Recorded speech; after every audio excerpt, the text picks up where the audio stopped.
Chapter 1. The Ninth Year of the Apocalypse. The Ninth Year of the Apocalypse. In the early morning, Southern Area C3, the renowned red light district. The pale green rain gradually ceased. The sky remained dim and murky, enveloped in a thick haze. In the cobbled alley behind a brothel, a faint creaking sound reverberated. A slender arm gently pushed open the back door of the Red Moon Tower. A woman clad in a gray trench coat emerged. Though her frame appeared delicate, she was distinctly curvaceous. Half of her face was exposed, revealing exquisite features and exceptionally fair skin. Regrettably, a vivid crimson scar marred the other side of her visage, extending from her right eyelid to her chin.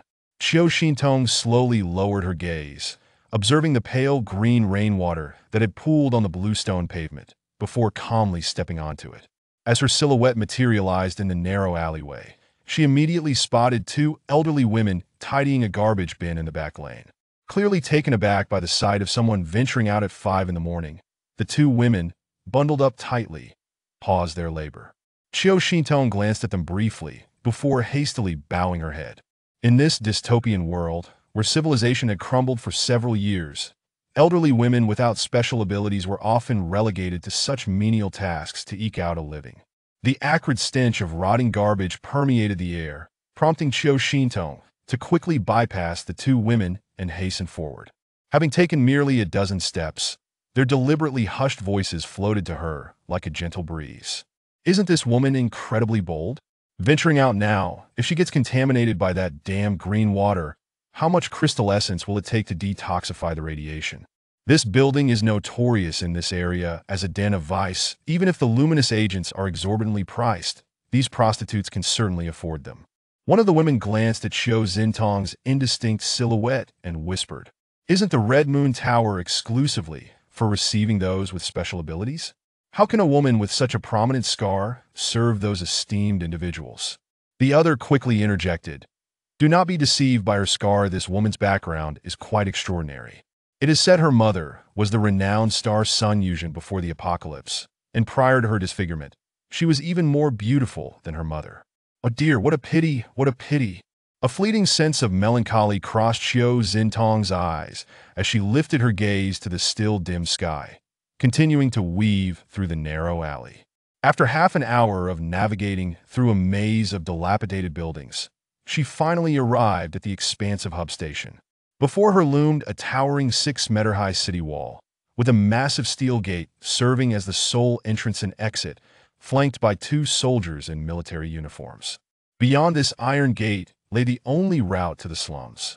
"What do you want?"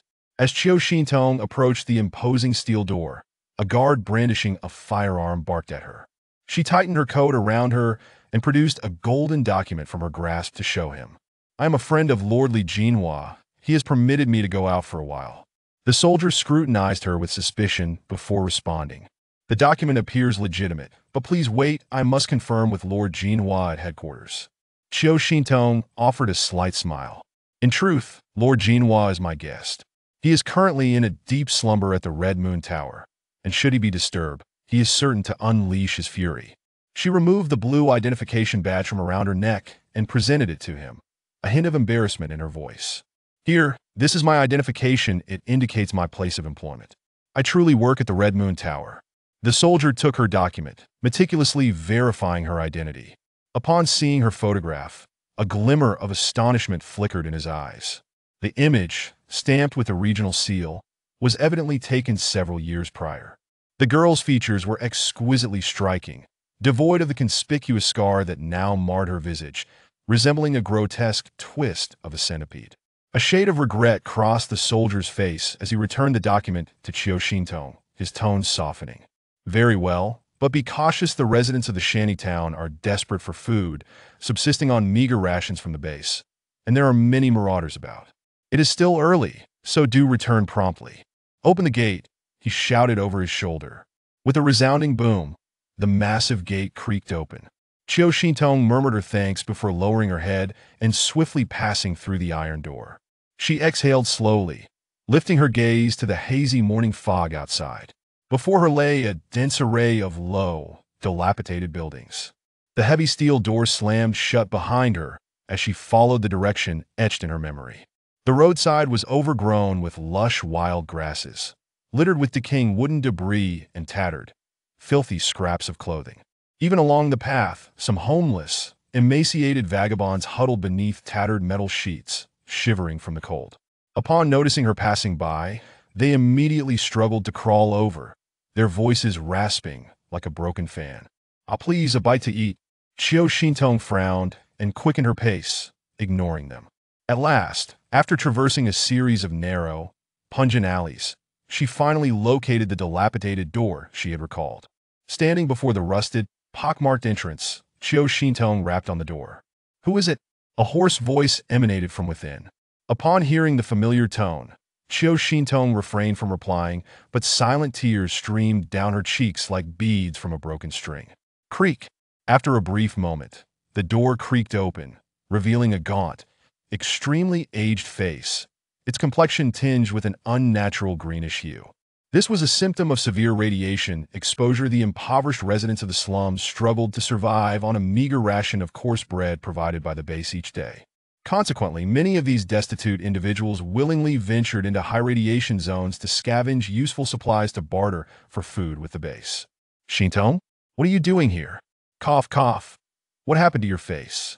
The elder stammered in astonishment, pointing at her scarred visage. Gazing at the once refined man from her memories, now transformed into this wrinkled, emaciated old man, Qiu Xintong felt a pang of sorrow. "Father." Cough, cough, "Quickly, come in, cough, cough." The elder grasped Qiu Xintong's hand, coughing as he pulled her inside. Wiping her tears, Qiu Xintong surveyed the surroundings. Her eyes met with a plethora of dilapidated utensils. Even the bedding on the wooden slats was too filthy to discern its original state. "Xintong, cough. What happened to your face? Where is your mother? Didn't she say that if she handed over the agent, you two would live safely and without worries?" The elder raised his withered hand, trembling as he attempted to caress her face. Perhaps afraid of her rejection after such a long separation, his hand, frail as a chicken's foot, hesitated before falling back down. Qiu Xintong brushed away her tears and replied with a calm demeanor. "She is currently with the deputy leader of the base, Luin. Though he has a multitude of women, rest assured, Mother is quite favored, primarily due to your reagent, which has catapulted Lu into a position of great prominence within the base." The elder's expression turned frantic. "Then how did your face end up like this? Who did this to you?" "Zhao Yingxue."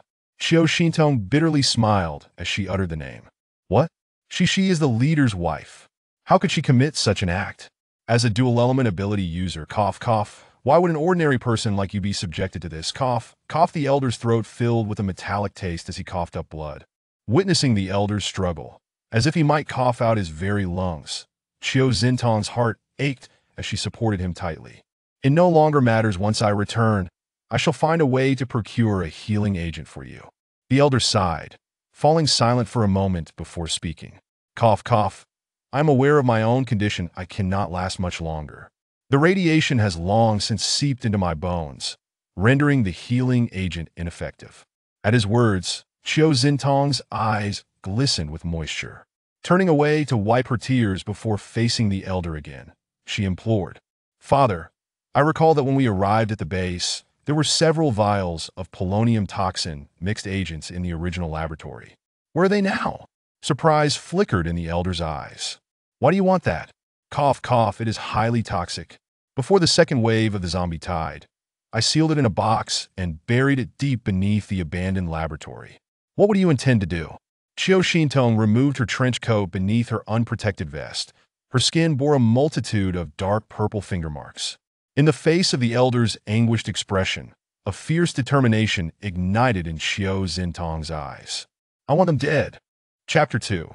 The Revenge Scheme. With a resounding slap, a burly man sent Qiu Xintong crashing to the ground. "You wretched harlot, dare to steal my documents? Are you tired of living?" Thud. Lying on the ground, Qiu Xintong spat out a bloodied fragment of a tooth. Witnessing her feeble state, Hongjia, adorned in vivid makeup, fell to her knees in supplication. "Lord Jinhu, her father is on the verge of death, and they have not seen each other for many years. She made a mistake in a moment of folly. Please have mercy and spare her." Ignoring the pleas of the proprietress, Li Jinhu glared at Xiao Xintong, grunting in disdain. Were it not for Madame Yingshue's explicit instructions to take good care of your business. You ugly creature. Who would bother with you? At that moment, a slender ability user beside Li Jinhu chuckled lewdly, stroking his chin as if savoring a memory. Though her face bears scars, the experience is rather delightful, delicate and soft. Quite pleasurable indeed. Indeed, indeed. Xintong is renowned as the beauty of this street. Lord Jinhu, please let her off this time. The esteemed individual above also occasionally seeks her out. If she were harmed, how could I explain myself? Hongjie said, her face a mask of fear. These ability users, having undergone physical enhancement, could easily overpower ordinary individuals with a mere slap. It seemed that the thought of the high-ranking figure instilled a semblance of fear in Li Jinhu's eyes. He glanced at Xiao Xintong's swollen cheek and, with a pained expression, retrieved a glimmering white vial from a storage silver plate, handing it to Hongjie as he began to discuss the matter at hand. In 3 days, a mysterious high-ranking individual is said to be arriving, and Madame Yingxue has specifically requested Xiao Xintong's presence. Ensure she recovers swiftly. My heavens, this is an expensive universal healing elixir. Thank you. Lord Jinhu Xintong, hurry and drink it. At that moment, Xiao Xintong, peering through her disheveled hair at the luminous vial in Hongjie's hand, felt a wave of sorrow wash over her. The great invention her father had painstakingly developed was now seized by nefarious individuals, leaving her to suffer a tragic fate of radiation poisoning. Very well, you shall wait. I will surely destroy all of this. 3 days later, in the Eastern District, Xiao Xintong gazed indifferently through the car window at the splendid and opulent buildings outside. The chatter of women discussing animatedly in her ears. One woman, clad in an exquisite yellow dress, pointed excitedly at a vast transparent shield overhead. Look, that light blue thing is the celestial barrier shield. Right. It's a pity we in Zone C3 don't have it. Thus, we endure the nuisance of acid rain every few days. You think the celestial barrier shield is cheap? Zone A is home to the ability users and the leaders. It is only natural they receive priority protection. Indeed, we are fortunate to reside in the Radiance base. While it may not compare to the top-tier bases, the Radiance base has flourished immensely under Lord He Ming and Madame Yingshue's leadership. Just look at this magnificent scene. Who would think we are in a post-apocalyptic world? Our leader, he, is not only a rare wind-type ability user, but is also strikingly handsome and devoted to his wife. Madame Yingxue is truly fortunate. Hearing this, Xiao Xintong scoffed. Were it not for He Ming's monthly clandestine visits under Zhao Yingshue's watchful gaze, she might have actually believed their words that, our Madame Yingxue is quite remarkable as well. I've heard she became a 6th-tier ability user a year ago. She must be even more formidable now. Look, that magnificent and grand hall ahead. Could it be the banquet hall? Xiao Xintong turned her gaze towards the resplendent structure, her eyes harboring inscrutable emotions. This was a place she had accidentally stumbled upon once before. The nauseating memories from that time lingered, haunting her still in the early days of the apocalypse. Luan had coerced her mother into sharing the bed of various leaders and high-tier ability users from survivor bases to curry favor. Upon learning of this, she had rushed in a fit of rage to intervene, only to witness her mother with Lu En and his other women amidst a throng of men. That scene was too unspeakable. When she finally regained her senses and turned to flee, she was seized tightly by someone. Despite her mother, Sun Yuzhen's desperate pleas, she could not escape the clutches of those wicked men. Eventually, on the day of Lu En's 50th birthday, a grand feast was held for all the prominent figures of the base. Zhao Yingxue had been out hunting S-class mutants and had not returned, leaving He Ming to attend alone that time. She had worn a half-naked gown sent by Lu En, presiding over the lavish birthday banquet. Because He Ming had cast several glances her way during the event, Lu En had later taken the inebriated He Ming into the changing room. Meanwhile, she had already been drugged and rendered unconscious that time. He Ming's fiancée, was Zhao Yingxue, the first individual in the apocalypse to possess a physique compatible with 3 types of abilities. Many knew she had water and wood abilities, but she also possessed spatial storage abilities that in the early days of the apocalypse, she had thrived, amassing vast resources and aiding He Ming's team in establishing the Radiance base. By the 2nd year of the apocalypse, the upper echelons of various bases had begun to acquire storage plates. diminishing the status of spatial ability users to a mere afterthought. Though the current world was indeed one of apocalyptic despair, inexplicable high-level artifacts had emerged. There were specialized light magnetic guns for combating high-tier mutants, enormous celestial defense shields, and storage plates now commonplace among ability users. That it was clear that the technology of the present could not have produced these mysterious treasures. Nor could the technology from before the apocalypse have achieved such feats. Over the years, Zhao Xue had vigorously developed the Radiance base, attracting countless talents to settle there. Her contributions to its flourishing growth were undeniable. Thus, she was a woman of immense power whom Qiu Xintong could not afford to offend. However, Luan seemed solely focused on currying favor with Yiming, indifferent to her fate. Eventually, due to Yiming's frequent visits to Luan's home, Zhao Xue became aware of the situation. She personally came to Luan's residence, filled with rage, slashing her own face, and had Qiu Xintong taken to a brothel in Zone C3. In the end, Yiming could only watch helplessly as she endured this fate, not daring to utter a word. What surprised Qiu Xintong, however, was that despite her disfigurement and loss of utility, Zhao Xue had specifically summoned her. Who was the guest she was entertaining this time? Qiu Xintong had arrived alongside a troop from Zone C3, which boasted an array of beautiful women, each talented in their own right. Yet they were essentially high-class courtesans specially arranged for the senior executives and foreign dignitaries of the Radiance base. Perhaps due to their status, they lacked the qualifications to enter through the main entrance, so the driver took a detour to the rear, entering through a specially opened side door. As the group of women entered the preparation hall, the long-waiting chief steward began to sternly outline the arrangements. Only when the beautiful women nodded attentively did the elderly steward finally breathe a sigh of relief.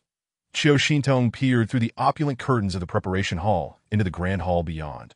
Awash in golden splendor, the air thick with incense, and tables laden with exquisite wines, delicate desserts, and delectable snacks. That moment, notable figures began to trickle into the hall. Are all the items ready? The esteemed guests are exceptionally important. You must not make any mistakes, the chief steward inquired. One of the women gestured towards Qiu Xintong, saying, "We are all prepared." However, this woman came with us, and Lord who stated that there was no arrangement for her this time.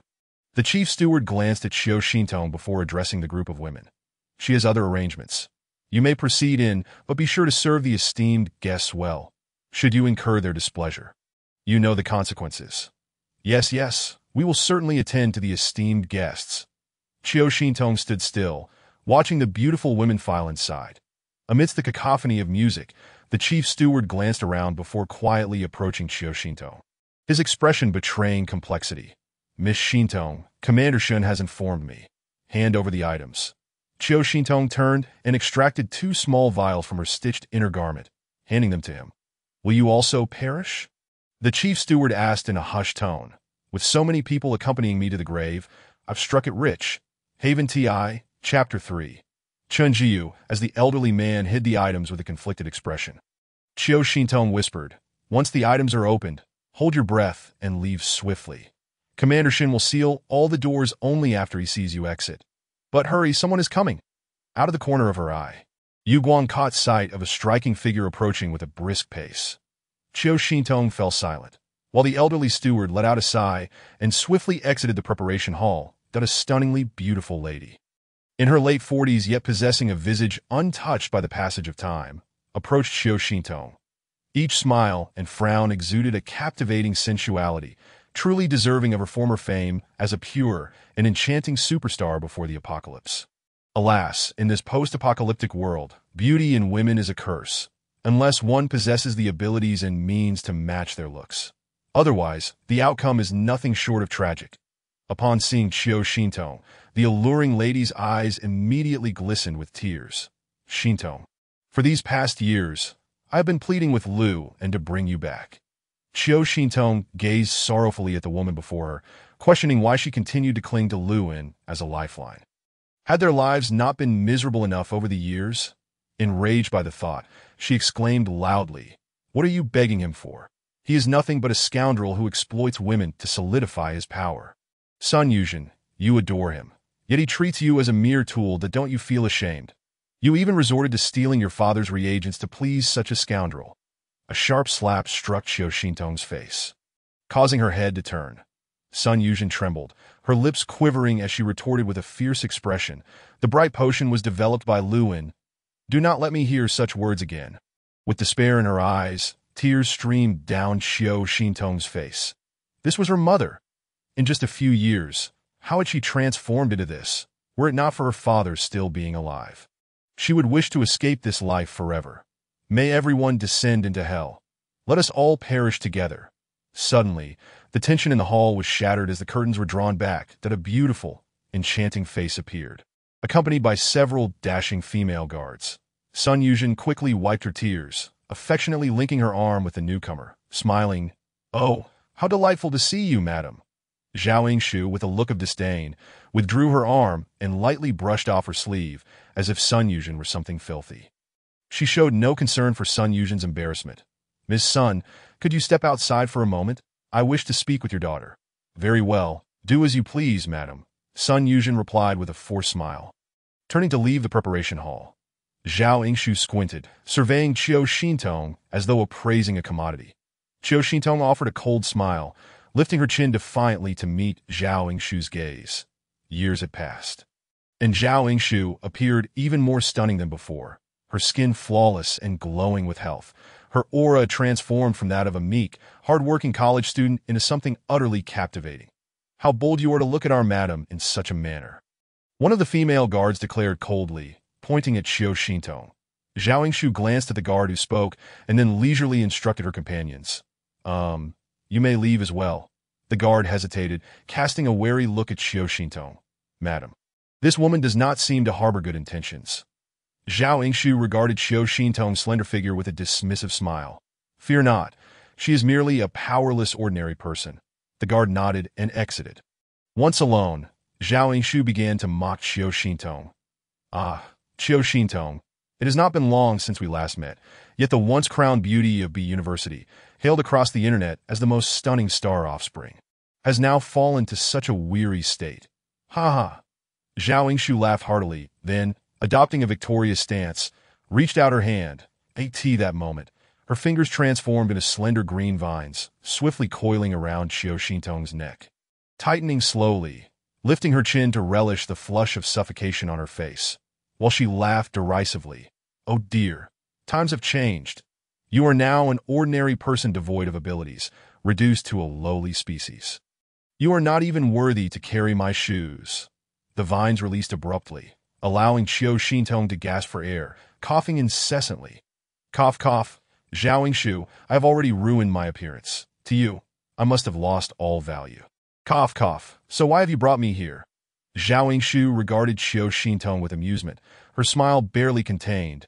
Oh, I merely wish to introduce you to a friend. Why are you so anxious? Surely you recognize him, as he is the one whose affections you toyed with. Ha! I can only imagine the expression on that esteemed individual's face when he sees you in such a state, knowing you have become a woman of no morals. Who? Qiu Xintong's heart skipped a beat, an unfamiliar emotion roiling within her. Zhao Yingshu laughed until her stomach hurt. Could it be you've toyed with many men? Ha ha, of course. It is Chen Jiu.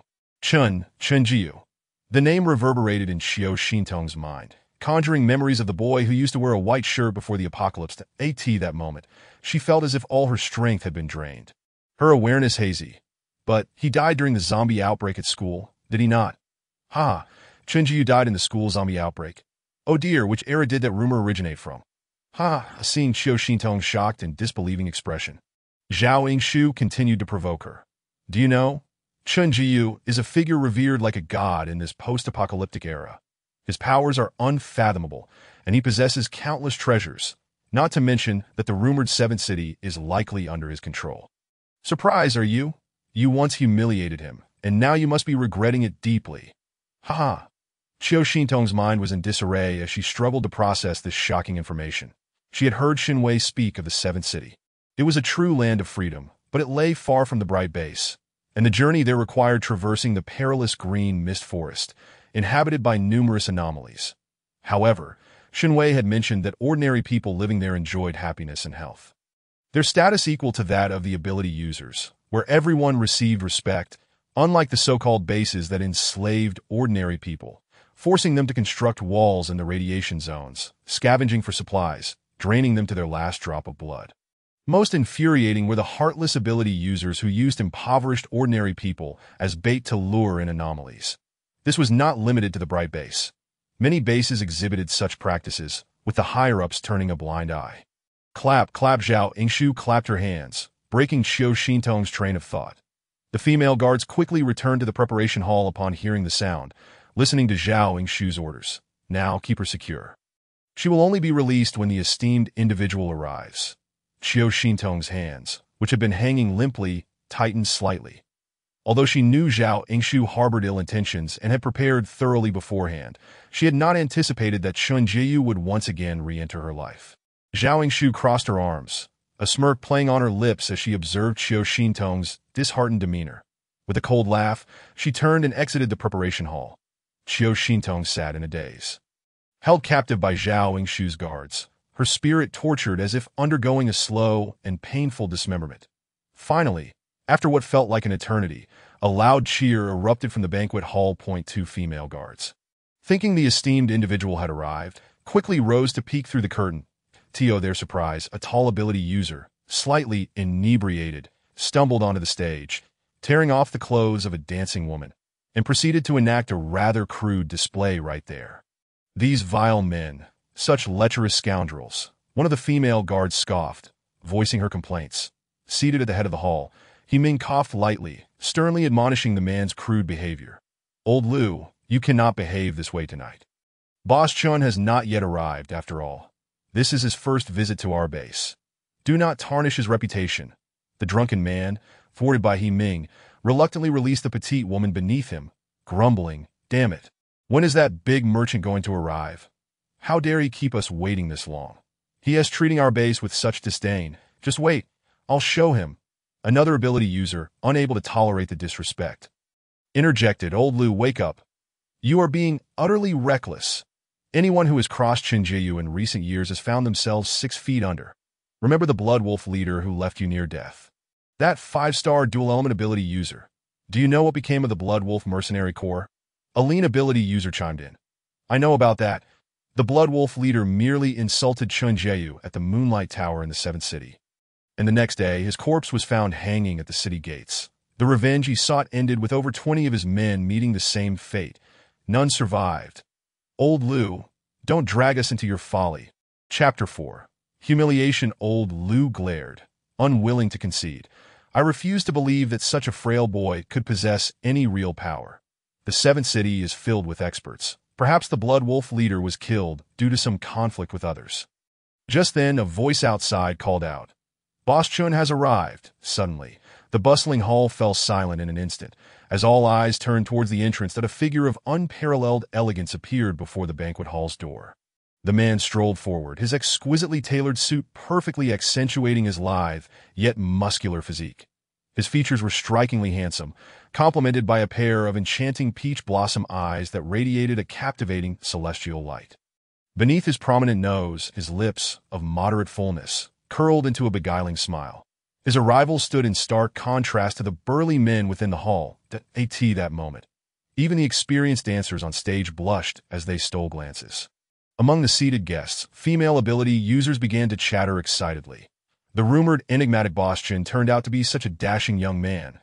"He is so handsome," a woman with a wheatish complexion whispered to her companion. "Hey, Jinhua, look at him. What abilities does he have? What level is he? I wonder if he would be interested in me." Upon hearing this, a woman named Jinhua closed her eyes for a moment, then opened them with a hint of surprise, saying, "Oh, what is going on? Kai Jinhua, I'm at least a level 5 psychic ability user, yet I can't discern Boss Chen's level. Goodness, he must be extraordinarily powerful so you might as well give up. He likely wouldn't take a liking to you. Especially considering your dark complexion, that I'm dark. You are just a flat-chested girl. I'll tear your mouth off." The woman, infuriated, leaped up and rushed towards Jinhua, leading to a tumultuous exchange between the two. At that moment, countless ability users stood to toast, the hall filled with the clinking of glasses and a flurry of pleasantries. Observing the scuffle between the two women, a tall ability user approached Chun Jiyu. Joking, my dear brother Chun has become even more handsome. No wonder they are so envious. If I were a woman, I would be captivated by you as well. Haha. This remark elicited a wave of laughter throughout the hall. At this time, even Zhao Yingshu hurried down like an old friend, personally helping him to a seat adorned with a radiant smile. Brother Jiyu, thank you for your hard work in coming all this way. Chen Jiyu quietly curled his lips, nonchalantly pushing her hand away, and replied, Miss Yingshu sent someone to say she wants to exchange all the variant crystal essences from your base for supplies. Zhao Yingshu had intended to reminisce, but was caught off guard by his abruptness. The apocalypse had persisted for 9 years, with the outside world fraught with high levels of radiation. Some areas lay desolate and resource-deprived, while others were dense with towering forests, shrouded in toxic mists and teeming with high-level aberrant monsters, universally recognized as survivor no-go zones. Particularly during the second meteor shower, countless aberrant creatures emerged, and the subsequent month-long deluge of green rain led to the collapse of global production systems. Electricity vanished, food and oil became scarce, and even ordinary antibiotics skyrocketed to exorbitant prices. Humanity was thrust back into a primitive existence. The supplies she had gathered in the early days of the apocalypse had long been exhausted upon establishing the Bright Base. At that time, however, Chenjiu appeared as if he were a deity. As long as one possessed sufficient variant crystal essences, they could exchange them with him for anything they desired. The advent of salvation for the various bases had arrived, with countless base leaders vying to trade with him, all of whom returned laden with rewards. Fairness and integrity became Chenjiu's hallmark. Subsequently, the 10 major bases dispatched numerous powerful ability users into the primitive forests to hunt aberrants for those rare crystal essences. It is no exaggeration to say that amidst this apocalypse, the ultimate victor was indeed Chenjiu. Yet, Chenjiu's whereabouts were unpredictable, and his dealings were governed solely by his whims. To trade with him, one had to send someone to the distant 7th city to schedule an appointment with his assistant regarding the time, place, and specifics of the trade. After that, it was a matter of waiting, typically receiving Chenjiu's response on the base's special plaque within 3 days. Additionally, it was important to note that these base leaders took pride in inviting Chenjiu as a guest, for if he were pleased, he often generously bestowed additional treasures. Naturally, Zhao Yingshu had her own plans.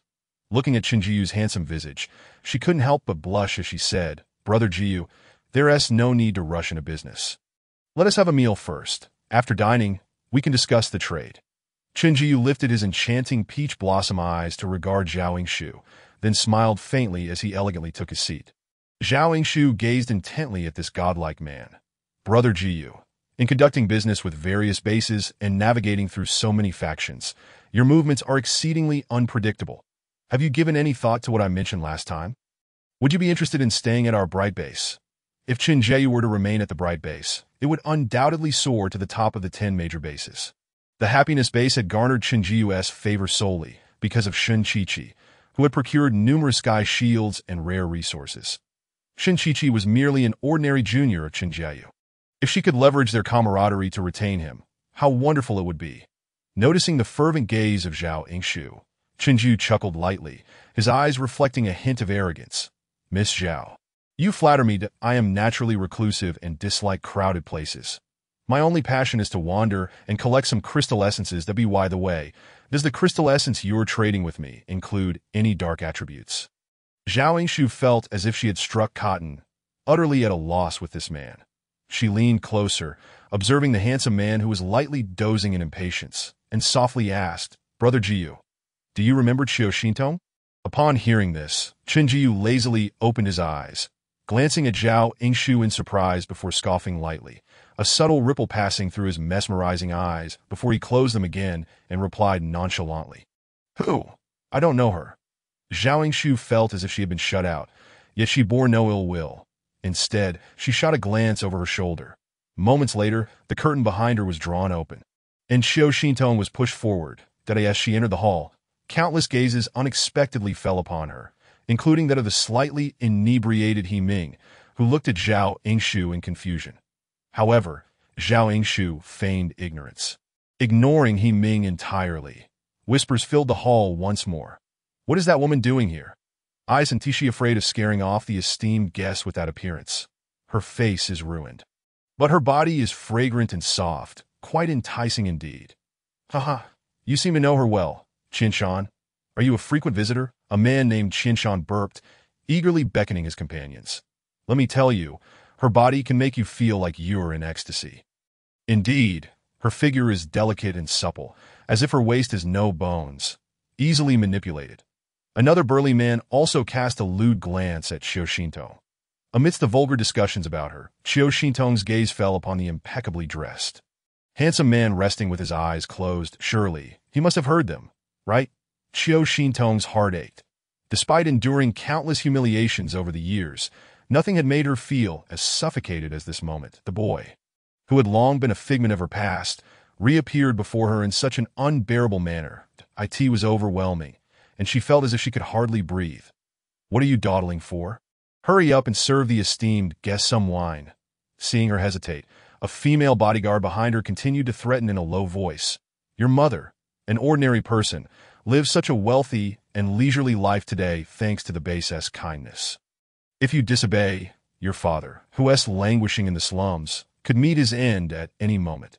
However, if you serve the esteemed guest well, the lady might consider sending a universal healing potion to your half-dead father. Hearing the bodyguard's threats, Qiu Xintong ultimately gathered her courage and slowly approached Chen Jiyu. Just this short distance felt like an exhausting journey. Upon reaching him, Chen Jiyu finally opened his eyes, casting a dispassionate glance at Qiu Xintong. This only served to disappoint Zhao Yingshu, for Chen Jiyu's expression was one of complete indifference, as if she were a stranger. Qiu Xintong breathed a sigh of relief. It was fine if he pretended not to know her. This way, she could preserve a shred of her pitiful self-esteem. Standing obediently beside this special guest, Qiu Xintong suddenly recalled the plutonium toxin reagent, her eyes widening in alarm. Chapter 5. Do I have the antidote? Qiu Xintong's heart raced. She could not bear to watch Chen Jiyu perish before her eyes. Suppressing her anxiety, she finally spoke. Mr. Chen, how soon will you be leaving this place? Why does it concern you? Chen Jiyu languidly opened his eyes, raising his enchanting gaze to regard Qiu Xintong with an inscrutable expression. His eyes were striking, and even in their languid state, a mere glance could ensnare one's soul. Qiu Xintong succumbed first, turning her head in self-deprecation. Yet, the thought of him being poisoned pierced her heart with pain, and she could not bear it any longer. She spoke again. It will be quite dangerous here. You should leave as soon as possible. Chen Jiyu's lips curled into a playful smile, his eyes reflecting an inscrutable expression. There is no need for you to feign concern for me. In your current state, you merely evoke my disgust. Qiu Xintong forced a bitter smile. Yes, she admitted she had once wronged him. She had also betrayed a sincere heart. Yet, she had already endured the bitter fruits of her actions countless times. The fragile strings of her heart were tugged by his words, and tears streamed down her face. Chen Jiyu coldly observed her silent weeping, and for some inexplicable reason, a sense of irritation began to brew within him that he poured himself a glass of wine, regretting his decision to come to this dismal place. This woman, with her venomous heart, had once schemed against him to elicit a smile from her boyfriend, reducing herself to a laughingstock in the eyes of many. Her current plight was entirely of her own, making that oh dear. Drinking alone is rather dull.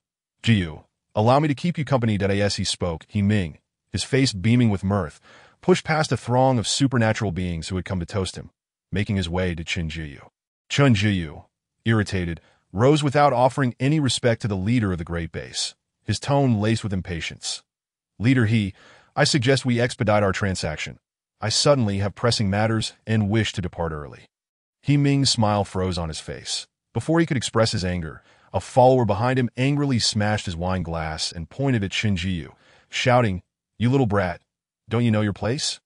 Our leader, he is a distinguished 7th-tier supernatural being, a rarity in this era, and you dare to show disdain. Chen Jiyu slowly turned his gaze toward the speaker, his eyes flashing with a dangerous glint. A soft chuckle escaped his lips, laced with disdain and scorn. Leader, he merely a 7th tier. I expected far more strength. Humph, you have quite the audacity. He Ming's other follower was also enraged, cracking his knuckles in preparation for an attack. Nearby, a sharp-eyed supernatural being noticed the brewing tension and glared fiercely at Qiu Xintong, then laughed as he attempted to defuse the situation. It must be this wretched woman's weeping that has displeased our boss Chun. Watch me teach her a lesson. With that, he seized Qiu Xintong's arm like a chick, intending to drag her away. However, before he could act, another hand grasped his, the strength overwhelming, rendering him immobile as if caught with a resounding crash. The guards and various supernatural beings finally breached the Grand Hall's door, only to discover that a thick layer of earth lay outside, sealing the hall tightly. That He Ming and Zhao Xue, who led the assault, were infuriated that in an instant the supernatural abilities of the gathered beings flourished. Colossal golden blades vanished into the ground, and water columns as thick as barrels failed to penetrate the dirt, instead flooding the hall with murky water, creating a quagmire. Powerful fire dragons merely scorched the surface of the earthen wall, rendering it drier and, paradoxically, sturdier. Shen Wei, that despicable scoundrel, must have planned this all along. As a fifth-tier earth elemental user, how could the wall's defenses be so formidable?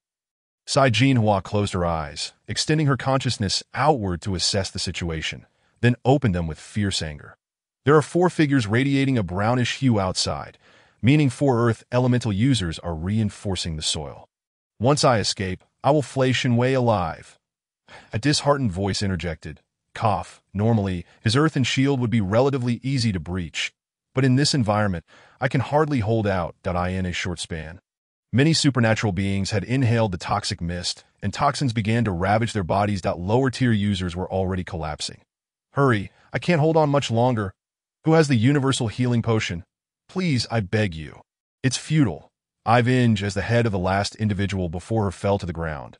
Lu En's mental state shattered, leaving him utterly defenseless, that he watched helplessly as all his comrades, with whom he had faced life and death, were torn apart in an instant, a reality he found impossible to accept. It must be said that Luan held immense prestige within this space. The nearby high-level supernatural beings, witnessing Chenjiu slay many of Lu An's brothers, were filled with righteous fury and surged forward, unleashing their ultimate techniques in an attempt to confront Chenjiu. At this moment, a woman's figure stumbled into view. Spotting Luan, she raised an electromagnetic pistol, seemingly acquired from nowhere, and cried out in a heart-wrenching scream, "Bastard, die!" Lu An's eyes widened in shock as he saw the disheveled Sun Yuzhen rushing toward him, aiming a gun in his direction. Without hesitation, he conjured the golden blade storm. "You filthy whore! You seek death, do you?" With a swift motion, countless golden blades pierced through Sun Yuzhen's body, the blood gushing forth, staining her a crimson hue. With a resounding thud, Sun Yuzhen collapsed. Before she fell, the arc of light emitted from her electromagnetic pistol struck Luan, rendering him momentarily paralyzed, collapsing to the ground, unable to move. Qiu Xintong, watching Sun Yuzhen fall before her, wore a grotesque expression, tears streaming down her face, her voice hoarse from poison as she cried out, "Mom." With all her strength, she crawled over, her feeble arms pressing against Sun Yuzhen's gushing neck. That moment, Sun Yuzhen was filled with tears and regret, but as she opened her mouth, blood spilled forth. Until her gaze began to fade, she repeatedly murmured, "Xintong, I'm sorry." In her final moments, Sun Yuzhen finally awakened to her past mistakes, realizing how much she owed her daughter. Fortunately, she had mustered the courage for once. Qiu Xintong, weakened, crawled to retrieve the dagger that had been knocked to the ground, moving toward the convulsing Luan.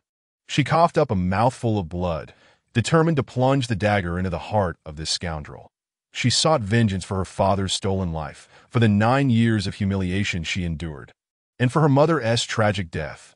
As she exerted all her strength, betting everything on this dagger, a gust of wind suddenly struck, forcefully sending her flying. She was already on the brink, and this heavy blow nearly extinguished her breath. Struggling to rise, she blurredly saw He Ming appear, desperately slapping Lu An's face, trying to rouse him. A tear fell from Qiu Xintong's eye. This scoundrel truly had a charmed life. It seemed she would not have the chance to take revenge herself. She gently closed her eyes. It was unclear how much time passed. Just as her consciousness began to fade, she was jolted awake. Qiu Xintong slowly opened her eyes to see Chenjiu, bloodied and battered, his starry eyes flickering with a hint of panic. As her pupils gradually focused, she finally discerned the corpses of enemies strewn about. Luan's body was already riddled with wounds, clearly beyond saving. He Ming, his eyes ablaze with hatred, knelt on the ground, blood trickling from the corner of his mouth. trembling as he prepared to launch a surprise attack on Chunjiyu from behind while the latter held Xiao. Yet, Chunjiyu didn't need to turn around. With a mere flick of his wrist, the dagger in his hand, seemingly possessed, pierced through He Ming's chest at a speed imperceptible to the naked eye. Before returning to Chunjiyu's grasp, He Ming fell lifelessly to the ground. Witnessing this, Xiao smiled faintly, a sense of vengeance fulfilled, and slowly turned to Chunjiyu, uttering feebly, "Thank you," observing the woman's pale face. Chunjiyu produced a green pill once more, insisting on placing it in her mouth. "Zhao Xue has escaped. If you wish to take revenge yourself, take the medicine, and I will take you to find her." Xiao gazed at the approaching pill, resolutely turning her head away, tears streaming down her cheeks as she softly replied, "But I'm too tainted. I don't want to live." That a deep sense of remorse welled up within Chunjiyu. And with a bitter smile, he said, "No, you are not tainted. That if you are afraid, I will take you to a place devoid of people to start anew. There is a beautiful place, Blue Moon Bay, where acid rain never falls. It is the last paradise on earth." Xiao hand fell limply, her pupils gradually dilating. Chunjiyu's face was a portrait of panic and regret, his lips moving as if saying something. Yet, Xiao consciousness had already begun to scatter, fragmented, with only a few keywords reaching her ears. Chapter 8. Rebirth. Suddenly, Xiao awoke from the soft embrace of her bed. Her consciousness hazy, she gazed around, unable to distinguish between dream and reality. How familiar! This was unmistakably her off-campus apartment from 9 years ago. She sprang upright, the gossamer blanket slipping away, revealing her exquisite camisole nightgown, showcasing her smooth, delicate skin. The ample curves of her chest bore no traces of the loathsome fingerprints and scars that once marred her. In disbelief, she dashed into the bathroom, that a fragrant aroma wafted through the air. She noticed petals floating atop the water in the bathtub, remnants from a previous bath she had neglected to clean. Turning her head, she caught sight of her reflection in the mirror. Her eyes widened in shock. She had not been disfigured. She still looked as she did 9 years ago. Long, straight black hair, and exquisitely delicate features. Even the curve of her curled eyelashes was extraordinarily perfect, with a pair of standard almond-shaped eyes. A finely sculpted nose and plump, inviting lips. This was indeed her at the age of 20, the most beautiful moment of her brief life. She caressed her face, soft, smooth, and resilient. Her skin resembled jade, fair and lustrous. Overwhelmed with excitement, she realized she had been reborn. She had truly returned from that tragic apocalypse. The sound of her phone ringing echoed from the bedroom. She hurried to the white bedside table. Grasping her familiar pink phone, the screen displaying 2 words, Lu Chuan. Her expression darkened, an ominous premonition washing over her.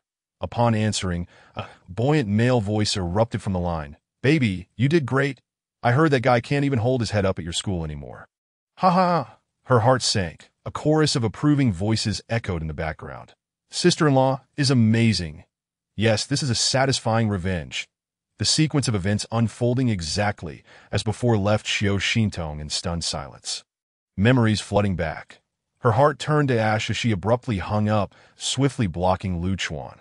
Xiao recalled the arduous effort she had expended to track down Lu Chuan during the apocalypse. Nearly losing her life in the process, that it wasn't until a year after arriving at the Bright Base that she heard from acquaintances that Lu Chuan had acquired a powerful ice-type supernatural ability and married the second miss of the Hope Base. At that moment, disbelief washed over her, and for an entire week, she wept endlessly, unable to find rest. The date on her phone gleamed ominously. May 27, 2027, suddenly realizing something. Xiao anxiously rubbed her head, her feet tapping in agitation. Why today? Only one day remained until the apocalypse. On May 28, 2027, at 8 a.m., the sky would darken abruptly, unleashing an intensely dense meteor shower. Alongside these meteors, various orbs of light would fall from the heavens. Initially, people hesitated to touch the orbs upon discovering them on the ground, until someone did and unexpectedly gained powerful supernatural abilities. However, some unfortunate souls who touched the orbs mutated, becoming flesh-eating zombies.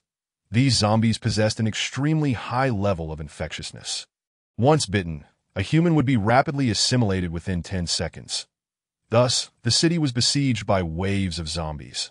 While the false orbs were perilous, Many of the true ones contained terrifying power, a divine gift. Countless ordinary people acquired the supernatural abilities they had long desired through these orbs. Subsequently, as supernatural beings showcased their formidable skills in slaughtering zombies and monsters, countless ordinary individuals became intoxicated by this mysterious power, frantically seeking out the orbs. Thus, Pandora's box was opened. For when the second meteor shower fell upon the Earth, a plethora of alien spores quietly parasitized within the orbs. Those unfortunate enough to touch them would be infested by the spores, rapidly mutating and ultimately transforming into countless formidable and terrifying monsters. These horrific creatures represented humanity's greatest enemies, as they would continually evolve and divide, preying upon the living. Each of these aberrant beasts could withstand the simultaneous assaults of at least 10 supernatural beings. What concerned her most was not how to compete for the early orbs containing supernatural abilities, but how to resolve the pressing dilemma of winning Chun Jiyu's forgiveness that a month ago, during the finals of the Haiching University Esports League, Lu Chuan, the captain of Team A and her boyfriend, was targeted and eliminated 6 or 7 times by Chun Jiyu, the jungler of Team B, in the position he excelled at, marksman, notably in a pivotal dragon team fight. While under the protection of a plethora of tank champions, Lu Chuan was skillfully bypassed by Chun Jiyu, who swiftly dispatched the opposing marksman before executing an incredible escape with a sliver of health. Fortunately for Team A, aside from Lu Chuan's missteps, his teammates proved their mettle, sending all but the critically wounded Chun Jiyu back to the fountain. This engagement marked a significant setback for Chun Jiyu's team, leading to ridicule in the chat, branding him as the catalyst for their annihilation and squandering their hard-earned advantage. Following the exchange, Team A not only retained their top laner and jungler, but also secured the dragon, leaving Team B with only a bloodied Chun Jiyu. The scales of victory had begun to tip in favor of Team A, as conventional wisdom suggested their top laner and jungler would push through the mid lane to demolish the enemy crystal. Indeed, they commenced their advance toward the second tower in the mid lane. However, at that moment, Chun Jiyu appeared from the bottom lane with a wave of minions. Recognizing the imminent threat of a backdoor attempt, Team A's jungler hurriedly returned to defend, while the top laner continued the siege on the second tower with the intent of pushing straight for the enemy crystal. The jungler's timely return allowed him to exchange his life for the last minion at the high ground. In the game, defensive towers possess a protective mechanism. If no minions are nearby, their defensive capabilities are significantly enhanced. Thus, even with Chun Jiyu's prowess, he could not hope to destroy a crystal with 1/3 health without minions while in such a weakened state. Meanwhile, Team A's top laner successfully took down the high ground tower in mid lane, poised to advance toward the crystal. Yet Chun Jiyu did not retreat. Instead, he swiftly sold his equipment to purchase a revival item and attack speed boots, relentlessly assaulting the crystal. Its health dwindled while Chun Jiyu's own vitality plummeted until the revival item activated, allowing him to regain a modicum of health before continuing his assault at that juncture. The crystal was merely a few hits away from destruction, yet Chun Jiyu could withstand only 2 more strikes before meeting his demise. The critical concern was that the opposing top laner had already begun to attack their crystal.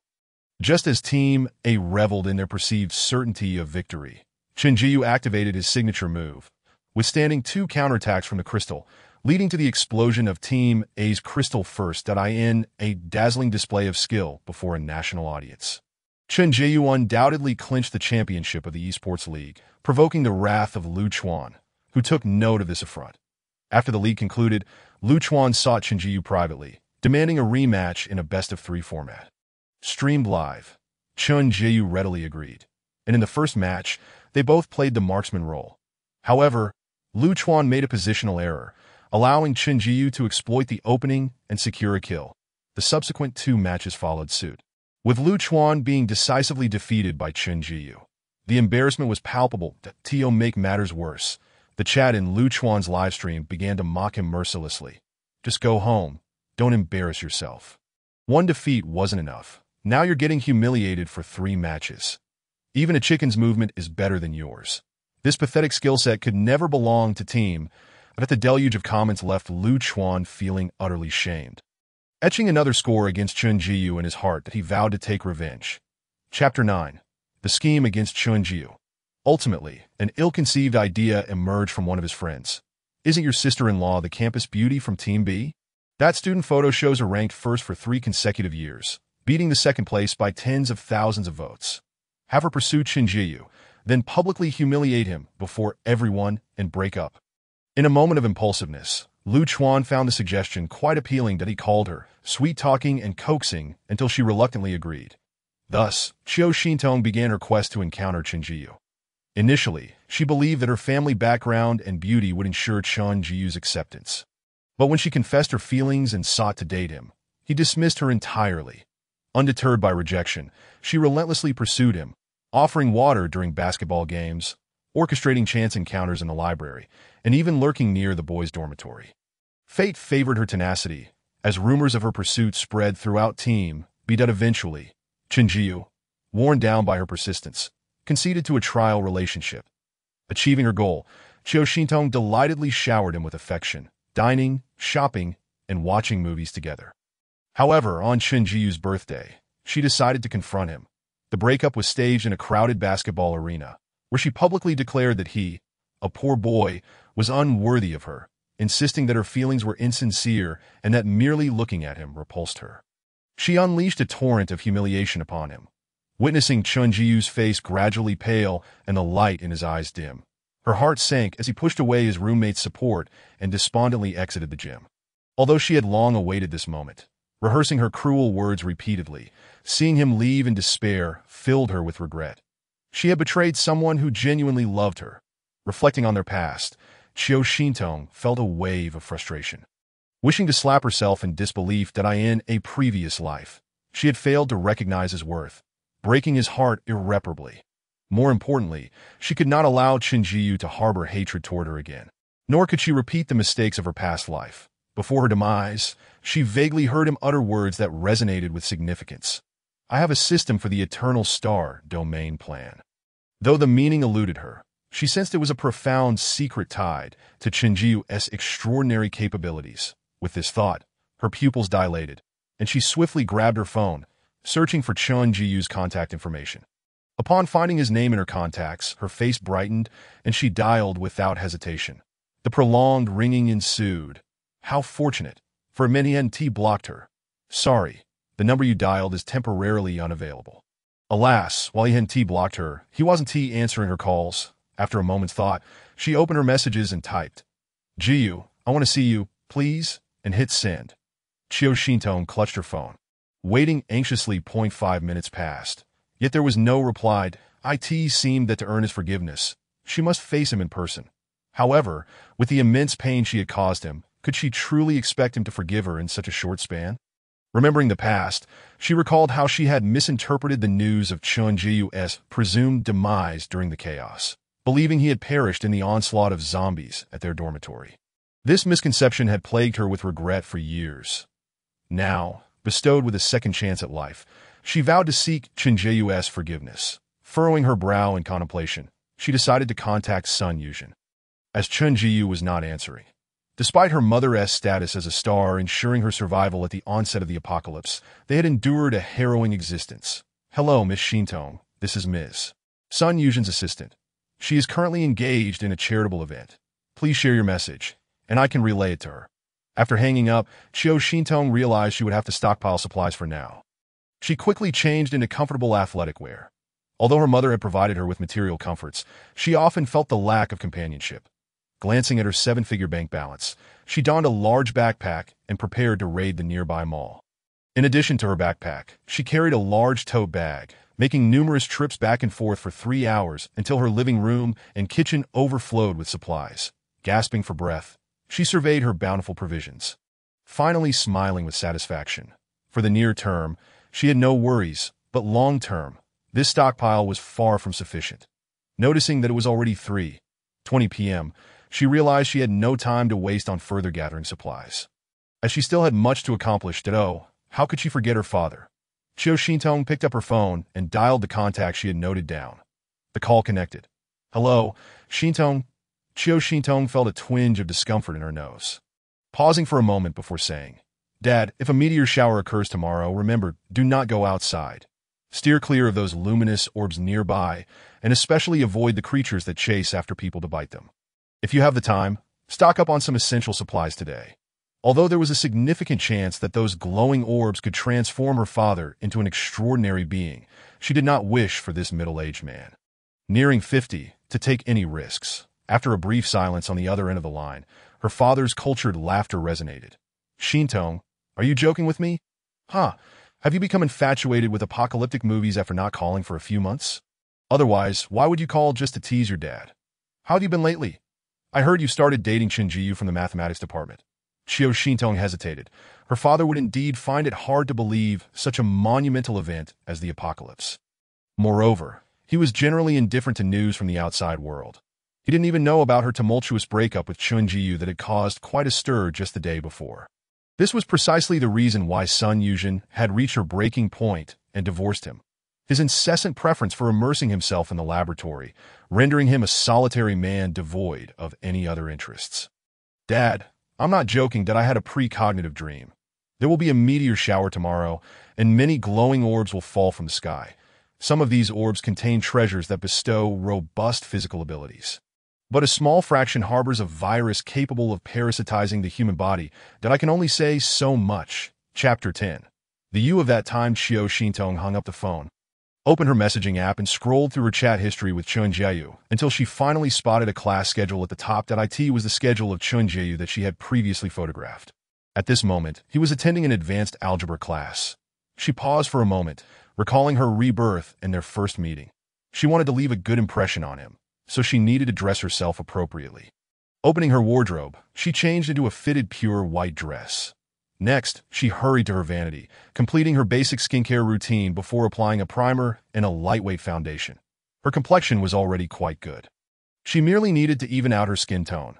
After setting it with powder, she lightly shaped her brows to match her natural arch, deepening the color just a touch that a subtle application of light eyeshadow followed, with eyeliner gently extending the outer corners of her eyes.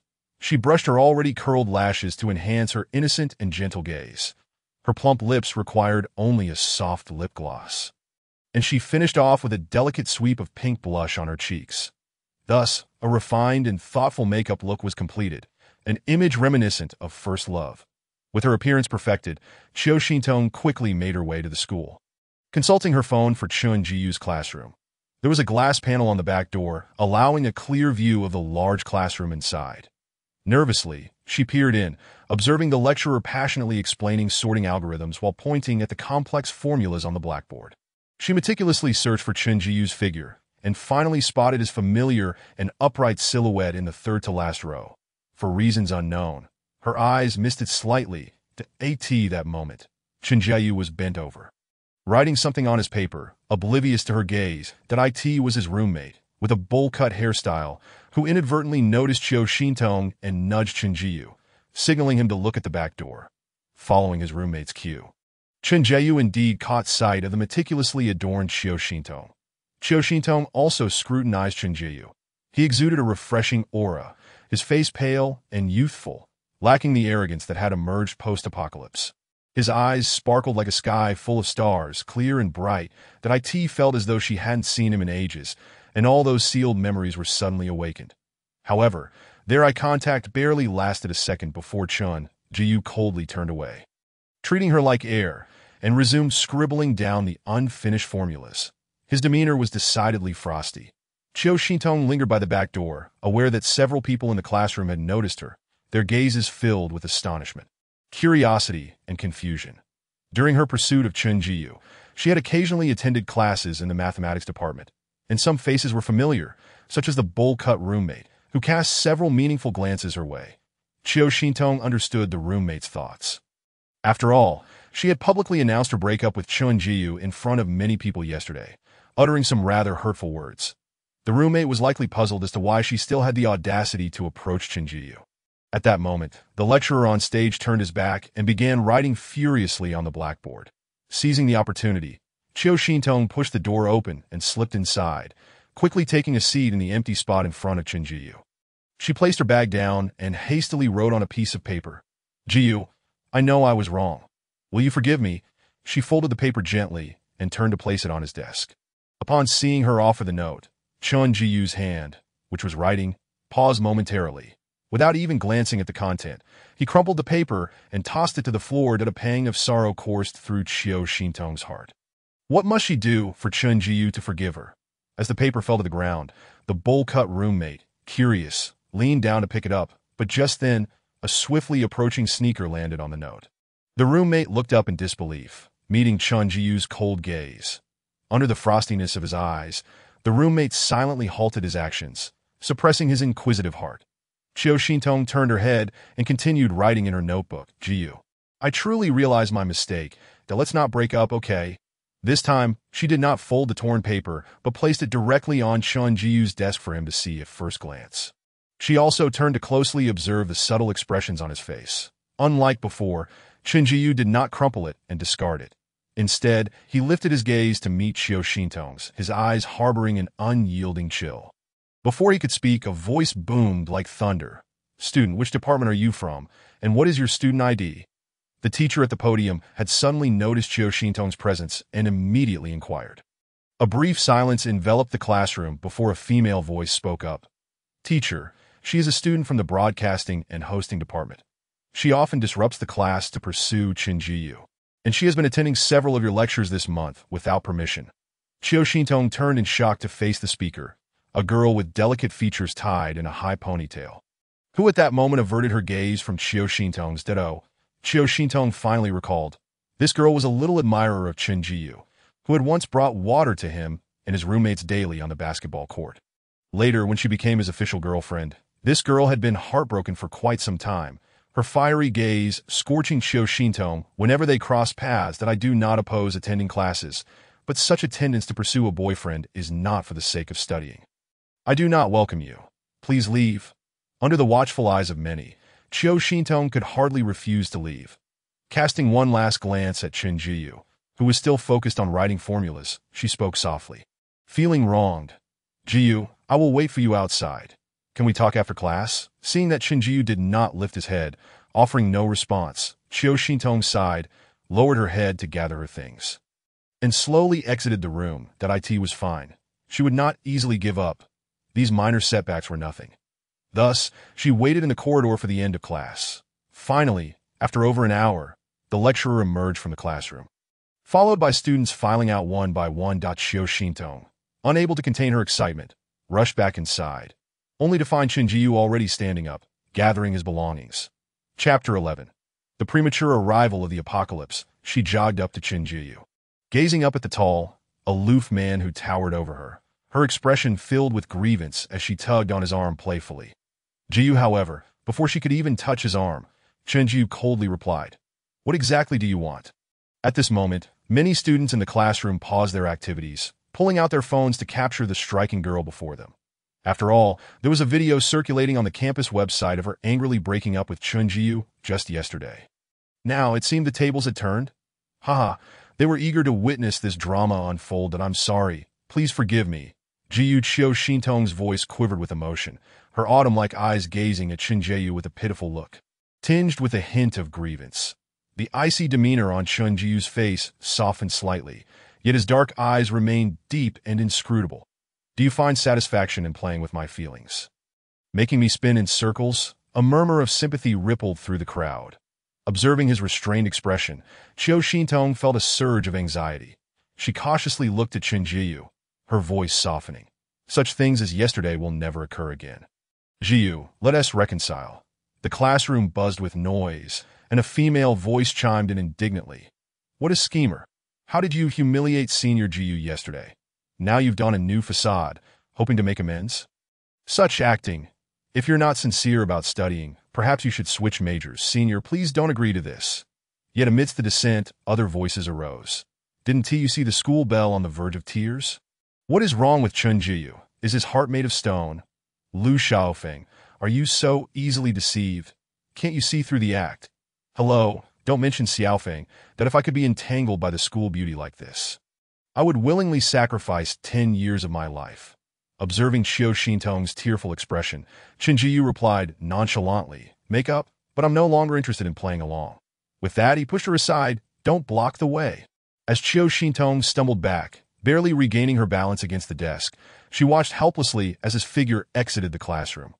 Tears welled in her eyes, and a look of determination crossed her face. She sprinted towards the door and wrapped her arms tightly around Chen Jiyu's waist. Gasps erupted from those around them. Qiu Xintong pressed her small face against his back, softly sobbing and repeatedly apologizing. "I'm sorry, Jiyu."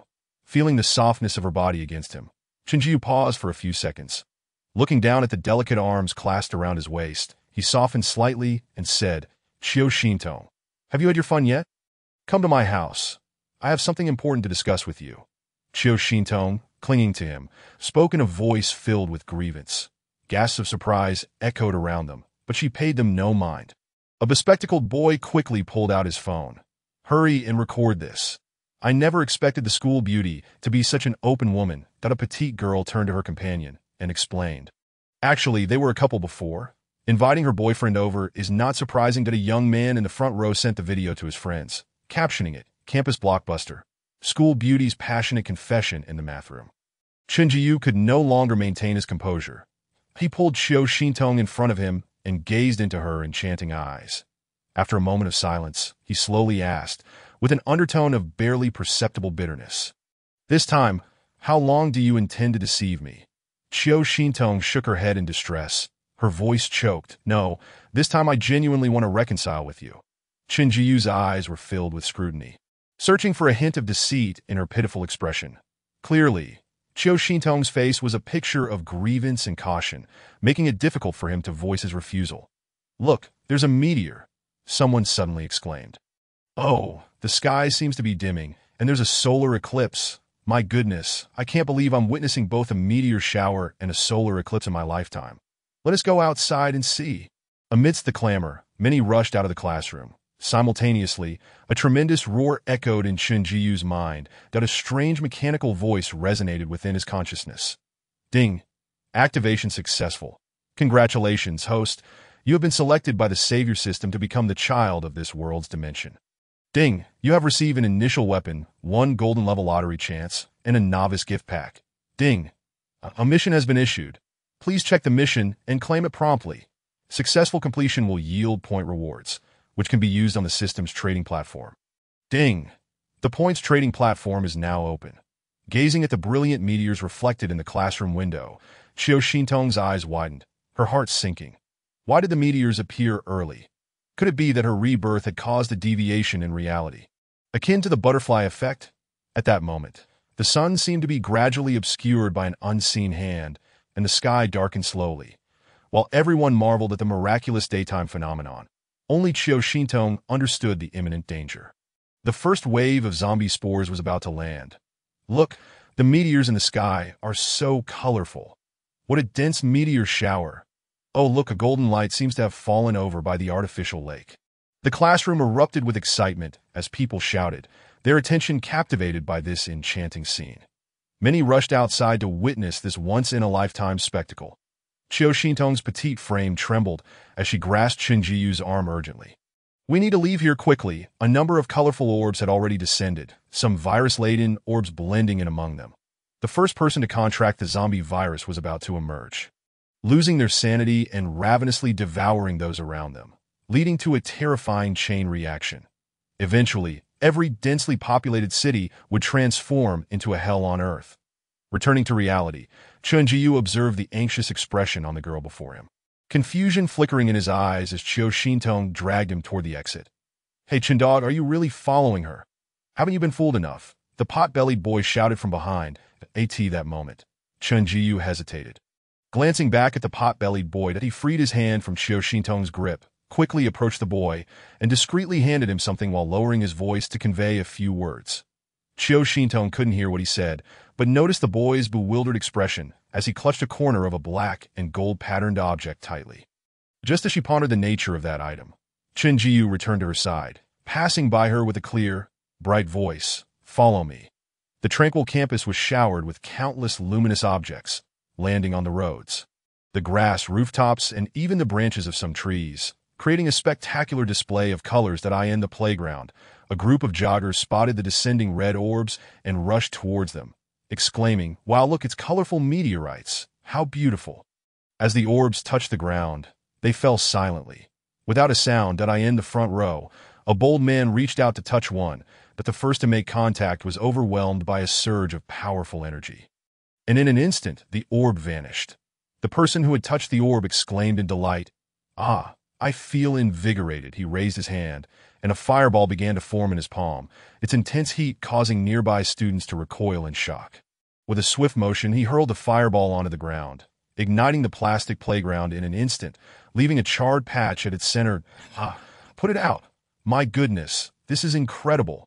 Wei Chong has superpowers. Let's find more orbs. This is a divine blessing. Look, there's a blue one in the soccer field." The crowd erupted into a frenzy, and the first girl in line touched the blue orb, instantly filled with extraordinary abilities. With a wave of her hand, water orbs erupted as if alive. Overjoyed, she proclaimed to the envious onlookers, "It's true. I have superpowers too." The playground erupted into chaos as people frantically searched for the glowing spheres. Chapter 12. Help. There are man-eating monsters that a misfortune occurred when a boy broke away from the group, venturing into the flower bushes, filled with anticipation as he touched a golden glowing orb. Unbeknownst to him, a barely perceptible dark mist seeped from his palm, rapidly spreading and invading his brain. It hurts. The boy clutched his head, screaming in agony, his face contorting before he froze in place. "Hey, what is happening?" Someone from behind rushed to his side. Seeing the boy's back to the crowd, someone shouted, "Liangzi, what superpower did you get? Show us." The group that arrived next teased, "This guy is just standing there, looking foolish." Then the boy turned his head, his face pale and his silver pupils gleaming. His friend stepped forward to support him, gasping, "Liangzi, what happened to you?" In response, he revealed a zombie's grotesque visage, teeth suddenly sharp and menacing. With a swift bite, he sank his teeth into his friend's neck, tearing away a chunk of flesh and gnawing voraciously.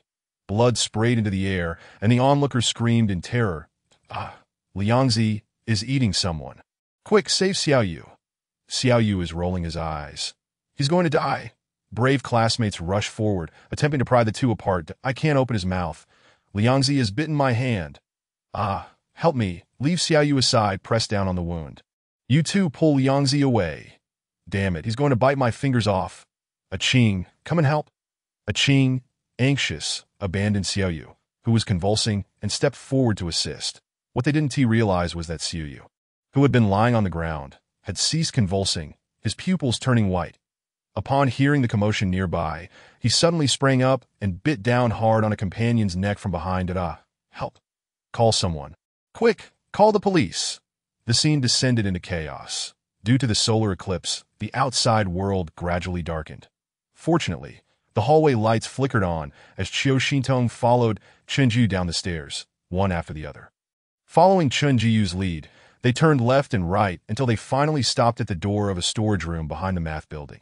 Qiu Xintong watched as he pulled a key from his pocket and unlocked the door, saying, "Go inside and wait for me. And no matter what sounds you hear, do not open the door, that I will come find you once I finish my business." Her heart skipped a beat, and a thought flashed through her mind. Could it be that Chen Jiu possessed the ability of foresight? Or was he also a reincarnator due to his utterance? It was evident that he was aware of the imminent peril. Thus, he sought a temporary refuge to ensure his safety. Contemplating this, Qiu Xintong immediately grasped his arm, her expression tense as she tentatively inquired, "Where are you going?" "No. Are you not heading to my home?" In truth, her apartment was a mere 5 minutes from the school, brimming with supplies sufficient for both her and Chen Jiu to sustain themselves for a month. Why, then, was he opting for his residence? The youth turned his head, his gaze probing as it fell upon the girl beside him. Indeed, she could not alter Chen Jiu's course of action. He had been formidable in his previous life, possessing treasures aplenty that if he were to visit her home, might it hinder his acquisition of some system? Chen Jiu cast a sidelong glance at Qiu Xintong, who was visibly conflicted, her delicate features betraying a struggle between words unspoken. His eyes gradually descended, taking in the way her white dress elegantly accentuated her graceful figure, revealing a pair of luminous, elongated legs beneath. His gaze darkened slightly, a slow smile creeping onto his lips as he drawled lazily, "You've invited me to your home multiple times. What is this? Are you longing for me?" Qiu Xintong's cheeks flushed crimson, her heart racing like thunder.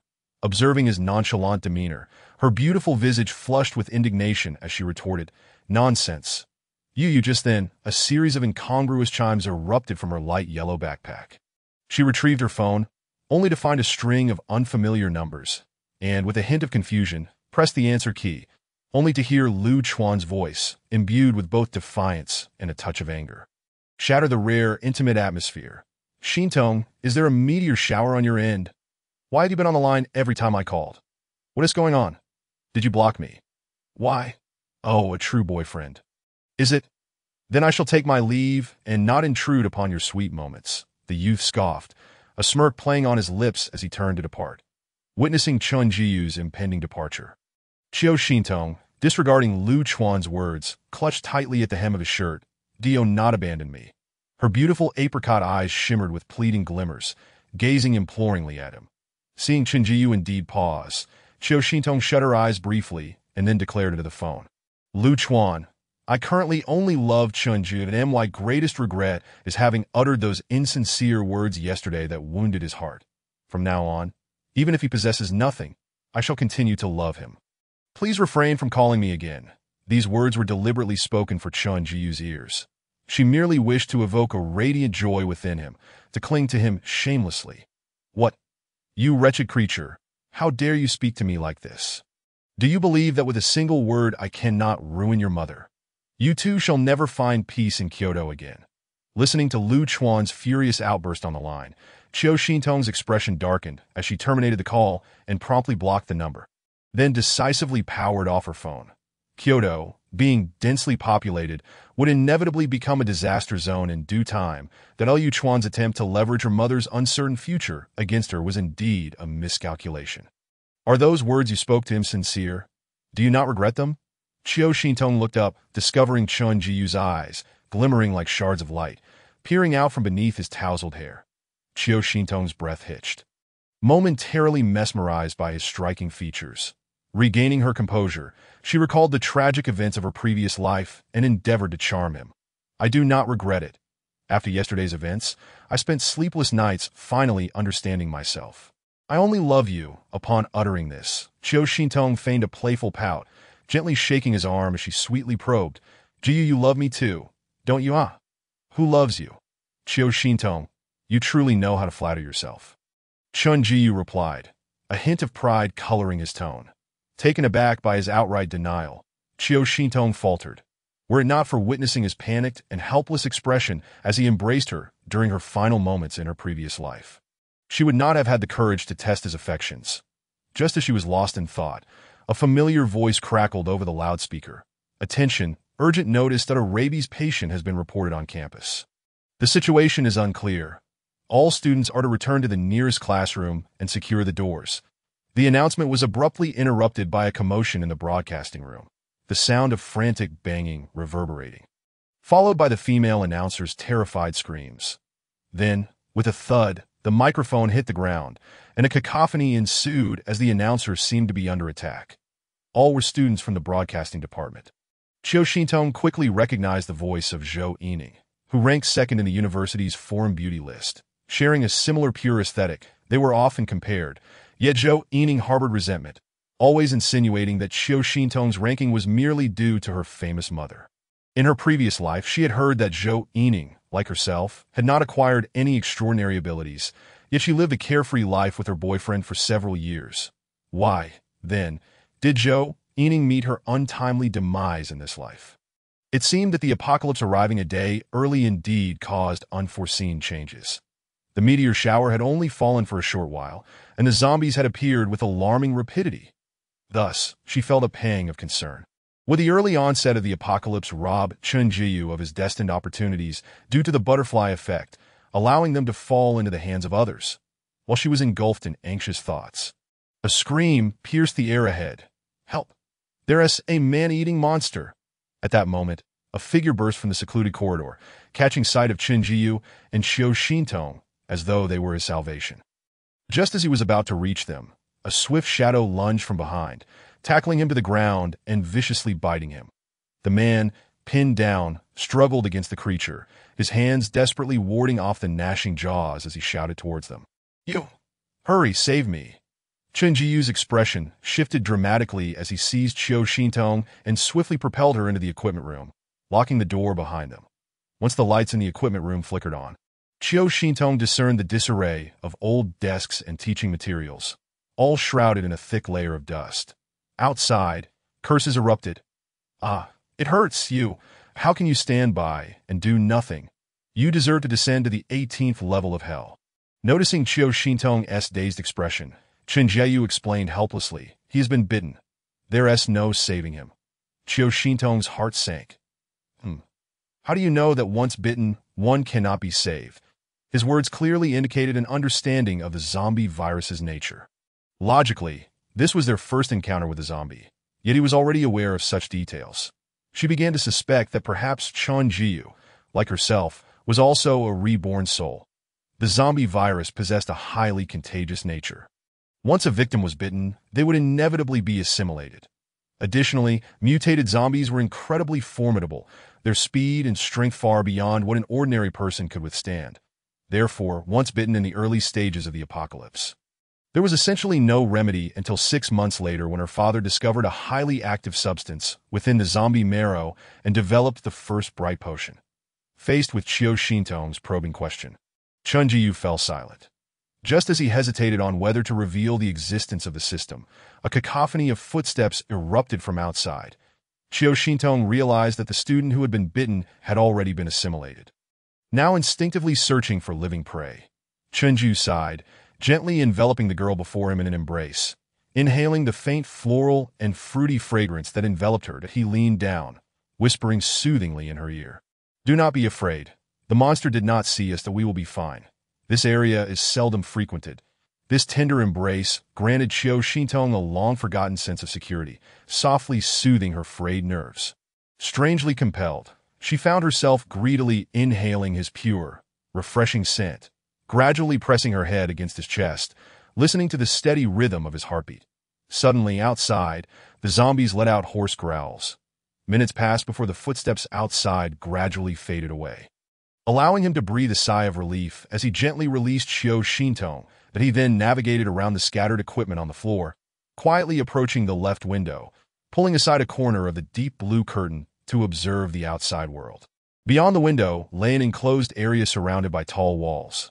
Under the dim sky, it was eerily vacant, save for a few neatly arranged ping-pong tables. "Stay here and do not venture out.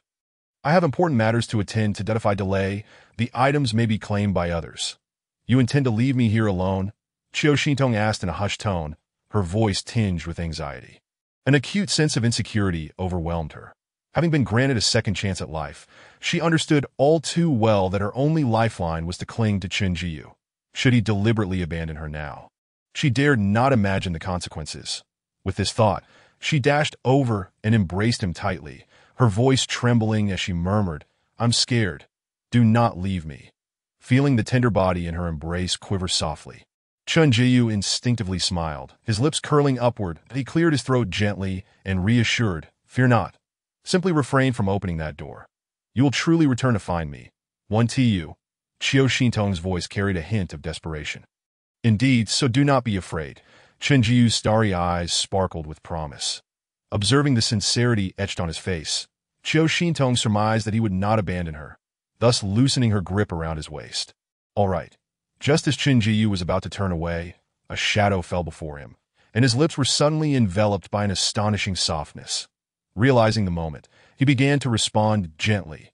What began as fleeting pecks soon escalated into a fervent exchange, their breaths mingling in a passionate embrace. Ultimately, amidst the fervent alarms echoing in his mind, the kiss was abruptly severed. Warning: dark energy sphere detected. Dissipation will commence in 10 minutes. Host, coordinates 331 northwest. Lightning-type energy sphere is approaching within 100 meters. Special spatial energy sphere has fallen at 209 southwest. Warning: the source of zombies in the university town is undergoing continuous fission. Please complete your task promptly. This is so damn annoying, he exclaimed irritably, startling Qiu Xintong, who stood helplessly in place. "No, I'm not referring to you. I must leave. You stay put, and a surprise awaits you shortly." Hearing the lightness in his tone, Qiu Xintong presumed he was satisfied with the kiss. Chinjiu opened the window, nimbly leaping outside, and did not forget to draw the curtains and close the window behind him. Not long after his departure, various sounds erupted in the corridor outside. Cries for help, shouts, and frantic knocking that a distinct female voice rang out from beyond the door. Help! A male voice conversed with her. This door won't budge either. What will we do about Jianhao, who is still unconscious? Inside the equipment room, Qiu Xintong's eyes widened in surprise. Jianhao? Was this the Jianhao she knew? With so many monsters attacking the glass door outside, numerous cracks had already formed on its surface. Quick, find a place to hide and remain silent. The cacophony of sounds brought back memories of her harrowing escape during the onset of the last apocalypse. After leaving the university town, the successive deaths of friends, the mutual support among survivors, and the ensuing betrayals flashed through her mind like a relentless slideshow. She recalled the astonished expressions of those fortunate enough to acquire energy spheres, or the sheer terror and despair of those who mistakenly fell victim to monster spores. Creak, the door to the equipment room opened from within. Qiu Xintong beheld 3 figures outside, 2 men and 1 woman. The one in the middle was indeed a familiar face, albeit much younger than she remembered. He was one of the few good souls in the apocalypse who was neither swayed by beauty nor devoid of a sense of justice. However, he lay unconscious, supported by his 2 companions, a girl with short hair clad in a yellow t-shirt and denim shorts on the left, and a boy in black sportswear with glasses on the right. Both looked at Qiu Xintong with expressions of sheer delight. "We are saved! We are saved!" the girl exclaimed joyfully, eager to usher her unconscious companion into the equipment room. "Wait, you're not injured, are you?" Qiu Xintong blocked the door, her demeanor serious. "That no, we're unscathed, that it's just that my boyfriend touched a white, swirling energy sphere and fainted," she replied. Qiu Xintong stepped back, allowing them to enter. As soon as the iron door of the equipment room was shut, a loud crash of shattering glass reverberated from the front. Following that, quick and heavy footsteps echoed in the corridor outside the iron door. Ha ha ha! The moans of the zombies squeezed from their throats resounded outside. Chapter 14. The blue energy sphere on the rooftop huddled in the equipment room.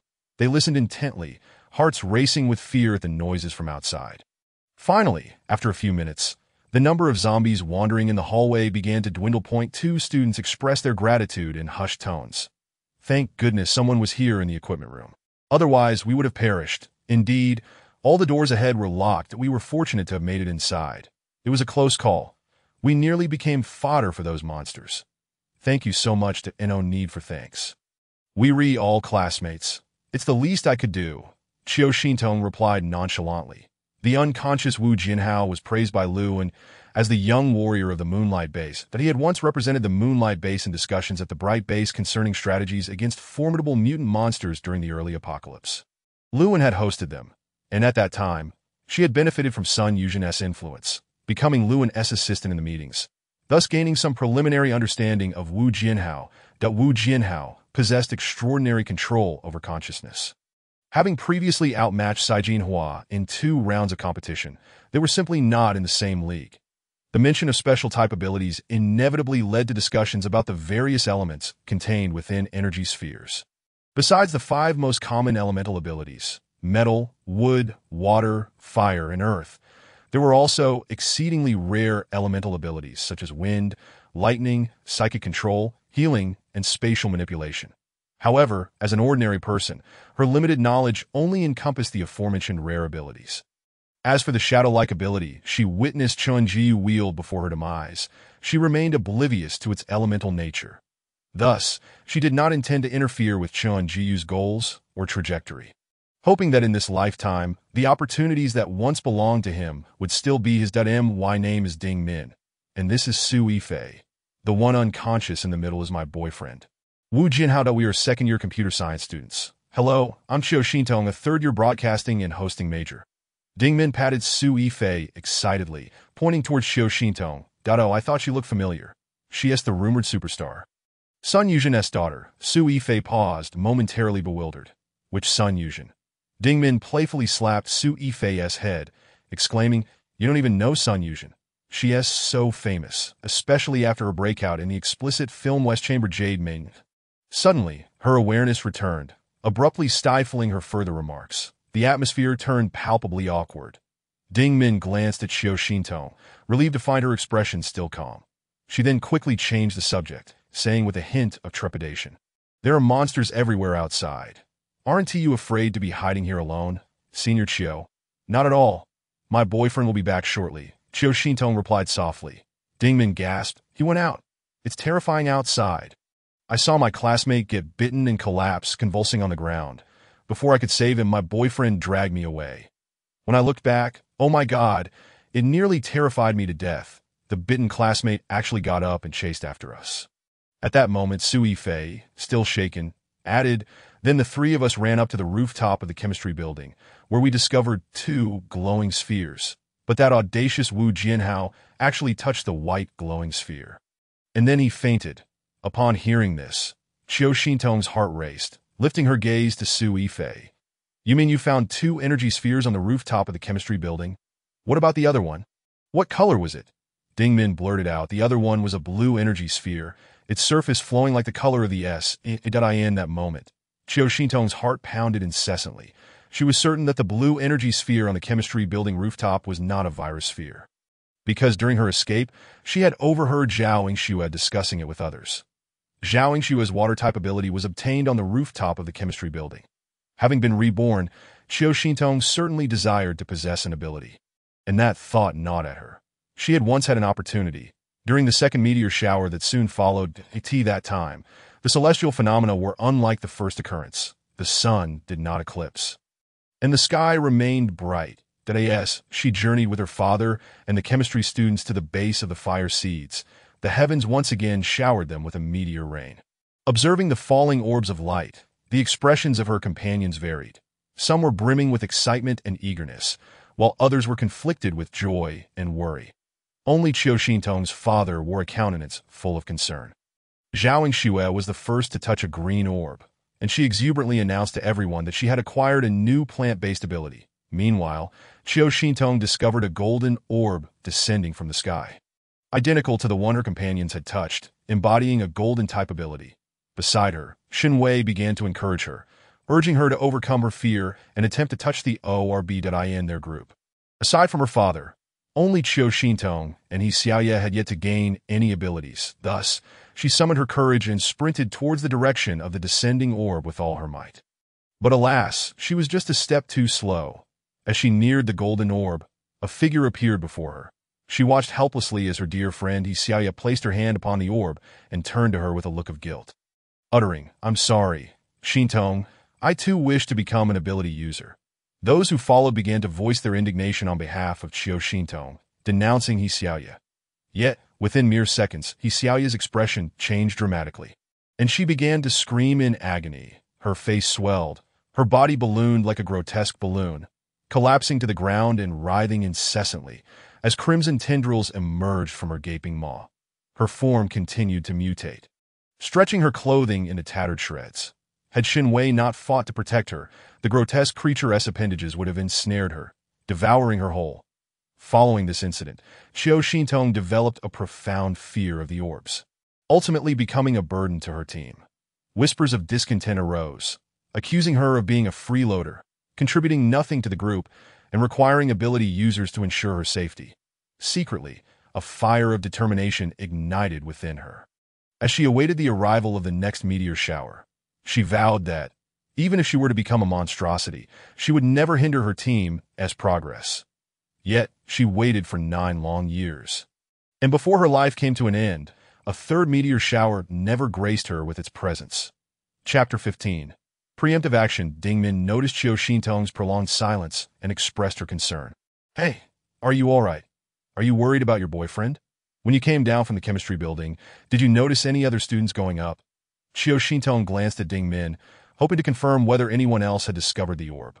She feared that if she risked her life to reach the rooftop, the water-type orb might already be claimed by another. No one, we didn't see anyone on our way down. All right, thank you.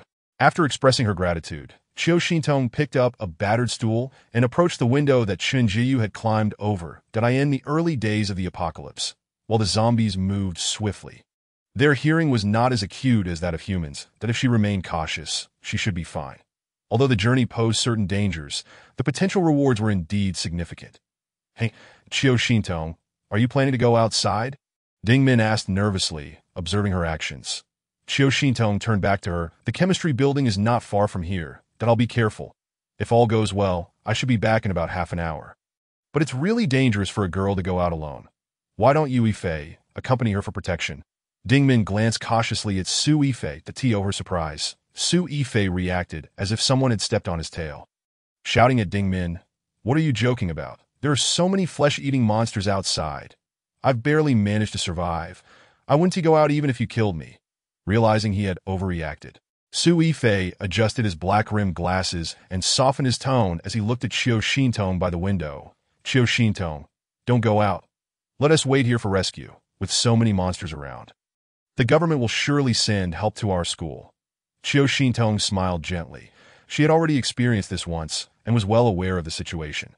Now, the signals across Blue Star had begun to falter, and the cities outside had transformed into hell on earth, even more severe than within the university campus. The military was already overwhelmed. "Qiu Xintong, may I ask why you feel compelled to go to the rooftop of the chemistry building at such a perilous time? What exactly are those orbs?" Dingmin fixed her gaze on Qiu Xintong, eager not to miss any subtle expression. Her intuition told her that Jinhao was determined to touch that white orb despite the obstacles. Those orbs must possess some extraordinary significance, but Jinhao had yet to awaken, leaving her unable to inquire further. Qiu Xintong organized her thoughts, set down the stool, and replied to Ding Min, "Your boyfriend is on the verge of awakening his abilities. He will become quite powerful in the future.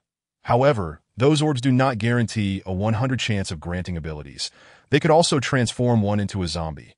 Therefore, I'm preparing to take a chance on the rooftop. The psychic ability orbs differ from others, requiring a certain mental strength from humans.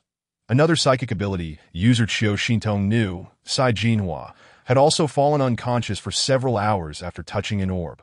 Upon hearing this, the two in the equipment room gasped in astonishment.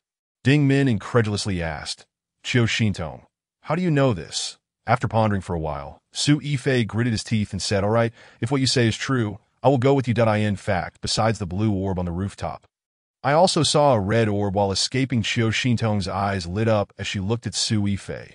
"Where is that red orb?" Without hesitation, Su Yifei replied, "At the pavilion in the center of the schoolless lake." He then turned to Ding Min, "Do you want to come along?" Upon hearing this, Ding Min hesitated. "I think I'll stay. Jinhao hasn't awakened yet, and I need to take care of him." Qiu Xintong discovered a three-legged table amidst a heap of dilapidated furniture. After exerting considerable effort to clear the debris, she unscrewed two legs from the table, keeping one for herself and handing the other to Su Yifei. Su Yifei accepted the wooden leg, swinging it vigorously a couple of times, only to realize that it was remarkably sturdy, an excellent weapon for fending off monsters. That he turned to Qiu Xintong, contemplating their course of action. "Senior Qiu, the route to the lakeside pavilion and the chemistry building is not the same. That I can only escort you to the outside of the chemistry building. After that, it's up to you. The vicinity of the lakeside pavilion is quite open, so if I encounter a monster, I can escape or even leap into the lake to swim away." However, the chemistry building, upon hearing this, Qiu Xintong was not surprised. She knew that the interiors of the chemistry building were narrow and fraught with numerous blind spots. If she were to encounter a zombie around a corner, escaping would indeed be a formidable challenge. Nevertheless, she felt grateful that Su Yifei was willing to accompany her a bit further to the entrance of the chemistry building. Cautiously, Qiu Xintong pulled aside a corner of the curtain to glance outside. It seemed that this area was relatively secluded, as there were no signs of wandering zombies. Moreover, the sky outside was gradually brightening, which was a boon for her, for daylight would greatly enhance her visibility, allowing her to effectively plan her escape route and identify potential hiding spots. However, it was likely already 5 in the afternoon. In a maximum of 2 hours, darkness would inevitably descend. Thus, if fortune did not favor her, and she found herself trapped within the chemistry building while attempting to acquire the ability orb, she would need to devise a way to return before nightfall, as she had promised Chen Jiyu that she would wait for him. Yet she had been given a second chance at life, a divine grace bestowed upon her. Therefore, she resolved not to allow herself to repeat the life she had led in her previous existence. She must obtain that water element ability orb. With determination, Qiu Xintong and Su Yifei cautiously surveyed the path ahead. weaving through the ping-pong tables and crouching low amid the dense foliage to conceal themselves as they stealthily advanced. Qiu Xintong felt a twinge of frustration as she looked down at her elegant white dress. She had never anticipated that the apocalypse would arrive a day early. Just before stepping outside, she had admired herself in the mirror, relishing her appearance. However, to her dismay, after only a brief period of movement in the bushes, her once immaculate white dress was now a dull gray, and the exposed skin on her legs bore numerous small red marks from scratches by twigs. Suddenly, Su Yifei halted, emitting a soft shushing sound. Qiu Xintong, feeling a surge of tension, crouched behind a perennial plant, holding her breath as she focused intently on the front. Indeed, a female zombie staggered into view a mere 10 meters ahead. Qiu Xintong's heart eased. Fortunately, there was only one that once the female zombie ambled past, they could continue their mission. The conviction in her heart allowed her to wait patiently, for atop the chemistry building lay the true water element light orb. Most crucially, in a few days, the water from the taps would become murky and foul, and thereafter, water elemental ability users would become highly sought after. She had no reason not to seize this opportunity. Chapter 16. The Chemistry Building. Initially, Qiu Xintong intended to wait until the female zombie was well out of sight before edging towards Su Yifei. However, at that moment, 3 more zombie figures appeared, trailing closely behind the female zombie. Meanwhile, chaotic screams erupted from the nearby comprehensive building. The wandering zombies were drawn to the sound, instantly transforming from their previously lethargic state into a frenzied rush toward the comprehensive building.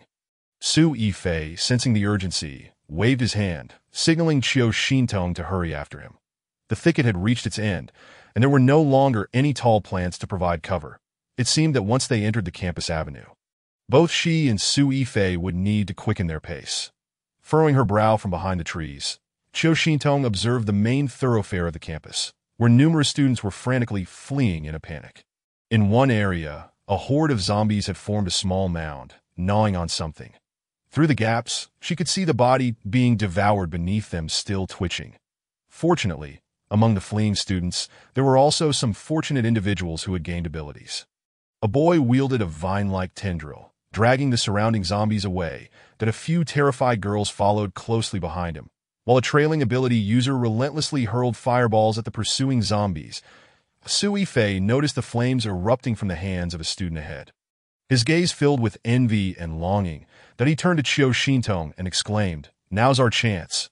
We must run quickly." As Su Yifei hastened his pace, raising the wooden leg as he charged ahead, Qiu Xintong swiftly followed suit. "Xintong, there's danger ahead. Come with me. We need to reach the studio together." Just as they reached the main campus road, a voice called out to them from behind. Qiu Xintong turned in surprise to see a handsome boy with a bloodied fire axe burst from the library entrance, flanked by 2 slender girls who wore expressions of sheer panic. The trio were her classmates, Zhang Tao, Cui Jiao, and Han Lijun. She did not slow her pace but called out from a distance, "I have something to attend to. You go ahead." At that moment, a dozen grotesque zombies surged from the library doors. Cui Jiao's pupils dilated in horror as she pointed behind them. "Ah, run. There are so many zombies behind us." Seeing the horde of zombies pursuing them, Zhang Tao disregarded Qiu Xintong, leading the 2 girls toward the nearest teaching building. The journey Qiu Xintong and Su Yifei undertook was fraught with peril. As they made their way to the second cafeteria, 2 towering male zombies appeared, drawn by the scent, charging toward Qiu Xintong and Su Yifei with bared teeth. That Su Yifei shouted fiercely, gripping the wooden leg as he aimed for one zombie's head. The sound of a dull thud echoed as he struck, and he watched with exhilaration as the zombie crumpled to the ground. The other tall zombie lunged at Qiu Xintong, who, regaining her composure, zeroed in on its head and swung with all her might. However, her strength fell short, and the swing went awry, merely causing the zombie to stagger. Regaining its balance, it lunged at Qiu Xintong once more. Panic surged within her. Her body felt weak upon her rebirth. As the zombie reached out for her, Qiu Xintong's pupils constricted, and she stumbled backward. Falling to the ground, Su Yifei gritted his teeth and swung his stick again, knocking down the zombie that threatened her. Yet within mere moments, the fallen zombie was back on its feet again. "Damn it! Do these monsters feel no pain?" Su Yifei shouted, his face contorted with frustration, taking advantage of the moment. Su Yifei quickly pulled Xiao Xintong to her feet, and they turned to flee, pursued relentlessly by the zombies. Gasping for breath, Xiao Xintong glanced back to see the number of zombies multiplying behind them. A wave of despair flooding her heart. She was nearly out of strength, yet a small horde of zombies, their eyes vacant and faces grotesque, continued to roar in pursuit that if they caught up to her, it would be the end.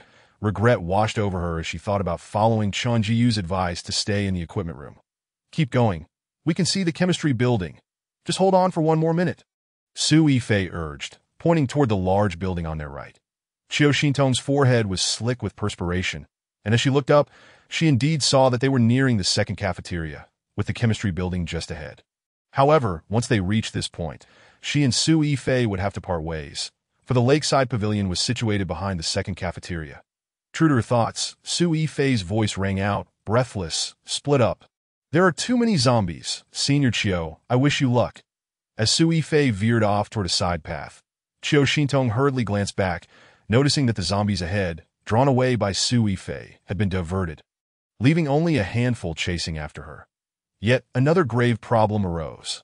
Although the number of zombies had diminished, the distance between them and Xiao Xintong was narrowing, from an initial distance of over 30 meters.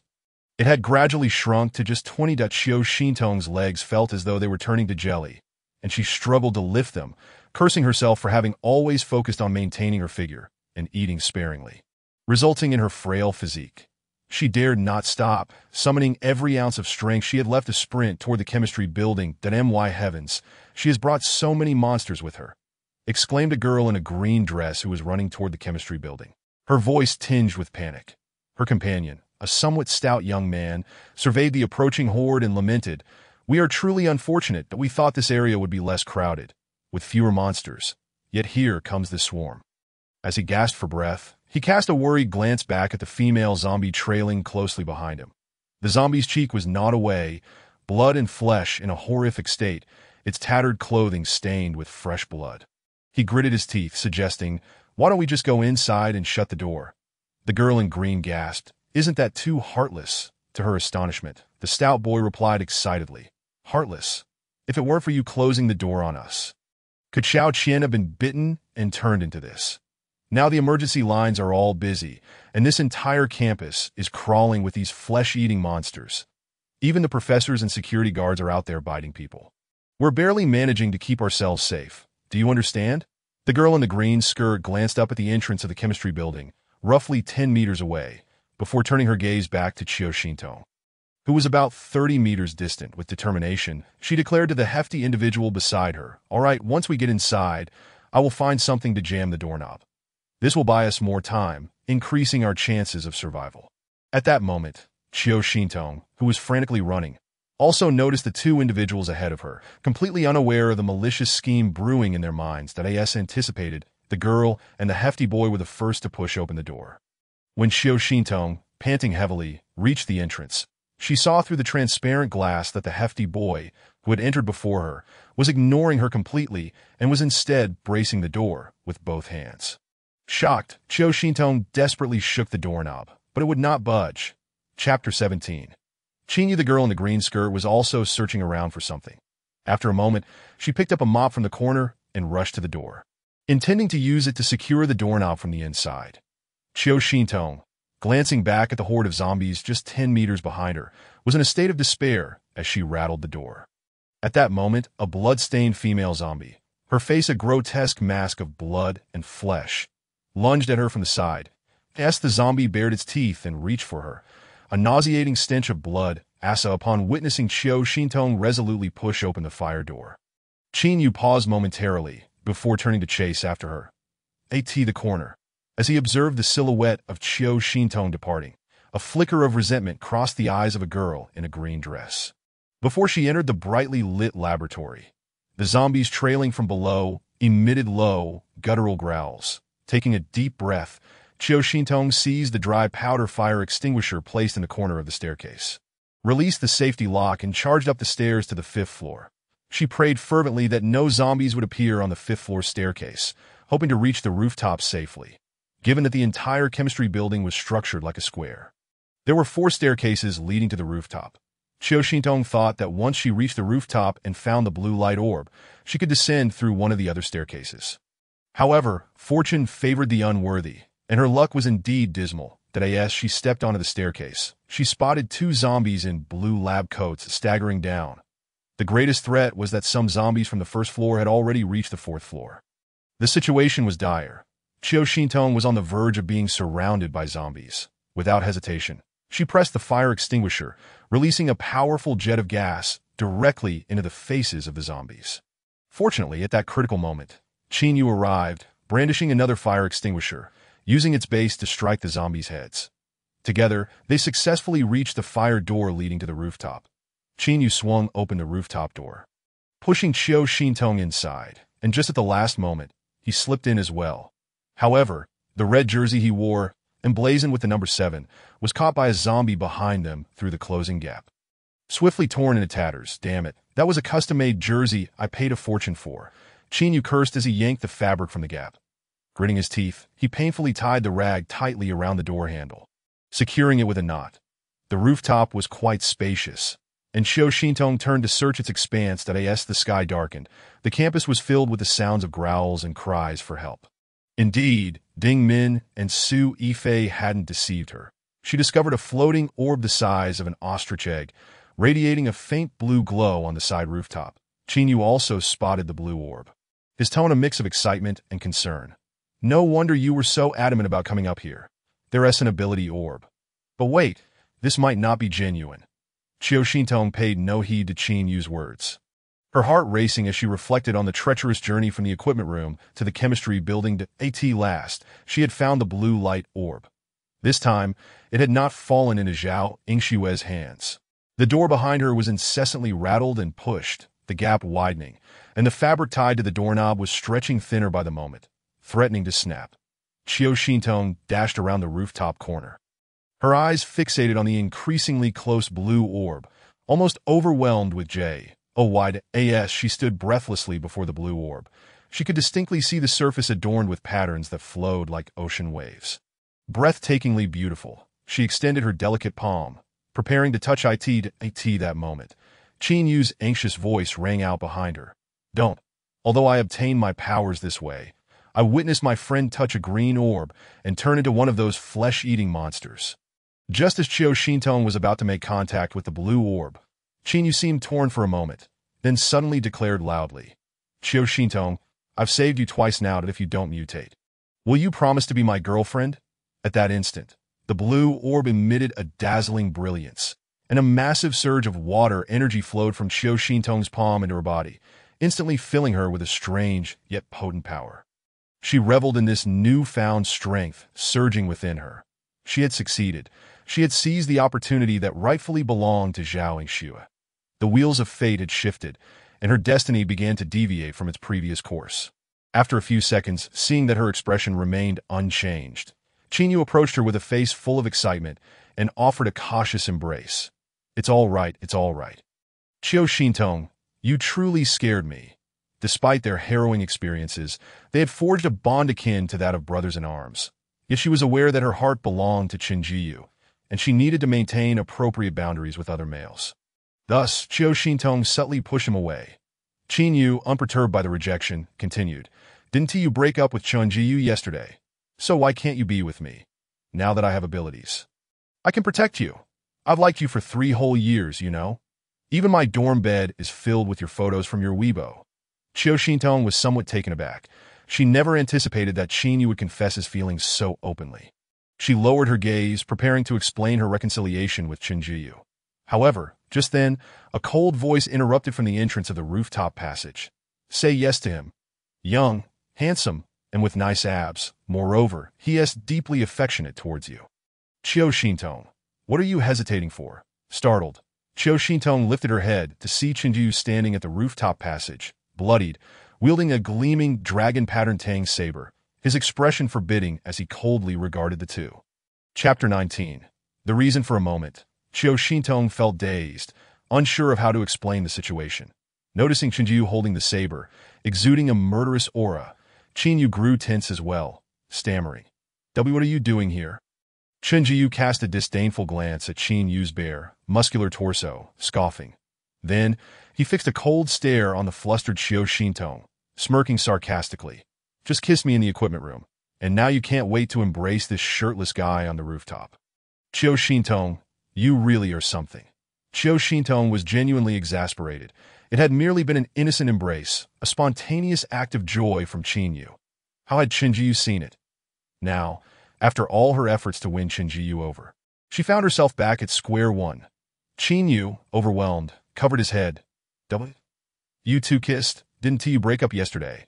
Having witnessed Chen Jiyu's formidable strength before, Qiu Xintong chose to ignore his snide remarks.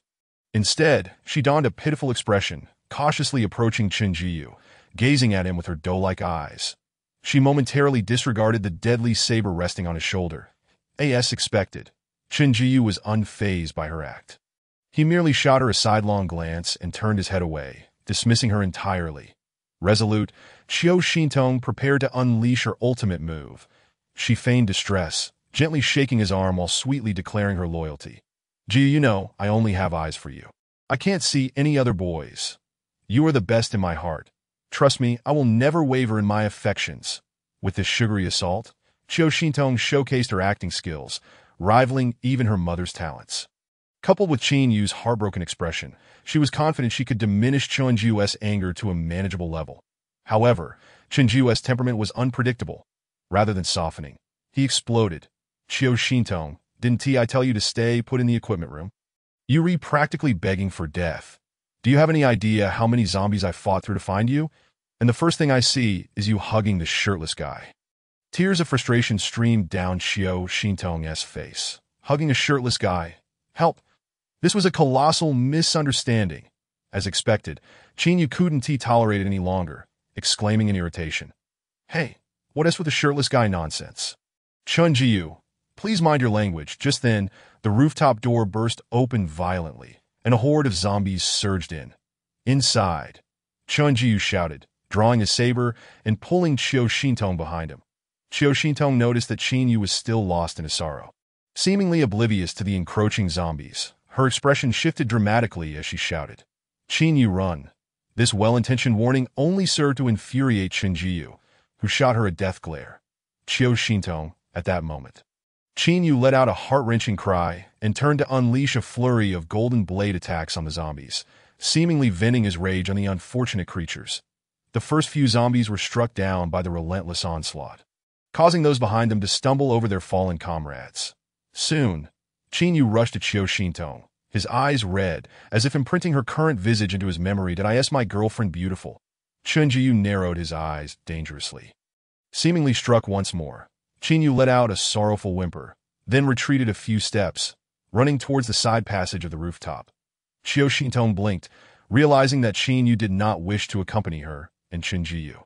As the zombies on the rooftop began to rise and charge, Chen Jiyu gently pushed Qiu Xintong towards the fire escape door, swiftly entering himself, then picked up a thick iron wire from a nearby pile of debris and casually twisted it before tightly wrapping it around the doorknob.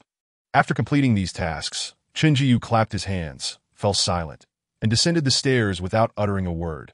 Observing the dismembered zombies scattered in the stairwell, Qiu Xintong stepped carefully through the sticky blood. Following Chen Jiyu down, on their way, they encountered Professor Qiu, who was in a conference room on the second floor. Upon hearing Chen Jiyu mention her father's whereabouts, Qiu Xintong's eyes widened in an instant, interrupting him with an urgent question.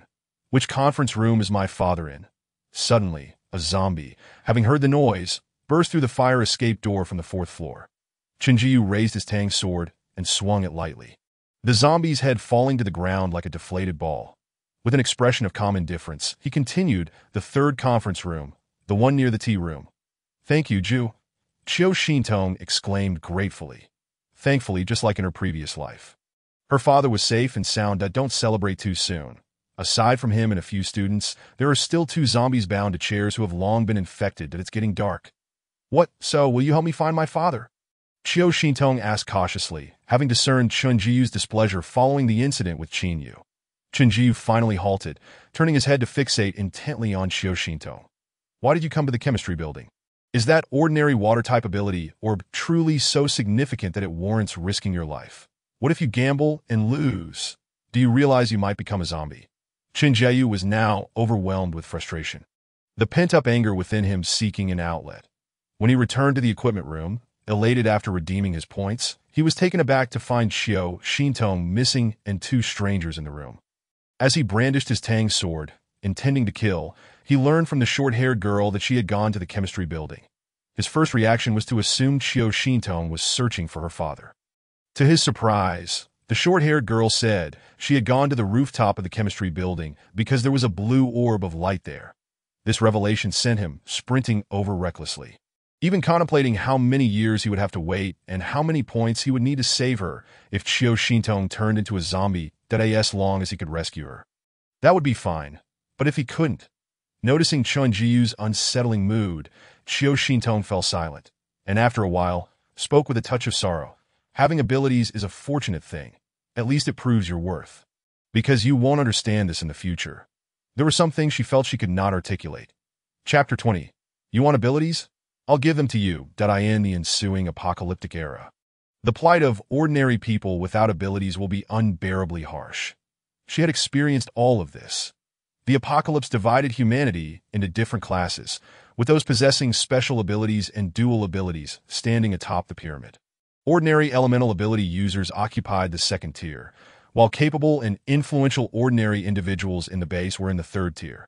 And she found herself at the bottom of the pyramid, a lowly being whom anyone could bully at will. Suppressing his anger, Chen Jiyu remarked, I don't understand. I think you've lost your mind. Why take such dangerous risks without waiting for me to return? Xiao Xintong furrowed her brow, her face etched with sorrow. I fear that by the time you return, this water-type ability or will have been snatched away, that if I lack abilities, I will only become a burden to you in the future. Chen Jiyu stopped in his tracks and turned to look at the pitiful Xiao Xintong, his icy demeanor softening slightly, that he sighed, and to her astonishment, the Tang sword in his hand vanished into thin air. Before Xiao Xintong could recover from her shock, she heard Chen Jiyu speak in his clear and magnetic voice. You want to be a burden, whether you have abilities or not. Moreover, if you desire abilities, I can grant them to you. There is no need for you to take such risks. Upon hearing this, Xiao Xintong's heart raced, astonished as she looked up at him. What? Abilities are something that come from chance and luck, right? You can just give them away? Unbeknownst to her, Chen Jiyu smiled charmingly, his lips curling into a captivating grin. Do you remember when I left I mentioned I would surprise you? Xiao Xintong nodded. Dazed that he had indeed said so, but she had thought that the surprise would be a gift of romance or a self-defense weapon. Could it be abilities? As expected, she watched as Chen Jiyu produced a black card with golden patterns, intricately designed, featuring a square shape in the center. Xiao Xintong's eyes widened in recognition. She remembered seeing him give a similar pattern card to the boy with the bowl cut in class. After handing the card to Xiao Xintong, Chen Jiyu smiled mysteriously, establish a connection with it. The moment she grasped the card, a tremendous amount of information surged into Xiao Xintong's mind, reminiscent of absorbing water-type abilities. The sensation was extraordinary. This was a super storage space she could sense without needing her eyes, which she could access with just a thought. As the storage data completed its transfer, the card in Xiao Xintong's hand vanished without a trace. In the early days of the apocalypse, any space ability user was the soul of a team, capable of collecting and storing vast amounts of resources. In her previous life, Zhao Yingxue thrived in the apocalypse, having been favored by Chief He upon her arrival at the Fire Seed base, becoming his chosen granddaughter-in-law largely due to her storage space. Where did you get the card? Xiao Xintong asked excitedly. Unable to contain her emotions, Chen Jiyu raised an eyebrow, smiling lightly. I exchanged it with Wang Xiaoda that moment. A reminder appeared in Chen Jiyu's mind. Protest, please change the name, host. Chen Jiyu's lips curled upward, sorry. The protest is invalid. Wang Kai? Xiao Xintong inquired, perplexed. Just then, Chen Jiyu's previously carefree demeanor shifted to seriousness, his clear, water-like gaze fixed on Xiao Xintong as he solemnly asked, if I tell you my secret, will you keep it confidential? Seeing Xiao Xintong nod sincerely, he slowly began, I am bound to a mysterious system that allows me to complete tasks it issues to gain points, which can be exchanged for many wondrous items. Xiao Xintong's heart raced as her thoughts drifted back to the keywords she had heard before her demise in her last life. Chen Jiyu continued without reservation. The black gold card was exchanged for points with the system. But the space orb stored within it was something I found myself, that I in the beginner-esque gift pack. I received a one-time privilege, which allowed me to locate a true ability orb suitable for me based on the coordinates provided by the system. However, I didn't choose any of them, instead using my only lottery chance to obtain an SSS-level dark ability. Dark abilities were extremely rare. Only one appeared in the entire blue star, landing at a specified location based on the host position, vanishing if not collected within 10 minutes. Noticing the confusion on Qiu Xintong's face, Qinjiyu patiently explained, "The black gold card is essentially a storage item, as well as a trial-and-error opportunity. Currently, 80 of the light orbs falling from the sky are genuine ability orbs, but 20 are virus orbs. This card can identify virus orbs while storing ability orbs. If a virus orb is stored, it will self-destruct. Do you have any more of these black gold cards?" Qiu Xintong asked with wide, eager eyes, hoping he might give her one, especially considering her parents. Qinjiyu squinted and smiled. "Want one?" Yes. Qiu Xintong nodded vigorously, grinning foolishly. However, Qinjiyu's radiant smile suddenly faded, and he said with a pained expression, "I don't have any left. All my points were only enough to exchange for this one. Additionally, the one I intended for you was actually a mutated lightning ability orb, but by the time I arrived, it had already been claimed by a passing girl, so I had to settle for storing the space orb for you." It would be a lie to say she was not moved. Even though he only had one black gold card, he had used it to store an ability. Such a grand surprise descended upon Qiu Xintong, making her feel as though she were ensnared in a dream. Unable to contain her joy, she instinctively lunged forward to embrace him. At that moment, Qinjiyu extended his hand to once again halt her exuberant advance, then lifted his shirt collar, bending down to catch a whiff of his own scent. The pungent odor of sweat mingled with the acrid stench of blood nearly made him retch. With a look of disdain, he discarded his shirt, revealing a fair and muscular torso, and with a flourish produced a clean sports shirt to change into. Noticing Qiu Xintong staring at him, he paused, narrowing his eyes as he teasingly inquired, "Do I look good?" Qiu Xintong's face flushed, her heart racing as she quickly turned away, feeling embarrassed for being caught staring. However, she couldn't help but notice that despite his lean appearance, he was of the type that looked thin in clothes but was quite muscular when undressed, his abdominal muscles clearly rivaling those of Qinyu. Was there even a need to feel jealous? She glanced down at her own white dress, which, although free of bloodstains, had faded from pure white to a dismal gray. Particularly, her hair was a tangled mess, resembling a bird's nest after her escapade through the window and the grass. After changing his clothes, Qinjiyu summoned his dragon-patterned Tang Dao, which appeared in his right hand as naturally as if it had always belonged there, while his left hand effortlessly clasped Qiu Xintong's, reminiscent of their romantic past in another life. The moment he grasped her hand, tears welled up in Qiu Xintong's eyes, overwhelmed by emotion. She could not fathom why. In her previous life, she had hurt such a wonderful bee. As they descended the stairs to the second floor, she was struck by the sight of disheveled zombie corpses sprawled across the steps, with severed limbs laid out in an almost surgical manner. Clearly the work of the Tang. At least 20 or 30 zombies lay scattered across the stairwell, and it dawned on Qiu Xintong just how harrowing Qinjiyu's journey had been. Even with his extraordinary abilities, this was merely the first day of the apocalypse, and he was not yet invincible. That it was evident he had risked everything to find her. With a lump in her throat, she declared, "I swear I will never run off again." Qinjiyu shot her a sidelong glance, his tone light and teasing. "Haha, if there is a next time, I'll break your legs." Qiu Xintong let out a soft laugh, intertwining her fingers with his that he reciprocated gently, and at that moment, her heart skipped a beat. The fragments of her once broken self, those long-lost emotions, seemed to gradually be piecing themselves back together. Upon reaching the second floor, Qinjiyu gently pushed open the fire escape door, that a faint creak echoed as 4 or 5 lingering zombies in the corridor seemed to sense the noise, abruptly turning their heads. The pale pupils in their ashen eye sockets scanned the night for living beings. And in an instant they spotted humans. With a guttural roar, they charged forward. Seeing this, Qinjiyu swiftly pushed open the fire door, pulling Qiu Xintong inside with him, speaking nonchalantly, "Haha, Wang Kai was right. These creatures do gain enhanced vision and reflexes at night. I hope Professor Chiu is safe. That a chill ran down Xiao Xintong's spine as she involuntarily recalled the two zombies bound in her father's meeting room. If they broke free from their restraints, the consequences would be dire. Just as the mention of Wang Kai left his lips, a notification flashed in Chun Jiu's mind. Protest, please change the title. Host. Host. Zombies exhibit berserk behavior at night, not only with enhanced vision, but also significant boosts in strength, intelligence, and agility.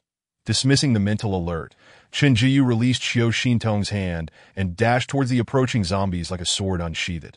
His movements were simple, yet extraordinarily swift. A flash of steel glinted as he struck, and the first zombie fell before it could even reach him. That he continued on to the second, third, and fourth. Xiao Xintong watched in astonishment, her heart racing as the first zombie charged with remarkable speed. She instinctively raised her hand, ready to unleash a water ball to assist Chen Jiu. However, to her surprise, he was faster than the zombies themselves. That he was powerful. The scene mirrored a memory from their past life, where Chen Jiu had become a blur, dispatching the elite of the Guangming base with nothing but a dagger, even bringing down He Ming, who possessed mutated wind abilities. That in that moment, their two figures overlapped in her mind. Come on, why are you still dawdling? Hearing Chen Jiu's deliberately lowered voice snapped Xiao Xintong back to reality, and she quickly jogged to catch up with him. As they traversed an open corridor, the sky outside had completely darkened. Looking over the half-height railing, she saw the flickering shadows of trees and the rising smoke and flames scattered across the campus. The distant, low growls of zombies made her heart race with unease. Upon reaching the final segment of the open corridor, they stood before the third meeting room where her father was.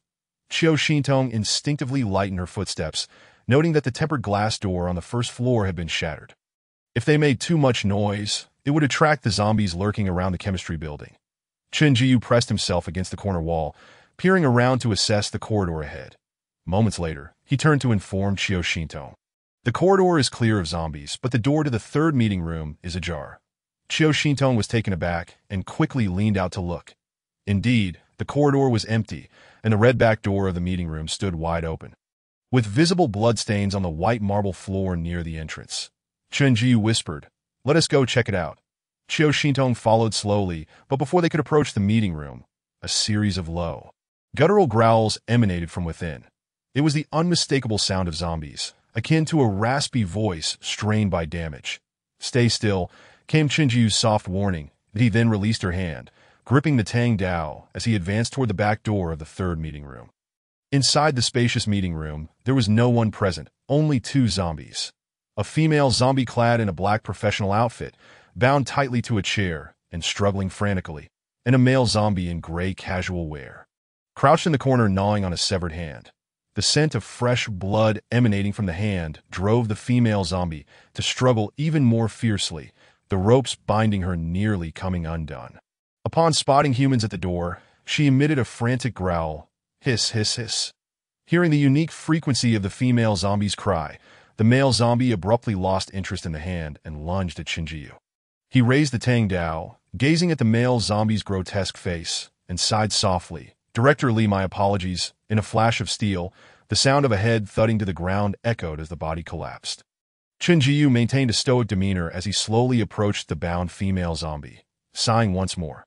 Xiao Xintong felt a pang of worry, uncertain of the situation inside, fearing for her father's safety. Just as she turned the corner, she saw Chen Jiu emerge from the back door, beckoning her over. She rushed in eagerly, but upon seeing the state of the meeting room, her expression shifted to one of shock. No wonder these two zombies had been bound. They had been cherished individuals in life. One was the school director, and the other was the principal. Yet relief washed over her as she realized her father had not turned into a zombie. "Their SA hand," Xiao Xintong exclaimed, pointing at the indistinct hand on the floor in astonishment. That a large pool of blood spread across the table, accompanied by several deep gashes, and the blood droplets trailing toward the door suggested someone had been bitten and, in fear of the virus spreading, had severed their own hand.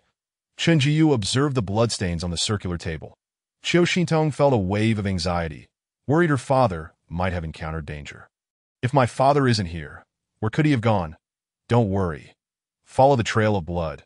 It should lead us to Professor Chiu," Chen Jiu instructed, pointing to a series of still fresh blood droplets. "Indeed, besides this, There are bloodstains on the floor outside. Chiao Shintong looked down, following the blood trail into the hallway. The blood droplets meandered across the pristine white floor tiles of the corridor, disappearing at the entrance of the tea room ahead. Chen Jiayu approached and gently knocked on the door of the tea room. Chiao Shintong could distinctly hear sounds of hurried movement from within, yet no one responded. Chen Jiayu knocked a few more times. Calling out gently, "Professor Chiao, it's me, Chen Jiayu." After identifying himself, the tea room door creaked open just a crack, revealing a girl with red-rimmed eyes cautiously peering out. Upon spotting Chen Jiayu and Chiao Shintong outside, she quickly opened the door wider, pulling them both inside. "Away, look!" Chen Jiayu actually brought the school bell. As the two individuals entered, a voice from within exclaimed in astonishment, "Wow, that's incredibly impressive. He single-handedly dealt with all those zombies at the stairway. Yet it's impossible to discern what his special ability might be." Chiao Shintong was just about to peer inside to see who was speaking when she was enveloped in a warm embrace, accompanied by the delighted voice of a girl. "Shintong, Professor Chiao has been worried about you. It's such a relief that you're all right." Hearing the familiar voice, Chiao Shintong momentarily felt bewildered. The delicate features of He Xiaoye reminded her of their shared past and the revolutionary friendship they had forged. He Xiaoye was a student personally mentored by Chiao Yuanming. Every time she spotted Chiao Shintong visiting her father in the chemistry building, she would eagerly share stories about Professor Chiao. Each year at the start of the academic term, He Xiaoye would bring local delicacies from her hometown, such as sausages and cured meats, although Chiao Shintong found them excessively salty and was not particularly fond of them. During the campus flower competition, He Xiaoye energetically campaigned for her, ultimately assisting Chiao Shintong in securing the title of campus flower at B University without her knowledge. Moreover, it was largely thanks to He Xiaoye that Chiao Shintong successfully pursued Chen Jiayu, as she had acted like a paparazzo, diligently tracking Chen Jiayu's whereabouts for her. For He Xiaoye's past act of seizing the ability orb, Chiao Shintong felt a twinge of resentment. However, the transformation of He Xiaoye into a mutant had indeed turned out to be a blessing in disguise, granting her a narrow escape from disaster. Chiao Shintong inquired, "Xiaoye, where's my father?" Although Sun Yuzhen forbade Chiao Shintong from maintaining excessive contact with her ex-husband, she visited the chemistry building several times a year, bringing her father various local specialties and gifts. Thus, the students familiar with Professor Chiao were well aware that the renowned campus flower, Chiao Shintong, was his daughter. That moment, He Xiaoye, with a quivering voice, replied, "Professor Chiao is inside." Zhou Ekton was bitten on the hand by Director Su, and fearing he might turn into a monster, Professor Chiao immediately severed his wrist. Chiao Shintong's eyes darkened. Zhou Xin, along with He Xiaoye and Zhao Yingxue, were students personally trained by her father, and they had been working on a crucial project right up until the apocalypse. She surveyed her surroundings. The 20-square-meter break room was lined with numerous storage cabinets, and the countertop featured a microwave and a sink with a large piece of cardboard laid on the floor. A few familiar faces sat atop the cardboard, yet Zhao Yingxue was conspicuously absent. The break room also contained a small area partially enclosed by a glass door, where a large table was positioned against the wall. Accompanied by a water dispenser, and 4 unopened barrels of purified water were placed on the floor. Chiao Yuanming was still clad in a blue lab coat, crouched on the ground, examining the condition of a sweat-drenched boy. The treatment was timely, and no symptoms of viral infection had yet been detected, but he required antibiotics. Zhou Exing, grimacing in pain, leaned against the wall, a bottle of alcohol placed before him. His complexion was abnormally flushed, with veins bulging on his forehead as he endured immense agony, and his right wrist was wrapped in a white cloth, stained with bright red blood at the severed end. "Dad." Chiao Shintong stepped forward, her voice choked with emotion. Chiao Yuanming, turning his weary face towards her, looked at Chiao Shintong with a hint of relief. "Shintong, I knew you would be fine." Thanks to his daughter's phone call, he had been able to anticipate the impending dangers of a solar eclipse and meteor shower, preparing himself to confront the mutated monsters resulting from the bites. Observing her father's significantly younger appearance, Chiao Shintong's thoughts surged that in this lifetime, she vowed to protect both him and Sun Yuzhen. A pained groan escaped the boy on the ground. Chiao Yuanming sighed, continuing to monitor Zhou Xion's condition. He Xiaoye paced anxiously. "Where are Yingxue and Peng Tao? Why haven't they returned yet?" At the mention of Zhao Yingxue, Chiao Shintong's eyes darkened, a tumult of emotions threatening to overwhelm her reason. "Shintong." Chenju keenly noticed the subtle shift in Qiu Xintong's expression. That I'm fine. Qiu Xintong lowered her gaze, concealing her emotions, constantly reminding herself that she must not display any feelings when faced with Zhao Xue. Woo-woo, they must have encountered some mishap. Otherwise, why haven tea they returned? What will happen to Zhou Xian without painkillers or antibiotics? He Xiaoya spoke in a frenzy to AT that moment. A square-faced student sitting on the cardboard glanced at Chen Jieyu and tentatively suggested, Zhou Xian's situation cannot be delayed any longer. The wound is at risk of infection. Chen Jiu, how about we head down another route to search for medicine together? Chen Jiu raised an eyebrow, a cryptic emotion flickering in his eyes. It seems we aren't particularly acquainted, are we? Why should I assist in searching for medicine? How can you say that? Aren't you the boyfriend of our professor's daughter? I witnessed you handle so many zombies at the stairway. With you around, we could easily retrieve the medicine. Indeed, Chen Jiu, isn't it a student's duty to help one another? Can you truly bear to watch Zhou Xian succumb to infection? A girl with curly hair sitting on the cardboard said indignantly to AT these words. Qiu Xintong felt a surge of discomfort that wasn't Zhao Xue, supposed to be helping the injured find medicine. Why was there a need to compel Chen Jiu into this as well? Forget it, Li Wei. Don't pressure him that if you force Chen Jiu out that door. What if he disregards your situation when you're bitten by a zombie? And Junjie, seated next to Li Wei, remarked, patting his shoulder. He wouldn't abandon me that I saw Chen Jiu in action against the zombies. He is far more capable than Peng Tao. Besides, you can't catch a tiger cub without entering the tiger's den. Perhaps I might encounter an ability orb when I step outside, that Li Wei retorted. Indeed, with so many mysterious orbs appearing on campus, Peng Tao mentioned that they contain abilities. Those bold enough may gain superpowers. And Junji's eyes sparkled with excitement as he spoke. He had witnessed a fiery orb fall in front of the chemistry building, and Peng Tao had unwittingly touched it. Moments later, flames erupted from his hands. Peng Tao had excitedly proclaimed it a gift from the heavens, granting him the ability to wield fire. Seeing such a miraculous event, how could Junjie not feel envious? However, before he could search for other ability orbs, chaos erupted on campus. A horde of individuals, resembling rabid animals, ran amok, viciously attacking their fellow students. That Xiaoya lamented, Li Wei, Junjie, please don't do anything foolish. I saw Hu Ping transform into a man-eating monster after touching an orb. Even the director was bitten by him. Chapter 23. Searching for medicine. Anything is better than sitting here waiting to die. That we have no food, just a few barrels of water. How long can we last like this? Li Wei exclaimed, his emotions running high. That I haven't eaten since noon, and I'm starving, but the most pressing issue is Zhou Xi's medicine. That if Xu doesn't return soon, and Chen Ji refuses to help. What will we do? The girl with curly hair frowned. Qiu Yuanming sighed, furrowing his brow as he discreetly lifted the curtain to observe outside. It's quite dangerous out there. The zombies are significantly more active than during the day.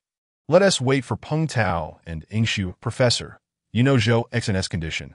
We can't afford to delay for much longer. The girl with curly hair interrupted, casting a sharp glance at Chen Jiu, silently accusing him of inaction.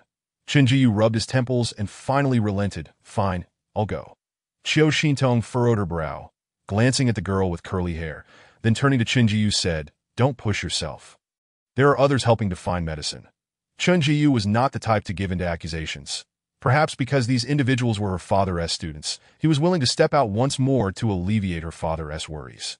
Unbeknownst to Qiu Xintong, however, Chen Jiu was being bombarded by the system's incessant notifications in his mind, causing him a headache. That by helping others, you can earn 10 gratitude points. 1 gratitude point can be exchanged for 1 point. Please open the task panel to claim your gratitude task. Bro, I knew you'd go. You're so strong and quick on your feet. Have you trained before? Upon hearing Chen Jiu's agreement to venture out, Li Wei's face lit up with excitement. Yes, I've trained in the Shadow Blade technique. I'm the 18th generation heir of the Chen family, Chen Jiu replied nonchalantly, spinning a tale. That I knew it. You wouldn't dare charge into a horde of zombies with just a knife unless you had some skills. That you're truly impressive for bringing the campus flower back unharmed. Li Wei applauded, admiration gleaming in his eyes, seeing the envy in Li Wei's gaze.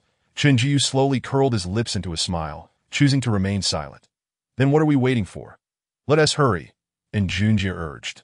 Hey, Junjie, are you secretly planning to go out to find an ability orb? Aren't you afraid of turning into a monster? The girl with curly hair bluntly exposed in Junjia's true intentions. Su Wenjing, mind your own business. Go ahead if you want an ability so badly, I'll just see if you're lucky enough to survive, Su Wenjing retorted angrily. Enough. Be careful not to attract the zombies. Yu Liwei advised against AT that moment. Chen Jiyu leaned closer to Qiu Xintong and whispered softly, Do you wish to go outside? I can take you to gather some supplies. Qiu Xintong nodded in agreement. Although the words of these individuals were laced with moral coercion, her own space was devoid of any provisions, and it was indeed time to accompany them to collect some medicine and resources. Most importantly, she could distinctly sense the abundant water energy within her, and she yearned for the opportunity to truly engage in battle. As she observed the others preparing to depart, Xiaoya hastily opened a storage cabinet and retrieved a large canvas bag. Stammering to Qin Jiu, May I join you? I can help bring back some supplies. What are you doing joining the fray? Just stay put. Yu Liwei waved his hand dismissively at Xiaoya, gritting her teeth. Xiaoya revealed her true motivation. I saw a green ability orb glowing in the flower bed of the building ahead, and I want to try for it.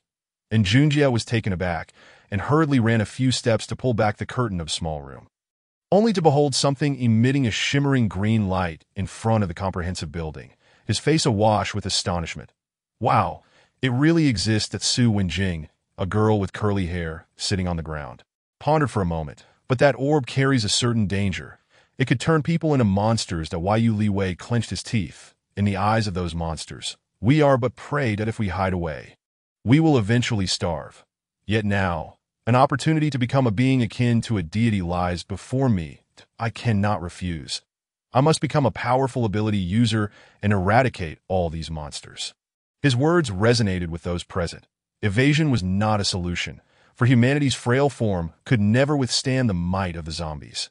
Only by becoming ability users could they hope to lead others against the undead and escape their current plight. Chun Jiu, I am aware of your strength, so please take us to seek the ability, or if I unfortunately become a monster, please be the first to end my life. And Junjia spoke with gravity. Chun Jiu regarded him with a hint of appraisal before slowly responding. Indeed, well said, I admire your resolve. But why should I squander my time gathering supplies to assist you in obtaining an ability orb? Brother, if you agree to help me find the orb, once I successfully become an ability user, you shall be my elder brother. Me too from now on. We shall follow our elder brother's lead. Yu Liwei enthusiastically chimed in. Xiaoya, though silent, exchanged a glance with Qiu Xintong, her eyes brimming with hopeful light. Qiu Xintong felt a flicker of concern. Would it be troublesome if so many ventured out? Chun Jiu's face remained impassive, yet his impatience was palpable beneath the surface. I can take you all out, but I have a condition. What condition? Speak up, Yu Liwei urged excitedly. First, we will go to the school infirmary to retrieve medicine. Without my consent, you must not touch any ability orbs along the way. Why? Why do we need your permission to obtain the orbs ourselves? And Junjia questioned in confusion. Chun Jiu's gaze was icy as he replied. If you wish to join, then follow. If not, stay here and wait. Yu Liwei furrowed his brow in contemplation before conceding. All right, I agreed. He then raised in Junjia's arm, signaling that he had no objections either. And Junjia frowned, lowering his arm. All right, let us get ready to depart. Yu Liwei comfortingly patted in Junjia's back. He then turned and opened a storage cabinet, swiftly withdrawing a bloodied, multifunctional fire axe. The blade was not only stained with blood, but also bore remnants of flesh, leading Qiu Xintong to suspect that Zhou Xian's wrist had likely been severed by this very axe. And Junjia also pulled out a broom handle from the corner, swinging the hollow steel pipe with satisfaction. This will do. Xiaoya tightened the canvas bag on her right shoulder, scanning the tea room for suitable weapons, but found none. Well then, we'll figure out how to find some self-defense weapons once we're outside. Once everyone was prepared, Chen Jiu took Qiu Xintong's hand and led the way, opening the door to the tea room. The corridor lay still and empty, only the faint scent of blood wafting through the air. Chun Jiu, keep your voice down. Director Li has turned into a zombie and is nearby. Let us exit through the small door behind the chemistry building. Yu Liwei spoke with a terrified expression, gesturing towards the third conference room in a hushed tone. Chapter 24, B District Medical Room. Qiu Xintong gently reassured. Director Li is gone. Jiu has already dealt with him. Yu Liwei gasped. What about the principal? He too is gone. They have been infected by the virus, lost their sanity, and can no longer be considered human. They are zombies. Qiu Xintong calmly corrected his misunderstanding. Yu Liwei sighed. Alas, the principal barged in and bit Director Li. We, fearing their identities, could only bind them desperately. Later, Director Li broke free of the ropes and... Chen Jiyu, where's your weapon? Where's your Tang Dao? And Junjie exclaimed in surprise. Qiu Xintong felt a jolt of alarm. If Chen Jiyu were to conjure a weapon out of thin air in front of everyone, it would reveal his ability to store items. Fortunately, Chen Jiyu merely smirked, his tone languid. Oh, I accidentally left it in the conference room ahead. Wait for me. I'll retrieve it. With that, he turned and swiftly entered the preceding conference room, emerging moments later with the dragon-patterned Tang Dao, which immediately eased the tension among the group. As they made their way. They encountered no zombies in the second-floor corridor, allowing them to safely reach the stairwell at the back. Chen Jiyu led the way, with Junjie, holding the iron pipe, walking nervously behind him, followed by Qiu Xintong and He Xiaoye, with Yu Liwei bringing up the rear with the fire axe. Currently, the school had not lost power, and the classrooms remained brightly lit.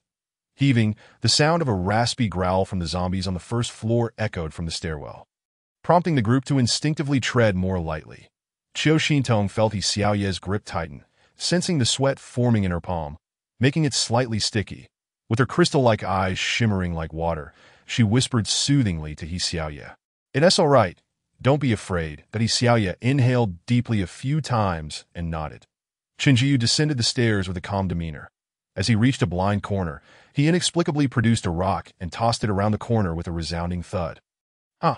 Hiss! The low growls and the sound of hurried footsteps erupted after the stone hit the ground, prompting Chen Jiyu to close his eyes and listen intently to the approaching footsteps before exhaling softly.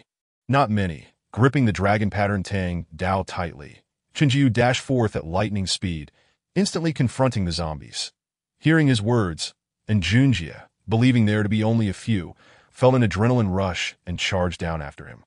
However, after merely a few steps, he turned back in terror, shouting help. At least a dozen zombies. Qiu Xintong glanced at the panic-stricken He Xiaoye and turned to Yu Liwei, who was gripping his fire axe tightly. Filled with anxiety, I'll go help Jiyu. You all protect Xiaoye. Qiu Xintong sprinted down the stairs, witnessing Chen Jiyu swiftly maneuvering and dispatching zombies. She no longer held back, focusing on the two towering zombies ahead. Unleashing a column of water from her palm that surged forth like an open floodgate, relentlessly battering the undead. The zombies were forced back by the approaching torrent, and Chen Jiyu leaped, swinging his Tang Dao to swiftly decapitate the two zombies. From around the corner, He Xiaoye gasped, Xintong has abilities too. And Junjie, realization dawning upon him, exclaimed, I was wondering why Jiyu brought the campus bell with him. Turns out she has water-based abilities. Observing Chen Jiyu's rapid movements and fierce strikes, Yu Liwei marveled. Is this truly something the human body can achieve? Chen Jiyu resembles a monster more than these creatures. Behind.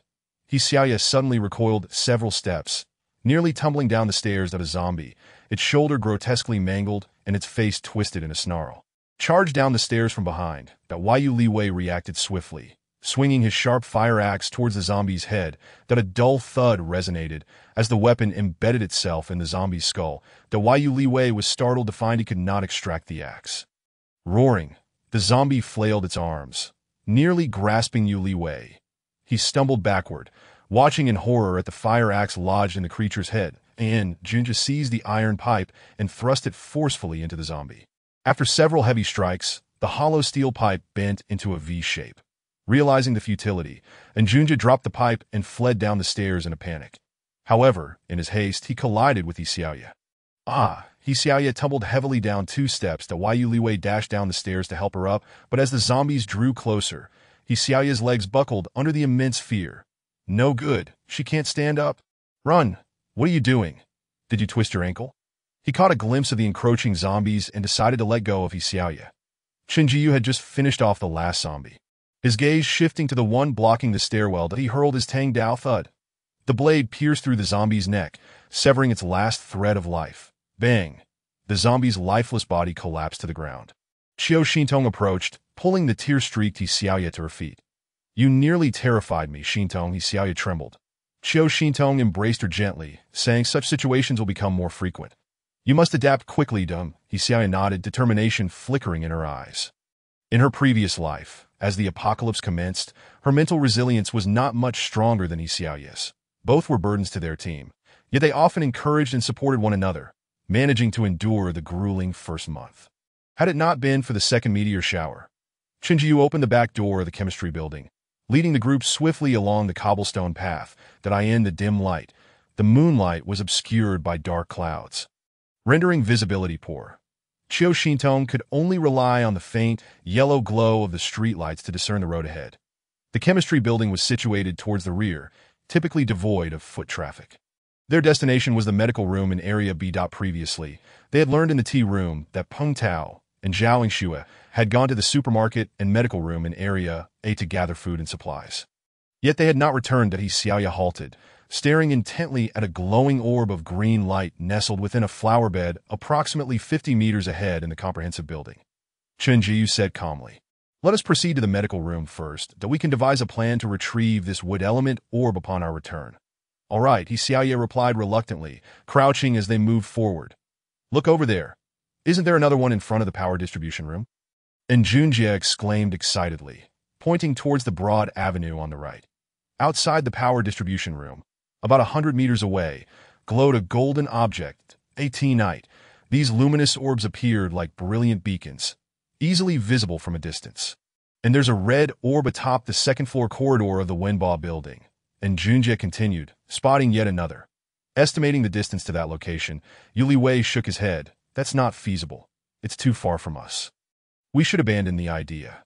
Thus, the group cautiously traversed over 100 meters, strangely encountering not a single zombie. Chapter 25. Zombies surrounding the tree. "Hey, buddy, this journey has been remarkably smooth. We should reach the medical room in just a couple of minutes," Yuli Wei said, lifting his head excitedly towards Chunji. "It is too quiet." "Unnaturally so," Chunji replied, his gaze steady. "Let us hope it remains this way. We must not encounter any zombies." Xiaoya closed her eyes, clasping her hands in prayer. "Look," Qiu Xintong pointed down the road, where two figures were sprinting. "Wait." Chenjiu crouched down, extending his hand to signal the others to halt. The rest followed suit, and Qiu Xintong tugged at his sleeve. "What is the matter, Jiu?" Yuli Wei inquired. "Aren't there just two zombies ahead?" "Indeed, just two zombies. Why fear them? If they spot us, we can deal with it." And Junjie added, perplexed, "Not quite. Look at that large tree ahead." Qiu Xintong urged them to widen their gaze. Directly in front of the medical room stood a robust banyan tree, now surrounded by a throng of zombies that a cursory glance revealed at least dozens, if not hundreds, of the undead beneath its branches. Chenjiu spoke with an unwavering tone. "There are several people atop the tree, and more zombies are continuously arriving, attempting to push their way up the trunk. It won't be long before they start to stack up, and importantly, the medical room in Area B is situated right behind that tree." Xiaoya's expression faltered. "What should we do? Is it impossible to pass?" "While the zombies are preoccupied with the people in the tree, we should quickly gather the energy orbs," and Junjie suggested. "Exactly. Since we can't proceed, Jiu, as powerful as you are, you cannot possibly take on hundreds of zombies. It's better to seize this opportunity to collect the energy orbs," Yu Li Wei concurred. "You all claim to be doing this for Zhou Xin, yet your true intention is to utilize Jiu to retrieve energy orbs for yourselves. Isn't it?" Xiaoya's face darkened as she clarified.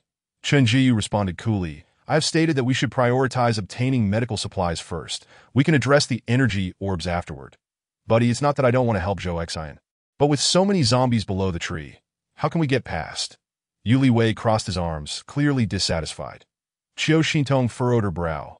The situation was indeed dire. In her previous life, Zhou Xin had not suffered the fate of losing his hand. The students under her father had never sought medicine for their classmates. This time, the apocalypse had commenced a day earlier, much like a butterfly effect, causing numerous changes. That Junjie, who should have been bitten and turned into a zombie, was still alive, while Peng Yuan, who would have obtained wood element powers in 2 days, had acquired fire element powers prematurely. Suddenly, Chenju gently draped his arm around Qiu Xintong's shoulder, momentarily startling her, before uttering a phrase that filled her with dread. "Xintong, I will draw the zombies away. You and the others go to the medical room to fetch the supplies." Upon hearing this, Chiu Shintong's expression shifted, and she vehemently rejected, "No, it's too dangerous. What if you get hurt with so many zombies around?" "Hey, buddy, don't be reckless. This is no different from courting death," Yu Liwei interjected urgently. Chen Jiyu's deep gaze met his. "I am not so easily defeated. You needn't worry," as soon as he finished speaking. Chiu Shintong felt a thin card slip into her palm. Before she could establish a connection to discern its nature, Chen Jiyu rose and, with a leisurely grip on his tang knife, strolled down the campus path. At that moment, Chen Jiyu's consciousness conversed within his mind. Wankai, upgrade to second-tier abilities. Host, upgrading to second-tier abilities requires the consumption of an ability upgrade card. Proceed with the upgrade. Upgrade. Upgrade successful. One ability upgrade card consumed. Remaining in the host's inventory: 1 weapon blind box, 1 X-ray card, 1 invisibility card, points. 13. Please continue your efforts. That a surge of powerful energy surged through Chen Jiyu's limbs and bones as he closed his eyes. Savoring the remarkable transformation of his physique and abilities, in the distance, a few wandering zombies noticed him, emitting low, guttural growls as they charged towards him. With a languid motion, Chen Jiyu drew his tang knife. His enhanced vision rendering the zombies' movements sluggish, as if they were turtles. A smile crept across his lips as the zombies drew nearer. He advanced instead of retreating, dashing into the horde at remarkable speed. The blade flashing coldly as it swiftly severed the unfortunate zombies in twain. The commotion was so great that the surrounding zombies, initially fixated on the tree, were drawn to him instead, redirecting their attention towards his direction. As they approached too slowly, Chenju even whistled handsomely at the zombies charging towards him. This audacious act not only attracted the zombies, but also caught the gaze of several survivors. On the rooftop of the comprehensive building, a striking figure leaned against the railing, whispering like a lover. Chenju. Chiu Shintong tightened her grip on the card, a mysterious inscription suddenly appearing in her mind. Invisibility card, effect.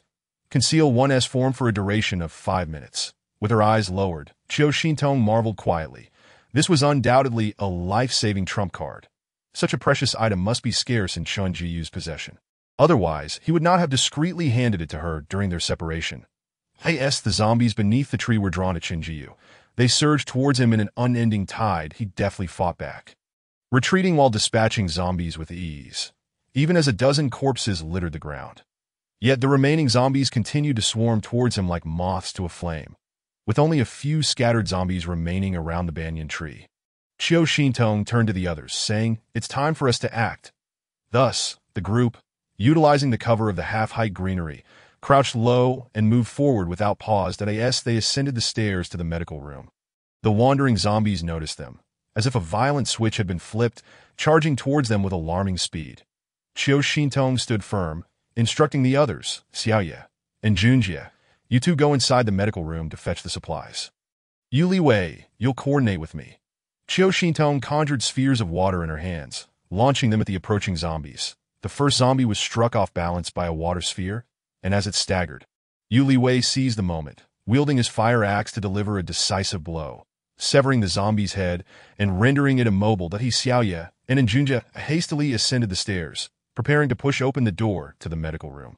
Only to find it locked, Xiaoye exclaimed in surprise, "The door is bolted.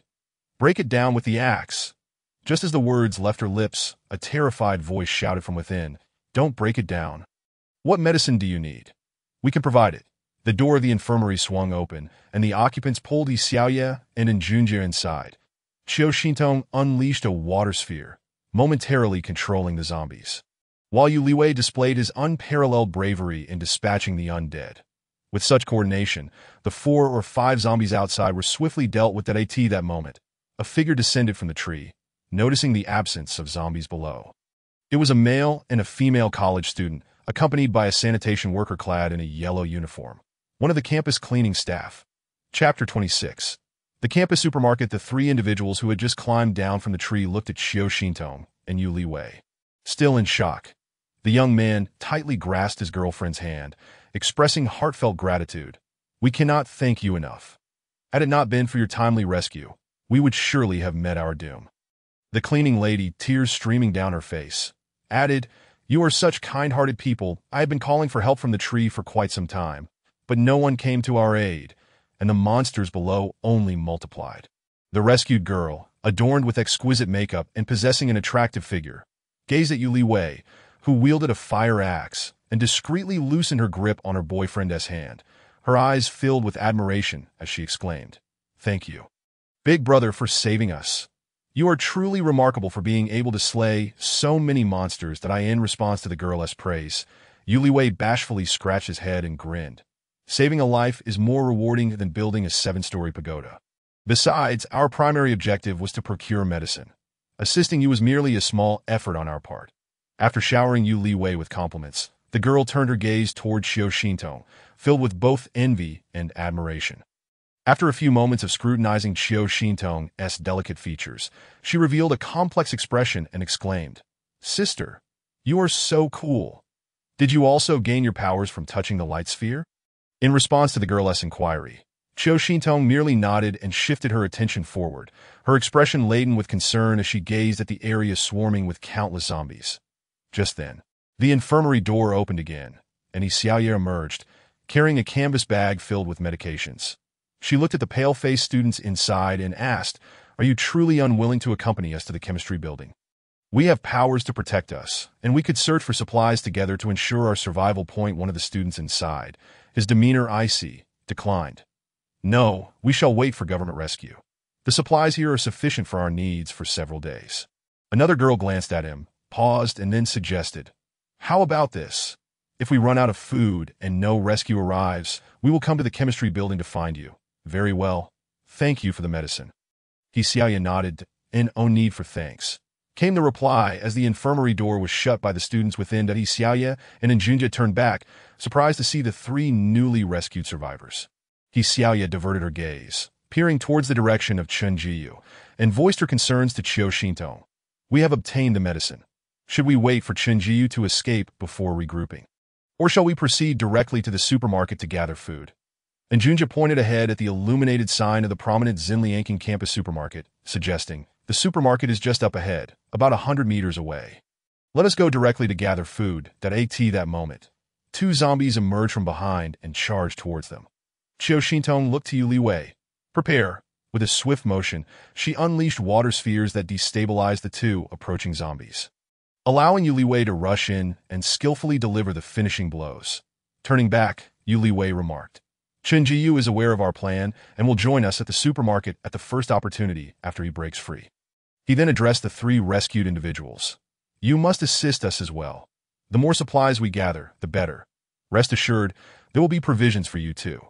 The cleaning lady nodded eagerly. "Absolutely. No problem at all." The rescued girl chimed in happily. "Agreed. We were just worried about lacking food. Had it been her and Lu Ji, even if they had been rescued, they would never have dared to venture out to gather supplies again." Today, when the meteor shower occurred, Lu Ji had come to the entrance of her dormitory to invite her to watch the celestial display. However, just as she stepped outside, they encountered individuals chasing and biting one another. Soon, the situation escalated as more and more crazed individuals afflicted with this rabies-like condition began to rise from the ground. Howling that in their panic, she and Lu Ji fled, ultimately encountering the cleaning lady who was climbing the tree. Thus, the 3 of them ascended the large banyan tree together. Yet, it was the cleaning lady's cries for help that attracted a multitude of wandering monsters, surrounding the tree in increasing numbers. Thankfully, the arrival of these individuals had spared them from becoming the next victims of the undead. The girl who had been carrying the canvas bag mentioned that the chemistry building housed other superpowered individuals, hinting that it might serve as a suitable refuge. Observing the continuous influx of zombies congregating along the campus thoroughfare, Qiu Xintong said to Yu Li Wei, "However, I wish to wait for Jiyu. Moreover, we are unaware of the situation inside the supermarket, that if there are numerous zombies, we may find ourselves in peril." And Junjie, his expression somewhat displeased, lowered his voice. "Currently, the zombies nearby have been drawn away by Chen Jiyu, presenting us with a prime opportunity to gather supplies. With your cooperation with Yu Li Wei, we are sure to return laden with provisions." Even Xiaoye was swayed by Junjie's words. "Xintong, let us first head to the supermarket, that he knows our objective and will come. After all, standing here and waiting is not a viable strategy." Yu Li Wei concurred. Xiaoye is correct. Remaining in one spot with so many of us is too conspicuous and could attract nearby zombies. Once zombies detect a target, they emit a unique frequency to summon other nearby zombies. Noticing that everyone except Xiao Xintong was in favor of heading to the supermarket to gather supplies, Yu Li Wei, wielding his fire axe, felt emboldened and sternly advised the others. Listen to me. The zombies on this route are sparse, making it an opportune moment. Time is of the essence, so when we reach the supermarket, aim to collect as many non-perishable food items as possible, such as compressed biscuits, chocolate, instant noodles, and energy bars. Avoid bulky puff snacks that take up space, and be quick with your actions. Everyone nodded in agreement. Absorbing his words, the A.N. Junja followed closely behind Yu Li Wei, striding confidently towards the supermarket. He Xiaoye, brimming with enthusiasm, grasped Xiao Xintong's hand and jogged to keep up. The short distance proved to be relatively uneventful, with few zombies encountered until they approached the supermarket, where they discovered two zombies squatting by the side entrance, devouring the corpse of an elderly man. Yu Li Wei took a few cautious steps forward, raised his axe, and charged in, swiftly dispatching the two zombies with decisive blows. This prompted the young woman to shower him with praises, to which Yu Li Wei modestly waved his hand, signaling that it was a trivial matter. The doors of the Xinliangking supermarket stood ajar, revealing rows of large freezers on either side. Bright lights illuminated the interior, showcasing the disarray of scattered biscuits and jerky across the 200-square-meter space. It was evident that other survivors had arrived before them to gather supplies. Chapter 27.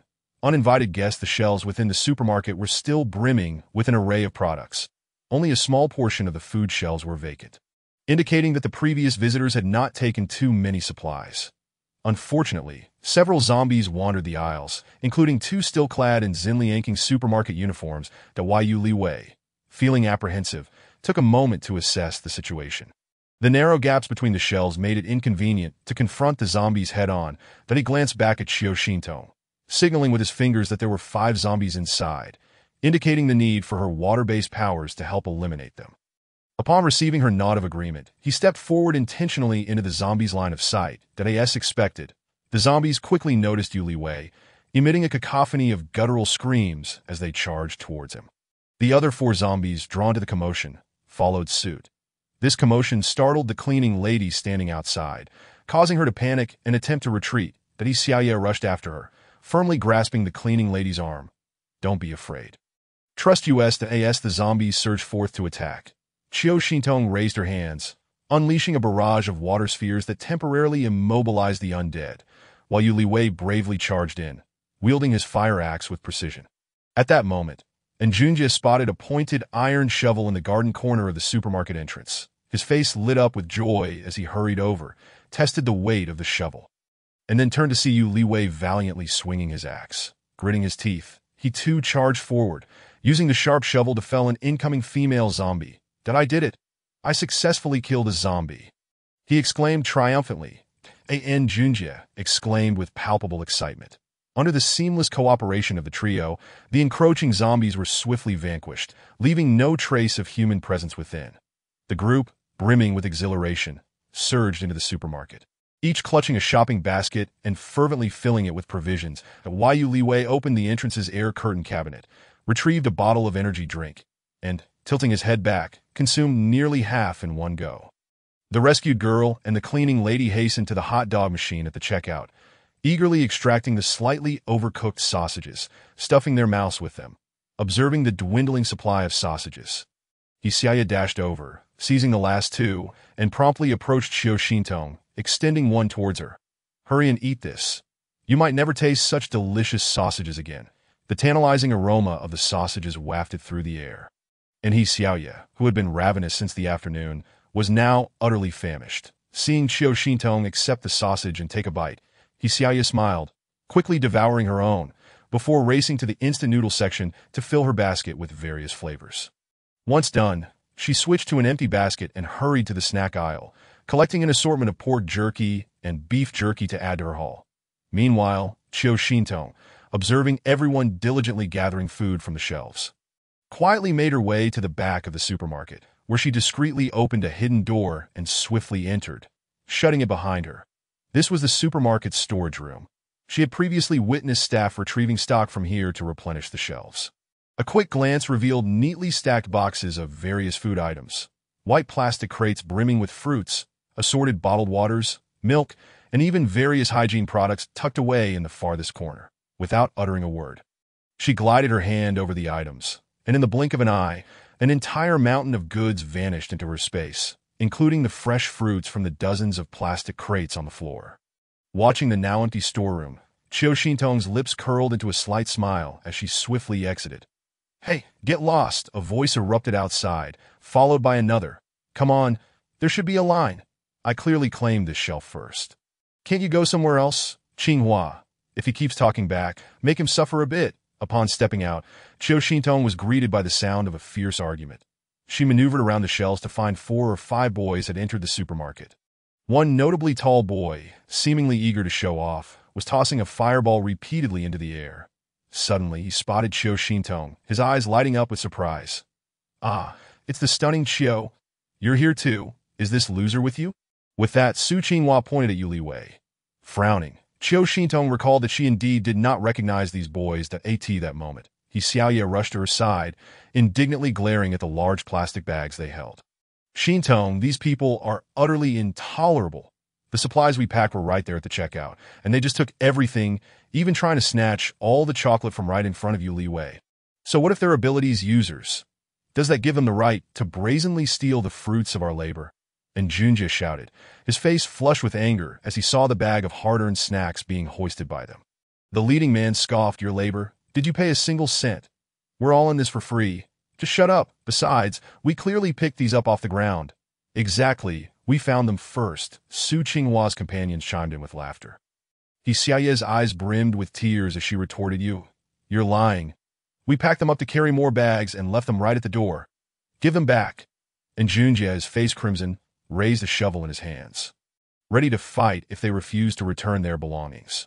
Before Su Qinghua could respond, one of his companions, shedding his blue windbreaker, revealed skin enveloped in a grimy yellow-brown glow. It was evident he had awakened earth-based abilities. He disdainfully eyed Junjie and sneered, "A monster's teeth can't even pierce this. You think your rusty shovel can hurt me? Want your stuff back? Sure, but these 3 girls belong to us, and you can take those bags as they are." At that moment, someone lewdly chuckled, "Han Hao, there's another one. This cleaning lady still got some charm, even in the dark." Hearing this, the cleaning lady's face flushed, and her hands froze mid-pack. "Get lost. You could be my mother." Han Hao glared at his companion. "Hey, just kidding. Lighten up." The companion chuckled sheepishly. "You can keep the bags, but don't get any ideas about us. Otherwise, even if we go down fighting, we won't let you have your way." Xiaoye declared fiercely. Chapter 28. Conflict. Qiu Xintong furrowed her brow. The merciless environment could alter a person's psychological state, and this was merely the first night of the apocalypse. Most had already sensed the gradual collapse of civilized order. With Qinjiu absent and her water abilities not particularly potent, she realized that engaging these individuals recklessly would not be in her favor. Weighing the pros and cons, Qiu Xintong turned back to Yu Li Wei and the others, saying resignedly, "Let us gather some food quickly. We need to return to deliver the medicine." The cleaning lady and the couple swiftly adjusted their mindset, efficiently packing the food from their carts into bags. Holding them tightly while vigilantly watching the uninvited guest at Yu Li Wei, left with no choice, decisively abandoned the chocolate shelf in front of him, transferring half a bag of chocolate to another shelf, opting instead to gather nuts from the adjacent aisle. Just a bunch of cowards, Su Qinghua thought, feeling bored, and turned his gaze to Qiu Xintong, his eyes sparkling with surprise. "Qiu Xintong, what's up? Ignoring me? In this situation, why pretend to be so high and mighty?" Qiu Xintong, ignoring him, stepped into the refrigerated section to gather instant bread and sushi rolls. Su Qinghua, unable to contain himself, attempted to grab her hand, seeking her attention. However, before he could touch her, Qiu Xintong spun around, her eyes cold as she shot a warning, "Get away." Su Qinghua's expression shifted, his hand freezing in place. His companions, witnessing his embarrassment, began to egg him on. "Qinghua, what are you scared of? Think about the transformation of your goddess Yang Tianxin. Aren't women all the same? Hypocritical. Why are you hesitating? Go for it." Su Qinghua hesitated. Qiu Xintong was nothing like the easily swayed Yang Tianxin. He had pursued Yang Tianxin for months, but she had always looked down on him. During the afternoon eclipse, a perfectly normal classmate had suddenly transformed into a monster, relentlessly pursuing and biting those nearby, and the victims, upon infection, would awaken as new monsters. Almost everyone had experienced a harrowing escape from death. Those fortunate enough to awaken their abilities had emerged as saviors, effortlessly dispatching these cannibalistic creatures with their newfound powers. When he had showcased his strength by slaying those monsters in front of Yang Tianxin, he had seen admiration spark in her fearful eyes, even hearing her stammer that she would do anything to ensure her safety. That moment, Su Qinghua felt the immense power of abilities. He relished being in a position of superiority, basking in the dependence of these vulnerable women. Now, with just a flick of his fingers, he could summon a throng of beautiful women to flock to him. All of them, these fortunate ones, harbored an unspoken realization. The apocalypse was merely the end of ordinary people's world, yet it was a paradise of freedom for them, the abilities users. The end of days offered them a chance to ascend, thriving in a world turned upside down. Just then, Han Hao, having awakened Earth abilities, urged him, "What are you waiting for? This girl is the real deal, a beauty far surpassing Yang Tianxin in looks and figure. If you could win her over, you'd be the envy of everyone."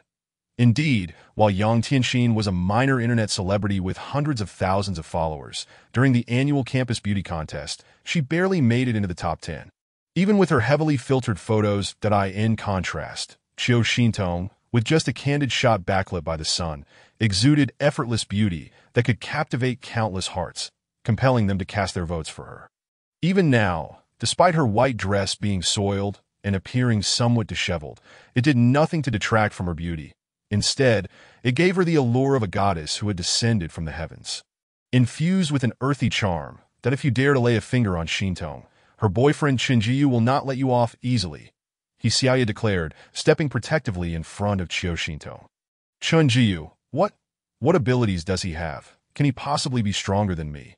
Su Qinghua, with a face full of defiance, spoke up. Xiaoya remained silent, unaware of what abilities Chen Jiyu had awakened. Yet deep down, she understood that with only a tang knife in hand, Chen Jiyu dared to charge into a horde of zombies, demonstrating strength that undoubtedly surpassed that of these ability users. With this thought, she found the courage to speak. "Qiu Xintong's boyfriend is quite formidable. Didn't you notice the chaos when you passed by Campus Avenue? Chen Jiyu was slaughtering zombies left and right, leaving a pile of corpses in his wake." Upon hearing these words, the expressions of those across from her varied. "Damn it, so it was that ruckus caused by Chen Jiyu," Han Hao at the entrance exclaimed in surprise. Indeed, Chen Jiyu was a well-known figure at B University. Not only was he handsome and charming, but he also held numerous titles: a mathematics prodigy, a direct doctoral candidate, and an esports idol, with countless admirers circling the campus like a constellation. Female fans online referred to him as the campus heartthrob and school boyfriend. Particularly during Qiu Xintong's relentless pursuit of him, his name became nearly synonymous with B University, drawing the ire of many reclusive boys online who sought to dig up dirt on him, only to find his past impeccably clean. An academic star, a perennial honor student, and the provincial science champion. Some doubted that Chen Jiyu could be so flawless, leading them to, with premeditated intent, discover his computer's lock screen password and sneak into his dormitory to access his files. They hoped to uncover scandalous material, but to their dismay, the expected treasures were non-existent. Instead, they stumbled upon a missing persons notice and some surveillance footage from a stretch of road, ordinary recordings concerning the mysterious disappearance of his parents during a trip when he was 10 years old. This revelation unintentionally surfaced, and some audacious individuals even dared to spread rumors in front of him, claiming that his parents had been missing for a decade, perhaps even dead. Upon hearing such words, it was as if they had struck a nerve. Chen Jiyu nearly beat that person to a pulp. This violent incident became a hot topic on the campus forum for many days thereafter. When we arrived, we saw dozens, if not hundreds, of howling monsters surrounding Campus Avenue. "It's possible that Chen Jiyu has already been torn to shreds," remarked a man clad in black and white sportswear. At these words, Qiu Xintong, who was busy packing instant noodles, faltered, her heart churning with anxiety. Though she trusted Chen Jiyu, the image of him being encircled by countless zombies was hard to bear. She was restless, wishing she could rush out immediately to find him. Yu Liwei emerged with 2 large bags of food, observing Su Qinghua's gaze fixated on Qiu Xintong. his face betraying a covetous expression, with a complex look. He said, "Xiaoya Xintong, pack up the supplies. We must leave." In the narrow corridor, Xiaoya nervously pulled at Xiao Xintong, exhaling deeply before preparing to shove Su Qinghua aside to drag Xiao Xintong out. However, Su Qinghua, seemingly playing a trick, crossed his arms leisurely and instructed his companions behind him, "Get rid of these 3 bothersome men," then pulled down the supermarket's door. This place is abundant in supplies, secluded, and has few monsters. It's an excellent stronghold. AXIN. Han Hao, you two go fetch Yang Tianxin and her group of friends. Chapter 29. The initial encounter with depraved humanity, Xiao Xintong's eyes widened in realization. These individuals were not merely here to collect supplies, but intended to seize the supermarket entirely. Su Qinghua was not foolish. He had made the most prudent decision for survival in this apocalyptic world. That as the approaching figures drew closer, Yu Liwei brandished a fire axe, shouting angrily, "What do you intend to do? This is against the law. If you dare to imprison female students, do you believe the police won't come after you once the chaos settles?" "Haha, the police. Why not call them now? Try and see if you can get through." Su Qinghua laughed boisterously. "Save your breath, fool. This is obviously the apocalypse.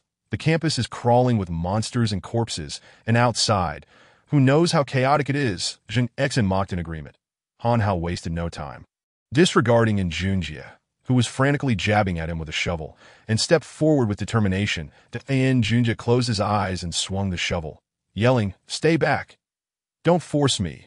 The sound of metal striking metal echoed. Sparks flying as the shovel's tip struck Han Hao's chest, as if hitting solid rock. And Junjie opened his eyes in shock, only to be seized by Han Hao, who effortlessly grappled the shovel's head. In his desperate attempts to pull it back, the shovel remained immovable. Han Hao smirked, lifting Junjie by the arm and tossing him out of the supermarket. At that moment, Zheng Xian raised his hands, transforming them into slender, agile green vines that ensnared Yu Liwei and the stunned Lu Ji, quickly dragging them outside without mercy. Yu Liwei scrambled to his feet, picking up the fallen fire axe, ready to charge back into the supermarket, but before he could move, a terrifyingly hot fireball plummeted at his feet.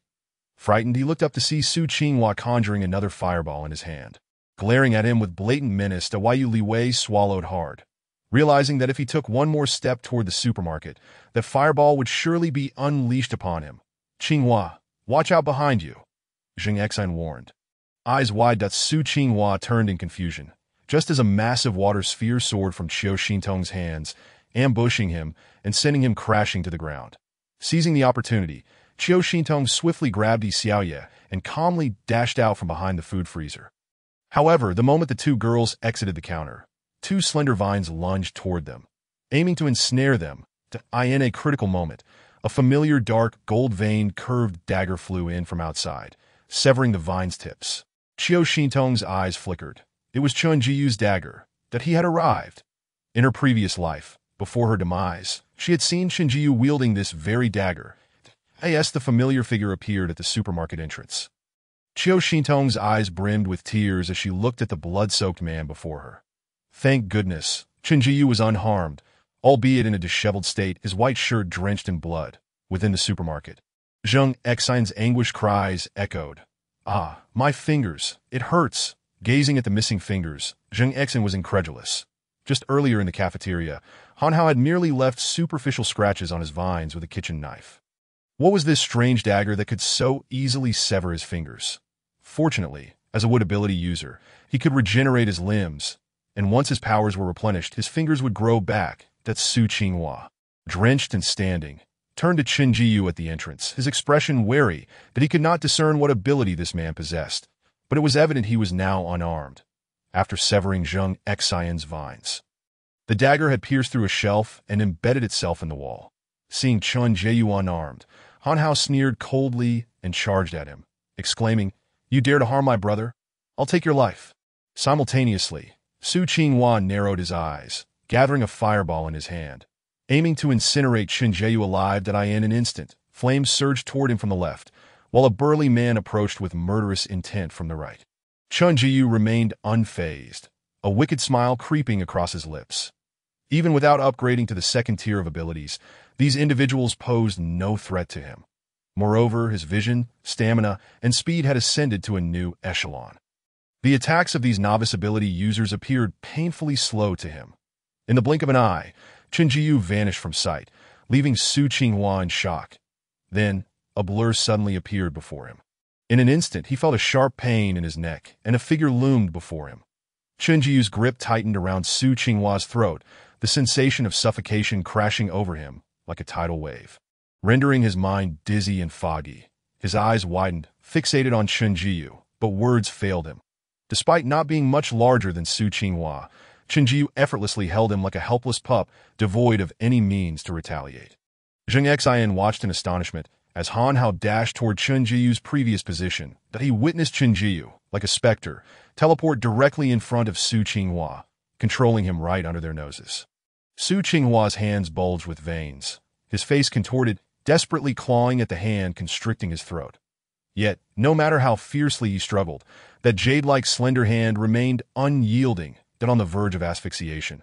Su Qinghua's eyes began to bulge, his vision doubling, a deafening ringing echoing in his ears. All could see that Su Qinghua's face had turned purple and swollen, his eyes rolling back, but he could not endure much longer. Chen Jiyu had genuinely set his sights on murder. Yu Liwei and Njunjia watched with glee, reveling in the spectacle. Serves him right. This arrogant brat had relied on his abilities to flaunt his power before them. Let Chen Jiyu extinguish their haughty flames. Meanwhile, Zheng Xian, trembling with fear, urged, "Let Su Qinghua go. You can't kill him. That's against the law." Yu Liwei beamed with satisfaction. "Ah, this is what goes around comes around, isn't it?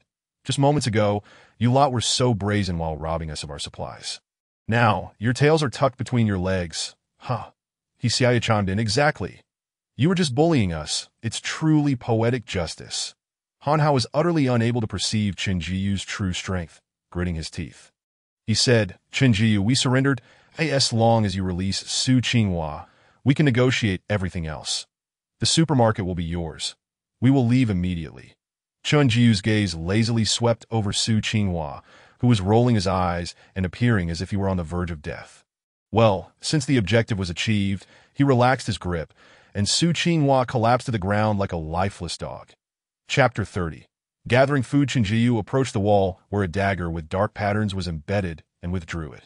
Seeing that Chen Jiyu had indeed shown mercy, Han Hao hurriedly ran over to assist the unconscious Su Qinghua out of the supermarket.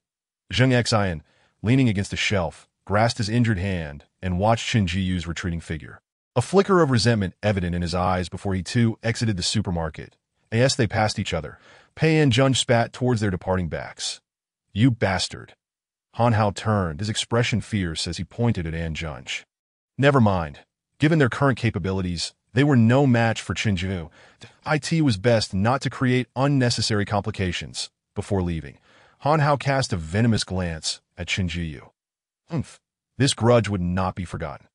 As Qiu Xintong watched Chen Jiyu approach her, tears glistened in her eyes. Thank goodness he was unharmed, but if he had been unable to escape the encirclement of zombies, what meaning would her second chance at life hold? In her past life, she had endured countless hardships to reach the Spark base to AT that time.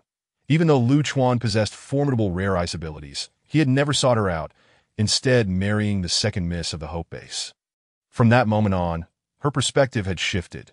She no longer believed in love and only wished to survive. Fortunately, in this apocalypse, her parents were still alive, which was a blessing compared to most. However, later on, the old commander passed away, and the Spark base's resources dwindled rapidly, leading to a shortage of food. After Zhao Yingxue married He Ming, they instituted a series of harsh regulations, transforming the Spark base into the Bright base. To avoid being branded a lowly commoner, she followed Sun Yuzhen's advice and became Lu En's assistant. Unfortunately, in the end, she crossed paths with He Ming, who disfigured her at Zhao Yingxue's behest, casting her into the red light district. Qiu Xintong's fingertips trembled, and a wave of pain coursed through her heart. Those days, akin to a walking corpse, were spent reminiscing about the beautiful times before she turned 20 that she would inadvertently think of Chen Jiyu. Heartbroken as she recalled their past, enduring that hellish period time and again. Noticing Qiu Xintong's furrowed brow and distant demeanor, Chen Jiyu wrapped his arm around her shoulder, revealing a refreshing smile. "Don't worry. Those zombies are of no concern to me. Then, after a moment's thought, he leaned closer, the scent of his hair wafting into her nostrils. Feeling a bit uplifted, he softened his tone and explained in a voice audible to both of them. After luring those zombies far away, I used an invisibility card to escape, but he had intended to save that invisibility card for Chiu Shintong, wanting to keep the 2 life-saving cards from the novice package for her. However, he had underestimated the number of zombies on campus. He had deliberately lured the zombies to the vast, deserted playground in Area C, yet seeing thousands of zombies, a dark tide advancing relentlessly. Even his nerves began to fray. Concern for Chiu Shintong's safety overwhelmed him, prompting him to use the invisibility card to cut through the horde and rush back. He could only hope that in the future, upon completing missions, the system would grant him more invisibility cards at that moment. Chiu Shintong returned to reality, her eyes brightening as she leaned closer to his ear and whispered, "How many invisibility cards do we have left? I want to take you to my apartment. I've collected." Chiu Shintong's voice trailed off. Although she had stockpiled numerous supplies in her apartment, if Chen Jiyu discovered that she had gathered these resources before the apocalypse, he would surely be puzzled and question why she hoarded so much. Thus, she dared not reveal her reincarnation. After all, her past was too dark to speak of. "What about the medicine? Did you manage to get it?" She raised her eyes and, upon catching sight of Chen Jiyu's star-like gaze, felt her heart settle as she was about to respond. Beside them, Xiaoye, who was gathering Snickers bars, turned and patted her bulging canvas bag. "I got the medicine. It's with me." Chen Jiyu glanced at Xiaoye, nodded, then shifted his gaze back to Chiu Shintong's face, but he noticed her demeanor seemed unsettled. Lost in thought, he speculated that the sudden onset of the apocalypse had frightened her. However, the zombies he had drawn away would soon begin to wander back, but he still had a card in his backpack, effective for 10 minutes, allowing him to discern if there were any black contaminants within the ability orbs. On their way back, several ability orbs had already vanished, indicating that many were now aware of their potential. Numerous individuals lurked in the shadows, eager to ACT that moment. The round clock on the supermarket wall approached 10 o'clock. They had been outside for nearly an hour. The group continued to leisurely sort through the food. Chen Jiyu furrowed his brow. Just then, Xiaoye noticed the time and immediately urged, "Hurry up, it's getting late. We need to leave." Upon hearing this, the group finally quickened their pace that a few minutes later, everyone was laden with several large bags of supplies.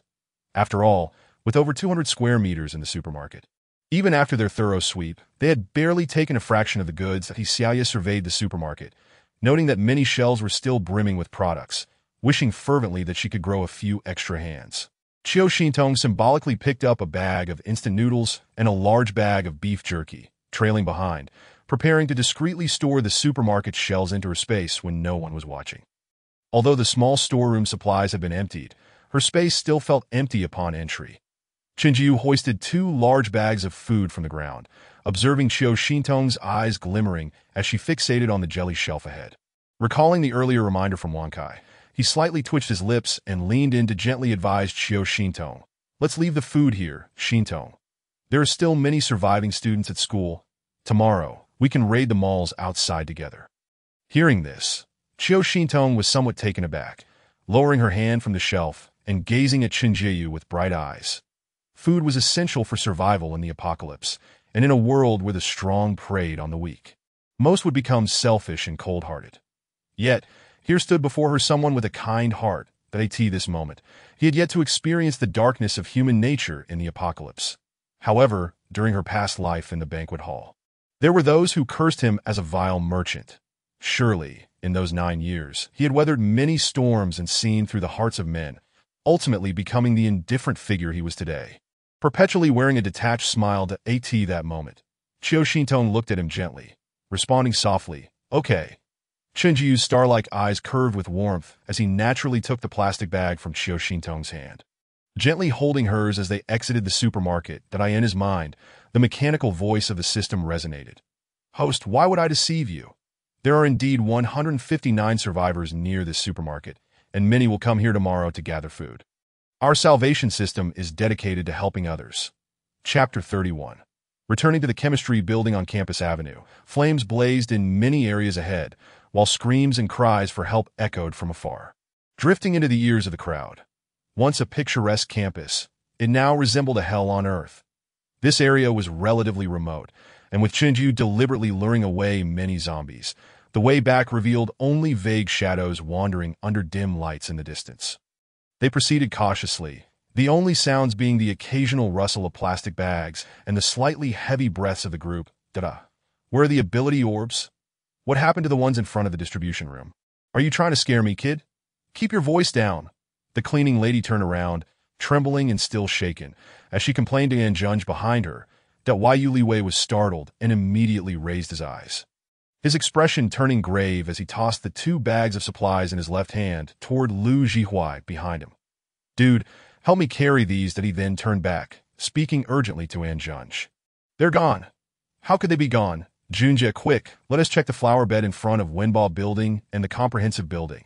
Though Lu Ji was momentarily confused, he instinctively clutched the 2 plastic bags Yu Liwei had tossed his way, struggling to hold them tightly. With each hand already carrying 2 large bags of food, he had to hunch over to keep a firm grip on the additional 2 bags, worried they might slip from his grasp. Lu Ji's girlfriend's expression changed, and she muttered softly at Yu Liwei's retreating figure. How can he carry so much stuff? As Yu Liwei contemplated the unfortunate reality that all the ability orbs they had discovered had been snatched away by others, an overwhelming sense of urgency and discomfort consumed him that he paid little mind to the grievances of the girl beside him. The girl, with a hint of grievance in her eyes, glanced toward Lu Ji, then shifted her gaze to He Xiaoye and the cleaning lady. However, both of them were burdened with large bundles of supplies, unable to lend a hand to her boyfriend. Only Qiu Xintong, who trailed behind, was unencumbered, being led by her boyfriend Chen Jiyu. The girl was acutely aware of her own limitations. How could she dare to ask Chen Jiyu and Qiu Xintong for assistance? Chen Jiyu was a prominent figure in the school, often the subject of fervent discussions among female classmates. Yet the most common topic of conversation was his striking handsomeness, which eclipsed that of even the so-called top-tier idols, even the handsome campus heartthrob of B University.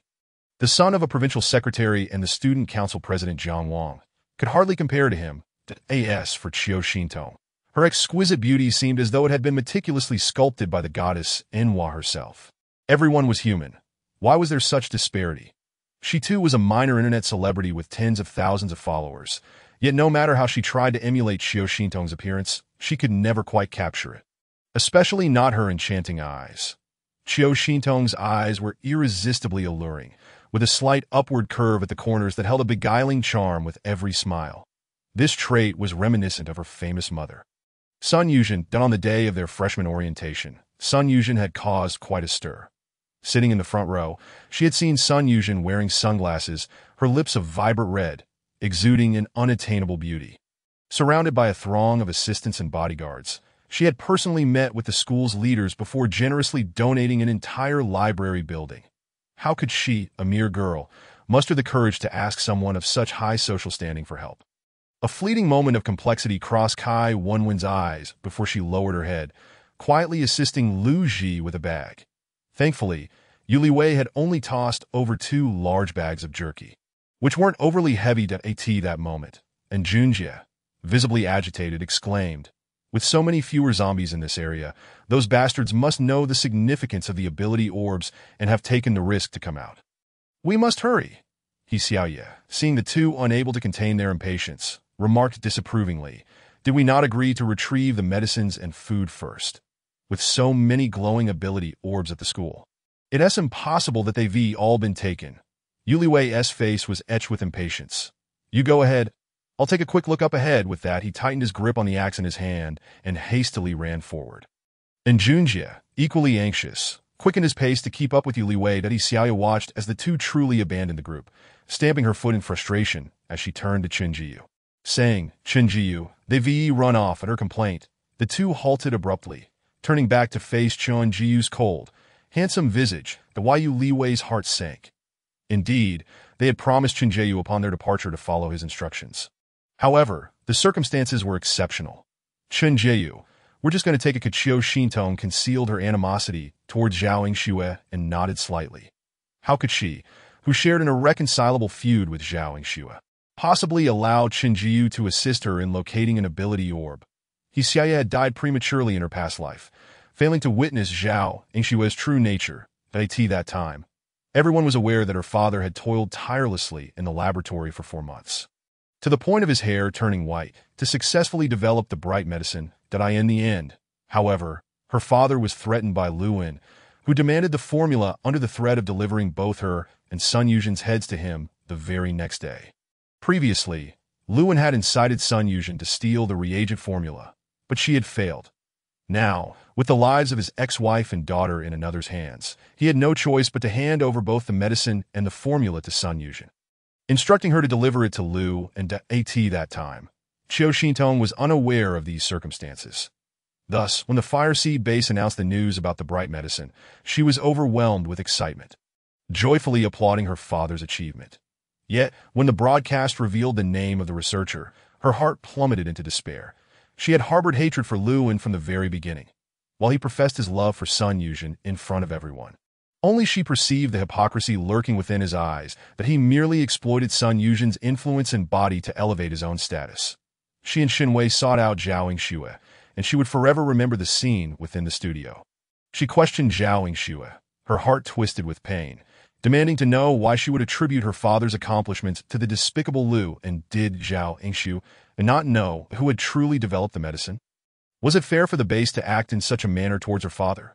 At that moment, Zhao Yingxue had casually fiddled with her crimson nails, a mocking smile perpetually gracing her face. After listening to Qiu Xintong's words, she turned to the dark blue partition beside her and called out, "Captain Lewin, have you been listening all this time? Aren't you coming out?" Qiu Xintong's heart trembled as she watched Lewin emerge from the enclosure. The cold light in Lu An's eyes seemed to burn her alive. Zhao Yingxue let out a cold snort and furiously berated her subordinates. "Listen up, Professor Lu is a hero of our base. I do not wish to hear any further slander against his reputation.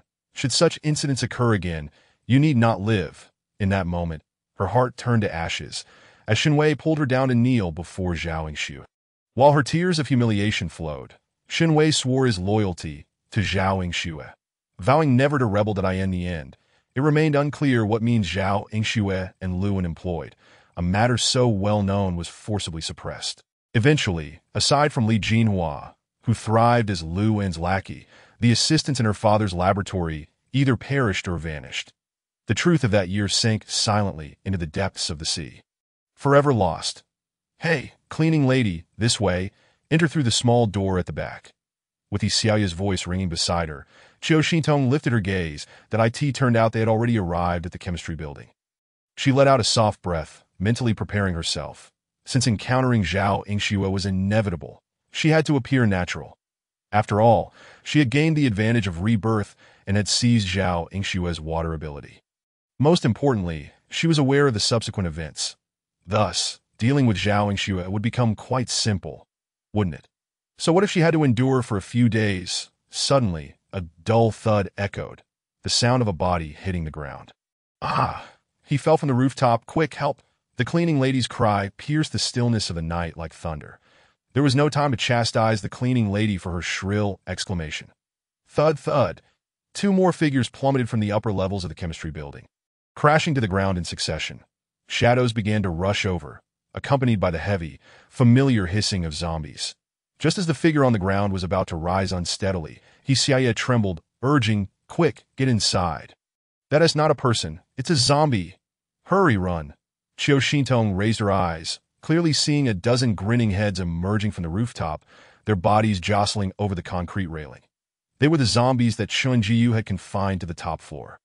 After she and Chunjiyu vanished from the rooftop, these zombies, deprived of prey, aimlessly wandered until they caught the sound of conversation as they approached the chemistry building, prompting them to tumble down. Chunjiyu gently released Qiu Xintong's hand, handed her 2 bags of food, and retrieved a dark-patterned tang knife. His gentle, clear voice resonated in her ear. "Xintong, stay close to me." Chapter 33. Is her boyfriend being coveted? His figure moved like a sword drawn from its sheath, and before the swaying zombies could lunge at them, their heads fell, their headless bodies trembling as they collapsed at that moment. Several wandering zombies nearby surged forward. But before they could reach them, Chunjiyu swiftly dealt with them. Watching his rapid movements and deft techniques, Kai Wenwen's eyes sparkled with admiration, her heart racing uncontrollably. How impressive! It truly captivated her. If such a handsome and powerful man were to take a liking to her, how wonderful it would be for him to protect her in such a harsh environment. Even if it meant she had to willingly offer herself, it wouldn't matter that as everyone entered. Chinju closed the back door. Kai Wenwen's gaze unabashedly revealed her yearning, deliberately lingering in place, smiling brightly at Chinjiu. Senior, you're amazing. I genuinely envy Sister Shintong for having such a powerful boyfriend. Chinjiu's enchanting peach blossom eyes held indifference as he lazily glanced at the girl standing at the stairway. At that moment, Lu Ji stumbled slightly, feeling a twinge of discomfort, but soon found solace. Although Wenwen's praise of another man made him somewhat uneasy, he ultimately recognized it was his own inadequacy, that if only he were as capable as Chinjiu. Wenwen wouldn't need to flatter anyone else. He understood her nature. She was sweet-tongued, merely speaking kind words to everyone. This was her strength, allowing her to foster connections and integrate into unfamiliar circles swiftly, which was quite commendable. After all, given the current state of the campus, where every step was fraught with difficulty, temporarily relying on them was indeed the best choice. Noticing that Kai, Wenwen lingered downstairs, deliberately waiting for Chun Jiu to accompany her, Xiaoya rolled her eyes. Sister, there's no need to be concerned. Your boyfriend is quite decent too. You needn't envy others. Kai Wenwen's smile faltered. Why was this insufferable person always getting in her way? How could Lu Ji possibly compare to such an exceptional man as Chun Jiu? If it weren't for Lu Ji's family having a bit of money and his monthly allowance of 8,000 being almost entirely spent on her, would she ever consider dating such a dull and uninteresting man? Kai Wenwen covertly scrutinized Chun Jiu, discovering his expression remained calm, seemingly unfazed by Xiaoya's taunts. She breathed a sigh of relief, inwardly cursing Xiaoya, casting her a disdainful glance before retorting, truly meddlesome. With that, she followed the cleaning lady upstairs. Chiu Shintong, leading the way, was blissfully unaware that the boyfriend she had so painstakingly reclaimed was already being coveted by others. Ascending the stairs led to a corridor, and just past a corner lay the tea room. Chiu Shintong cautiously peered around the corner, confirming the environment was safe before stepping onto the corridor. Heading towards the tea room, the cleaning lady followed closely behind, her expression tense, her knuckles gripping the plastic bag, turning pale. The corridor was not wide, and she feared that a horde of zombies might suddenly emerge. Fortunately, her fears did not materialize. However, as they passed the third conference room, the sight of two corpses within startled the cleaning lady, causing her to shudder. Yet, before she could let out a scream, Xiaoya set down her handbag, swiftly covering the cleaning lady's mouth, suppressing her own rising anger. Don't make a sound. There are still many zombies in this building. Do you want to attract them? The cleaning lady's breathing quickened, and she dared not speak again. Chiu Shintong furrowed her brow. Xiaoya was right. The campus was teeming with zombies, and screams were the easiest way to draw them in. Kai Wenwen had long harbored disdain for the cleaning lady, and upon seeing Xiaoya's contemptuous gaze towards her, she couldn't resist adding insult to injury. Sister, only now do you realize what kind of person she is? Earlier, when Lu Ji and I kindly helped her up a tree, she shouted so loudly that we ended up surrounded by zombies. MD. Just recalling that scene is enough to terrify me that I suggest we get rid of her quickly, lest her mouth brings us trouble. No, I won't do it again. I promise. I will change. The cleaning lady, terrified of being abandoned, burst into tears, pulling Xiaoya's hand away and weeping her assurances. Seeing the cleaning lady nod vigorously, Xiaoya finally released her grip, then picked up the handbag she had placed on the ground and approached the tea room door, gently knocking. Who is it? A voice inquired softly from within. We're back. With a creak, the door opened to reveal a girl with short, curly hair. Xiaoya quickly removed the canvas bag from her shoulder and handed it to her, glancing inside before expressing disappointment. Wenjing, the saline bottles are all prepared. Hurry and give them to Professor Chiu. Why hasn't Sister Xue returned yet? Su Wenjing received the canvas bag, her gaze fixed on the unfamiliar faces outside the door, her tone tinged with a hint of reproach. Sigh, Sister Xue has yet to return. Why have you brought back so many strangers? How can our tea room possibly accommodate everyone? By the way, where are Junjie and Yu Liwei? Sister Xue has been out with Ping Tao for nearly 2 hours. I wonder if something unexpected has happened, leaving them stranded. Listening to Su Wenjing's inquiries, Xiaoya felt a surge of frustration. It's complicated. The tea room is indeed too cramped that we've all brought large bags of supplies that take up too much space. How about this? I will take them to the office across the hall.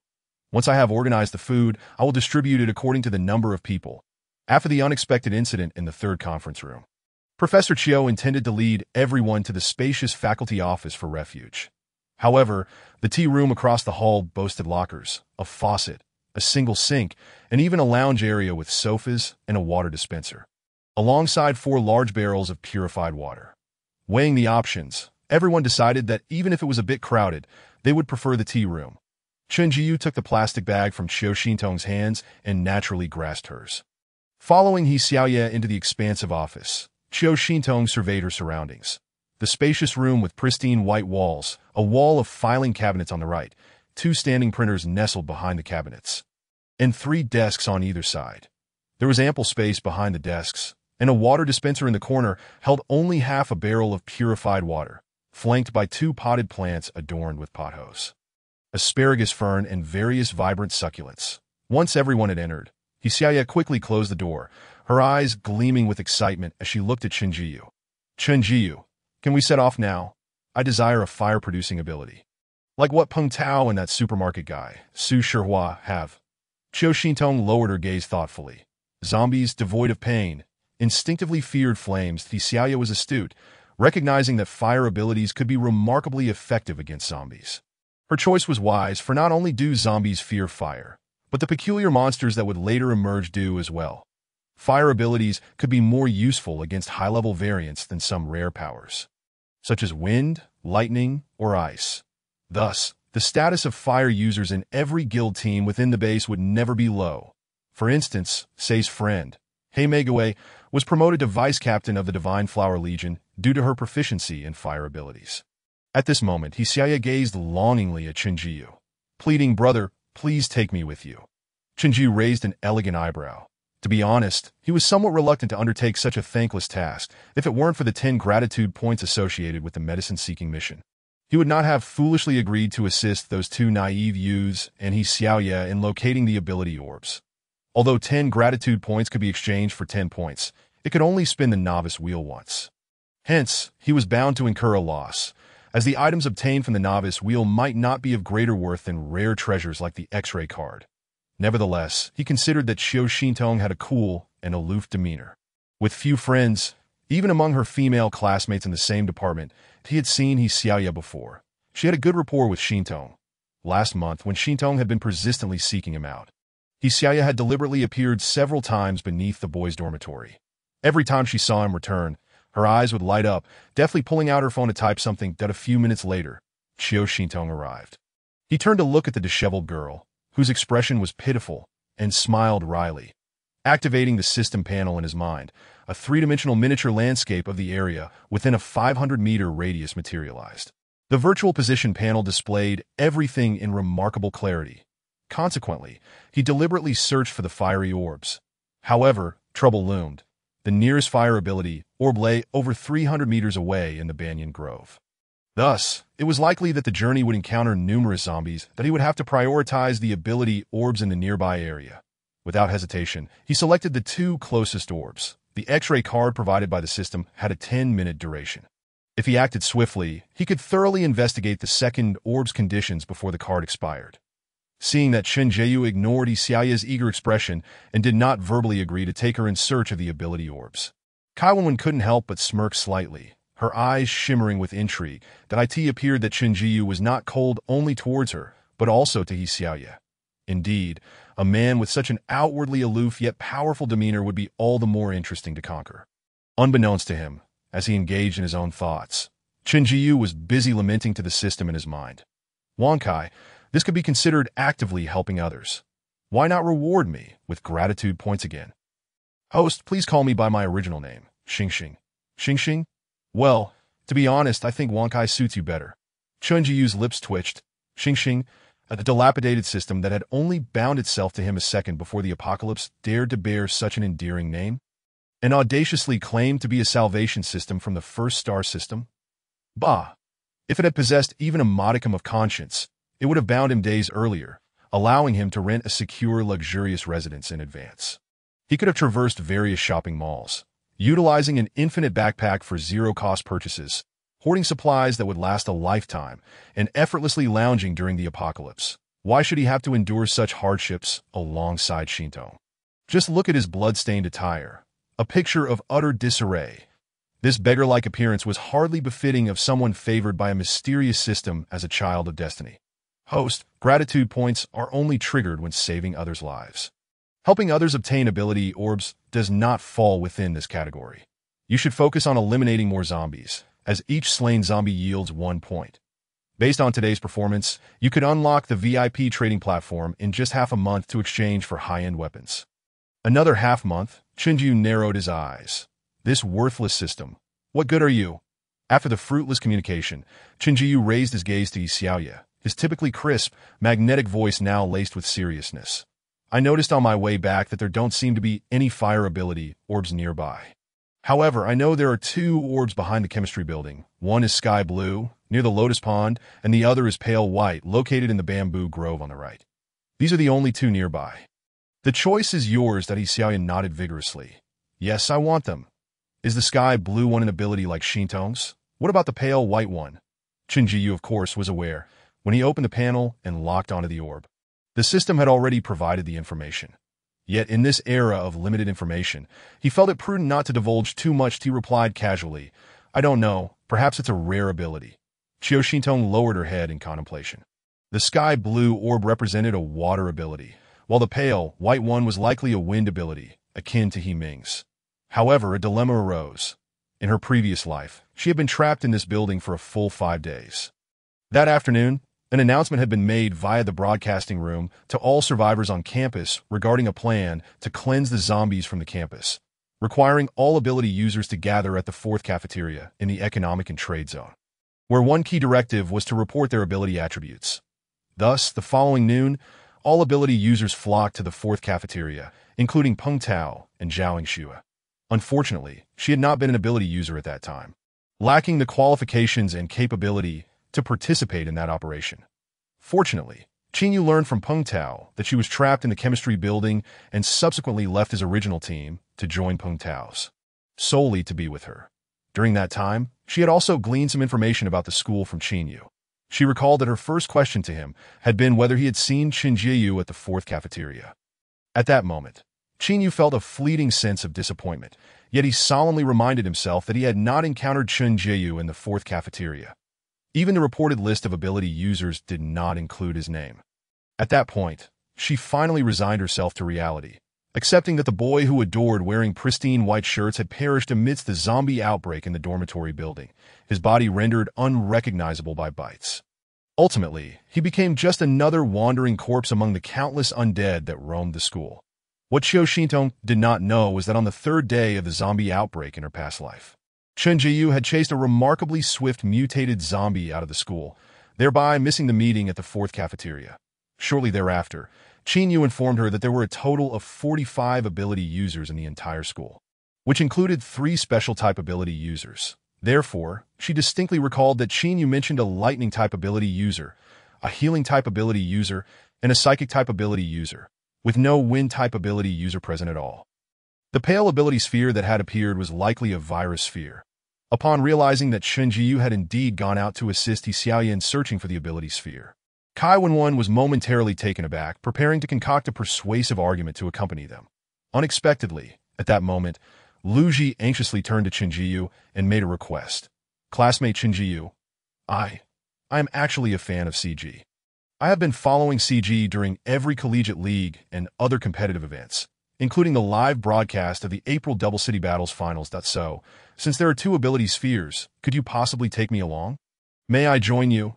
Qiu Xintong was somewhat astonished that this otherwise introverted boy was indeed a fan of Chen Jiyu. CG was the name of the school's esports club, which encompassed various popular esports titles such as Eternal Return, Peacekeeper Elite, League of Legends, and Honor of Kings. Chen Jiyu was the captain of the latter 2 popular games. Observing Lu Ji's somewhat awkward demeanor, Chen Jiyu's peach blossom eyes took on a teasing glint. All right, since we are all dedicated fans of our club, I will lend you a hand this time, as a final gesture of goodwill from our CG, which can no longer reunite. Lu Ji expressed his heartfelt gratitude. Thank you.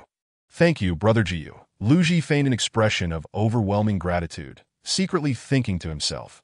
Just as I anticipated, the words I spoke touched Chinjiyu, successfully securing my place to acquire abilities that he was not a fan of the school SE Sports Club and had little interest in such matters. Everything he knew was thanks to his roommate, who was passionate about honor of kings and adored both Chinjiyu and Wang Shua, incessantly chattering about them. The April Double City Battles finals were also recounted with fervor by his roommate. Regrettably, his roommate had been bitten that afternoon and had turned into a zombie. Chapter 35. Newbie Lottery Spin Utilizing Chinjiyu. Lu Ji felt no joy. Instead, a sense of melancholy washed over him as he lamented that he would no longer hear his roommate's incessant chatter. Now, not only was the school likely teeming with zombies, but the outside world must be similarly infested too. How long would it be before this highly contagious zombie virus ceased to exist? He was trapped in the school, yearning for his family as so many lives had been lost. Were his parents safe? What about his grandmother and younger sister? He longed to become powerful enough to wait for the day he could reunite with his family. According to the system panel, the specific locations of the two ability spheres were situated directly behind the chemistry building, and the narrow path behind the windows was their necessary route. Chinjiyu lifted a corner of the deep blue curtain and gazed outside. However, under the cloak of night, most of the view was obstructed by the lush branches outside, allowing only a glimpse of the area beneath the bright streetlights on the winding staircase. The youth standing by the window possessed a keen and bright gaze. His profile fair and exquisite, radiating an air of nobility and gentleness that as he peered outside, several other pairs of eyes within the room also turned toward the boy by the window. Chiu Shintong gazed tenderly at the boy's somewhat frail silhouette. After exiting the teaching building, he had not taken a moment's rest, not even to drink a sip of water. He must be somewhat fatigued. Yet now he was preparing to head out again. She turned around, picked up a box of cream cake adorned with strawberries from the table, then walked to the corner, retrieved a stack of clean, disposable cups from beneath the water dispenser, filled one with purified water, and offered both items to Chinjiyu. This little cake is delicious, but unfortunately, there is only one box. Have some and drink a bit of water afterward. As the small cake and water were presented before him, Chinjiyu turned his face, looking at the girl who appeared exceptionally obedient, that he was somewhat taken aback, raising an eyebrow. Chiu Shintong, have you finally come to care for me? This brand of cake was available at many supermarkets' ready-to-eat counters, and he knew Chiu Shintong was quite fond of it. He had brought it to her before, but it was rather expensive. 38 renminbi for a small box that he was not accustomed to her suddenly becoming so considerate. By Chiu Shintong's usual disposition, she would often buy 2 different flavors of milk tea while shopping, tasting both and keeping the one she liked while discarding the less favored one to him. Even during night market excursions, she would buy various snacks along the way, ultimately discarding the ones she found unpalatable to him. Forget it as soon as she heard this, Chiu Shintong's previously gentle gaze instantly cooled several degrees. Oh, come on. The few individuals who had been trapped in the trees were already quite hungry. Seeing Chinjiyu starting to eat, they quickly pulled out their own food and began to eat as well. He Xiaoye, not wanting to eat the dry bread, took out a cup of braised beef noodles, swiftly tearing off the packaging and adding hot water from the dispenser to soak it. While everyone was resting, Chinjiyu quickly opened the system panel and exchanged 10 gratitude points for credits. Now, his total credits had reached 56, that the mechanical prompt from the system chimed in timely. Host, there are 2 days and 17 hours remaining until the newbie lottery ends. The prizes are substantial, and it is advisable for the host to activate the lottery draw as soon as possible. That he shifted his gaze upward to the dark, golden lottery wheel. The circular wheel was divided into dozens of uneven sections.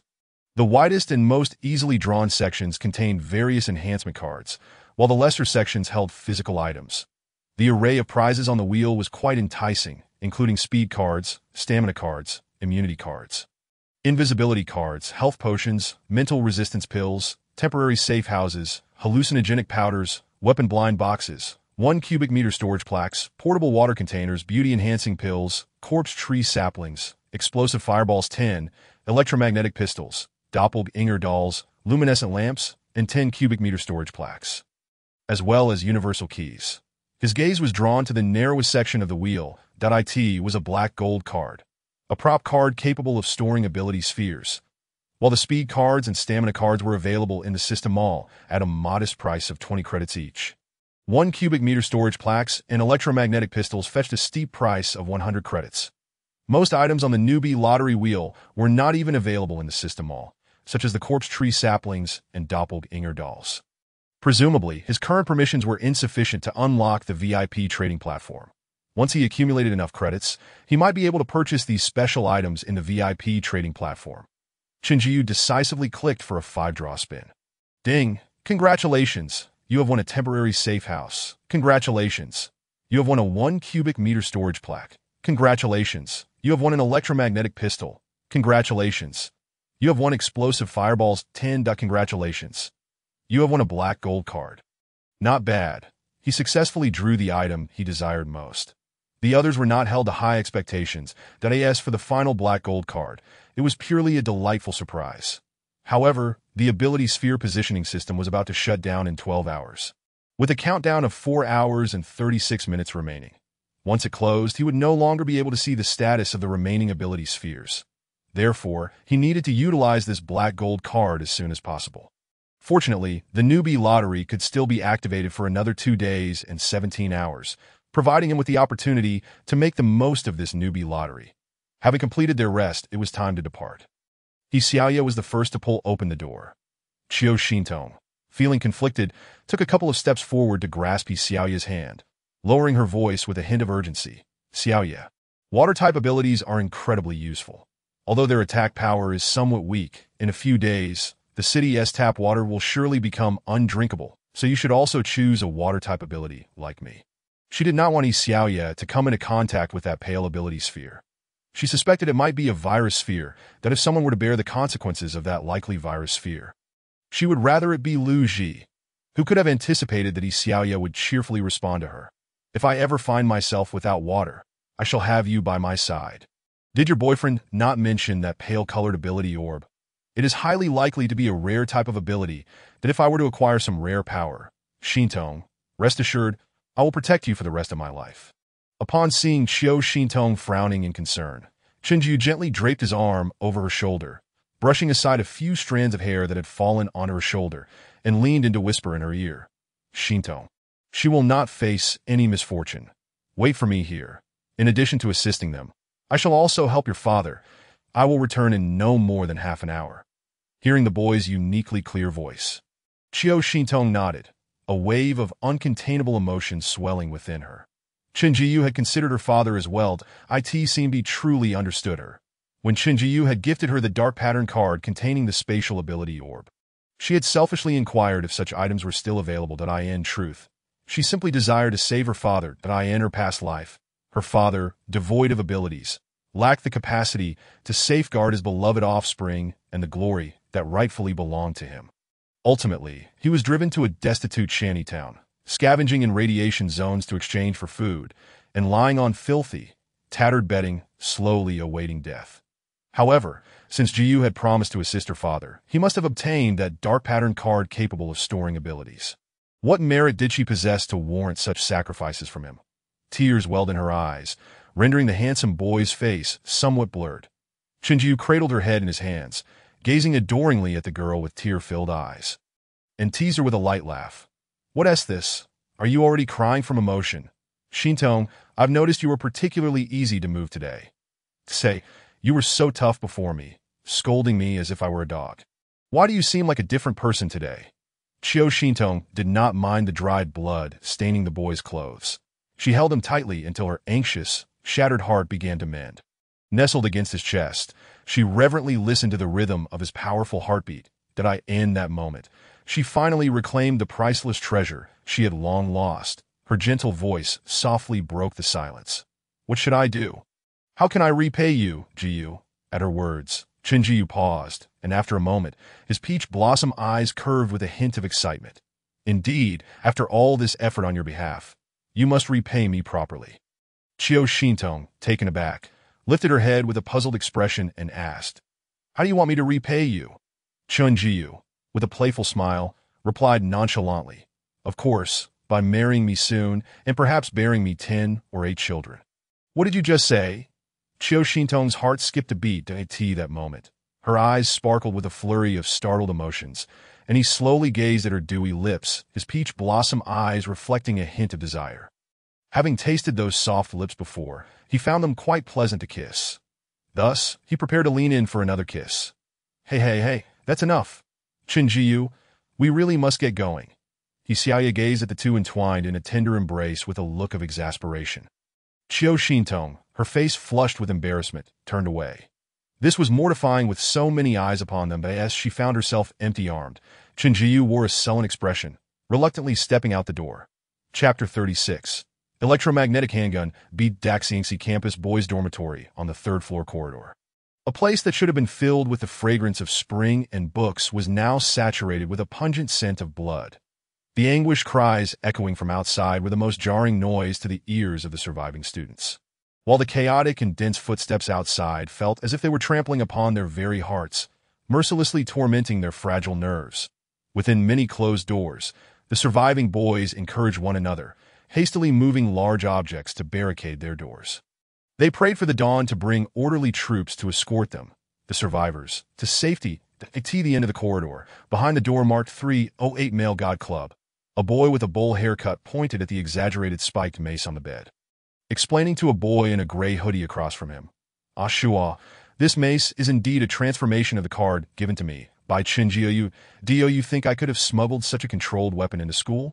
The boy in the gray hoodie, remarkably handsome with a pair of phoenix eyes that exuded an air of nobility, squinted as he scrutinized the bowl-cut boy. Xiao Liang, repeat to us what transpired in the classroom. And what Chin-Ji-Yu said to you after class. Wu Wenliang sighed, a look of exasperation on his face. During our advanced mathematics class, Qiu Xintong, that scoundrel, snuck in through the back door and brazenly took a seat in front of us. Then wrote several notes apologizing to Chin Go and begging him to get back together.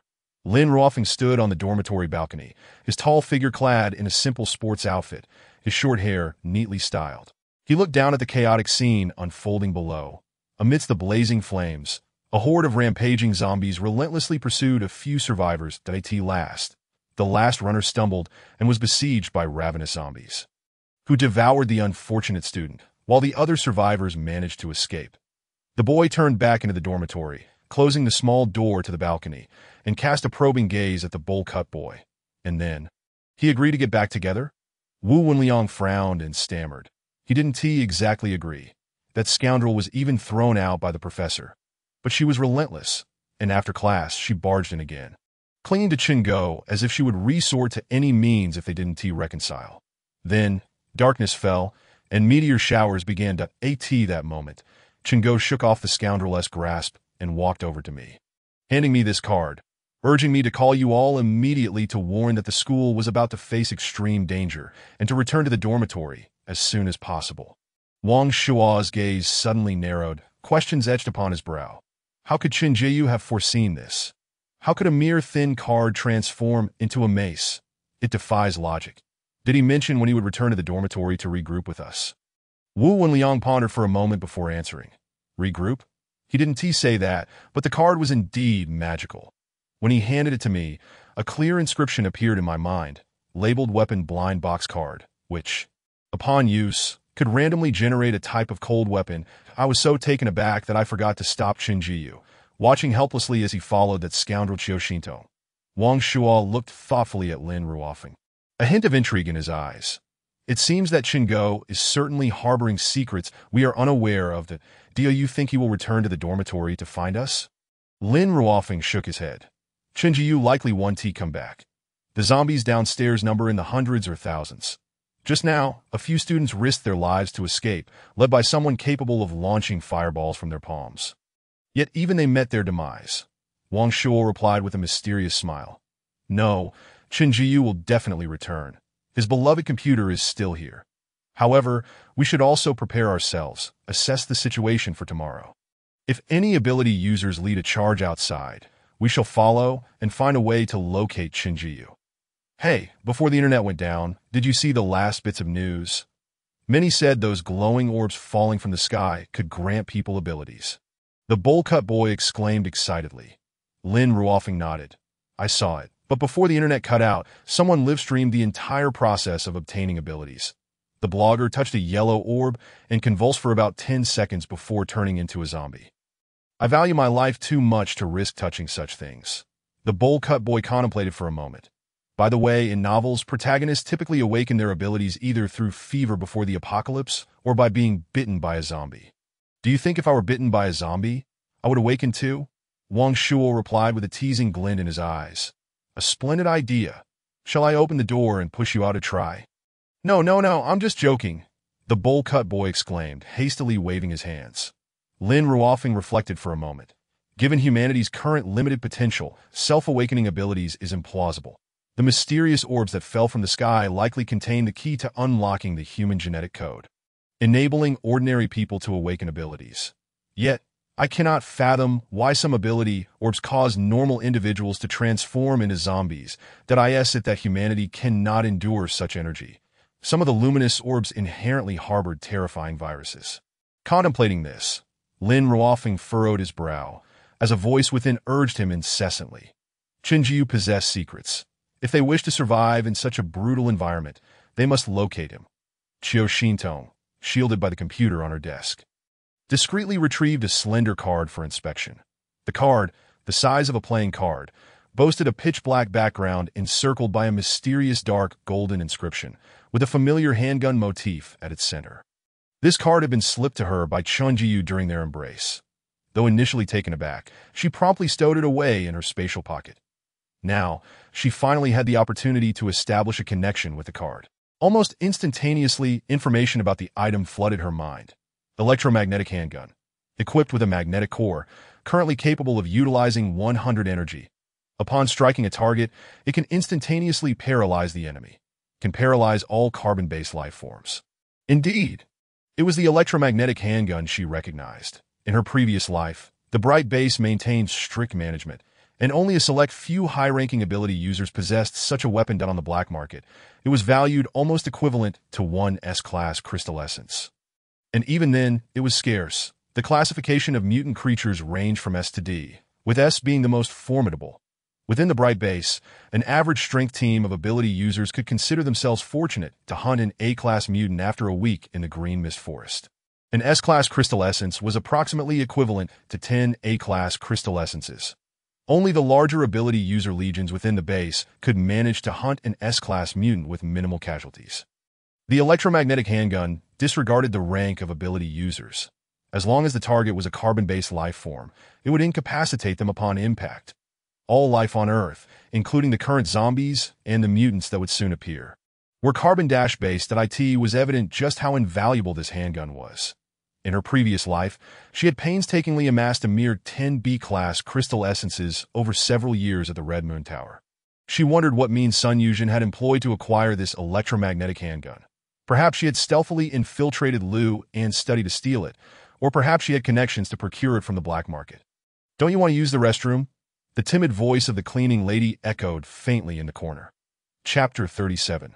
The Death of Njunja Kaiwen-1, engrossed in her seaweed rolls, lifted her head, her eyes scanning the timid cleaning lady before turning to Qiu Xintong. That I also feel the urge to use the restroom. Xuejia, would you like to accompany me? Qiu Xintong nodded. Her hair was disheveled, and her meticulously applied makeup from the afternoon was likely smudged. Fortunately, her makeup had been quite light, so even if it faded, her appearance wouldn't be drastically altered. Well then, let us just wash up. A voice drifted in from outside the door. Ah, the unpredictability of life. Junja has turned into a zombie. You cannot be blamed for this. Now that Li Wei, you have awakened your abilities, let us act together. We can use these chains to secure the entire fire escape door. When Brother Gang returns, he will have dealt with all the zombies on the second floor, as long as we lock the fire escape door. The entire second floor will be safe. The fire escape door was of considerable weight. While zombies lacked the initiative to push open doors, they would mindlessly crash against them if they sensed movement from within.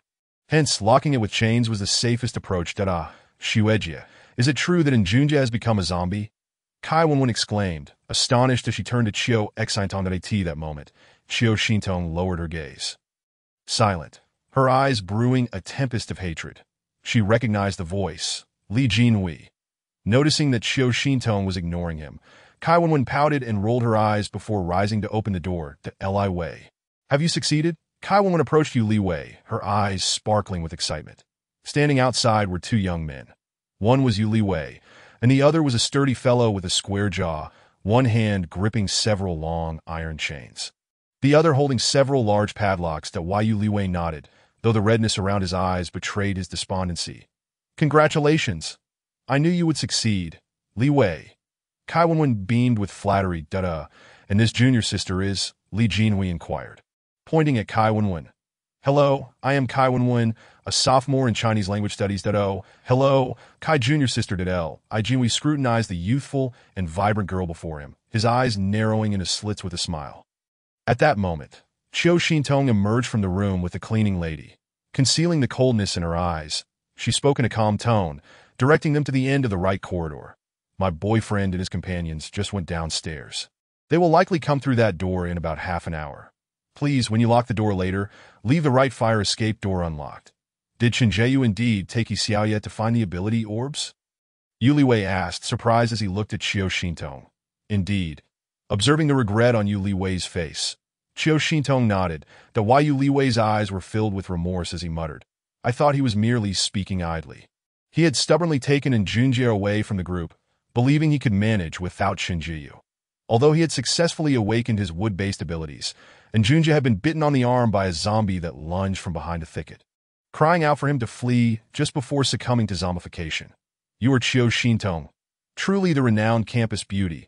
Meeting the real deal today is quite a treat, Li Jinhui exclaimed, astonished as he pointed at her. Qiu Xintong raised her gaze, locking eyes with Li Jinhui, a cold smirk forming in her heart. Memories of her previous life resurfaced, particularly his words when he had taken her to the brothel. You filthy whore. Thinking you can seduce Chief he just because you possess a modicum of beauty. You, a mere trifle, have the audacity to vie for a man with Yingxue. Do you believe that offending Yingxue and having your face marred by her will absolve you of your sins? Your good days are yet to come.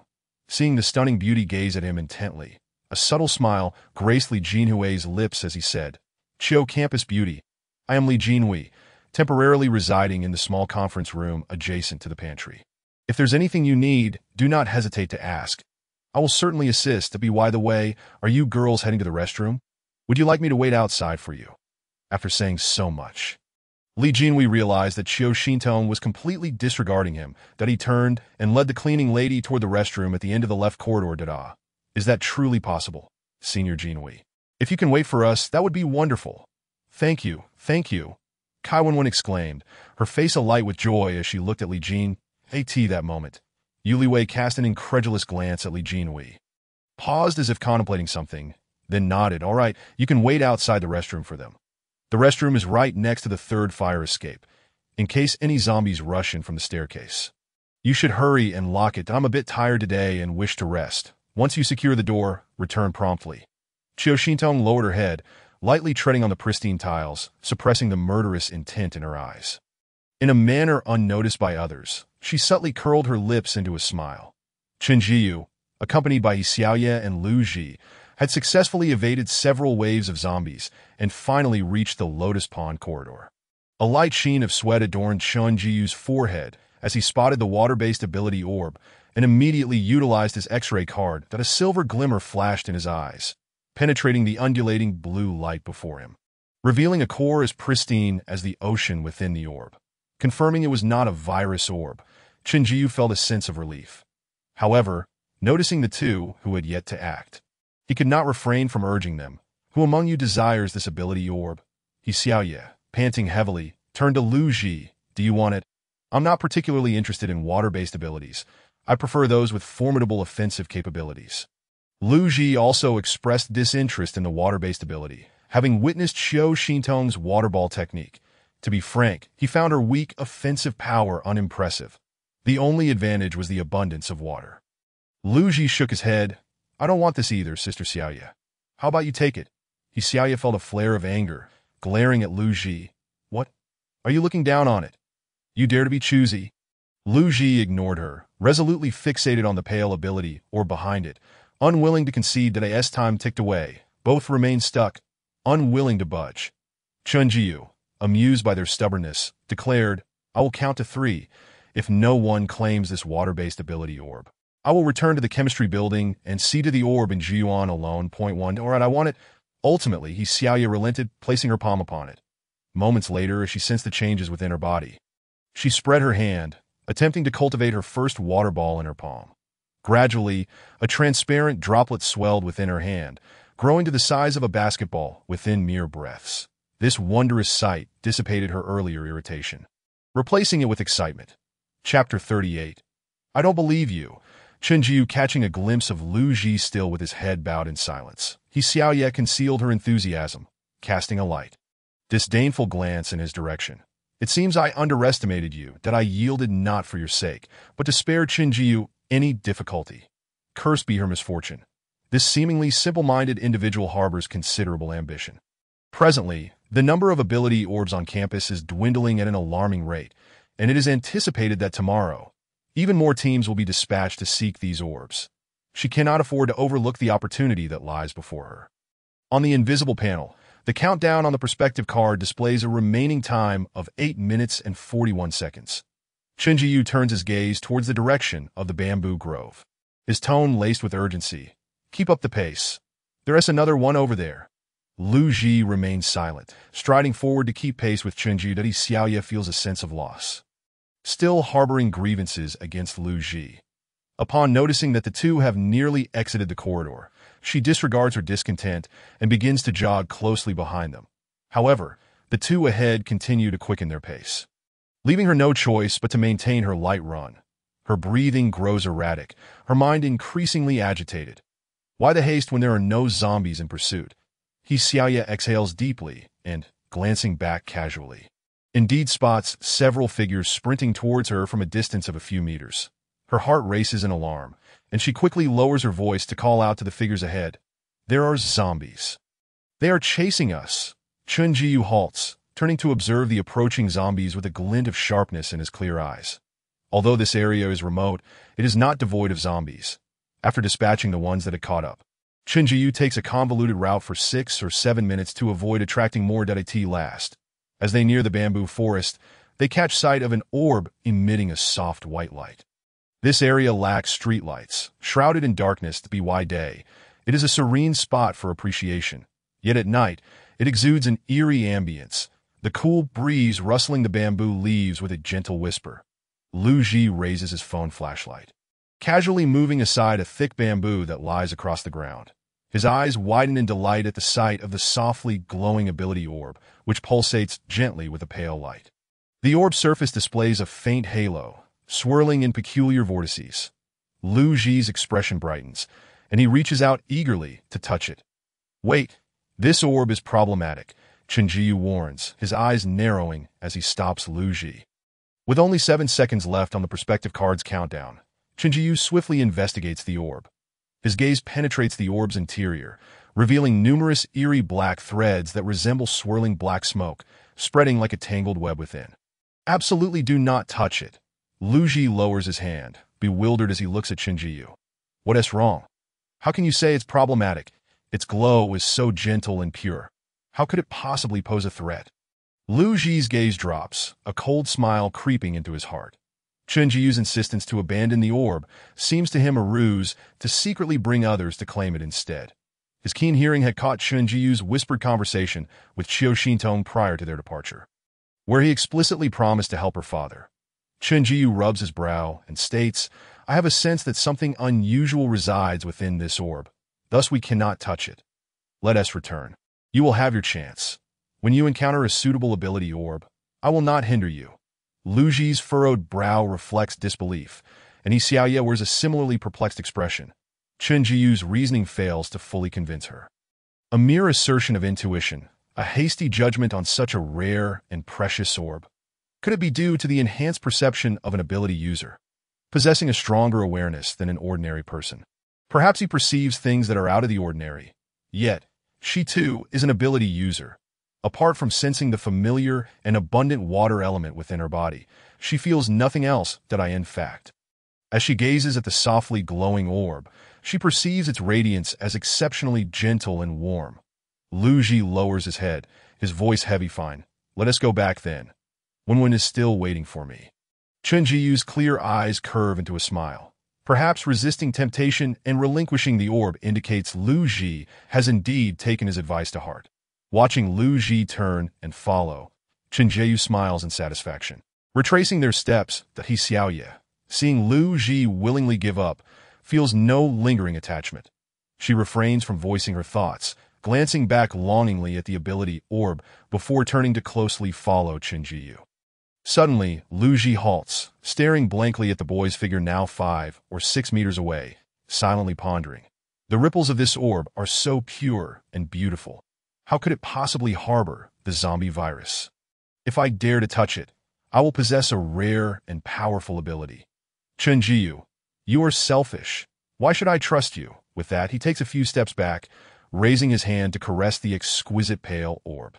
Almost instantaneously, a location panel materializes in Chen Jieyu's mind, flashing rapidly beside him, indicating a white glowing ability orb that vanishes from sight. He halts, closing his eyes, unwilling to look back.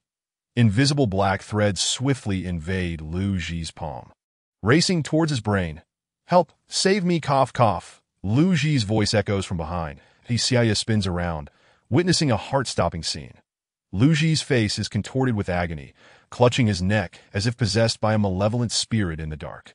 His mind clouds over, waves of panic threatening to drown his sanity. His eyes bleed crimson, pupils clouded, reaching out desperately toward Chen Jiyu's back, summoning every ounce of strength to scream. Help! Save me! I don't want to die. He is mistaken. He has misjudged Chen Jiyu. This orb truly harbors danger. What to do? He does not wish to perish. He has not yet lived enough. He refuses to become a soulless husk. Ultimately, darkness engulfs him. Before losing consciousness entirely, Lu Ji glimpses a cold spring festival in his familiar home, filled with his parents, sister, and grandmother. The room is warm, adorned with blessings, the television broadcasting a festive gala, laughter filling the air, and the aroma of food wafting around. His grandmother's wrinkled face beams with joy, beckoning him. Lu Ji's cries for help ripple across the still lake of reality, attracting the surrounding zombies, who, with their heads raised, hone in on the direction of the sound, rushing toward the bamboo grove. The Great Escape begins. Chapter 39. The transformation of Li Jinhua's zombies converge from all directions, but Yi Xiaoye remains frozen in place. Trembling in sheer terror. Run. Hearing Chen Jiyu's urgent warning snaps her back to reality, and she channels her inner champion, propelling her legs in a swift motion. Yet, after covering merely a dozen or 20 meters, she gasps in disbelief. For from every direction, a horde of zombies surges forward, intent on encircling them. Chen Jiyu lifts his dark patterned tang knife, activating his abilities. Shadows spread beneath his feet, enveloping him in a cloak of darkness, rendering his figure inscrutable. Almost instantaneously, as he raises his hand, several charging zombies find their heads severed from their bodies. The muffled thuds of their heads hitting the ground resonate in succession. Though Yi Xiaoye cannot see Chen Jiyu's silhouette, she notices a gap amidst the fallen bodies of zombies and unhesitatingly makes her way through. Indeed, she breaks free from the encirclement that a swift shadow appears before her like a phantom, startling her. Once she realizes it is Chen Jiyu, her racing heart calms. Throughout their escape, Yi Xiaoye closely trails Chen Jiyu, never daring to loosen her grip. Upon successfully returning to the chemistry building, she is drenched in sweat. Her clothes soaked through. Trembling all over, she gasps for breath, struggling to utter a coherent sentence. So many zombies. I was scared to death. Chen Jiyu glances down at his blood-stained attire, unrecognizable beneath the grime. His clothing remains in the dormitory. This thin shirt was merely a last-minute addition to his backpack. Before class, it seems he will need to return to the dormitory first thing tomorrow morning. The system backpack still contains 10 explosive fireballs. With such wide-ranging attack tools, it should be feasible to bring Xiao Liang, Ashua, and Ruo Feng out, once he completes the main task of eliminating the second-tier zombies. The system will reward him with a dark gold lottery ticket that he hopes that this ticket will yield excellent equipment or, perhaps, another rare ability summoning card. Just as Chen Jiyu pushes open the original fire exit to ascend to the second floor, several zombies stagger down the staircase above. The foremost zombie, tall and imposing, lunges toward them with a menacing bite. There's a zombie. Is that Jinhu? Yi Xiaoye pointed at the now zombified Li Jinhui, trembling as she spoke. Chen Jiyu furrowed his brow and, in a flash, swiftly severed the heads of the several zombies. Upon witnessing Li Jinhui's head roll to the ground, dark crimson blood splattered everywhere. She clamped her mouth shut tightly and dashed into the fire exit. The headless body collapsed on the floor, and as Chen Jiu turned around, his peripheral vision caught a glimpse of something, causing his pupils to constrict as he froze in place. That I in the large office, the cleaning lady carried 2 packs of A4 paper to the corner, extracting the white sheets and laying them flat on the ground to a thickness of about a finger. Kai Wen also found some books and paper to spread out on the other side, preparing to spend the night there. Suddenly, there was a series of knocks on the office door. Qiu Xintong, who had been resting on the desk, calmly opened her eyes. Kai Wen's expression brightened, and she set down the thick stack of paper, rushing to open the door. Upon opening, she was met with He Xiaoye, whose eyes were red and swollen.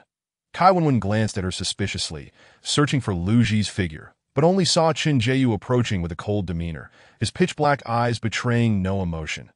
Qiu Xintong pushed her chair back and stepped out, joyfully asking He Xiaoye, "Xiaoye, did you succeed? What ability did you gain?" "Like you, it's a water-based ability." He Xiaoye forced a smile, her voice lacking any joy. Qiu Xintong was already aware of the reason behind He Xiaoye's demeanor. As expected, Lu Ji had acquired another pale virus sphere. Thankfully, as long as He Xiaoye was unharmed. Qiu Xintong raised her brows and turned her face towards Chen Jiu, deliberately asking, "Jiu, where is Lu Ji?" However, Chen Jiu did not respond, merely gazing at her with his starry eyes, silent. The youth's face remained calm and devoid of emotion, yet the complexity of feelings in his eyes was evident. Qiu Xintong felt as though her eyes had been scalded, her smile slowly freezing, and her gaze gradually lowering that a sense of foreboding spread from the depths of her heart. "Senior, where's Xiaoji?" Kai Wen glanced behind Chen Jiu. He has turned into a zombie." He Xiaoye sobbed. What did you say?" Kai Wen's eyes widened in disbelief at He Xiaoye's words. The commotion in the corridor also stirred the people in the tea room and small conference room. A boy wearing a gray and white checkered shirt burst through the tea room door, his tone laced with anger. "What is all this noise? Are you trying to get yourselves killed? There are so many zombies downstairs." He Xiaoye looked at the furious Peng Tao with red-rimmed eyes and then announced the grim news of Lu Ji and Li Jinhui becoming zombies. The boy in the gray and white checkered shirt was indeed Peng Tao, who had just returned with Li Jinhui. The chain he had brought back specifically instructed Li Jinhui to lock the fire exit on the 2nd floor. Yu Liwei had just fallen asleep, only to be abruptly awakened by He Xiaoye's outburst, his frustration boiling over. However, upon hearing that Jinhui had become a zombie, he exclaimed in disbelief, "No, that's impossible." Jinhui obtained the golden ability sphere. He is an ability user. How could he become a zombie? Moreover, he was with you girls just over 10 minutes ago. Kai Wen, her eyes reddened, pointed an accusing finger at He Xiaoye, angrily shouting, "You're talking nonsense. How could Lu Ji have turned into a zombie? Did the zombies come and you all abandon him? Tell me, say something, sob sob." The cleaning lady stepped out from behind Kai Wen, her face filled with astonishment. "Lu Ji is gone?" She found it hard to fathom that someone who had been alive just an hour ago could have turned into a zombie. Upon seeing Kai Wen burst into tears, He Xiaoye also reddened her eyes and explained, "Yes." He touched the virus sphere. Chen Jiu had already warned Lu Ji that the sphere was problematic and told him not to touch it, that he agreed verbally. But as soon as we turned our backs, he reached for it. Qiu Xintong lowered her head, concealing her astonishment.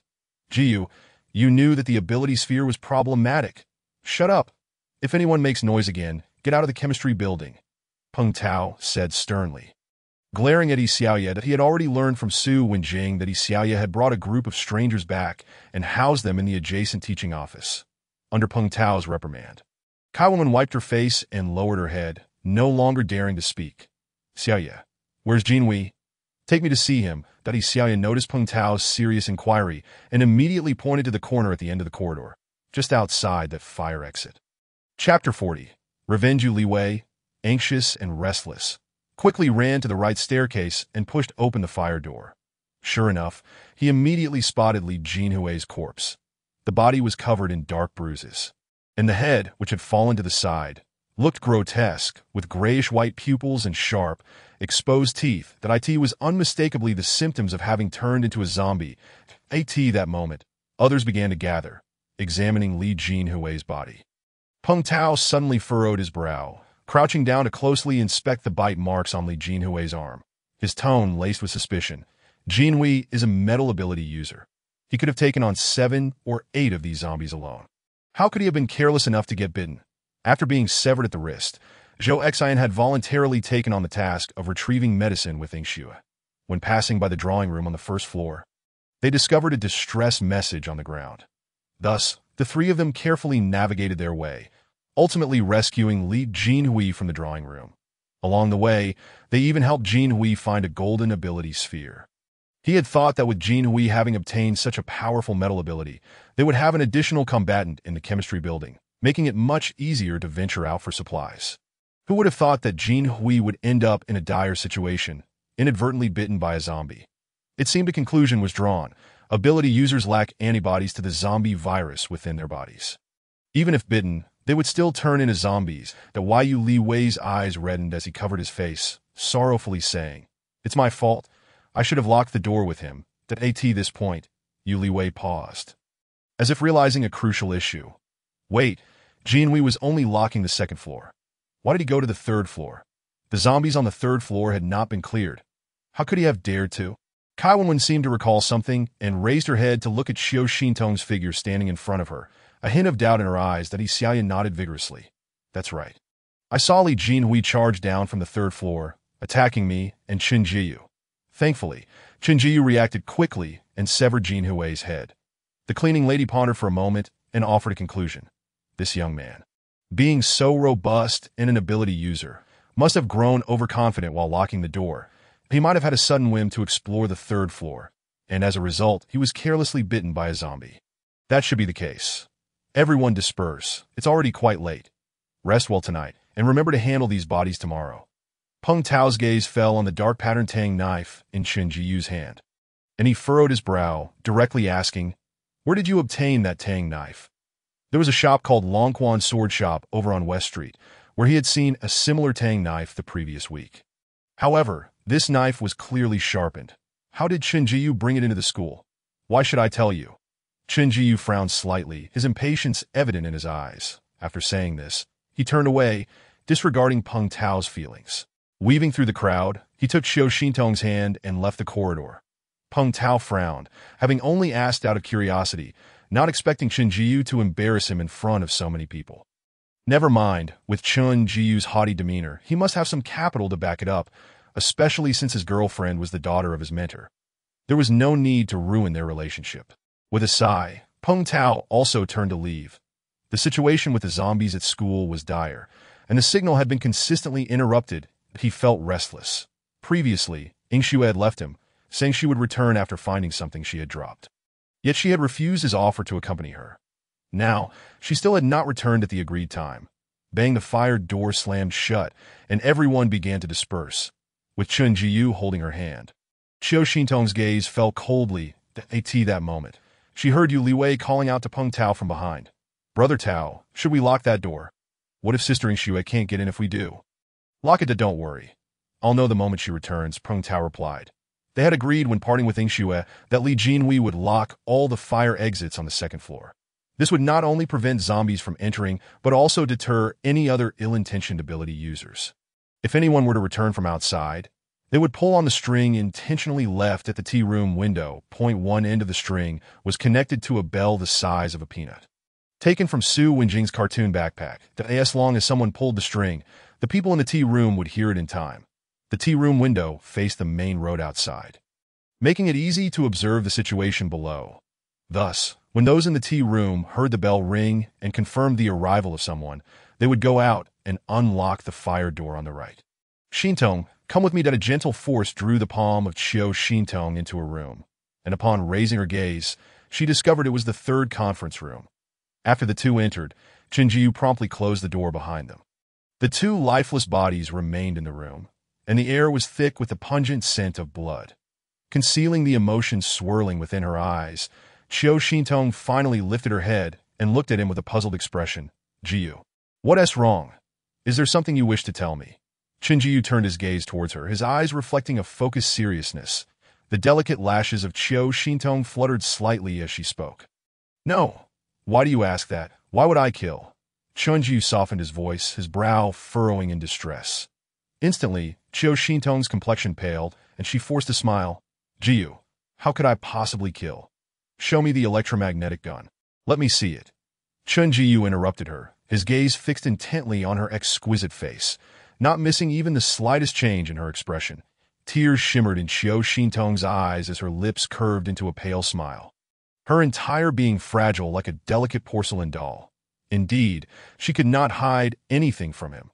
After the electromagnetic gun fired, its energy registered only at 90.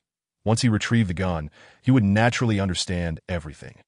However, what puzzled her was why, despite the obvious conclusion that Li Jinhua had perished at the hands of a zombie, Jiu was convinced that her death was somehow linked to her. Jiu, how did you figure it out? Chiu Shintong's reddened eyes met his, her tone still soft and gentle. How could he not see through it? The moment Li Jinhua's body fell, Wang Kai informed him of the residual electromagnetic energy present on the corpse.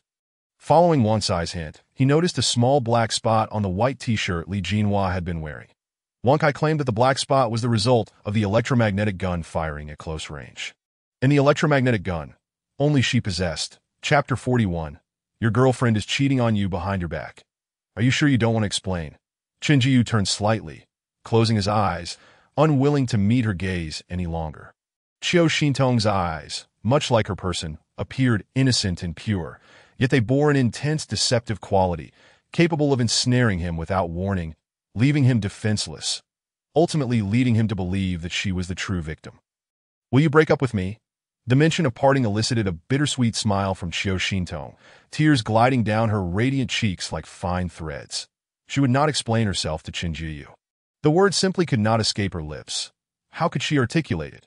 To confess that she had been reborn, that in her previous life she had suffered Li Jinhua's torment, that her chest, hips, and inner thighs bore the scars from his burns? During that time, she had merely existed in a state of numbness, unable even to consider death. For Li Jinhua had threatened her, declaring that if she dared to take her own life, her father would meet a gruesome end by his hands. Break up, perhaps, for she found it incomprehensible why he would hide and deceive her. Why, behind her back, did he conceal a side of himself she was unaware of? You ought to ponder this carefully, Qin Jiu said, rubbing his brow. After uttering these words, he opened the door to the third conference room and left. Second floor, men's restroom, in front of the lavatory mirror. Facing the large mirror, Qin Jiu removed his soiled shirt, scrubbing it vigorously beneath the flowing water. The bloodstains on the fabric transformed into rivulets of crimson, cascading down the drain as he washed. Gradually, the red faded, and the white shirt began to regain its original appearance.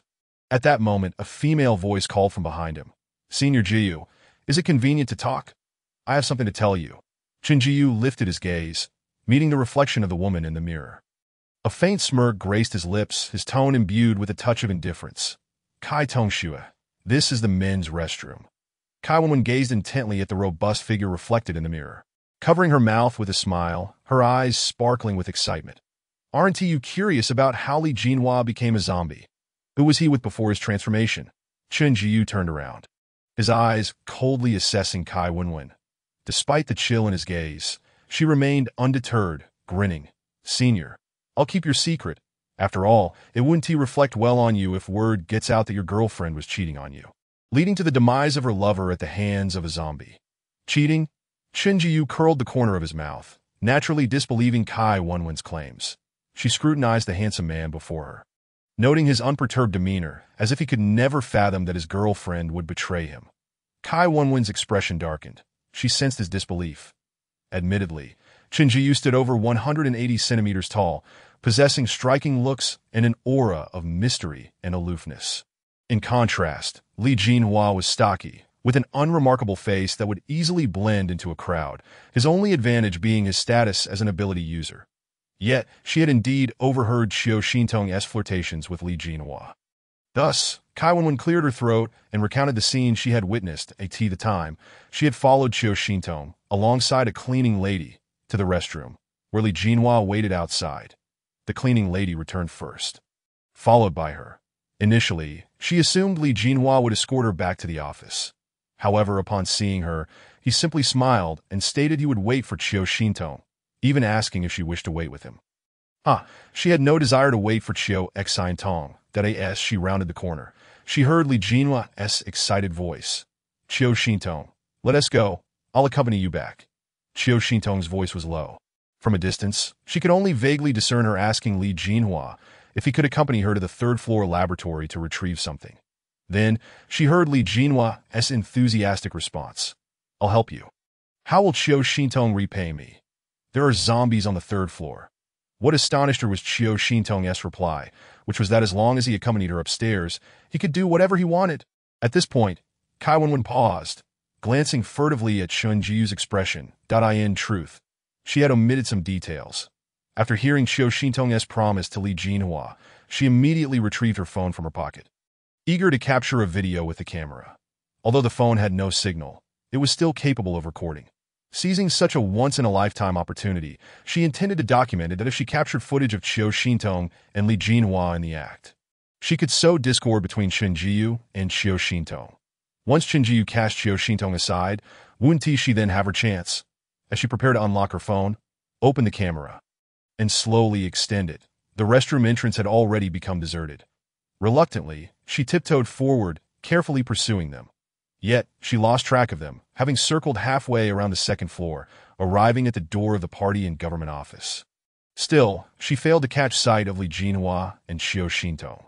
Just as disappointment settled in, and she contemplated returning, she heard the sound of a fire exit door opening ahead. They had indeed gone to the third floor. In a moment of impulsiveness, she considered pushing open the fire exit to follow them. However, reconsidering, she realized she lacked the capability to confront zombies on the third floor. Thus, she abandoned the idea and resolved to wait for them to return. She planned to stand guard by the fire exit, ready to threaten Chiu Xintong with the evidence as soon as she saw her descend. Yet, after about 5 minutes, the fire exit door inexplicably opened and closed again. But no one entered. Startled, she still bravely waited another 10 minutes. Until, from beyond the door, she began to hear the eerie sounds of zombies groaning. Fear gripped her, and she could wait no longer, turning to flee. She ran back to the main office door, knocking frantically to her astonishment. Chiu Xintong opened the door, smiling as she asked, "Where have you been all this time, Kai Shueji?" Terrified, she stumbled back a couple of steps, pointing at Chiu Xintong in accusation. Weren't you with Li Jinhua on the third floor? How did you come down?" Chiu Xintong, however, appeared genuinely confused, replying, "What third floor? What are you talking about? I just went to the restroom and came back." To make matters worse, the cleaning lady began to chide her. "You young lady, you took too long in the restroom, didn't you? It's been nearly half an hour. I thought you had encountered a zombie." Encounter a zombie. She felt as though she had encountered a ghost. She had clearly seen Li Jinhua take Chiu Xintong to the third floor to engage in infidelity. Oh, how could this be? A clean, magnetic voice interrupted her thoughts. "Oh, so you merely overheard their conversation and did not actually witness my girlfriend engaging in infidelity with another on the third floor. Furthermore, you possess no evidence to establish a direct connection between Li Jinhua's transformation into a zombie and my girlfriend." Kai Wenwen steadied her nerves, gazing at the handsome man who wore an amused smirk. "You don't believe me? Hey, what I'm curious about now is your motive for sharing this information with me." Kai Wenwen cast another longing glance at Chun Jiyu's well-built torso, her eyes gleaming with desire. She covered her mouth with a smile and said, "Since your girlfriend is misbehaving behind your back, why shouldn't you indulge as well?" Chun Jiyu raised an eyebrow, a hint of disbelief crossing his face as he chuckled softly. "Oh, are you suggesting that I should engage in reckless behavior with you?" He was both amused and exasperated by the audacity of this woman. Hadn't her boyfriend just passed away not long ago? How could she so eagerly pursue him in the men's restroom? With a spark of excitement in her eyes, Kai Wenwen replied, "Are you looking to experience some thrill? I have many skills at my disposal that I this." She fixed her fiery gaze on the young man's abdomen and slowly knelt down, tentatively suggesting, "Is this what you want? Shall I help you with that?" Chapter 42. A sudden departure faced with such a bold and unreserved temptation. Shinju couldn't help but take a step back, casually resting his hand on the sink as he let out a low chuckle. Kai Wenwen was momentarily taken aback, feeling a bit lost. Having already offered to go this far, why was Chun Jiyu laughing inexplicably? What did he mean? With her cheeks growing increasingly flushed, she pressed on with her seduction. "Are you too shy to try? Hasn't your girlfriend ever done anything for you? At last, Chen Jiyu's laughter ceased. When he turned to face her again, his tone had turned icy, each word enunciated with chilling clarity. Kai, let me be clear. Do not insult her. Not all women are as repugnant as you. As Kai Wenwen's complexion drained of color, Chen Jiyu continued coldly. By the way, allow me to remind you, if I hear anyone speaking ill of my girlfriend behind her back again, I assure you, when I take your head, it will be as swift as if I were dispatching a zombie. With that, he draped his wrung-out shirt over his shoulder and sauntered out, leaving Kai Wenwen trembling in place. The following day, sunlight streamed into the room through the gaps in the deep blue curtains. Qiu Xintong rubbed her somewhat swollen neck and sat up amidst a pile of A4 papers. He Xiaoye, hearing the commotion, turned over and sat up as well, sniffing her congested nose as she complained, I miss my dorm bed. Even though it creaks a bit, it's far better than this heap of papers. Without a blanket, I'm getting cold enough to catch a chill. Qiu Xintong, too, recalled the large bed in her apartment. She had only slept in it once since her rebirth. The bedding had been personally selected for her by Sun Yuzhen. Particularly soft and breathable, it pained her to think that a host of supplies remained unclaimed in her apartment. Her residence, the Tsuehu apartment, was conveniently close to the school, just a 5-minute walk from the south gate. Originally, she had had the opportunity to return, but she had used her invisibility card. Yet she felt no remorse. The moment she witnessed Li Jinhui being bitten, the obsession she had struggled to release finally found solace. When she lured Li Jinhui to the 3rd floor, she had taken out her electromagnetic pistol and ambushed him from behind. That as he lay incapacitated on the ground, she deliberately walked into the corridor to attract the wandering zombies. Naturally, the approaching zombies could not resist the opportunity to feast on the fallen Li Jin. In the end, she had used her invisibility card to conceal herself, confirming with her own eyes that Li Jinhui had been bitten before stealthily returning to the main office. No one was aware of her visit to the 3rd floor. However, an unforeseen incident occurred that as she descended and entered the fire escape on the 2nd floor, Kai Wenwen was waiting inside, almost as if she had been deliberately anticipating her arrival. Both women were startled. Fortunately, she had utilized her invisibility card, allowing Kai Wenwen to only perceive the movement of the fire escape door without being able to see her. She managed to return to the main office before Kai Wenwen even realized it. Regrettably, without her invisibility card, she could no longer traverse the densely populated streets teeming with zombies to return to her apartment. Moreover, in the future, she would never again possess those extraordinary item cards. A fleeting sense of desolation crossed Qiu Xintong's eyes. Chen Jiyu had left her. He had vanished completely the previous night without a word. She and Xiaoye searched every room on their floor, but found no trace of him. In this second life, she had failed once more to capture Chen Jiyu's heart. She had avenged herself against her enemies from her past life, yet she had also revealed her cruel side to him. Without even a word of explanation, she had left him cold and unable to forgive her. Fortunately, in this life, with Chen Jiyu's assistance, she had gained precious spatial abilities. Her starting point was already far superior to that of other ability users.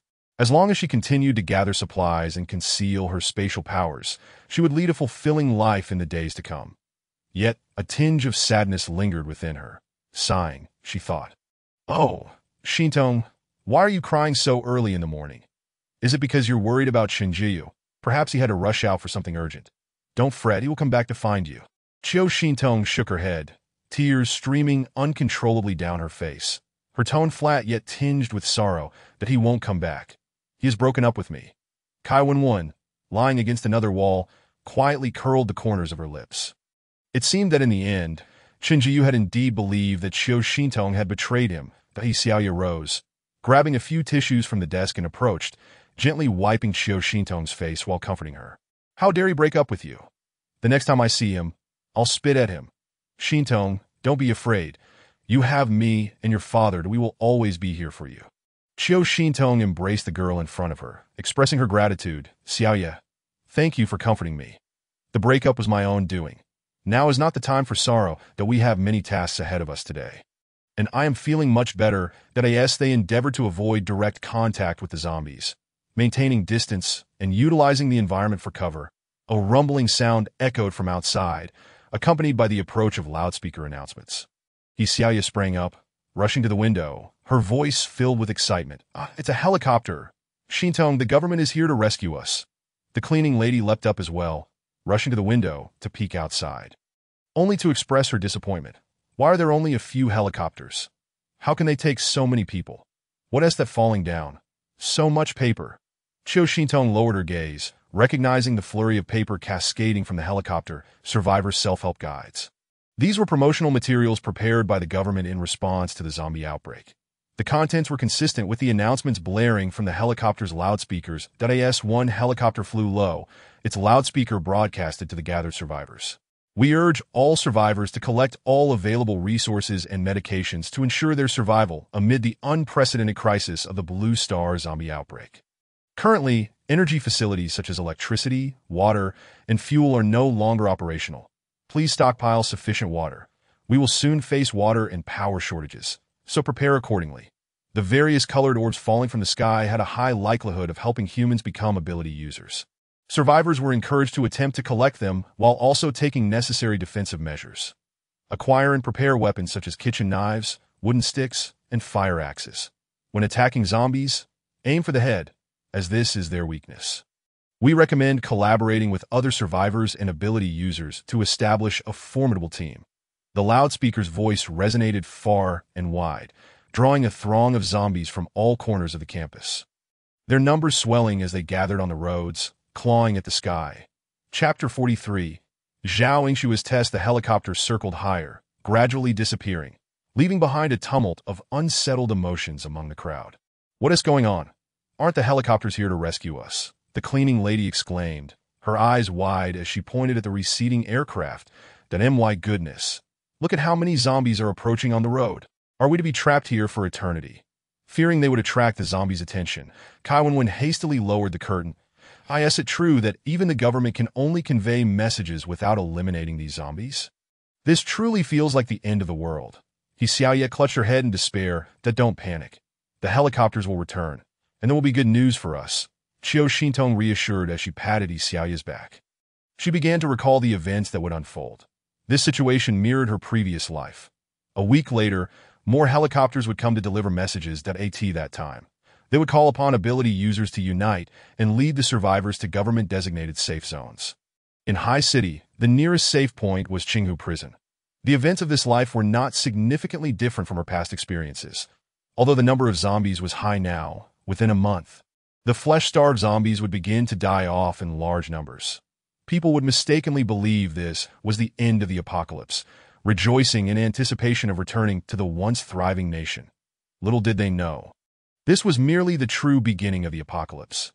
Unbeknownst to humanity, the remaining zombies that survived retained an astonishing level of consciousness that a few even evolved extraordinary abilities.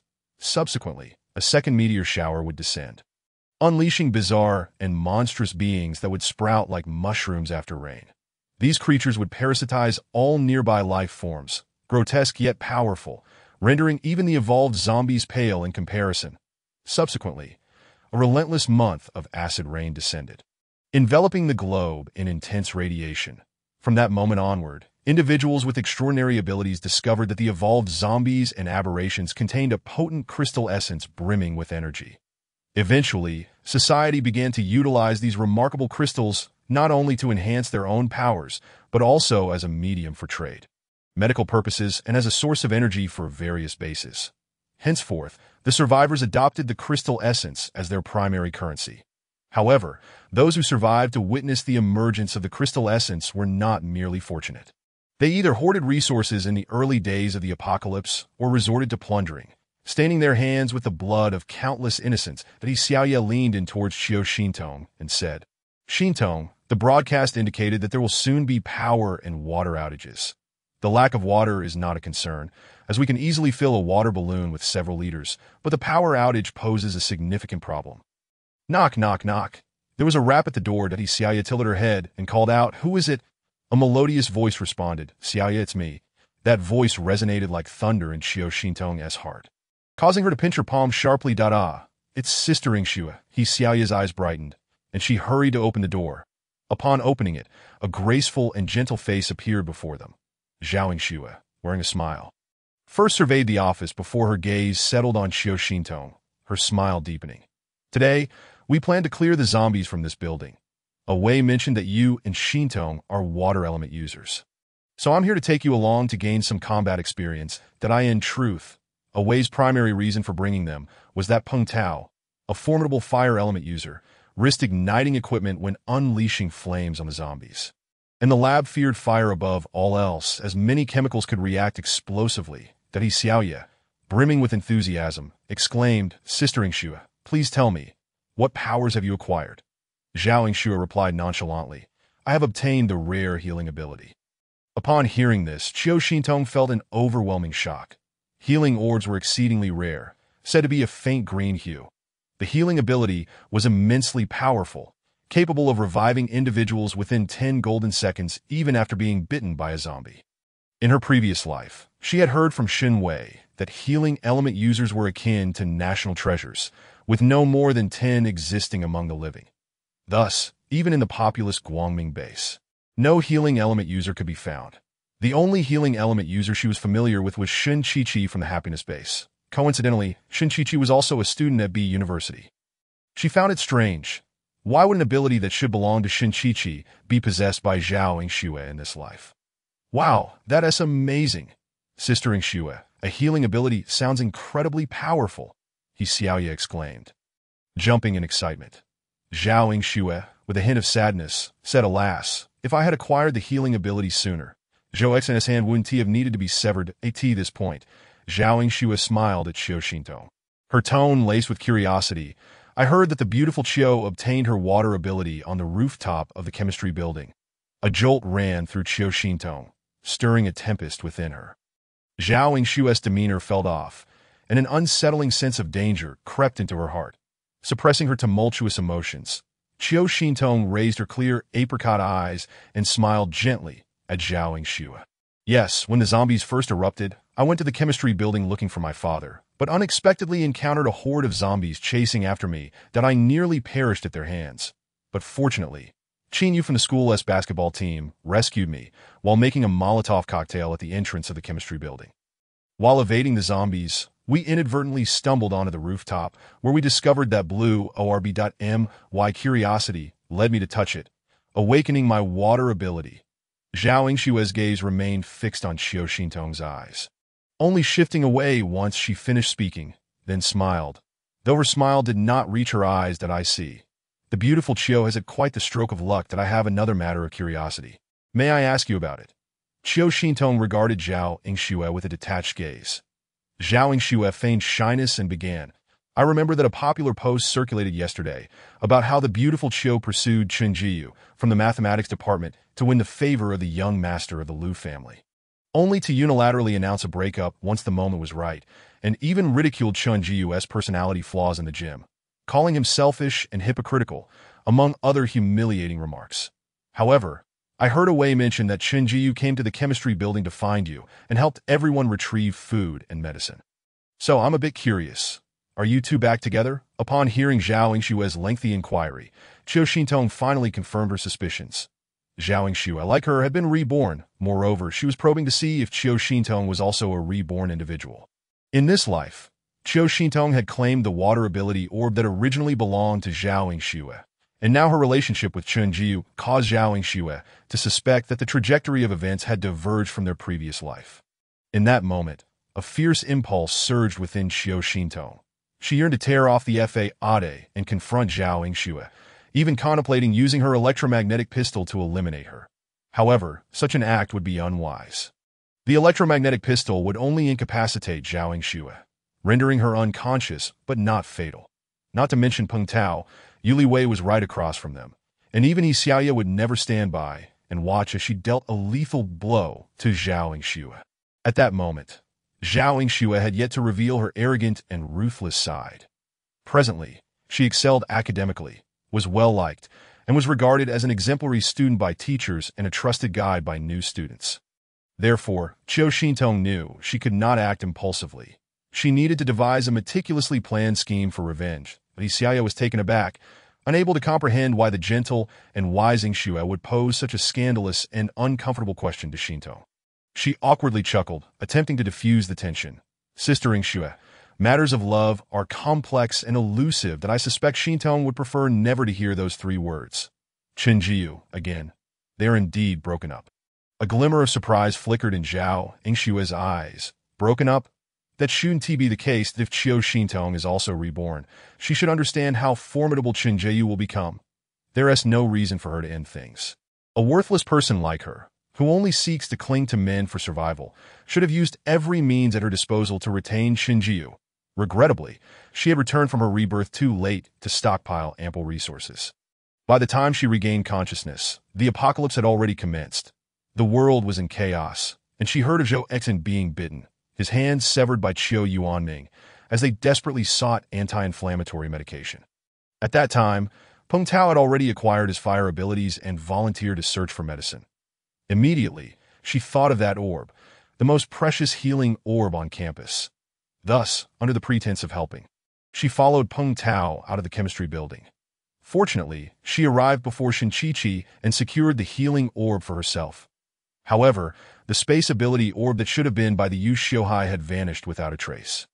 Disheartened, she had thought that arriving later to such a distant and tranquil place while, as the memories surged forth, Zhao Yingshua's eyelids fluttered heavily, her heart in tumultuous disarray, rife with profound contradictions.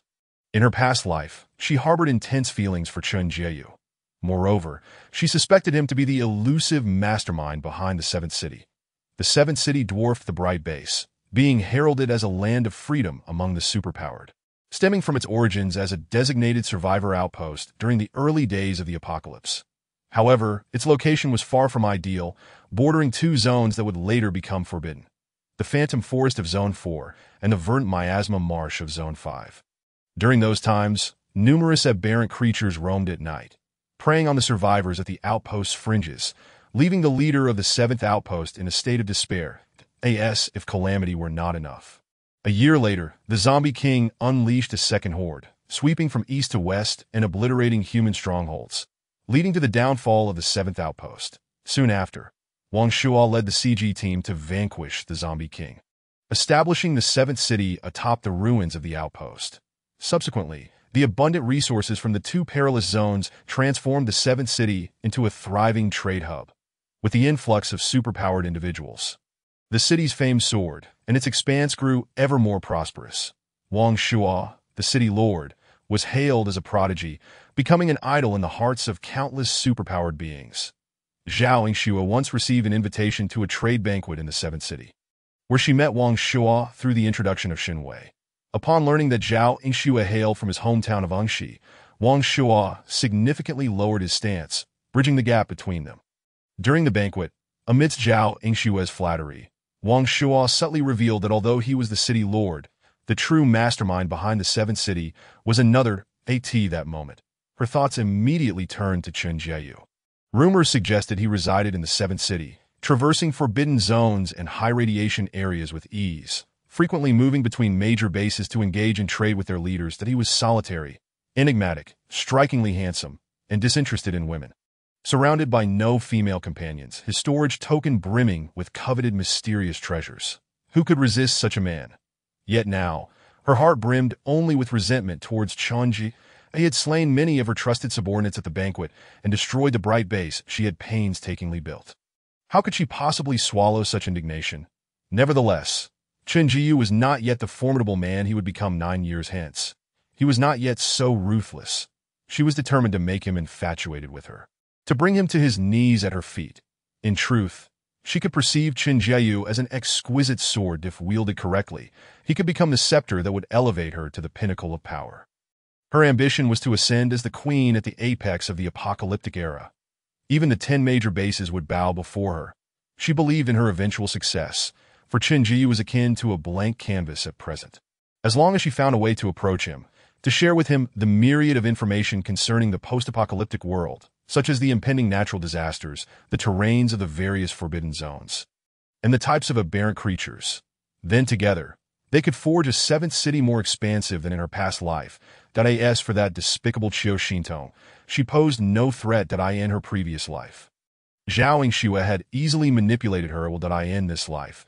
She would remain ensnared within her grasp. Should Qiu Xintong discover her intentions, even with a second chance, she would merely retrace the path of degradation she had endured in her past.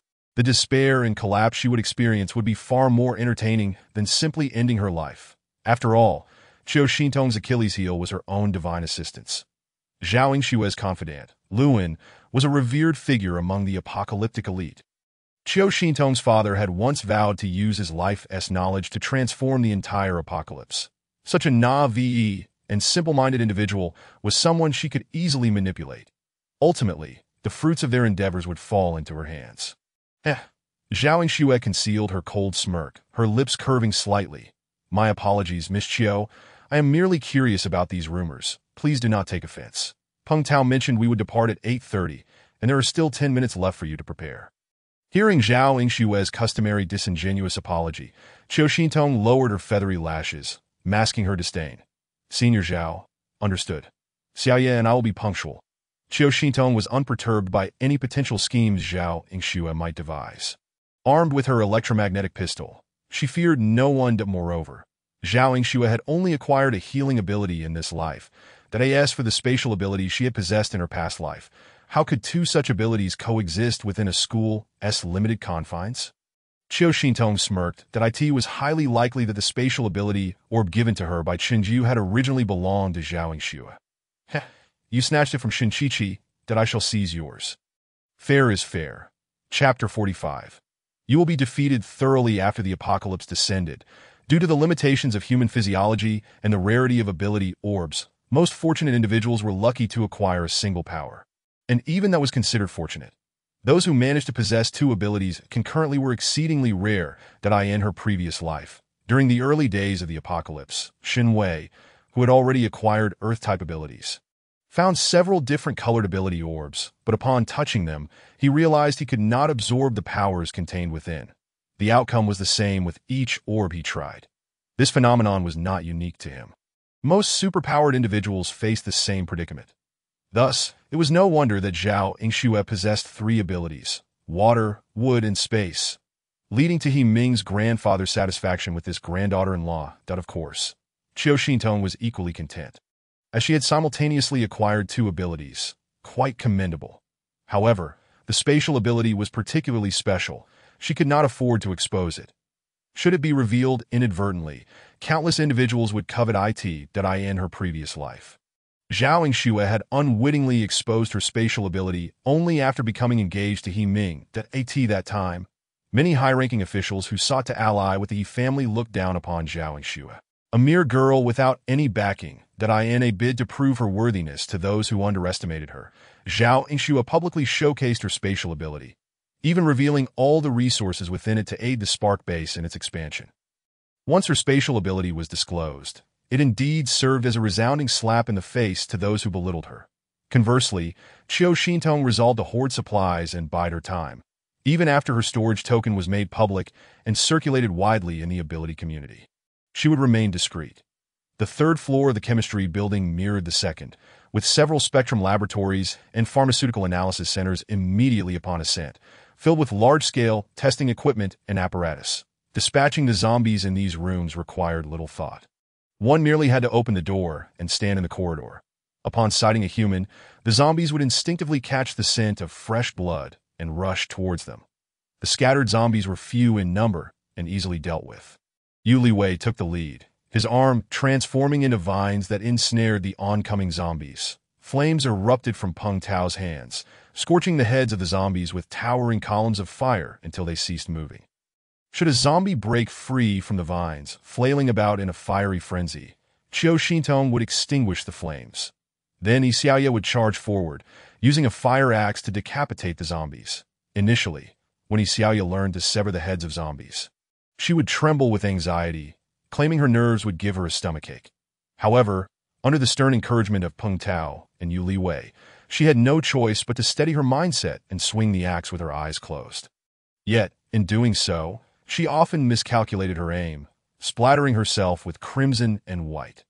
Soon, she found herself leaning over the railing, retching. Qiu Xintong, on the other hand, dispatched zombies with swiftness far exceeding that of Xiaoye. After clearing several zombies, Peng Tao no longer pressured her. The fire axe returned to Xiaoye's hands, and she, adhering to her habit, again closed her eyes to strike downwards, resulting in yet another splatter of viscous matter across her face. She was utterly devastated, turning away to expel the contents of her stomach. Weakly, she glanced at Xiao Xintong, her eyes brimming with grievance. Ultimately, after a scolding filled with disappointment from Peng Tao and Yu Li Wei, Xiaoye gritted her teeth and finally overcame her psychological barrier. When she next faced the zombies, her aim and force were significantly more precise. At by midday, as the battle continued, Xiaoye began to actively charge at the zombies. Throughout this operation to eliminate the zombies, the most leisurely individual was undoubtedly Zhao Yingxue. With her wealth of combat experience, she regarded these infantile, low-tier zombies with utter disdain. When confronted with the flaming zombies charging recklessly, Zhao Yingxue would always predict their movements in advance, artfully evading them. Then, she would leisurely observe Qiao Xintong, studying her reactions in the face of the undead. "Miss Qiao, your reflexes are quite swift. Have you encountered zombies before?" Qiao Xintong's heart was filled with a cold mockery. Zhao Yingxue truly did not forget to test her at every turn to ascertain whether she was a reborn individual in their previous life. They had been companions fleeing together to the Fire Seed base, and Zhao Yingxue was undoubtedly aware that Qiao Xintong could slay zombies. Trained specifically by Xinwei, Qiao Xintong knew the most efficient methods to dispatch zombies. Although she had not acquired any supernatural abilities and was often looked down upon for hindering the group's progress, she had indeed accompanied the team and taken down numerous zombies along the way. Lifting her sweet face, Qiao Xintong sincerely nodded at Zhao Yingxue, stating, "I have killed some. Just yesterday, I worked alongside Yu Li Wei and in Junjie to eliminate about 10 zombies." Zhao Yingxue cast a sidelong glance at the exquisitely delicate face she had envied for years. Turning her gaze away with a faint "oh," as she recalled, "I remember now. You all went to Area B yesterday and even rescued a few people. After the third-floor zombies were dealt with, the team dispersed. That Xiaoye quickly summoned a splash of water to her face, washing herself off. Then, affectionately linking arms with Qiao Xintong, they descended the stairs together. Qiao Xintong gazed at Zhao Yingxue's retreating figure. A surge of hatred bubbled within her. She could not comprehend Zhao Yingxue's intentions that if she were in Zhao Yingxue's position, after suspecting the other of being a reborn individual, she would undoubtedly seek to eliminate her in advance. Did Zhao Yingxue not fear that she might obstruct her path? Yet, Zhao Yingxue appeared indifferent, merely probing her with a few casual remarks. When zombies had charged at them earlier, Zhao Yingxue had the opportunity to push her toward the zombies. Though she had deliberately exposed a flaw, hoping to discern Zhao Yingxue's true intentions, she had also taken precautions, ensuring that Zhao Yingxue could not truly push her into danger. She was fully prepared to confront the gaping maw of the approaching zombies. However, Zhao Yingxue, standing behind her, had done nothing. This indicated that Zhao Yingxue had never contemplated her demise. This left Qiao Xintong perplexed regarding Zhao Yingxue's ulterior motives. In that instant, her eyes flickered, and a vague suspicion began to take shape within her mind. Perhaps she had overcomplicated her perception of Zhao Yingxue. Given Zhao Yingxue's arrogant disposition, it was entirely possible that she simply did not regard her as a threat, having occupied a position of power for many years and maneuvering through political spheres. Zhao Yingxue prided herself on being able to manipulate everyone at her leisure. In her past life, Qiao Xintong had indeed been nothing more than an ant in Zhao Yingxue's eyes. Qiao Xintong's eyelashes fluttered, igniting a sense of unwillingness within her. "Zhao Yingxue, do you truly believe that in this lifetime you can ascend to the heights you once occupied? Those you once deemed inferior, mere ants, have now found themselves on equal footing with you. In this life, you shall face utter defeat." Chapter 46. Sun Yuzhen M City, the venue for the Bo AI Children Charity event. The Bo AI Children Program is a government-initiated fundraising charity aimed at caring for left-behind children, critically ill children, and the children of migrant workers in urban fringe communities. Just a day prior, this place had been bustling with vehicles and throngs of flashing cameras. The event had attracted a multitude of renowned business tycoons, political figures, and entertainment stars, all of whom were illustrious and wealthy individuals. Yet now, the red carpet lay strewn with camera parts, torn garments, shattered promotional materials, and dismembered limbs. Pools of blood had soaked the carpet, turning it a semi-congealed dark red. Inside the venue, the narrow passage was teeming with densely packed zombies. Among them were some clad in suits, adorned with luxury watches, and others wearing exquisite makeup and dressed in lavish jewelry, indicating they were likely individuals of considerable wealth. Some zombies bore identification badges and were dressed in dark security uniforms, while others appeared to be staff from various television stations. They surrounded the corridor with ghastly visages, mindlessly swaying their heads, listening for sounds nearby. In a multifunctional hall, both entrances were barricaded tightly with heavy objects, and a stage bore a massive banner proclaiming, "Thank you to all the compassionate individuals for your participation. Every ounce of love you contribute will illuminate hope for children in distress." In the center of the room stood a large, modern circular table surrounded by over 20 wooden chairs, each occupied by a dozen despondent survivors. Sun Yuzhen, her hair elegantly pinned up, wore an exquisitely crafted black evening gown from a high-fashion brand that accentuated her already ample curves. The gown's waist was tailored to create a slender silhouette, while the fishtail hem sparkled with an abundance of rhinestones. Dazzling the EYES, one of the invited guests for the charity event, her entrance caused quite a stir. Her journey in the entertainment industry had been nothing short of legendary. At the age of 17, encouraged by her classmates, she participated in a reality talent show. Her captivating beauty and voluptuous figure, combined with a youthful sweetness, made her stand out among a sea of stunning competitors, leaving a profound impression on the audience. Later, a renowned director sought to produce a historical drama set in the Wei and Jin dynasties, requiring a female lead of breathtaking beauty who would be willing to perform artistic nudity. All the top actresses in the industry understood that this particular period, known for its hedonism, would catapult whoever dared to participate into stardom. Consequently, a myriad of actresses auditioned for over a month. Surprisingly, the director chose Sun Yuzhen, who lingered on the fringes of fame, not only for her appearance that matched the role's requirements, but also for her audacity in filming provocative scenes without hesitation. She was unperturbed by potential societal backlash affecting her career trajectory. Indeed, upon the drama's release, Sun Yuzhen skyrocketed to fame, becoming the dream goddess of countless men. The roles she subsequently portrayed were predominantly bold and sensual women. To everyone's astonishment, at the pinnacle of her career, at merely 20 years of age, Sun Yuzhen abruptly announced her retirement to marry and have children. Just as the world mourned the loss of such an extraordinary beauty, she swiftly divorced, made a comeback, and once again secured her position as a top-tier star in the entertainment industry. At this moment, Sun Yuzhen sprang from her seat at the front row, rushing toward a middle-aged man before her. Grasping his collar tightly, she vented her frustration. "Director Lei, when will the rescue arrive? I traveled from afar to attend this charity event and donated a full 5 million. Now, I demand assurance of my personal safety." Director Lei of the charity foundation furrowed his brows in distress. Slowly extracting himself from Sun Yuzhen's delicate grip, he urged, "Miss Sun, we have temporarily lost contact with the outside world, but please remain calm." When the chaos erupted, my team contacted the emergency rescue center. I believe help will arrive soon. Sun Yuzhen arched her elegant brows, pressing, "But how long will that take? My daughter Xintong is in Haicheng, and her fate remains uncertain. Let's make a deal. I'll donate another 10 million, and once your rescue team arrives, I need you to dispatch a helicopter to the university to bring my daughter back."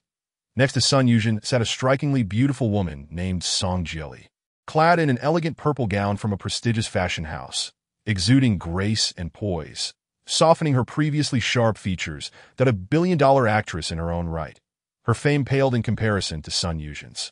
However, her husband was a well-known tycoon in the country, and his substantial wealth had propelled her status to rival that of Sun Yuzhen. Despite starring in several major productions, even with A-list actors from Hong Kong and Taiwan supporting her, she could not eclipse Sun Yuzhen's popularity. Motivated by jealousy, Song Jieli looked down upon Sun Yuzhen, who had come from a background of risk of films. Observing Sun Yuzhen pressuring director Lei, she scoffed, "Hey, Miss Sun, do you even grasp the situation? Are you still trying to act like a diva here? The entire event is swarming with monsters. Even national emergency rescue teams need some time to respond. Moreover, the network is down. What good is your wealth in this scenario? Can your riches outshine mine? Even if they send a helicopter, they prioritize rescuing my husband first." Sun Yuzhen squinted her eyes and cast a fleeting glance at Song Jieli, feeling too disdainful to even respond to the woman. Director Lei, being backed by the government, was her only hope. She needed to persuade him to leverage his connections to save her daughter. with a meticulously cared-for jade hand. Sun Yuzhen wiped away non-existent tears from her face, casting a pitiful gaze at the helpless Director L. in a voice that exuded fragility and dependence. She pleaded, "Director Lei, I acknowledge that I have overstepped. But she is my only daughter. You must find a way to rescue her, that if you bring her to me, I shall part with this exquisite imperial green jade necklace, a treasure that fetched a staggering 100 million at last year's auction." As she spoke, Sun Yuzhen began to unfasten the beautiful necklace from her neck. During yesterday's chaotic event, when the monstrous creatures had charged in, Sun Yuzhen, wearing 10-centimeter heels, had been jostled and fell heavily to the ground.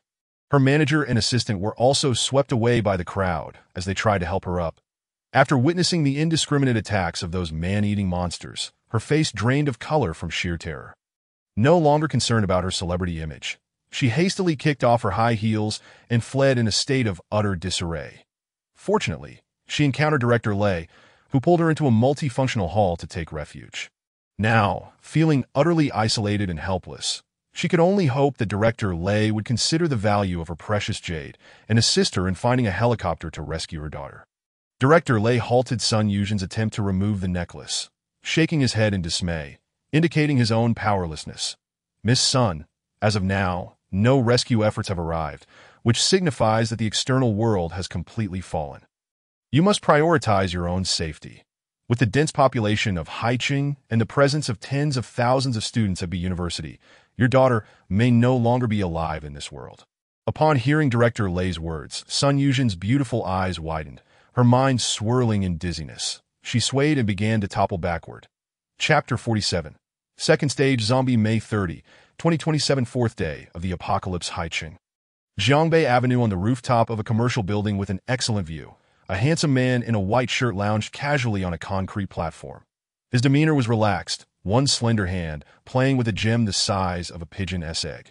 Glistening with clarity, that a gentle breeze tousled his hair, revealing enchanting eyes filled with the brilliance of countless stars that he gazed down at the crowded street below, calmly observing the throngs of zombies meandering about. After a moment, he lifted his gaze to the distance, where a picturesque century-old university stood. After contemplating for a few breaths, Chen Jiyu immersed his consciousness in his mind, opening the system panel, his attention lingering on a page featuring a dark golden treasure chest. It was now the fourth day of the apocalypse, and the novice roulette activity had automatically closed in the previous days. Chen Jiyu had been racing against time to hunt zombies. With the assistance of several explosive fireballs, he managed to accumulate 1,056 points just 10 minutes before the roulette closed. After clicking for 10 consecutive draws and 1-5 draw, his mind was filled with the chimes of success, the congratulatory voice of prosperity echoing for over 3 minutes. Currently, his system backpack was brimming with an array of peculiar cards and items that he possessed 7 or 8 of each type of storage card, with 2 different capacities. Today, he finally tracked down the mutated zombie, completing his first task of hunting a mutated zombie and earning 500 points along with an opportunity for a dark gold draw. The crystal essence in his hand vanished, automatically stored in the system's crystal core repository, and a series of data appeared on the system panel. The mechanical voice of prosperity resonated. "Host, would you like to use the dark golden lottery card?" Yes. The last time he had drawn from the dark golden box was when the apocalypse first descended, during which he had received a chance to draw from the novice gift pack. The result had yielded him an SSS level ability.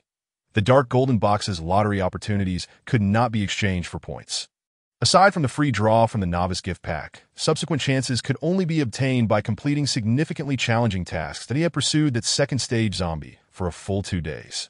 It had developed a sense of intelligence, knowing to flee when it could not win, and cleverly hiding in the midst of a horde of zombies, refusing to emerge when he charged into the zombie-infested street.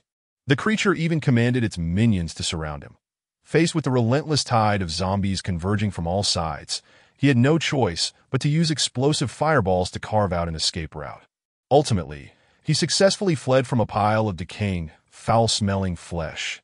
Afterward, he found a vantage point atop a high-rise building to observe it, and it was only at noon today that he struck it down while it was feeding alone.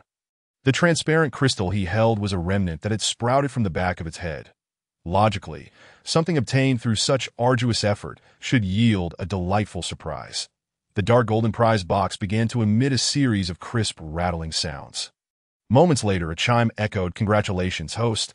You have obtained an SS-level light ability summoning card. Would you like to summon the ability sphere?" Chun Jiyu's eyes brightened, his lips curving into a smile.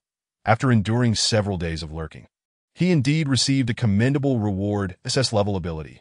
Host, a friendly reminder. The summoning card anchors the summoning ability sphere to your specified location. The sphere will descend in approximately 10 seconds, and if not collected within 10 minutes, it will automatically dissipate, that I shall not summon it. Chun Jiyu's dark ability was too domineering, forbidding the existence of a second type of ability element within him. Even if he were to forcibly absorb a second ability, it would be devoured by his dark ability. Thus, this ability card could only be gifted to another.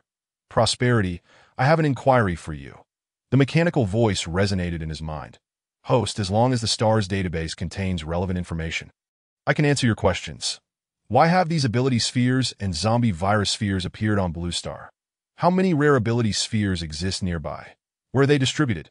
If classified by the rarity of abilities, what levels do these abilities fall into? The mechanical voice responded without emotion. Host, Blue Star's communication devices have malfunctioned. The deployment of all ability spheres and virus spheres is related to the Moten Star region. Apologies, restricted words have been detected. Engine malfunction, and the database is unable to search. Restricted words. What are those? Chun Jiyu furrowed his brow, as if he had touched upon a grave taboo. Even a system like Prosperity froze upon uttering those words. It appeared that the Moten Star region was the key. Host, your location privilege has been revoked and cannot be activated, that if you forcefully activate this function to check the locations of nearby ability spheres. It will cost 10,000 points. Currently, you possess 506 points, which is insufficient. Ability spheres are deployed based on human density. They do not drop in remote, uninhabited areas. The deployment ratio is approximately 1,000. Host, ability spheres dissipate after 144 hours. Non-summoned ability spheres have a 20 chance of containing the super virus, and there are currently no special medications for treatment. Chinji raised an eyebrow. Activating the location function indeed required 10,000 points. The audacity of this broken system. Furthermore, Prosperity indicated that ability spheres were deployed according to population density. With over 60,000 students of a university, it stood to reason that at least 60 ability spheres would have fallen on campus. Excluding the 20 that were virus spheres and those that could not be collected before vanishing, there would be at least 50 ability users generated within the campus. Host abilities are classified into levels: SSS, SS, S, A, and B. Currently, the highest level ability on Blue Star is your Dark ability, classified as SSS, capable of evolution but requiring Dark Crystal Essence. Following that are the few S-level ability spheres. S-level ability duplication, capable of leveling up but not evolving. S-level mind reading, capable of leveling up but not evolving. S-level curse voice, capable of leveling up but not evolving. A-level abilities such as healing, shape-shifting, mental, summoning, spatial, wind, thunder, and ice, all capable of leveling up but not evolving. B-level abilities include the 5 elemental powers: gold, fire, wood, water, and earth, all capable of leveling up but not evolving.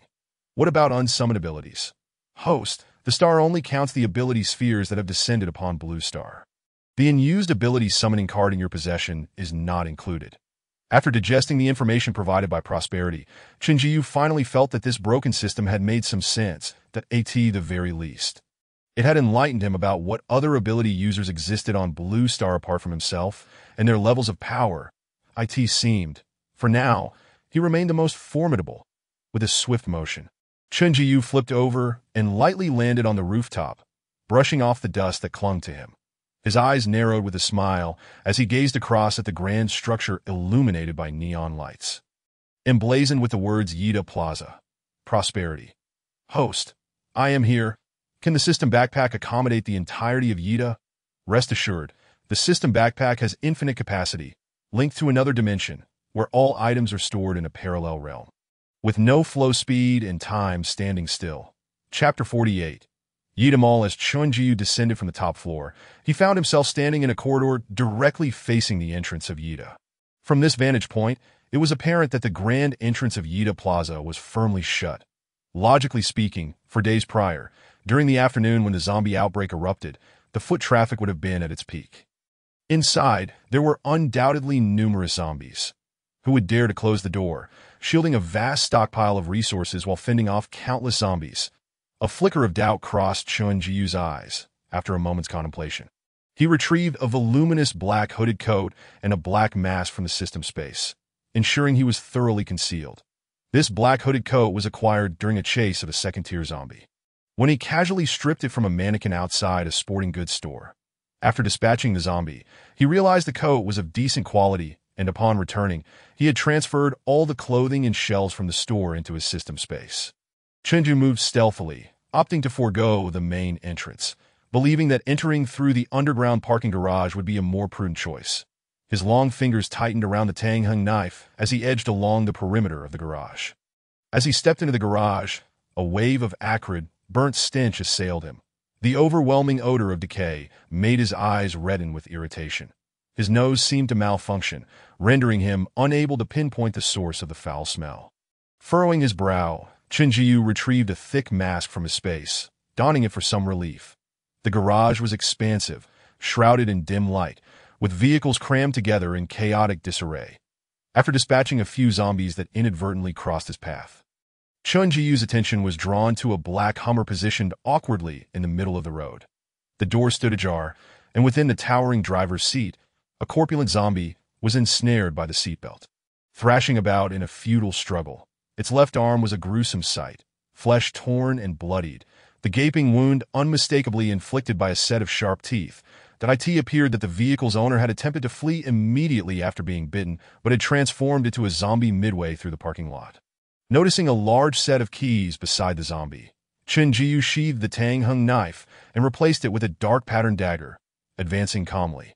Moments they widened their eyes, already foreseeing the fate that awaited them. Two girls at the entrance struggled desperately, unwilling to step inside. One girl, with delicate brows and an oval face, was in tears, pleading with a burly man restraining her. "Please have mercy. Let us go. We are still students. Don't treat us this way." The other girl, round-faced and sweet-looking, glanced fearfully at the interior of the house and quickly turned away, collapsing to the ground in tears. "I was wrong. Qinggu and Zhuge told me what to do, and I won't dare to talk back again. Just lock me up again. I can endure the hunger." The man on the right, with a mischievous grin, pinched the girl's chest, relishing her screams and struggles. Laughing shamelessly. She may be small, but she feels nice. That on the other side, a man with a buzz cut, enviously watched his companion grope the innocent girl, tightening his grip on her arms to prevent her from escaping, while his other hand impatiently reached to remove her outer clothing. "Come on, help me strip her. I've been thinking about her for days, but Qinggu wouldn't allow it. Now that there's finally a chance, I'll be the first. This college girl is such a tender catch." "Ha!" The girl screamed in terror, helplessly watching as her outer clothing was torn apart and her short skirt ripped away, with hands all over her body, violating her as she squirmed in vain. The other oval-faced girl, in tears, wanted to rush over to push the man off her classmate. Yet, her arms were tightly restrained by two men, rendering her powerless to do anything but watch in despair as her friend was humiliated. Just as the last piece of clothing was ripped away by a rough hand, a sharp, dark flash darted before her eyes. The oval-faced girl noticed a shadow appear before her. Suddenly, the grip on her arms loosened. Thud, thud. Muffled sounds echoed in her ears as the four burly men clutched their wrists, collapsing to the ground. "Ah, I'm bleeding. My hand is broken." The fallen men looked up in terror, realizing that a figure clad in black had appeared, wielding a dagger, dressed in black from head to toe, with a large mask obscuring his face. His identity was impossible to discern. They saw him brandishing a sharp, dark golden dagger, blood continuously streaming from it. Their blood! No one could tell where this man had come from. By the time they realized what was happening, their hands were already lifeless. Inside the glass door, the unfortunate women witnessed the scene clearly. Their once numb eyes, akin to stagnant water, began to stir with life, transforming into expressions of surprise and excitement.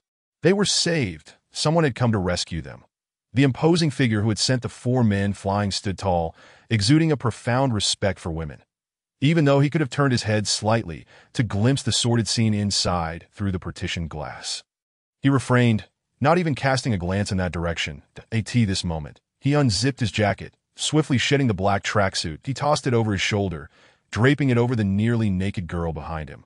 "Put this on." His voice was calm, slightly magnetic, instilling a strong sense of security. The tearful girl gazed at his back in astonishment, still curled up with her arms crossed tightly over her chest. The other oval-faced girl sprang into action, quickly crawling over to retrieve the black tracksuit draped on her classmate and assisting her in putting it on.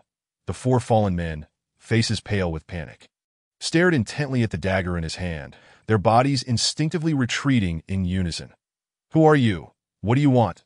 The men's stronghold was at the end of the corridor within a 500-square-meter sports center. However, the music inside was deafening. If they shouted for help, the older brothers practicing their abilities inside might not hear. Today, they had already spent the afternoon indulging in the house. Hence, their brothers had no extra energy left to toy with these women. Even if they perished here, it would likely go unnoticed for some time. Regret washed over them for having brought the two students here, lamenting the spacious house's considerable distance from the sports center. This was not a good situation. Despite their imposing physiques, which could intimidate many, they were merely ordinary individuals without abilities. Their role in recent days had merely been to assist their older brothers, delivering meals to the women in the house. But now, they understood that the man before them, appearing like a ghost, had sent them flying and, in the blink of an eye, severed their tendons. That he must be a powerful ability user. Even if they banded together to confront him, they would stand no chance. Moreover, their hands had gone numb. The man in the black mask, Chen Jiu, looked coldly at the scum before him, then raised a uniquely shaped pistol that glowed blue. The men exchanged glances, bewildered, unsure of the situation. Though the weapon resembled the high-tech firearms from interstellar movies, it was clearly a toy model, and they found it hard to believe it posed any threat. Beneath his tousled hair, his star-like eyes glimmered with anger as he spoke again in a clear voice. "You lot should be left for the victims to judge, personally, that I don't wish to sully my hands.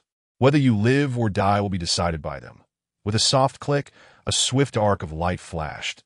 The foremost man jerked and fell silently. Then, a thunderous sound reverberated through the empty mall. "Ah, murder! Chingo, help! Someone come!" After 3 faint clicks, the remaining 3 men abruptly fell silent, collapsing to the ground. Chapter 50.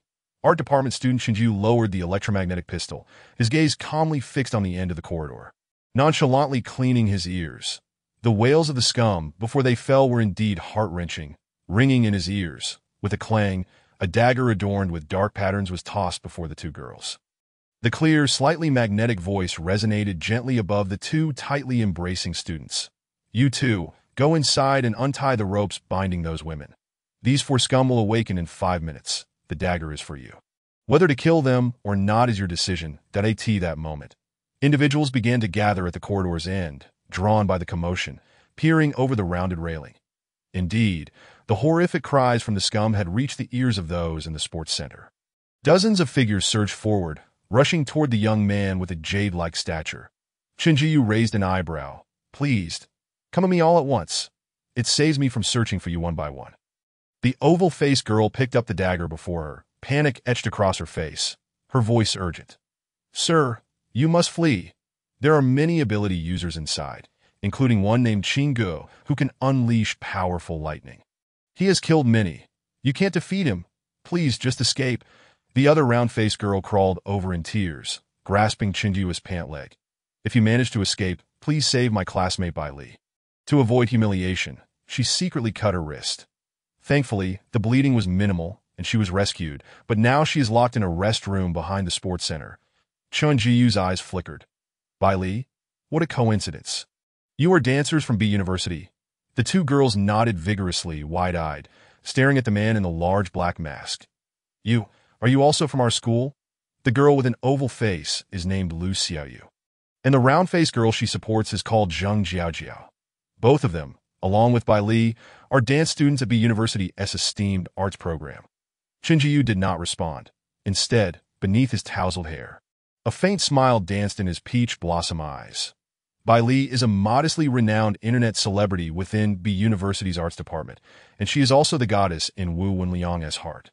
Whenever Wu Wenliang had free time in the dormitory, he would delight in scrolling through Bai Li's ancient-style dance videos on social media, but he is a devoted fan, consistently liking, commenting on and sharing every single one of her videos.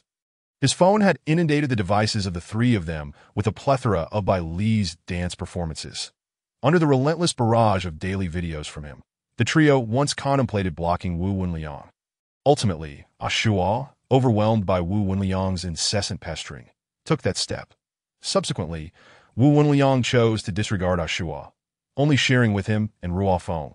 It was not until one day when everyone in the dormitory had blocked Wu Wenliang that he felt a surge of indignation upon seeing the red exclamation marks on his messages.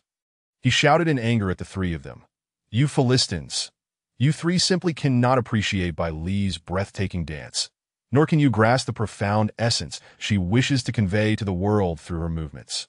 Such a flawless, intricate, and heart-stirring performance deserves to be seen by the entire world. You three uncultured oafs are unworthy of witnessing it." Thereafter, Wu Wenliang redirected his sharing to a multitude of friends and family. During that period, they would often hear the echoes of his curses emanating from his phone late into the night. Post daily. Post daily. Who is it that runs in circles with a flower in their mouth? Calling out, "The king comes to catch me?" Furthermore, Wu Wenliang's mother would bellow with great vigor, "Xiao Liang, what are you sending to your grandfather? He has no teeth left. Why show him these sultry dances?" Reflecting on Wu Wenliang and Bai Li, Qinjiyu rubbed his temples thoughtfully. As the two girls entered the home goods store, they couldn't help but glance back with worry in their eyes. At an unknown moment, a dark golden tang sword inexplicably appeared in the young man's hand in the corridor. The sword was exquisitely crafted, its blade adorned with intricate, arcane patterns. The young man stood tall, his somewhat slender figure resolute, prepared to confront the malevolent spirits rushing toward him. Tears welled in Lu Xiaoyu's eyes as she gripped the dagger tightly and turned to run towards the bound women. She too needed to hasten to rescue them, lest she hinder the mysterious young man. The two girls swiftly removed the cloth gags from the women's mouths, then moved behind them to untie their bindings. "Quickly descend to the lower level. There are no zombies below. Wrap yourselves in these sheets and flee. There are numerous women's clothing stores on the first floor. After dressing, head to the surveillance room at the back door of Zone B. We will gather there. Remember, do not venture outside the mall alone. It is swarming with zombies." One long-haired woman, once freed, pounded her somewhat numb thighs that as soon as she climbed down, she knelt before the two girls, pleading, "I cannot run. My son is still in their grasp. Please, I beg you, save my son.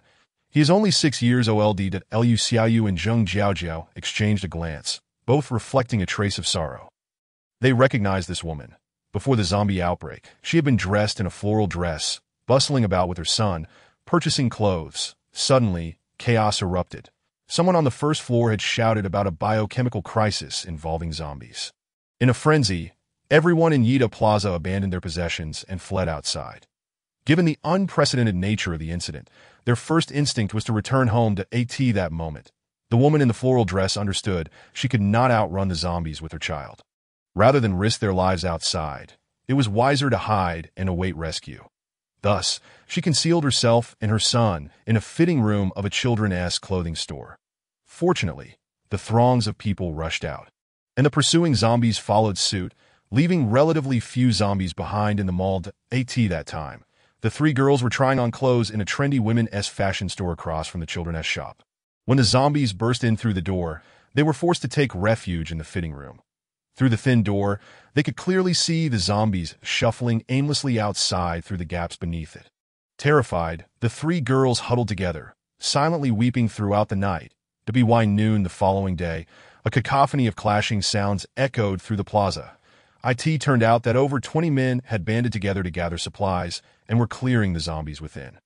The entrances to Yida Mall were adorned with several layers of semi-transparent plastic curtains. Thus, when they stealthily lifted the curtains to enter, they attracted little notice from the zombies.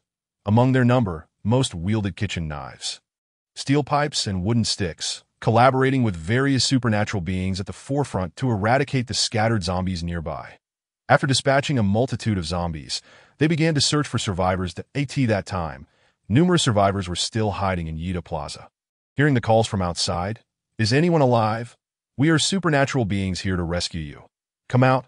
We have nearly cleared the zombies. Please lend a hand in dealing with the corpses." Upon hearing this, the girls' eyes brightened, and they crouched down to peer through the door crack. Indeed, the coast appeared clear of zombies, prompting them to push the door open and rush to the center of the plaza on the first floor. At that moment, except for women, children, and the elderly, all those who had been hiding emerged, uniting to assist the group in dragging the zombie corpses to the basement. The basement also housed a number of zombies. But the lightning-wielding supernatural being proved formidable. Even when confronted by a dozen zombies, he could unleash arcs of electricity with a mere wave of his hand, dispatching the approaching undead. Additionally, two men capable of emitting golden light from their palms were equally impressive. With a flick of their wrists, a flurry of golden blades would sever the corpses of zombies rushing toward them. Through the combined efforts of all survivors and supernatural beings, they managed to clear the plaza of all zombies within a single day. However, no one anticipated that once all survivors had united to dispose of the bodies, this group of supernatural beings would turn their attention toward the ordinary people within the mall. These scoundrels began to select the most attractive women from among the survivors, lewdly toying with and humiliating them.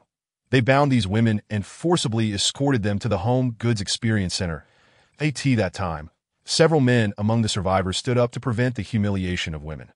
Yet a man with a broken brow coldly chuckled and, with a mere gesture, sent a multitude of golden blades piercing through their bodies. Ultimately, the remaining men in Yida Plaza fell to their knees, swearing allegiance to these individuals in hopes of survival.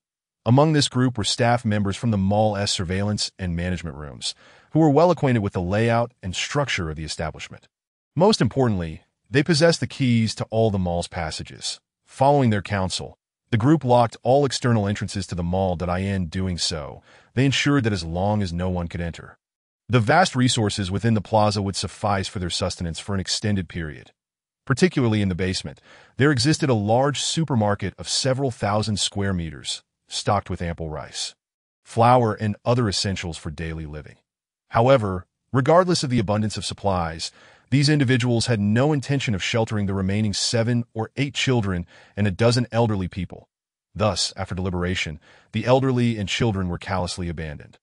A door opened just a crack, and the children and elderly were unceremoniously driven out. The woman in the floral dress was utterly unaware that as she was being taken away, her son had been mercilessly thrust outside by that group of heartless individuals. In truth, the 3 girls had managed to avoid being captured by sheer fortune. Thanks to Biel, IDS, a leading institution in the country, B University boasts its arts program as one of its flagship disciplines. And thus, it is home to a plethora of internet celebrities. 9 out of 10 major internet personalities in the city are students from B University. Bailey has been beautiful since childhood. During high school, she began to post her dance videos on a certain platform, amassing over 3 million followers over the years. Among this group of scoundrels, several had already cast envious glances at the 3 girls, with a few men unable to resist trying to take advantage of them. However, they were halted by a short, stout man who could unleash lightning, declaring, "Other women may be fair game, but these 3 are off limits." Just as they were perplexed as to why they alone were accorded this protection, the authoritative short man approached, awkwardly scratching his head, and offered a bashful smile to Bai Li, saying, "Xiao Lihua, you don't remember me? We've even battled against each other before." To their astonishment, Bai Li's pupils dilated, pointing at the stout man, her lips trembling as she uttered, "You are Qing Guodong."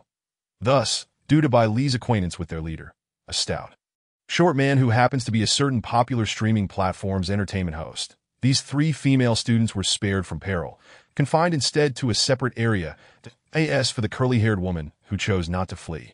Still hoping to rescue her son, who might have already succumbed to his zombie transformation, Lu Xiaoyu offered a somewhat stiff smile and gently urged her, "You should leave first.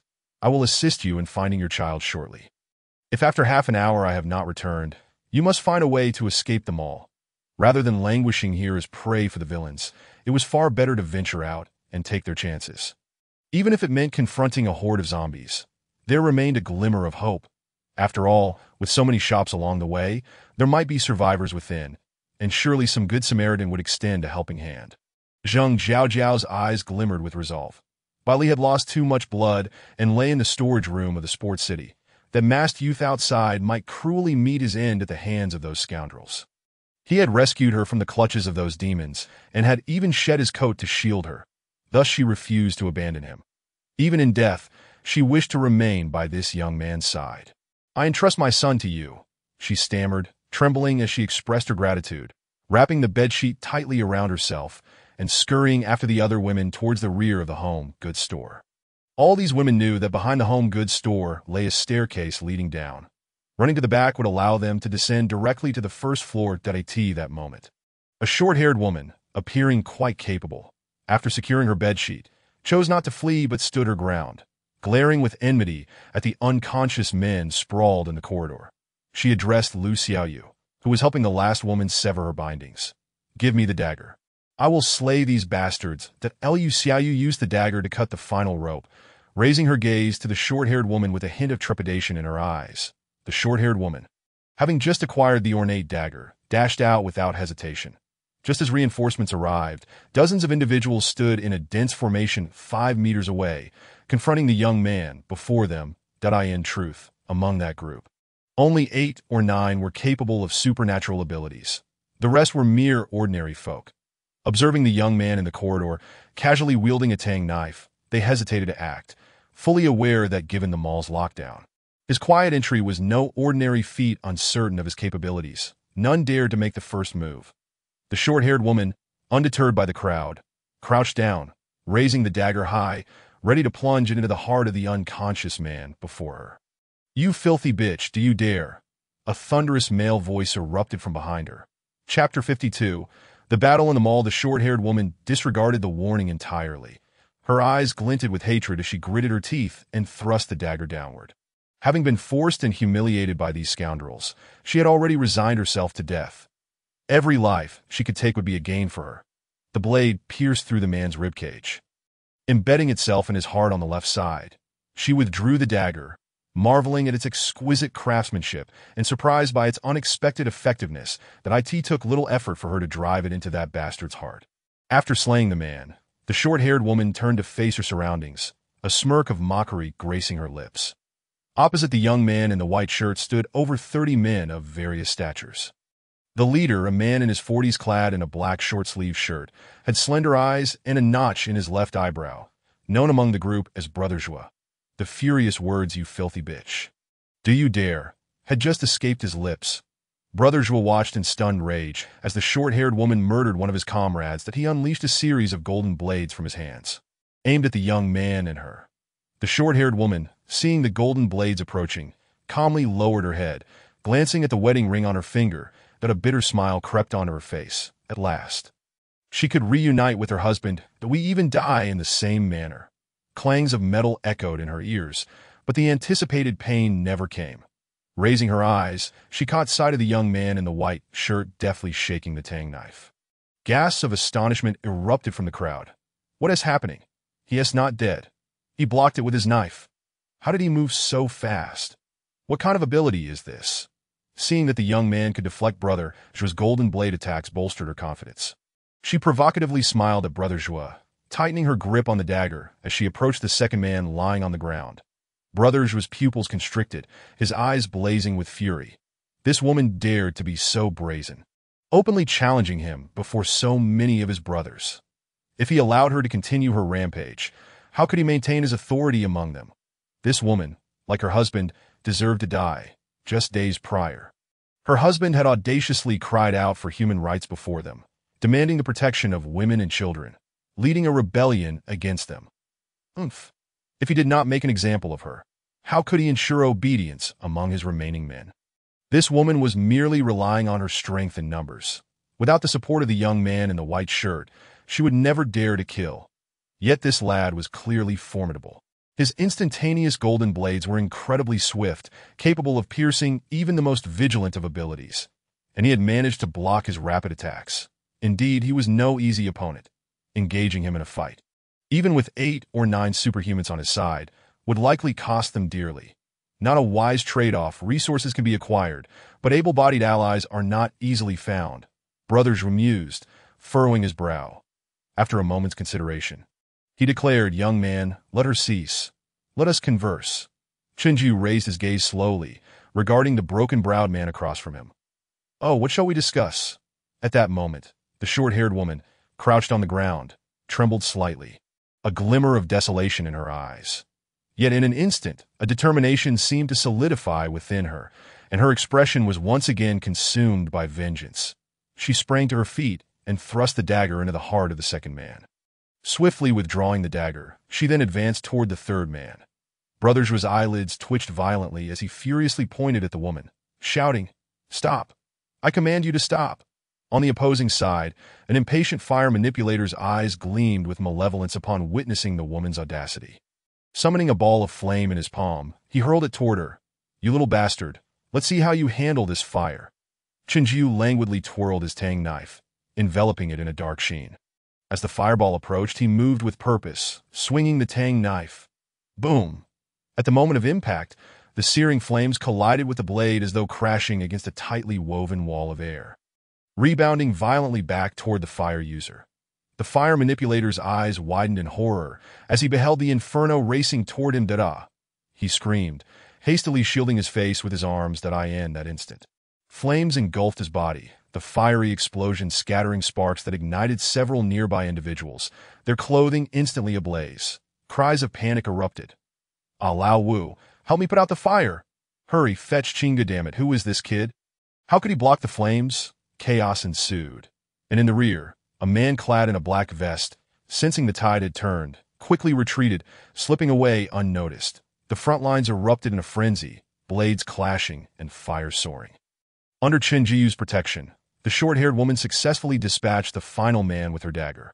She stood to assist, but was met with Chenjiu's firm command. "You must leave. Your help is not needed here." Chenjiu had never faced so many superhumans simultaneously and, raised with a solid moral compass, had never entertained the thought of taking a life, even against the four scoundrels who had forced themselves upon women. He had merely dislocated their tendons. Yet, the attacks aimed at him were intent on ending his life, especially from Brother Zhua, who seemed aware that he would protect the short-haired woman behind him. Thus, while he was occupied deflecting fireballs or fending off the ordinary attackers with the back of his knife, Brother Zhua deliberately unleashed his golden blades toward his rear, that a soil manipulator, spotting the opportunity, summoned stone spikes beneath Chenjiu's feet, that in the ensuing chaos, while dodging their relentless assaults, Chenjiu suffered several lacerations across his arms and shoulders from the golden blades. The short-haired woman could hardly remain oblivious to the fact that the young man had sustained these injuries defending her. Gripping her dagger tightly, her voice quivered as she spoke. "Then, I shall take my leave first. Young man, please be careful." Upon witnessing the decisive departure of the woman, Chenjiu directed his gaze towards an ordinary man wielding a sharp knife, launching a sneak attack against him. With a sense of resignation, he closed his eyes for a brief moment, and, relying on his keen instincts, delivered a swift strike as the sound of a head thudding to the ground echoed. Chaos erupted once more in front of him, but he began to retaliate. What should he do? Brother Zhua, a man brandishing a hammer, trembled in fear. "We ordinary folks, let us not engage him. We should leave it to the ability users to handle him." As soon as he uttered those words, the ordinary individuals began to retreat in haste. Brother Zhua, witnessing the scene, was consumed by rage. "No one is allowed to flee. If you kill this brat, I will reward you handsomely. Women, supplies, gold and jewels. Take your pick." A man holding an axe glanced at the now deserted furniture store beside him, shrinking back as he stammered. But Brother Zhua, our women, they've all been let go by this brat." A man whose hands had transformed into vines cursed him vehemently. "You bastard." We all swore an oath together, sharing fortune and facing hardship as one. There are plenty of women outside. It's easy to catch them by the dozen. Whoever has the guts to take this brat-ass head, I'll reward him with 10 women. This declaration significantly bolstered the morale of this ragtag group. I could never marry before. Those harlots always looked down on me for being a mere fishmonger. This is a chance given by our brothers to live a life of luxury, and this brat has dared to disrupt our emperor-like existence.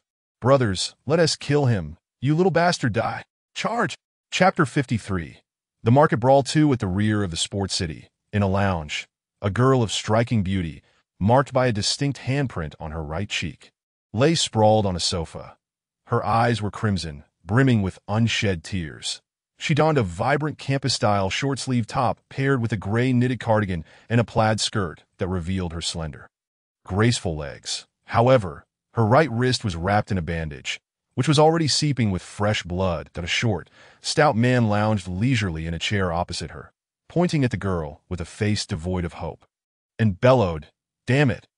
I let you kiss me, you slapped me, and now you dare to attempt suicide. Did I give you the right to do that, little pear blossom? I'll make you witness the fate of your two good friends for defying me. Tonight, you must sleep with me. I will personally teach you how to please a man, that if you dare resist again, I'll send you to the furniture store for my brothers to have their fill." Not good, not good. Chingu, a man clad in a black tank top, rushed in, panic-stricken. The man named Chingu sprang to his feet, his face darkening as he slapped the newcomer on the head. Cursing, "You're the one who's not good, you little bastard." The man covered his head, pointing outside with a look of distress. "Chingu, someone has broken in, a formidable young man. You must come help." Chingu calmly picked up a cup filled with goji berries, took a sip, and then asked nonchalantly, "I see Brother Zhua and Brother Rong already there. Why call for me? What kind of ability does that brat possess?" The man in the black tank top, frantic, replied, "Brother Zhua's golden blade can't even touch him. We can't discern what his ability is, and all the women from our furniture store have been let go by him." Chingu. "Useless. You're all a bunch of useless fools." Chingu, his face twisted in anger, slammed the cup filled with goji berries onto the ground, scattering the water and fine ceramic shards everywhere. Brother Zhua lay on the corridor floor, clutching his arm in agony, struggling to raise his head to survey the scene around him. His brothers sprawled on the ground, groaning and writhing in pain. Suddenly, from the corner of his eye, he caught sight of a figure advancing towards him, brandishing a tang knife. His pupils dilated in shock, and he hastily knelt before the approaching figure, raising one hand in a gesture of peace, his voice trembling. "Little brother, please don't come any closer. I will grant you anything you desire. If you don't want women, I have plenty of gold and jewels, even supplies. Anything within this marketplace is yours to take. Just spare me." Chinjiu's black mask was pulled down by the wood-type ability user on the ground, and his tattered white shirt was stained with blood, his own and that of his enemies. The most grievous wound was on the left side of his forehead, where a cut from the golden blade had opened. Droplets of blood cascading down from his bloodied brow, past his eye and cheek, falling to the ground like blooming crimson flowers. Chinjiu slowly curled his lips into a smirk, finding amusement in the sight of the man with the broken brow, who appeared terrified yet feigned calmness while negotiating with him, that he recalled how moments ago he had been surrounded, exuding dominance, casually commanding countless individuals to rise against him. Now, in this reverse situation, the man was cowering, trembling like a dog with its tail tucked between its legs, which struck him as rather humorous. After laughing enough, he mockingly gazed at him. "All right, if you sever your own arm, I will let you go."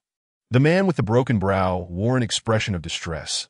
His face contorted in anguish. He glanced at his right arm, which bled profusely through the gaps of his left hand, slowly lowering his left hand to reveal a deep, bone-exposing gash on his right arm inflicted by the tang knife. But he opened his left palm, hesitating, picking up and putting down the knife several times.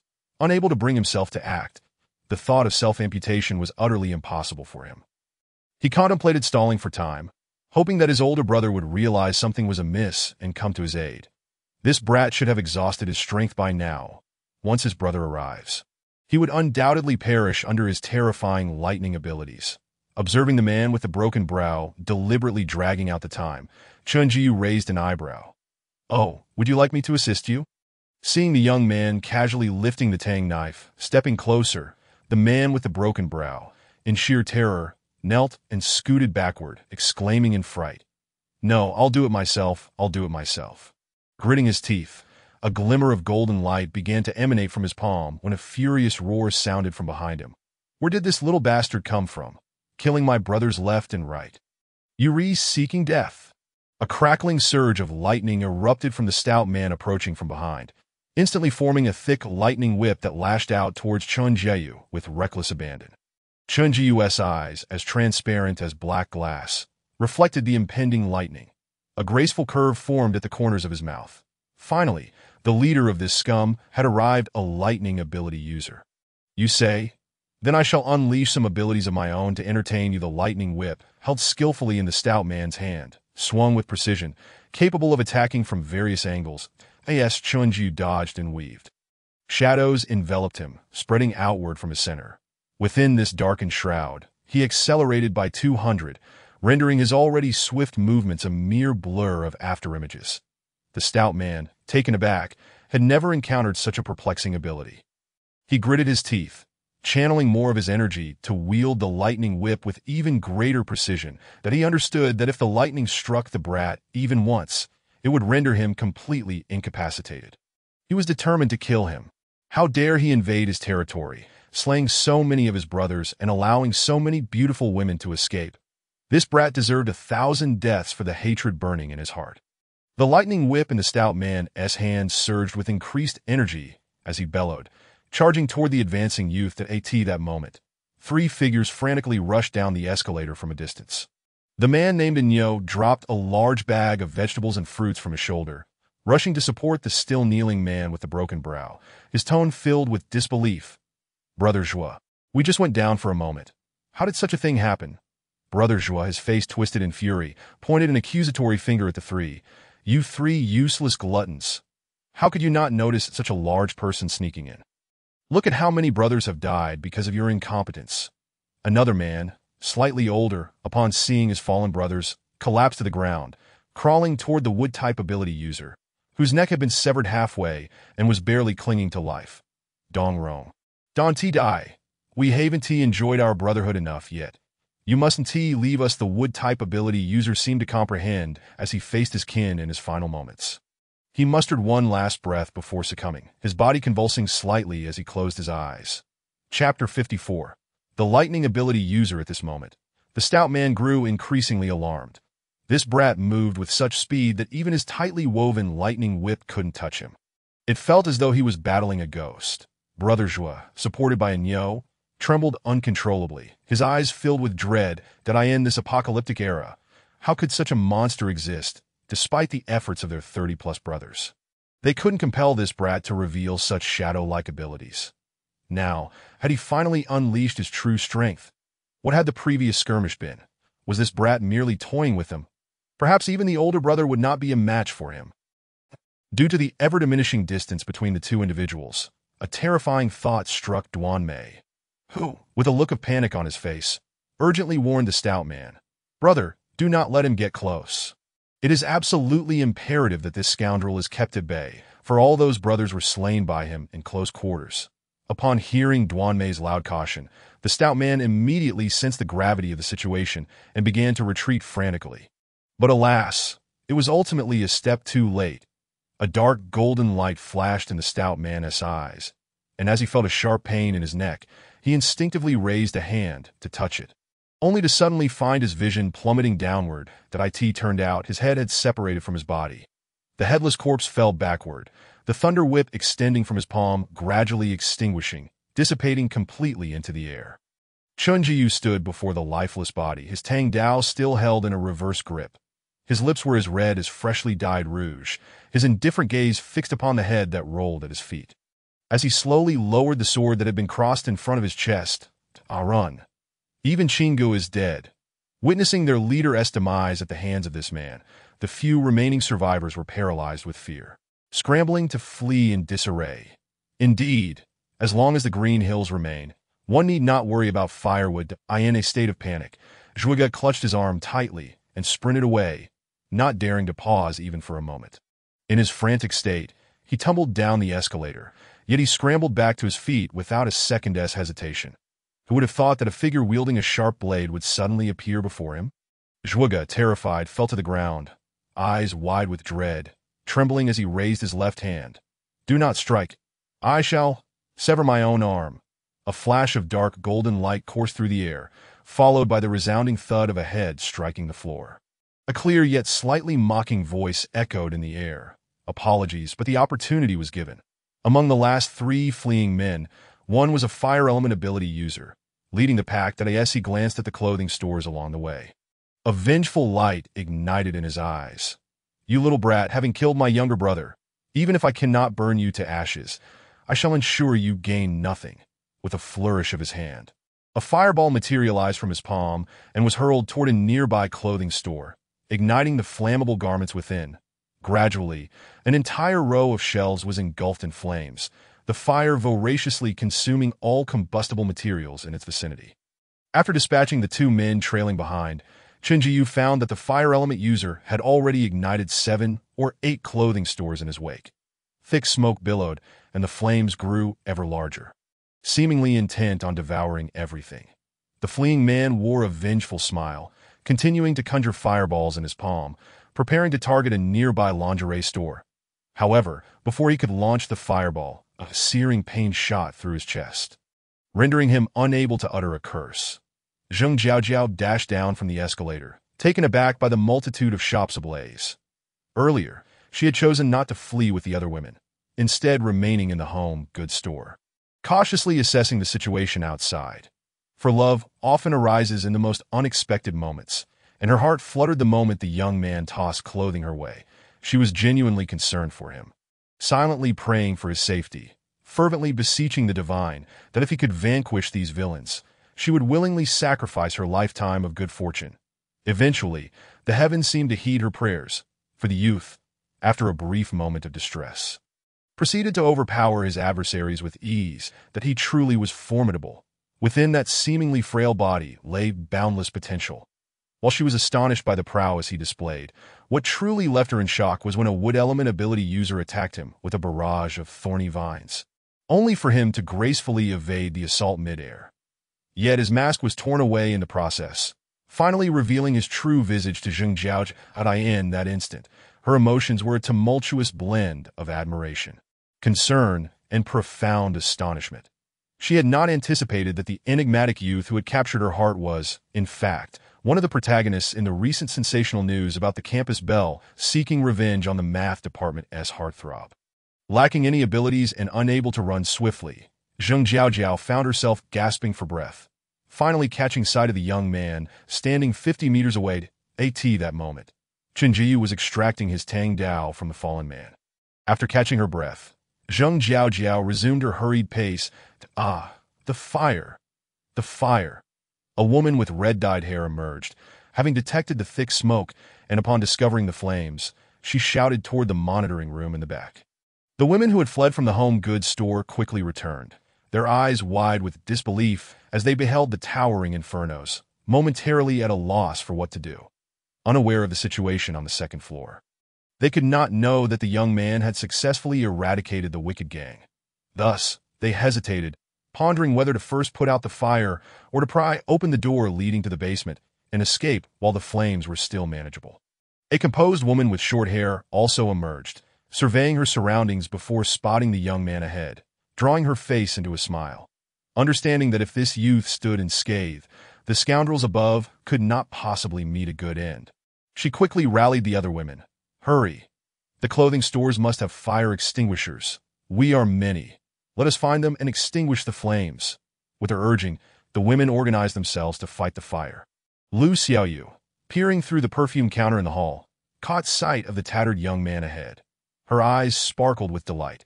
He had removed the black mask that had concealed much of his face. Yet, the blood covering him obscured her view of the savior's true appearance. However, from her vantage point, she could clearly see the exquisitely chiseled jawline of the young man in profile. Gathering her courage amidst her anticipation, she shyly approached him. Yet, after only 2 steps, a panicked woman seized her by the arm. Little girl, come, help me put out the fire. Lu Xiaoyu. Chapter 55. Citywide power outage. The woman forcibly pulled Lu Xiaoyu into a nearby brand-name women's clothing store that was ablaze. She located a red fire extinguisher from behind the counter, dragged out 2 extinguishers, and handed one to Lu Xiaoyu, signaling her to pull the pin and press the lever. The powder sprayed forth, and together, they successfully quelled the flames in that store. Meanwhile, Zheng Jiaojiao, her forehead glistening with a thin sheen of sweat, finally caught up with Chen Jiyu. Hearing the heavy breaths behind him, the young man slowly turned to face her. Why the haste? Is there something amiss? Zheng Jiaojiao, still panting heavily, couldn't take her bright eyes off Chen Jiyu. After a moment, she lowered her head, her cheeks flushed as she asked, Are you all right? Your hand, your arm, and your forehead. Chen Jiyu looked at the girl with some confusion, his tone indifferent. Thank you, just a minor scrape. You are Chen Jiyu, correct? The girl's eyes sparkled as she sought confirmation. Chen Jiyu, taken aback, replied, you know me? Zheng Jiaojiao's charming features brightened instantly as she beamed. How could I not recognize you? I've seen you several times at the Shindo Cafe off campus, and I love watching our school SE sports matches. I also play Wangzhe, and my favorite is using Xiao Mei in the mid lane. Yet as Zheng Jiaojiao spoke, her tone shifted to indignation. I don't understand the Chiota Xiaohua's motives. Relying on her looks to act so repulsively toward you. I refuse to believe you are the selfish, ugly frog she claims you to be. Upon hearing this, the smile that had graced Chunjiu's face abruptly stiffened. Clearly, he wished to avoid further discussion on this sensitive topic, so he kindly reminded her, classmate, I recall you mentioning a friend named Bai Li. Zheng Jiaojiao smacked her forehead, realizing she had forgotten Bai Li.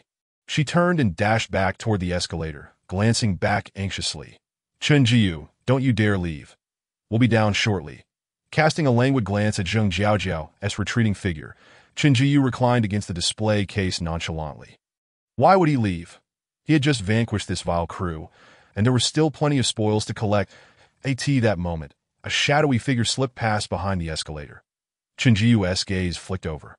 A playful smirk playing on his lips. How delightful. Yet another fish that slipped through the net. Propping himself up, Chunjiu ambled towards the escalator, but a man clad in a black tank top, burdened by a heavy backpack, stealthily made his way to the lower level of Yongguang supermarket. His boss was dead, and while that brat remained oblivious, he needed to devise an escape plan quickly. Little did many know, behind the storeroom of Yongguang supermarket lay a replenishment passage. Upon opening the door, one would find the parking lot, where he intended to locate an SUV and fill it with supplies to flee. Yet, fate had other plans. The imagination was splendid, but reality dealt him a crushing blow. Ouch, pain! A tremendous force struck his back, sending the man in the black tank top crashing to the ground. Before he could even turn to see which bastard had kicked him on the escalator, he felt a chilling sensation around his neck. Suddenly, an ominous dark golden blade appeared before him, a sight that would haunt him for life. He, along with his bosses, had all succumbed to this very knife. Panic-stricken, he fought against the urge to faint. Were it not for the deadly knife pressed against his neck, he would have willingly knocked his head against the ground. Stiffening, he sobbed and pleaded for mercy. Brother, please spare me, that I am a good person. I have never killed alongside them. Why? My functionality is impaired. I am powerless before women. Truly, I wouldn't dare deceive you. I swear on my family's lives. Chunjiu glanced at the quivering man, a sardonic smile curling at the corners of his lips as he withdrew the tang knife from the man's neck. So full of bravado. Where do you think you're headed? Under the influence of fear, even though the man's tone was nonchalant, it resonated like a death knell. His oversized backpack toppled over, scattering a wealth of gold jewelry, several car keys, diamond adornments, and various luxury watches for both men and women across the ground. The man recoiled slightly, stammering in response. These are things I found in my boss's room.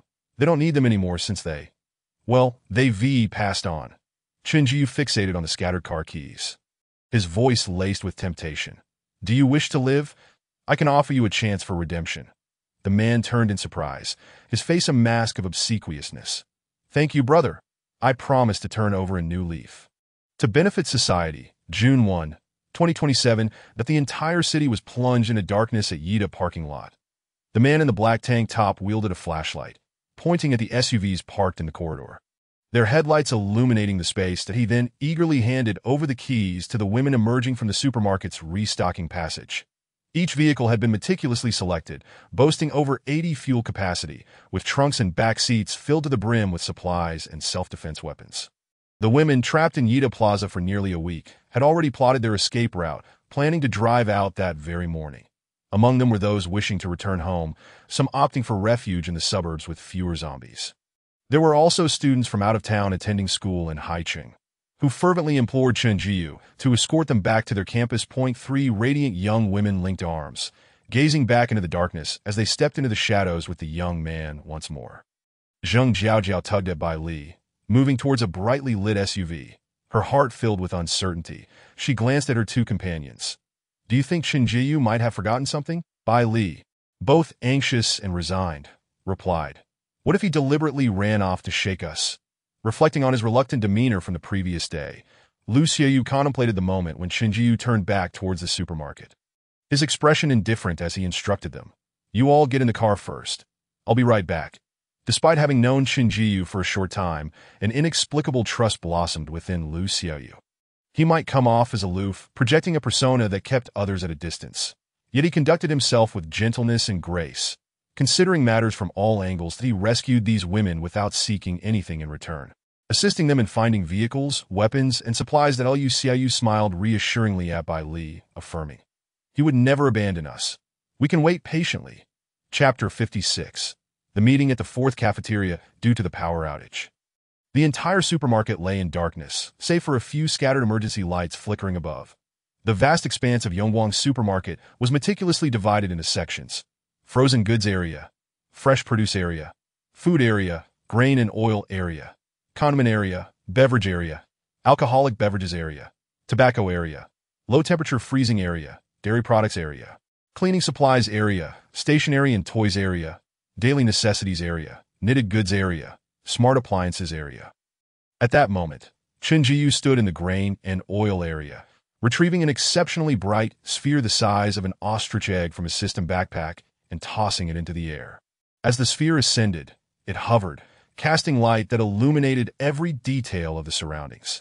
This was a prop he had drawn from the novice spin, Mongolian energy lamp, a substance from outer space. Self-generating immense energy, capable of sustaining illumination for up to a century.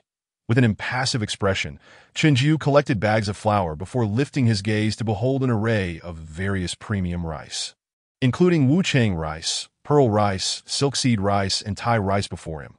Glancing at the backpack storage progress on the system panel, which showed minimal advancement, impatience began to bubble within him. "Hey, Wankai, could you activate that function from the snack shop again? At this rate, I'll be collecting forever." The main concern was that 3 women awaited him in the parking lot. Qin Jiyu rubbed his temples, internally exasperated. He wished to avoid entanglements with those girls. Originally, he had arranged for the man in the black tank top to drive them, personally escorting them to Bai Li's off-campus apartment. However, they had firmly refused his offer. First, they did not trust the character of the man in the black tank top. Second, Bai Li had rented an influencer apartment on a high floor for a live broadcast, with over 50 households on each level. Collecting supplies would be challenging, not to mention the zombies that would surely be lurking inside, making it an unsuitable refuge for them. Thus, when he hesitantly inquired, "So, where do you all wish to go?" a glint of cunning flickered in the eyes of the 3 girls, as if a scheme had succeeded. They then clung to each other, weeping pitifully, insisting they must accompany him, even if it meant returning to a campus teeming with zombies. "Apologies, host. The objective is too massive. The current energy of Xingxing cannot sustain the material absorption function for long. If Xingxing absorbs that second-tier crystal core from the crystal core repository, it will possess sufficient energy to open the storage space and activate the material absorption function that a few days prior. While gathering food at the Snacks Galore shop on Jiangbei 2nd Street, Wankai had activated the material absorption function once. It was the most extraordinary sight he had ever witnessed. The system's translucent panel projected the entire outline of the snack shop. Then, everything within the store shrank at a visible speed, floating in mid-air, ultimately transforming into glowing particles that merged into his body, stored in the system backpack space. Qin Jiyu was not a wind-type ability user. Thus, that wind-type crystal core held no value for him. As higher-level zombies evolved, crystal cores would proliferate abundantly, becoming commonplace. Therefore, it was entirely feasible to charge Wankai with this second-tier crystal core on the panel. The second-tier crystal core from the repository vanished in the upper right corner of the system panel. The charging status displayed 647688100. Consequently, once Wankai completed charging, Qin Jiyu witnessed that miraculous scene once more. The system panel projected the vast silhouette of the entire Yida Plaza. Even a few scattered zombies in the back kitchen of a third-floor restaurant were marked as red dots, after the system identified everything in the plaza. It automatically filtered the items, which instantly shrank into countless dust-like particles, soaring into the air and rushing into his system backpack. This scene resembled the boundless universe, where everything drawn into a colossal black hole was compressed into dust under immense gravitational and pressure forces, ultimately merging into one. Upon inspecting the items within his system backpack, although they had transformed into particles absorbed into the space, they were automatically organized within, perfectly mirroring the original arrangement of Yida's goods. These densely packed items occupied only a minuscule corner of the infinite backpack. The virtual backpack still held a small section for his personal belongings, which comprised the various items he had accumulated over the past few days. At the forefront lay several neatly arranged black gold ability summoning cards. In Campus B, on the second floor of the chemistry building, the main office, Exine Tong remarked, "Yesterday's broadcast instructed us to gather at the fourth cafeteria. But it's too far, and there will surely be many zombies along the way. Thankfully, we have Peng Tao and Li Wei with us. Otherwise, I would be terrified that Chiu Shintong stood before her desk." Changing her clothes, she turned slightly. Today, all the ability users within the school were to convene at the fourth canteen. It was likely we would encounter many fellow students along the way, so there shouldn't be any significant issues. Xiaoya stared wide-eyed at the exposed smooth skin of the girl before her, her back as white as jade, with shoulder blades resembling delicate butterfly wings. Even when Chiu Shintong turned her head, the unintentional glimpse of her rounded, fair shoulder was enough to leave Xiaoya feeling inferior. This scene made Xiaoya swallow hard, pondering that a woman as stunning as Chiu Shintong would surely catch the eye of some lucky man in the future. Clearing her throat, she voiced her long-held concern. "Shintong, do you think Xue has gone? She left without a word, and it's been several days now. Should we report her abilities during the meeting?" After donning a deep purple windbreaker, Chiu Shintong lowered her almond-shaped eyes, her thoughts drifting to the long-missing Zhao Xue, which inevitably stirred a sense of worry within her. Since that day when they had cleared the zombies on the third floor together, Zhao Xue had vanished without a trace, and not a single sign of her had emerged until now. She could not entertain the idea that Zhao Xue's disappearance was due to some unfortunate accident. Rather, she believed that Zhao Xue, having attained such high status in her previous life, must possess a thorough understanding of the apocalypse and its intelligence. Perhaps Zhao Xue was off seeking some fortuitous opportunity. However, whether she was attempting to connect with her influential acquaintances from her past life or scouring for treasures in the fleeting moments before the disappearance of the ability sphere remained a mystery. Chapter 57. Return to campus. A series of sharp knocks echoed through the air. Xiaoya sprang from her seat and stepped forward to open the door that a short-haired girl peered in. Surveying the room until she confirmed Chiu Shintong's presence before announcing, "Brother Peng said it's getting late. He sent me to call you both to set off." Chiu Shintong regarded the girl at the door with little fondness. On the first day of the apocalypse, this girl had worn a green long dress and, along with her companion, had fled towards the chemistry building. When the chubby boy saw Chiu Shintong sprinting behind, he callously shut the door of the chemistry building, heedless of the horde of zombies in pursuit. The girl had even attempted to secure the door with a mop she found in the corner. Fortunately, fate smiled upon her that day, as she encountered Qinyu. However, when Qinyu had gone to fetch the water ability sphere from the rooftop, this girl had stayed behind, hiding in the laboratory. It was only 2 days ago that Peng Tao rescued her from the fifth-floor zombies, as she had been too terrified to emerge from the chemistry lab, where she had suffered from hunger-induced dizziness. Once freed, she devoured enough rations for 3 people. The food reserves at the chemistry building were now dwindling, prompting their trip to the fourth canteen for the meeting, along with the intent to collect supplies. As Chiu Shintong and Xiaoya joined Peng Tao and Yu Li Wei in the corridor, Chiu Yuanming was also present. This middle-aged man, tall yet somewhat slender, sported a pair of thick black glasses perched upon his prominent nose. A warm smile graced his face, and although his light blue short-sleeved shirt was slightly wrinkled, it did not detract from his refined demeanor. Upon seeing Chiu Shintong emerge, Chiu Yuanming cautioned Peng Tao. "Xiao Tao, if there are too many zombies on this route, consider taking a different path or retreating, that if unavoidable combat arises, do not engage the zombies too closely. With Xue missing, the consequences of anyone getting bitten would be unimaginable." Peng Tao respected Chiu Yuanming and nodded in understanding as he listened to his teacher's earnest advice. "Professor, I've taken teams out several times. We all understand the nature of the zombies. I've also fought alongside Shintong and Xiaoya on numerous occasions. Both are agile and adept at self-defense, so there is no need for concern." Chiu Shintong glanced at Peng Tao, recalling his fate in her past life. As their captain, Peng Tao was commendable in character, caring for each member of their team, never abandoning even those who lagged behind when food became scarce, such as herself and Chiu Yuanming. The only regret was that he should not have fallen for Zhao Xue.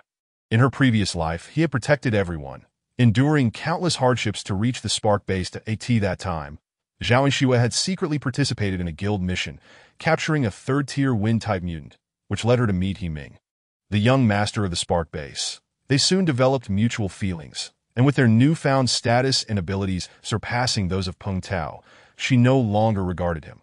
Thus, in her pursuit of becoming He Ming's girlfriend, Zhao and Shue had forcibly ended her relationship with Peng Tao.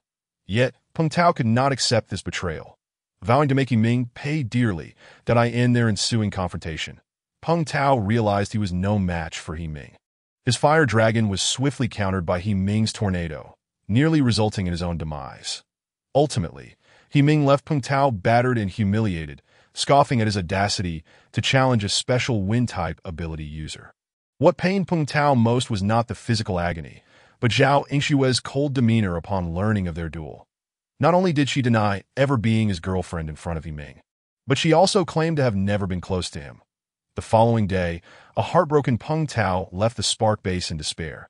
However, half a year later, rumors circulated within a guild team at the Spark Base that Peng Tao had perished in the Third Forbidden Zone. Qiu Xintong shifted her gaze from Peng Tao to her father, who was now looking at her with a furrowed brow, his face etched with worry. She offered him a gentle smile, stepping forward to embrace him, resting her head against his broad chest while softly reassuring him, "Dad, there's no need to worry about me. The zombies can't get near." With her secret weapon, the electromagnetic pistol, she felt confident that, unless surrounded, even if the odds were against her, she would remain safe. As Qiu Yuanming stroked his daughter's soft hair, a look of relief spread across his face. Since his divorce from Sun Yuzhen, he had only managed to spend a few days with Xintong during the winter and summer breaks each year. He had longed to make up for the paternal love he had missed over the years. But as Xintong grew older, their bond had inevitably become more distant. Previously, she had never been one to initiate affection, but since the apocalypse struck, it seemed she had suddenly grasped the preciousness of life and familial ties, drawing closer to him. There were over a dozen canteens at B University, and the fourth canteen was centrally located. In yesterday's announcement, Jiang Wang had chosen the fourth canteen as the meeting place, ensuring it was accessible for all. However, the chemistry building was somewhat remote, approximately 2 kilometers away. Under normal circumstances, this would have taken just over 20 minutes, but now, the campus avenue and surrounding lawns were teeming with aimlessly wandering zombies. They had to remain vigilant, observing the path ahead every few steps that if the way was blocked, they would need to adjust their route, and this drawn-out process brought them perilously close to the meeting time. He Xiaoya crouched beneath a large tree on the right side of the campus avenue, pulling out her phone to check the glaring 11:36 on her cartoon screensaver, pointing towards the intersection ahead. She couldn't help but complain, "Just when we're almost there, why are there so many zombies on that road?" Around 50 or 60 zombies were clustered near the intersection, some standing dazedly in place, others dragging their stiff legs across the grass, while more ambled about in small groups, aimlessly wandering. In front of them, about 30 meters away, a row of cars lined the roadside, behind which 5 students crouched, observing the situation with the zombies. Tao, it seems those 5 students hiding by the cars are also headed to the fourth canteen, that they're hesitating to act due to the overwhelming number of zombies at the intersection. They must be waiting for the zombies to disperse before making a move. Should we join them? Hearing Yu Li Wei's suggestion, Peng Tao leaned against the tree, propping himself up slightly as he surveyed the scene ahead. The main road leading out of the school is bound to have the most zombies. Let us hold back for now, that we'll wait until those ability users make their move before we proceed. Just then, a commotion erupted ahead. The students hiding behind the cars remained still, but the zombies near the intersection stirred. It was as if a switch had been flipped, activating their primal instincts as they surged toward a single direction. The deep rumble of an engine approached, and Xiu Xintong couldn't help but glance up at the sturdy tree as a large black Jeep barreled in from outside the school. The hood bore numerous dents, stained with hair and blood, and the windshield was cracked with a circular dent, speckled with droplets of blood. In an instant, the Jeep crashed into 7 or 8 zombies. However, it seemed that the vehicle had reached its limit. With a screech, the engine sputtered and died. Chapter 58. Misunderstanding. Observing the stalled Jeep at the intersection, Peng Tao expressed his confusion. "Isn't there an electric barrier at the school entrance?" This person couldn't have driven the Jeep straight in, could they? Alas, if the fence is broken, wouldn't that allow a greater influx of zombies? Qiu Xintong shook her head and remarked, "Could it be that the school's electric fence has not been activated? Otherwise, the moment this vehicle collided with the fence, it should have stalled." That Yu Li Wei furrowed his brows and clicked his tongue. What unfortunate soul is so doomed? Once the car window shatters, won't they be torn apart by the surrounding horde of zombies? At that moment, a group of students crouched behind a vehicle by the roadside, witnessing the densely packed zombies encircle the Jeep. Seizing this rare opportunity, they dashed forward. With a loud bang, a spherical object was hurled through the gap in the passenger window. And with a thunderous explosion, the zombies near the passenger seat were instantly blown away. Limbs and remains fell to the ground, igniting in a fierce blaze. Pushing the car door open, Chun Jiyu wielded his tang knife and swiftly emerged. After dispatching a few nearby zombies with his blade, he tossed a firebomb into the advancing horde, obliterating a cluster of them. Only then did he grip his tang knife tightly and plunge into the mass of zombies. His movements were so rapid that they were almost imperceptible to the naked eye. In mere breaths, within a radius of 5 meters, bloody limbs and heads flew through the air as countless zombies collapsed to the ground. Motionless, the explosion had produced a considerable noise, startling a few more distant zombies, who began to snarl and charge toward him. Noticing the scattered zombies still making their way over, Chun Jiu idly flicked his tang knife, took a few leisurely steps, and then leaned against the front of the Jeep, barely lifting his gaze. Only when the zombies approached did he lazily strike a few blows. Finally, when the last staggering zombie charged at him, he severed its head, and at last, this area was free of their presence. Those students who had initially intended to pass by now stood frozen in shock, astounded by the spectacle before them. That it was their first encounter with someone dispatching zombies with such ease, effortlessly eliminating 4 or 5 dozen of them. Who, pray tell, is this remarkable figure? Step forward, weapons at the ready. We shall move on, Chenjiu called as he opened the rear door of the vehicle. Zheng Jiaojiao jumped down first, wrapping her arms tightly around him without a care. Chenjiu, you scared me to death while driving. Not only did you crash into zombies along the way, but that one zombie's hand nearly reached my face. Let go, Chen Jiu replied coldly, his eyes icy. For the sake of embracing him, this girl was truly reckless. The sharp edge of the tang knife gleamed ominously before her, yet she seemed oblivious, confident that he would retract the blade to accommodate her. Can I hold you for a moment? Perhaps this is my last chance to see you. At this moment, Zheng Jiaojiao was genuinely heartbroken, realizing that soon she would be sent back to her dormitory. It seemed this was indeed her final opportunity. She had genuinely developed feelings for this boy, who appeared before her like a deity, offering her his clothing. Yet, she was at a loss as to how to express her gratitude, yearning only for a simple embrace. Bai Li and Lu Xiaoyu also exited the vehicle. Upon seeing Zheng Jiaojiao clinging to Chen Jiu like a spoiled child, Lu Xiaoyu's eyes revealed a hint of pain. She lowered her head slowly, not wishing for others to see the turmoil in her gaze. Envy washed over her as she admired Jiaojiao, who had done what she herself longed for but feared to attempt. In that moment, it was not just Lu Xiaoyu who felt wounded. A girl hiding behind a large tree in the distance was already in tears, and no wonder she had slipped away silently. It seemed she had already found a new affection. I was mistaken about him. He is no different from those despicable men at the Xinliangking supermarket, thinking himself capable, yet seeking to entertain beautiful girls. Bah! What a scoundrel! He Xiaoye, with a pained expression, took out a tissue from her pocket to wipe Qiu Xintong's tears, indignantly cursing Chen Jiu. The crystalline droplets of tears, like a string of broken pearls, traversed Qiu Xintong's delicate cheeks, her vision blurred and her thoughts chaotic. Just days ago, Chen Jiu had held her with eyes full of affection. Now, upon their reunion, he was embracing another. Had her act of vengeance and the concealment of her dark past truly incited his disdain? From Qiu Xintong's perspective, all she could see was Chen Jiu's back, his waist tightly held by a girl. Had he turned to face her, she would have clearly seen that his hand did not rest upon that girl's shoulder. If you do not release me, I shall walk back alone. Watching the girl clinging to him in tears, Chen Jiu felt an overwhelming agitation, reaching a breaking point. Upon hearing his words, Zheng Jiaojiao's eyelashes fluttered gently, and she finally relinquished her hold around the boy's waist. After wiping her face of tears, she softly murmured an apology. I'm sorry to IT that moment. Not far away, The students who remained frozen in place began to gossip.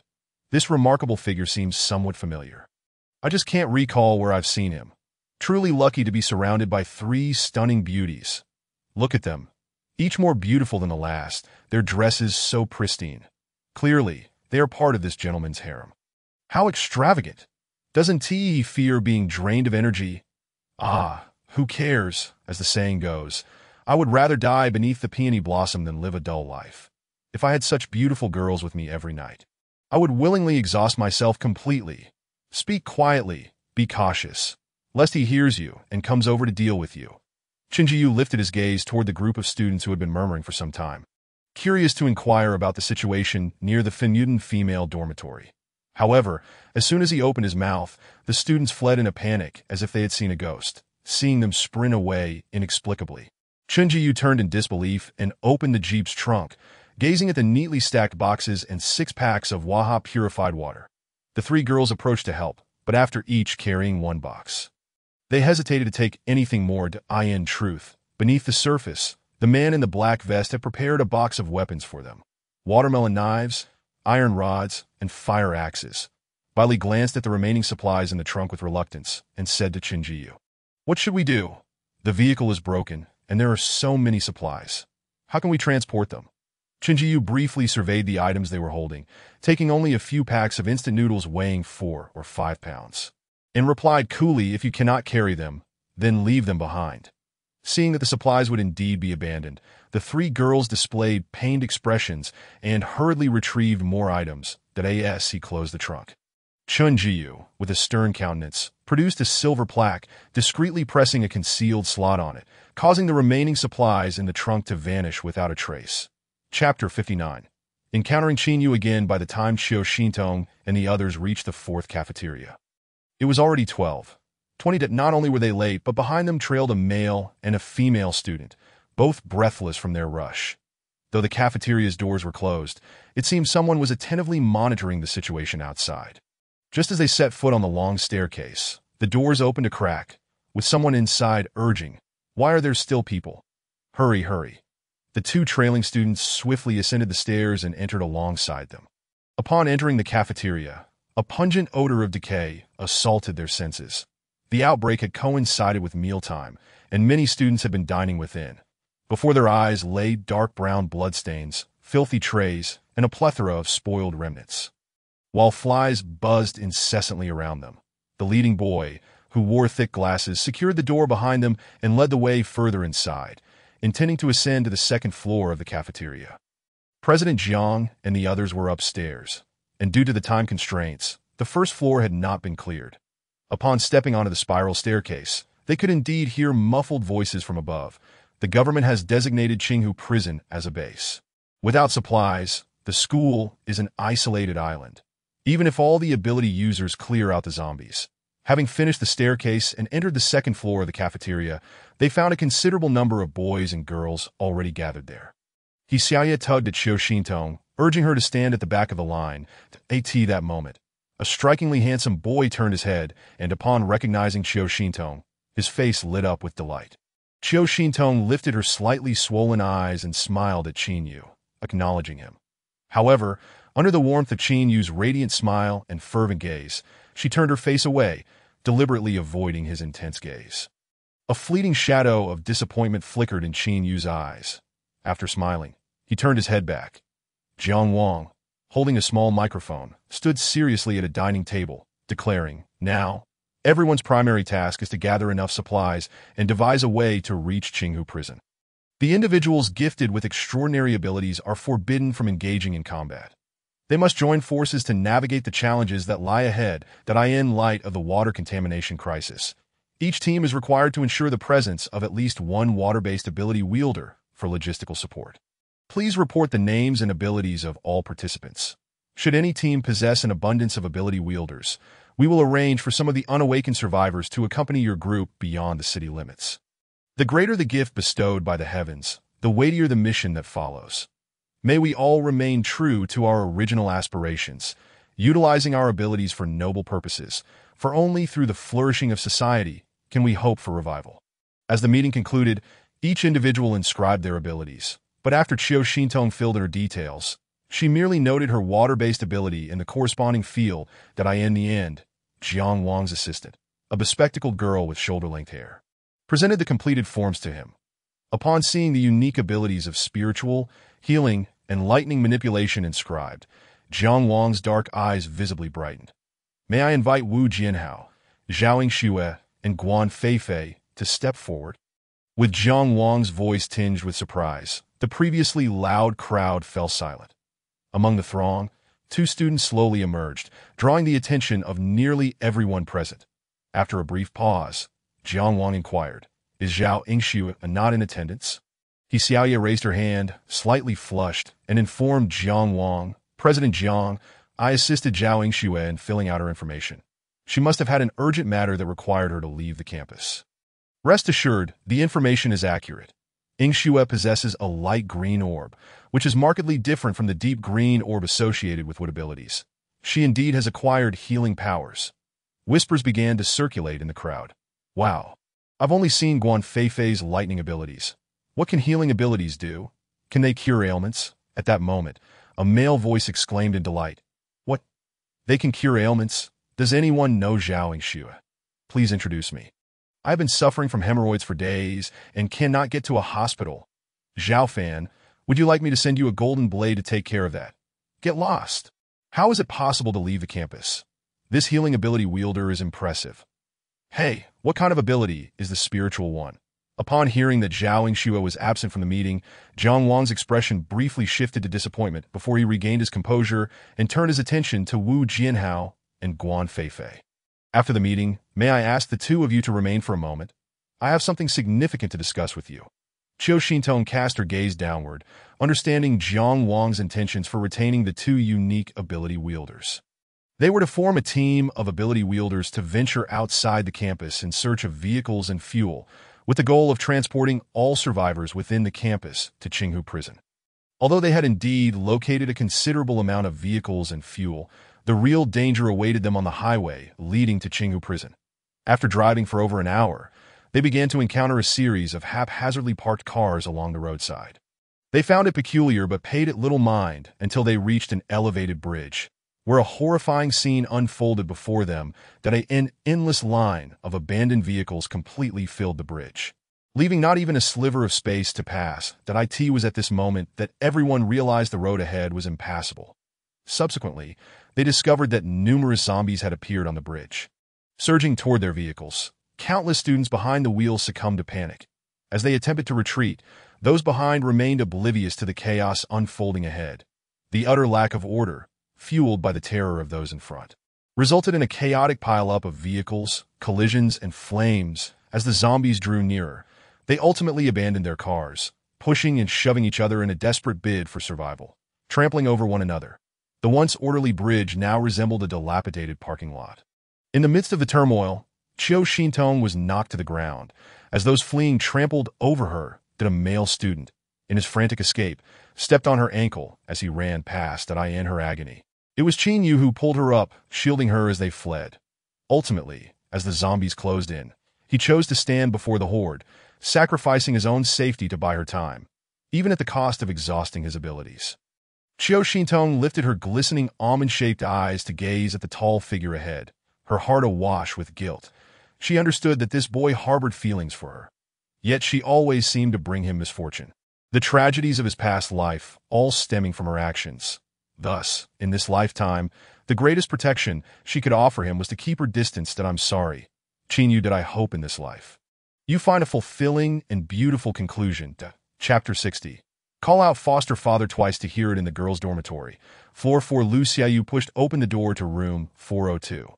Immediately setting down a bottle of drinking water and rubbing her shoulders as she sat on an empty bed, shifting her gaze to the boy standing outside. "Chen Jiyu, why are you just standing at the door? Aren't you coming in to sit?" The corridor was teeming with zombies, and it was thanks to Chen Jiyu clearing the path ahead that the three of them, unarmed girls, were even able to reach the 4th floor.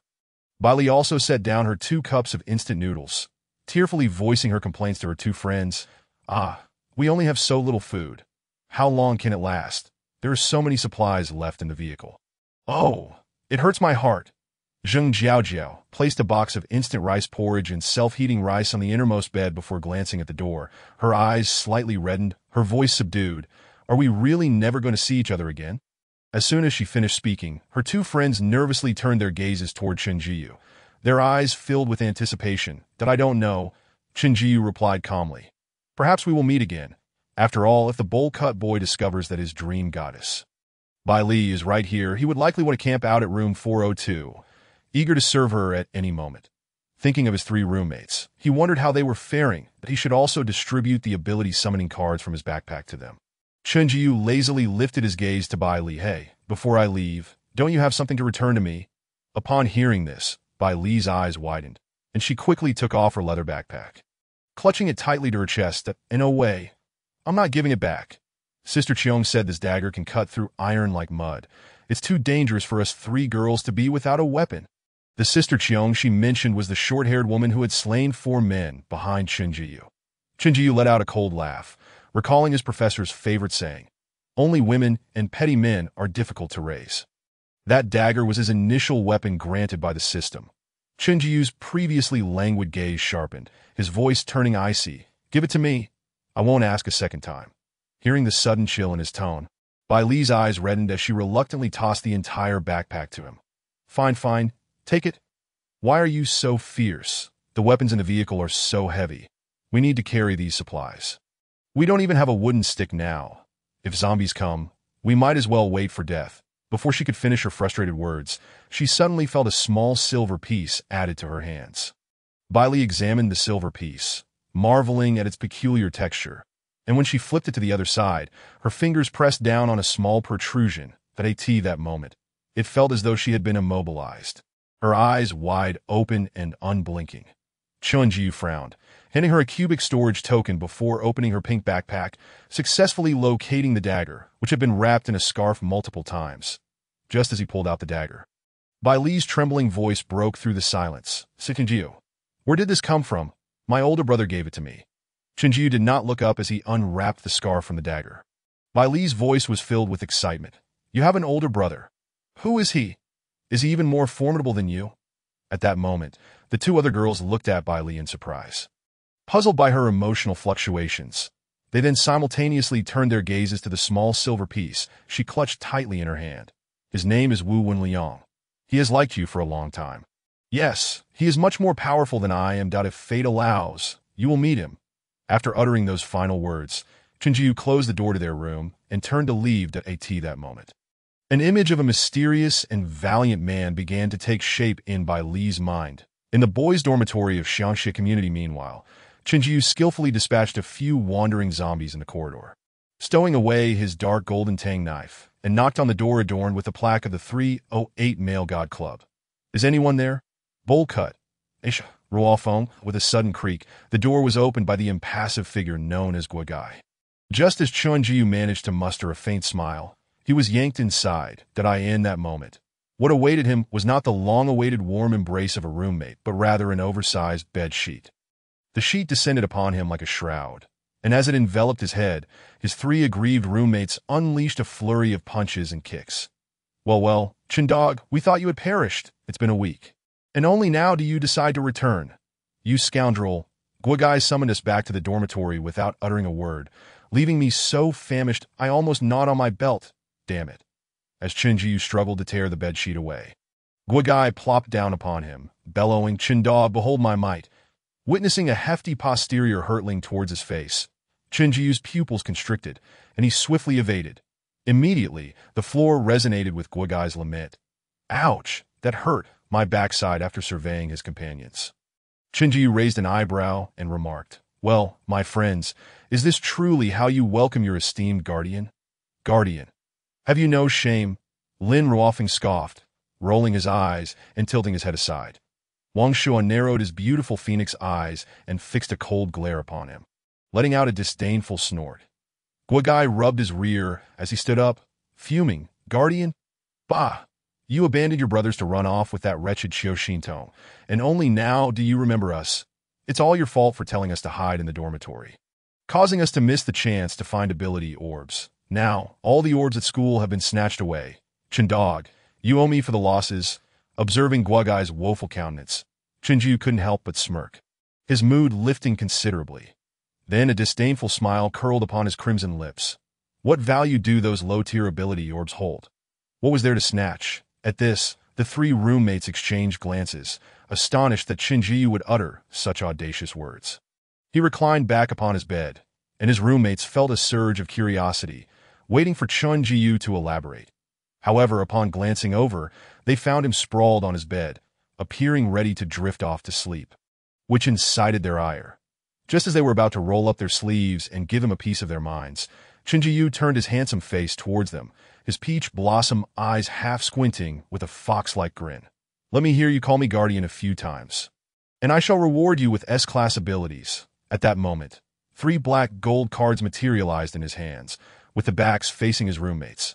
Lying comfortably on his familiar, warm bed, a wave of drowsiness washed over him, and his voice, tinged with relaxation and languor, remarked, "All are of the same caliber. Draw for yourselves. Whatever you get is what you get." Meanwhile, in the tranquil corridor of the 3rd floor, sounds of fervent excitement and joy emanated from a certain dormitory. Such marvelous treasures! Guardian above, allow this child to pay his respects. Guardian, will you summon us to the rooftop once you awaken? My dear Guardian, what are these golden little cards? Chapter 61. To conceal you. There are unavoidable circumstances. Chemistry building tea room night. Within the confines of the tea room, a partition had transformed into Chiu Yuanming's office, where a single candle flickered atop a desk. With black-rimmed glasses perched on his nose, Chiu Yuanming furrowed his brow, leaning over the dim light of the candle as he inscribed the day's events in a black-covered diary that a gentle knock interrupted him, followed by a soft voice from outside. "Dad, please open the door." Chiu Yuanming closed the notebook, pulled out a chair, and strode to the door, opening it.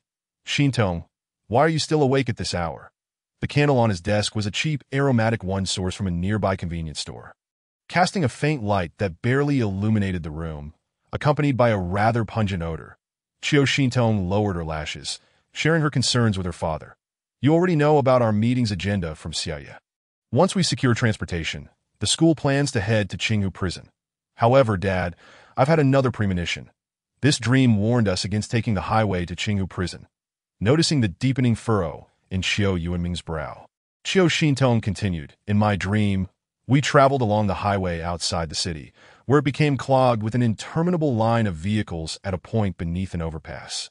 Our car was caught in the snarl, and from the gaps between the unmanned vehicles, a swarm of zombies emerged. By the time we realized what was happening and attempted to reverse, we found ourselves trapped, and many students were forced to flee their cars in a panic, with half of them bitten and infected by the zombies." After a prolonged silence, Chiu Yuanming finally replied, "This matter is of great importance.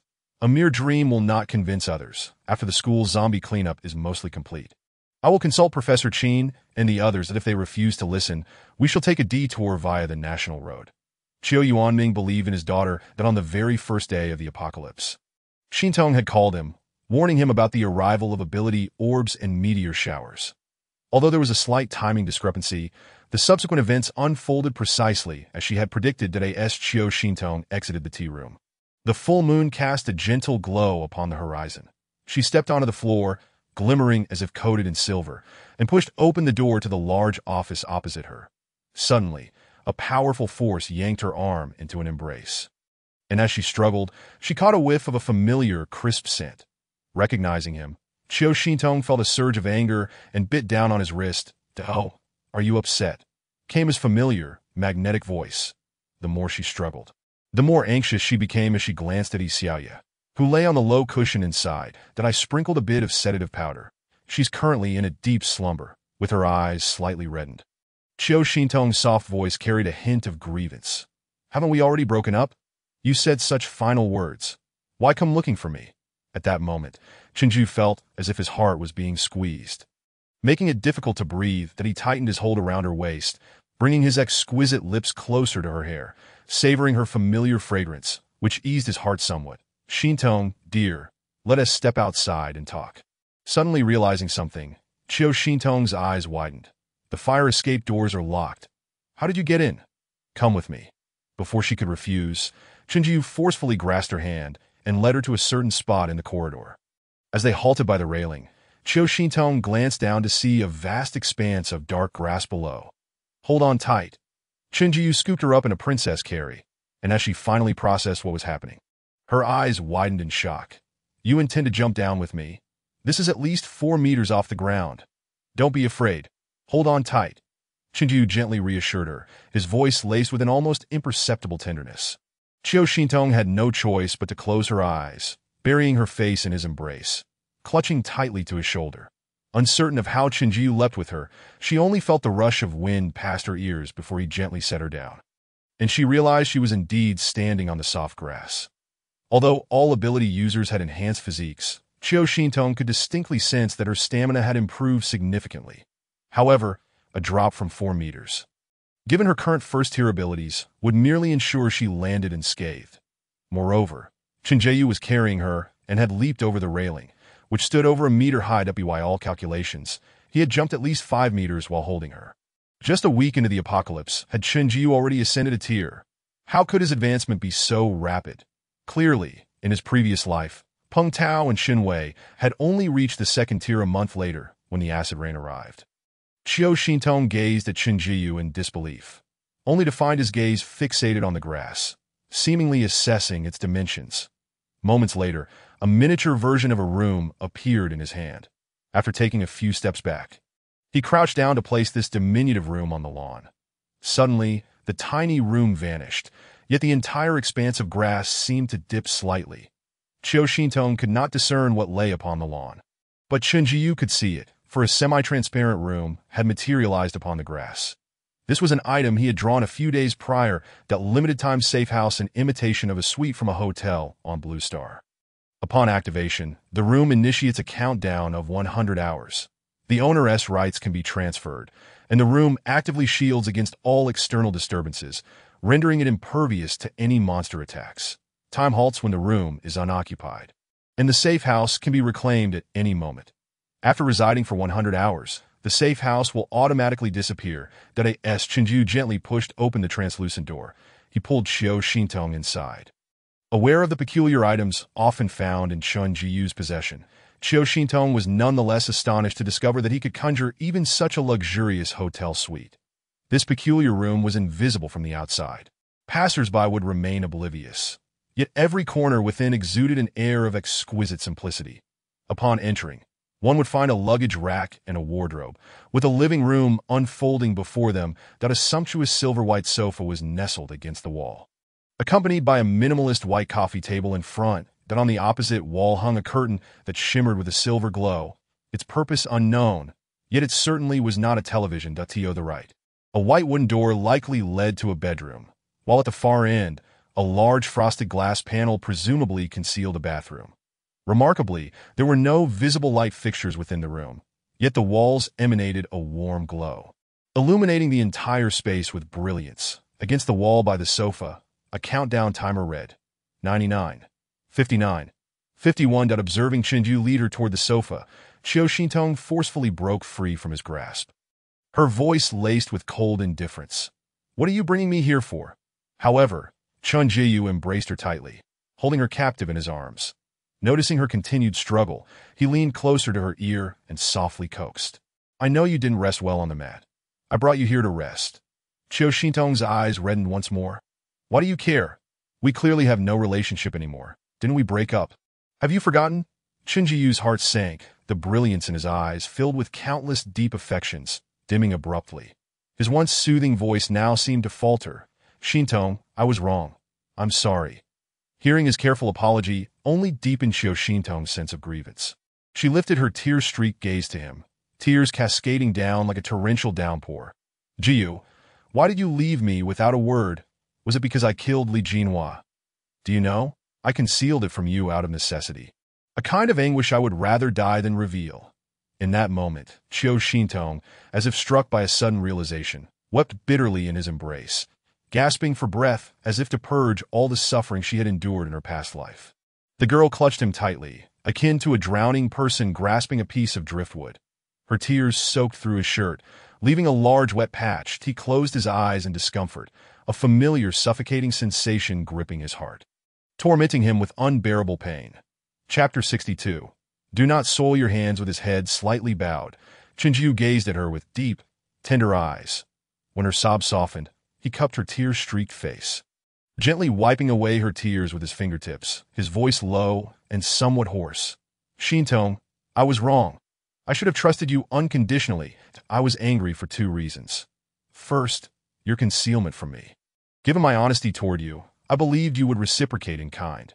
After all, I disclosed such crucial matters like the system to you. At his words, Qiu Shintong's eyelashes, still glistening with tears, fluttered. Indeed, he trusted her so deeply that he had even shared the existence of the system, a secret that should never have been spoken. Thus, he struggled to comprehend why she would choose to lie to him rather than explain. Why could he be so open with her, yet she could not reciprocate? Noticing the pained expression return to her face, Chinju gently held her close, softly reassuring her. The second reason is that Li Jinhua was a metal-type ability user. If he sensed your murderous intent, even with your electromagnetic pistol, you would not be his match and could easily be countered. That I won't question this matter further. From now on, at this, he slowly withdrew his right arm from around her back, gesturing toward her delicate, jade-like hand. In the future, if you wish to kill someone, tell me. I'll handle it for you. Do not dirty your hands. Qiu Shintong was taken aback, gazing at him in disbelief. She soon realized that Shun Jiyu's eyes, usually lazy and indifferent, were now filled with sincerity. Moreover, when I left without a word, it was because my system detected a newly spawned second-tier zombie at the school. It was the first human infected by the virus ball, and it had assimilated nearly 10,000 individuals at the school. The more zombies it assimilated, the stronger it would become. Thus, I pursued it outside the school. If left unchecked, it would pose a threat to everyone, including ability users. Upon hearing this, Qiu Shintong recalled that the zombies currently seemed less intelligent. While their movements and agility remained unchanged, the large hordes that had once plagued the school had notably diminished. In that instant, she realized something she had been unable to comprehend in her past life. At that time, Chinjiu had clearly possessed abilities, yet had not attended the meeting at the 4th cafeteria. Nor had he teamed up with other ability users to gather supplies. Nor had he joined the school's expedition to Qinghu prison. Perhaps at that moment, he was simply not at the school. It was highly likely that he had followed the timeline of his previous life in the days prior, that he had indeed pursued that second-tier zombie outside the school. Then he must have utilized his storage space to gather supplies outside the campus. Ultimately missing her by a perfect margin, he had vanished from her world for 9 years without granting her the opportunity to apologize. Furthermore, at that time, his inherently aloof and proud nature, coupled with the mysterious system he possessed, rendered it improbable for him to seek her out amidst the zombie outbreak, especially after she had previously humiliated him. Thus, his ability to remain indifferent to her had been his final act of self-respect. Observing the side profile of the girl nestled quietly against his chest, from this angle, he could clearly see the shimmering tears still clinging to her butterfly-like, elongated eyelashes. Chinjiu, dawned with a lazy smile, asked her, "Are you still angry with me?" Qiu Shintong lifted her red, almond-shaped eyes to fixate on him, her usually gentle voice now imbued with a strong sense of inquiry. "Who was that girl who hugged you?" Chinjiu raised an inquisitive brow. "Which one?" Qiu Shintong's voice turned icy. "This afternoon, at the intersection of Campus Avenue and Welcoming Road, you were driving a black Jeep, and a girl got out from the back seat and embraced you." "So, who was she?" A hint of amusement danced in Chinjiu's eyes, resembling pearls glowing faintly in the night. These past few days, he had felt that the most significant change was not the apocalypse itself, but rather Qiu Shintong's demeanor. Since the onset of the apocalypse, her character had transformed into something fragile, filled with insecurity, as if she had become a different person, gentler and more composed than before. While he cherished her, a part of him missed the familiar assertiveness, the defiance, and the unreasonableness she once exhibited. Only now did he recognize that flicker of dominance in her gaze, that it was her possessiveness over him. Chenjiu's eyes curved playfully. "You must be referring to Zheng Jiaojiao. After I eliminated that second-tier zombie, I went to Yida Commercial Plaza to gather supplies. Upon entering, I received a gratitude task to rescue a woman held captive. You wouldn't want to know what those women endured at Yida Plaza. So Zheng Jiaojiao merely gave me a hug as a token of thanks before we parted ways. Moreover, It was thanks to the heartfelt gratitude of those women that he had received a critical reward upon completing the task, along with 2 S-level summoning cards. Subsequently, when he successfully eradicated that scoundrel team, he obtained another S-level summoning card, although the second-tier zombie and the task at Yida Plaza delayed him for several days. They ultimately granted him an SS-level ability summoning card and 3 S-level summoning cards. Thus, he found it curious that the system seemed to know precisely what he needed, as each time he completed a mission and received rewards. The items provided were exactly what he required. After Chen Jiu patiently explained all this, Qiu Xintong felt a sense of relief. Seeing him with a slight smile, in good spirits, her voice grew urgent. In the future, aside from me, no one else is allowed to hug you. Chen Jiu softly acquiesced. All right. With the misunderstandings cleared and their relationship mended, the burden in Qiu Xintong's heart finally lifted. She raised her head from his embrace and pointed at the countdown displayed on the wall, softly inquiring, "Is that the countdown for this room?" Previously, she had used the invisibility card he provided, and when the countdown was activated, a small string of semi-transparent numbers, invisible to others, appeared before her. However, the invisibility card had only a 5-minute duration. Yet this room's countdown extended to an astonishing 99 hours. Yes, this is a limited-time safe house with numerous functions. Would you like to know more? As he spoke, Chen Jiu grasped her hand and turned back towards the entrance of the room. After pressing a concealed silvery button on the warm yellow wall, a semi-transparent control panel emerged above it, displaying only 4 square buttons. The options included toggling the invisibility status of the safe house, activating or deactivating the panoramic view of the entire house, enabling or disabling the external sound blocking feature, and starting or stopping the light curtain surveillance that I end Chapter 63, Time-Limited Safe House. Chen Jiu refrained from pressing the first button, as the house was already in an invisible state that if he pressed it again, the safe house on the lawn would become visible. When he touched the second square, the walls of the entire safe house instantly transformed into a completely transparent state, allowing Qiu Xintong to clearly see the outside world, the wind rustling the branches and 2 swaying zombies ambling along the main path beside the lawn. With a tone of astonishment, Qiu Xintong exclaimed, "They can't see us outside?" Chen Jiu chuckled softly and pressed the third button. Did I end that moment? The safe house seemed to vanish entirely, enveloped in the tranquil sounds of the night. The rustling leaves and the distinct dragging of the zombie shoes against the ground reached her ears. When he activated the final button, a distant landscape materialized on the flowing curtain in the living room. Inside the house, they could freely adjust the distance of the light curtain surveillance, and Qiu Xintong could clearly see.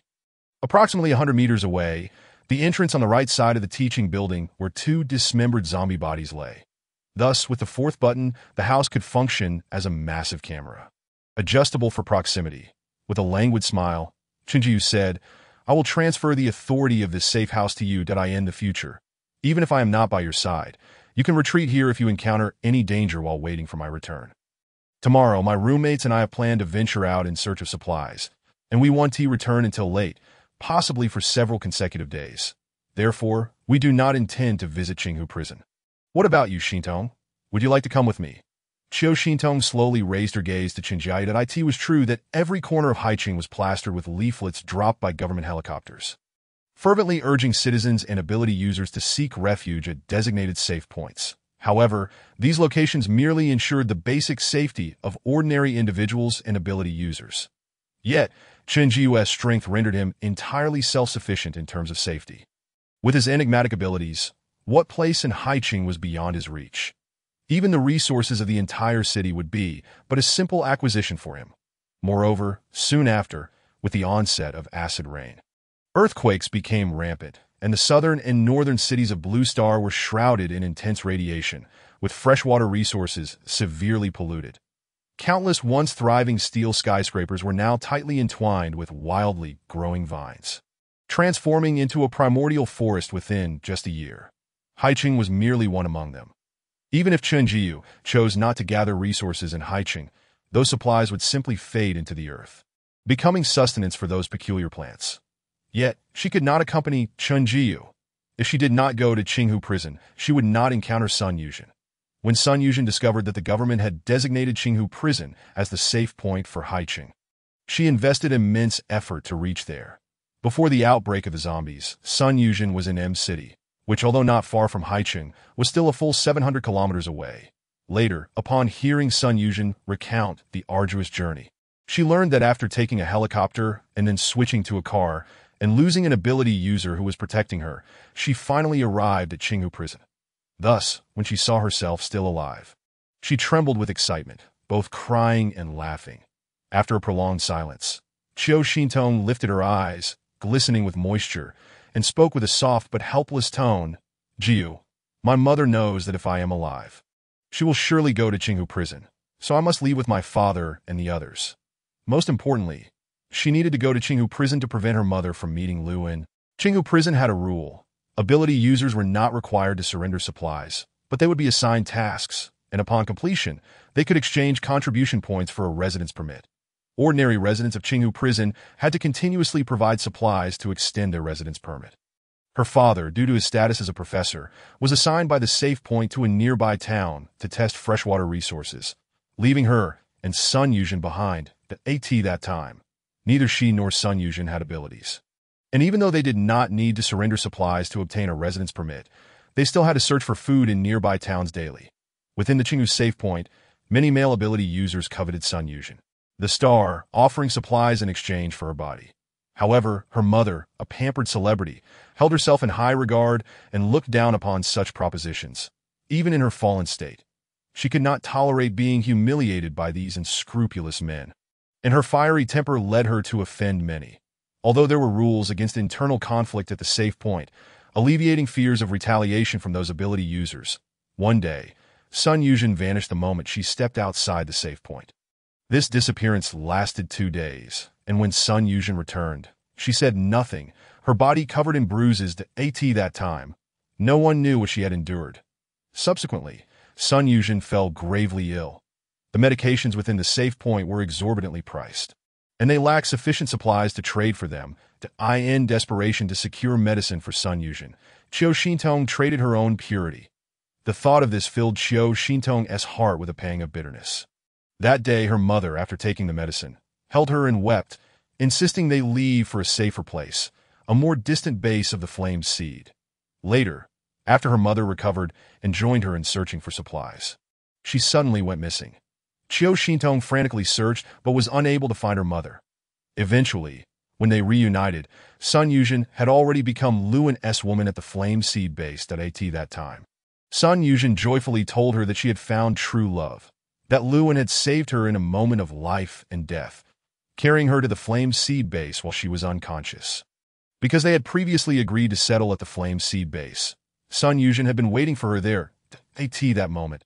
A gentle and slightly magnetic voice pulled Qiu Xintong from her tangled thoughts. "Xintong, this is for you. The school's convoy to Qinghu Prison 1T depart for several days, so starting tomorrow, come with me to gather supplies that we'll collect as much as we can. And before you leave, I'll gather enough points to exchange for 2 communication devices that I will come to find you. For tonight, you should rest." Qiu Xintong barely had time to examine the thin card he placed in her hand before he slowly released her grip. Unable to contain herself, she asked, "Are you leaving?" Chun Jiyu was taken aback, gazing at her with a smile in his eyes. "What? Do you want me to stay?" Qiu Xintong's cheeks flushed, despite the comfort of the place, with all its luxuries and the lavish sofa in the living room. Noticing her silence, a blush crept onto her exquisite face, her eyelashes fluttering gently, presenting a truly alluring sight in his half-closed peach blossom eyes. A hint of desire emerged. The object of his affection stood before him, shy and demure. After all, he was a young man brimming with vitality. How could he resist taking action? He lifted the delicate chin of the girl, gazing at her full, rosy lips. "Then may I steal a kiss before I go?" A low, magnetic whisper resonated in her ear, causing Qiu Xintong's face to flush a deeper crimson. The words seemed to gently caress her heart, igniting a delightful tingle within. Slowly, she raised her lips towards him. Chen Jiyu's eyes were half closed, the delicate corners tinged with a faint blush. Their breaths intertwined, brushing softly against one another, before gradually parting, only to reconnect in tender, gentle caresses that tugged at the very core of her being. Then, he cradled the back of Qiu Xintong's head, enveloping her full lips with his, continuously swirling and savoring the moment.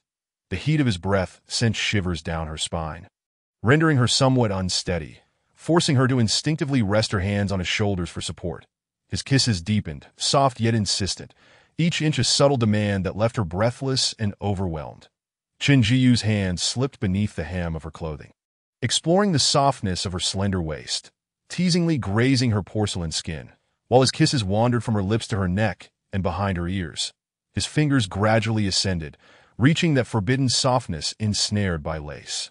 Chapter 64. Enchantment. Chen Jiyu confined her between the transparent wall and his chest, his long fingers grazing the edge of the lace, fingertips trailing down to caress the long-desired softness that had haunted his thoughts. But before he could linger, the girl trembled, halting him with a plea. Wait, wait. Chen Jiyu's eyes, once clouded, now revealed a hint of regret as he slowly withdrew his touch. Perhaps it was time for him to leave. This day, she had willingly acquiesced to such intimacy. Perhaps he should refrain from taking advantage of her. The girl turned her face away, trembling as she reached out with delicate fingers to deactivate 2 buttons on the wall.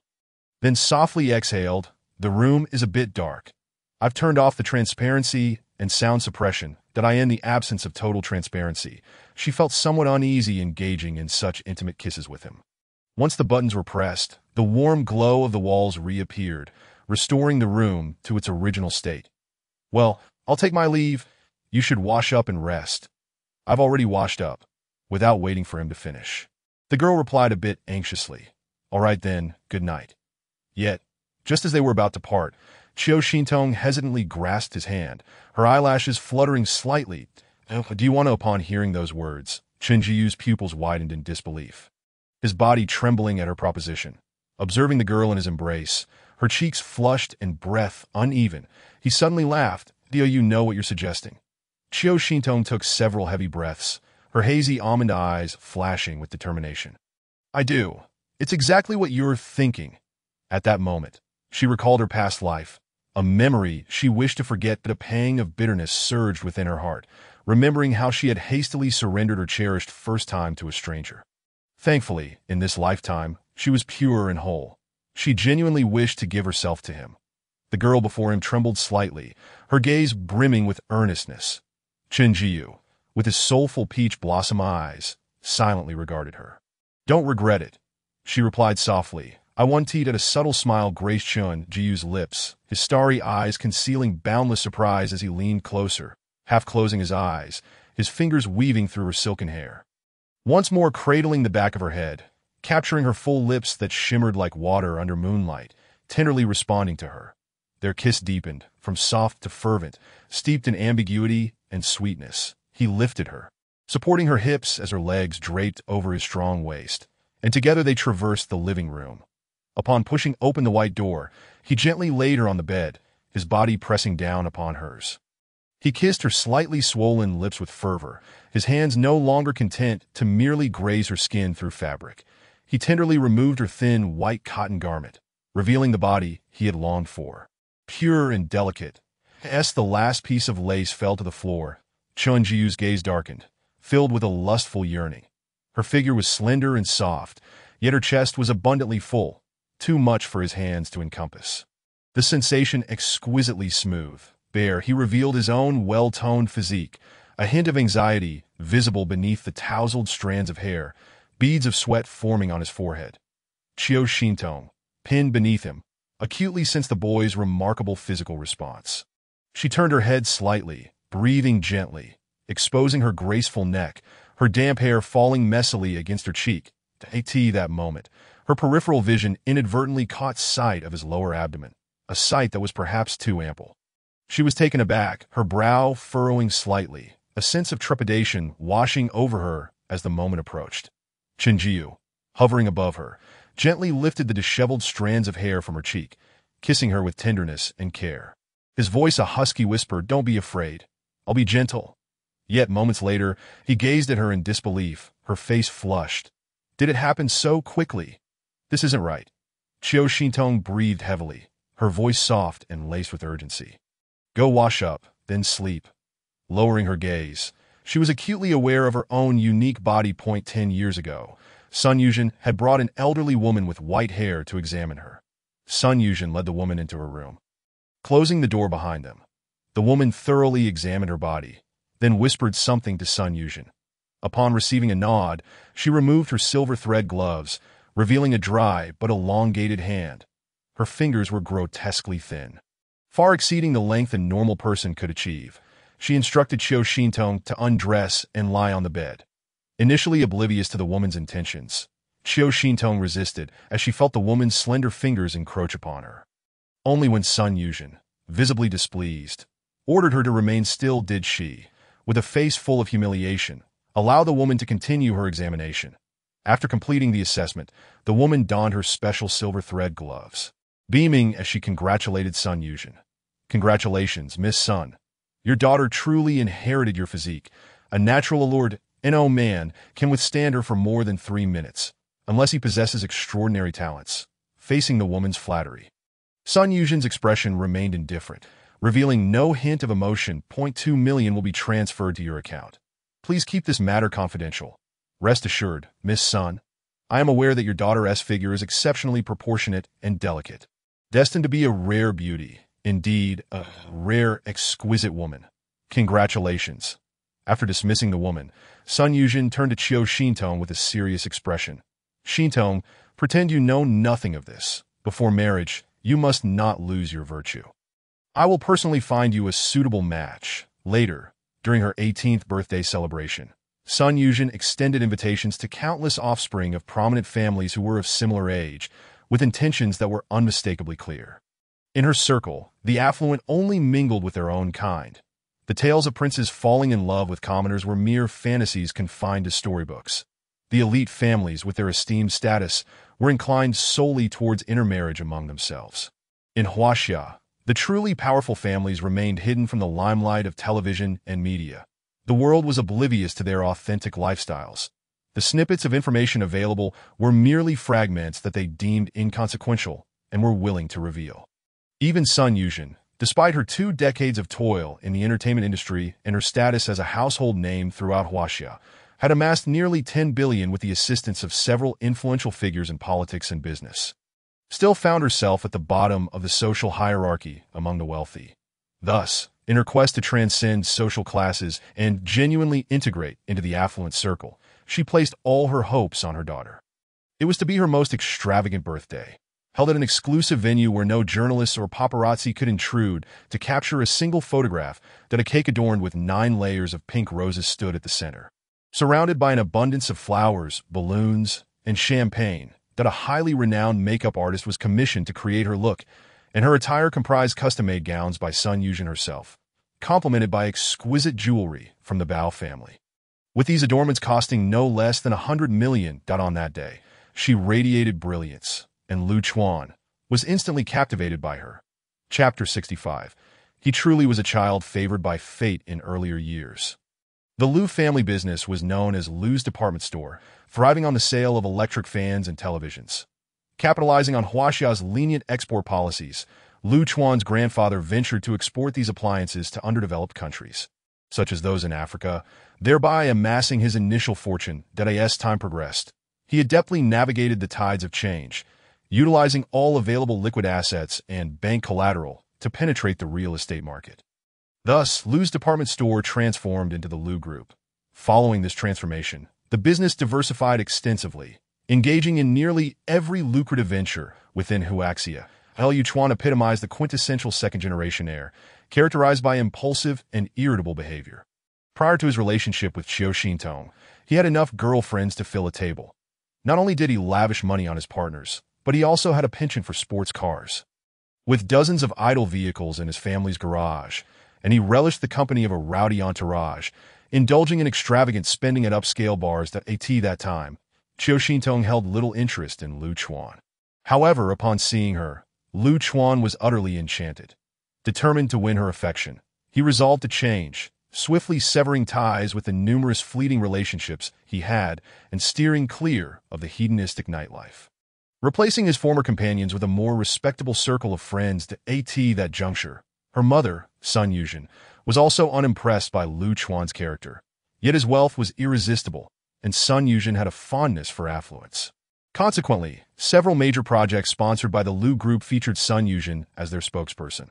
With the backing of the Liu family, she even secured endorsements from two high-end European luxury brands for the Huaxia region.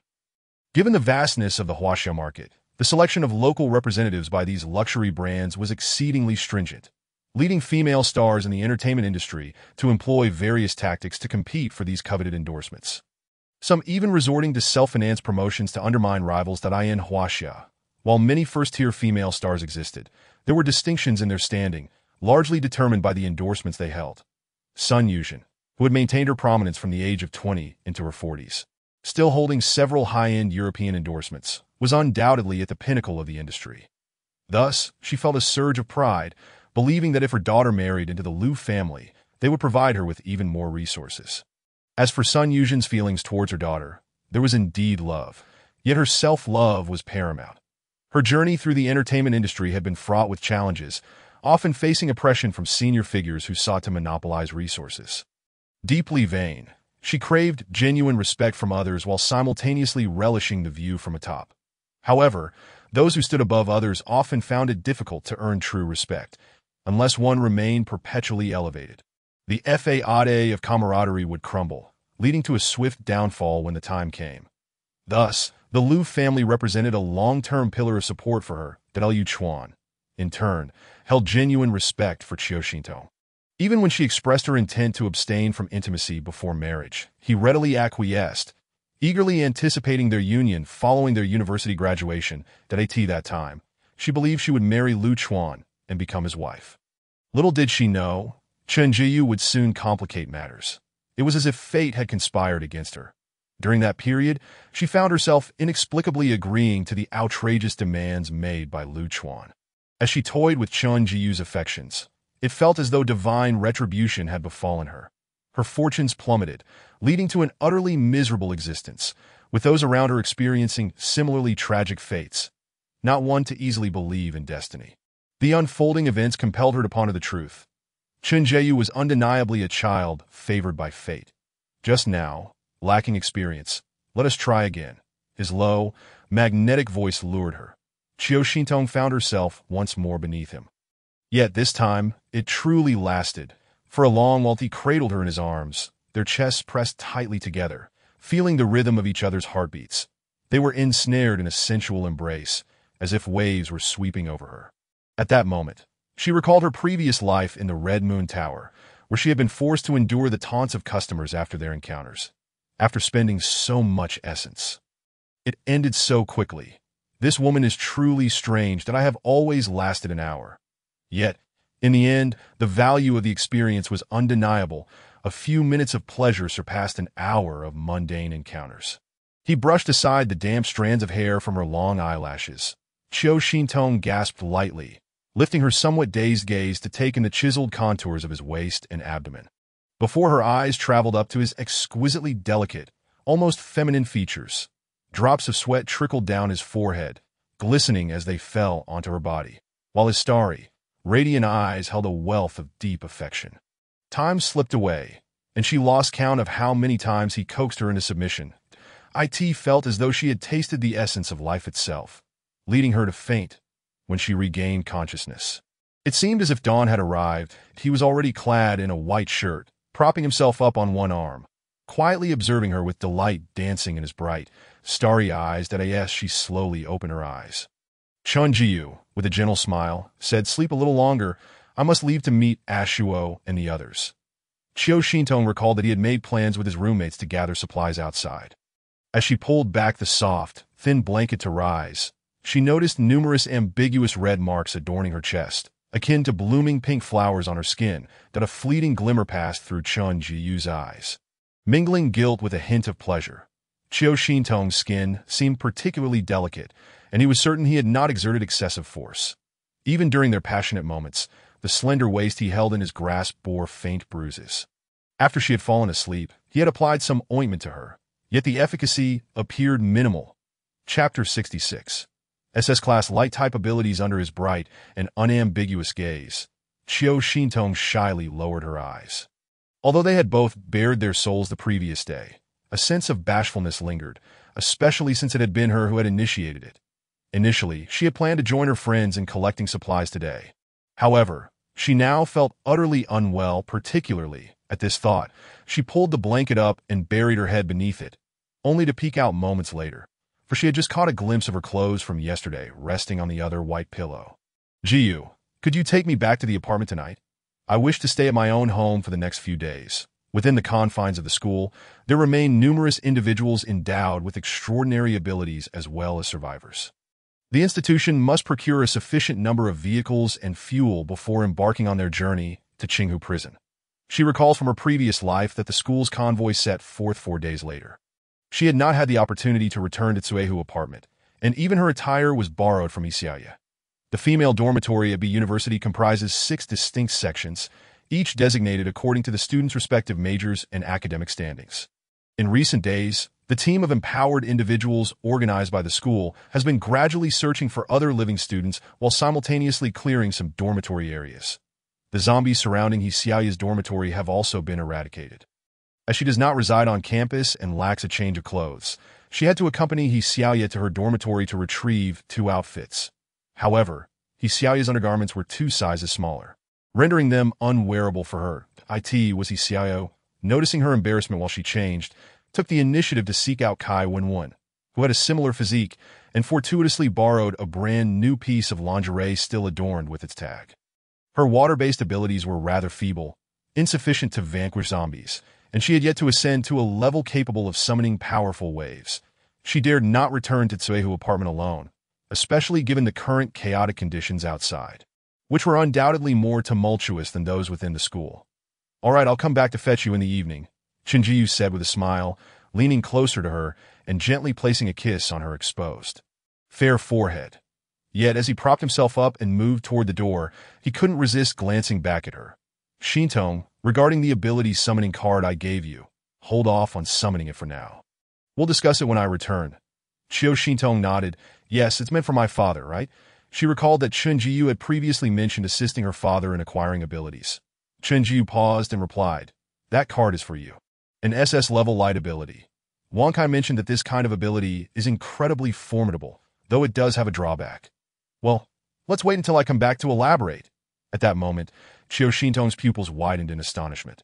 Acutely aware of her heart racing uncontrollably, Chunjiyu appeared entirely unfazed by her reaction, flashing her a charming smile before exiting the room. Trembling, Chiyo Shintong retrieved the card from her space and scrutinized its appearance. It remained a mysterious black card, yet it bore significant differences from the previous space ability card. The patterns along its edges were distinct. This card's perimeter was encircled by 2 rings of peculiar inscriptions, with a mysterious orb of light continuously swirling at its center. Indeed, she was certain she had not misjudged. The luminous orb within the card seemed to circulate as if forcibly sealed within by some governing force. When she connected with the card's consciousness, information about it automatically materialized in her mind. SS-level light ability, Divine Radiance Summoning Card.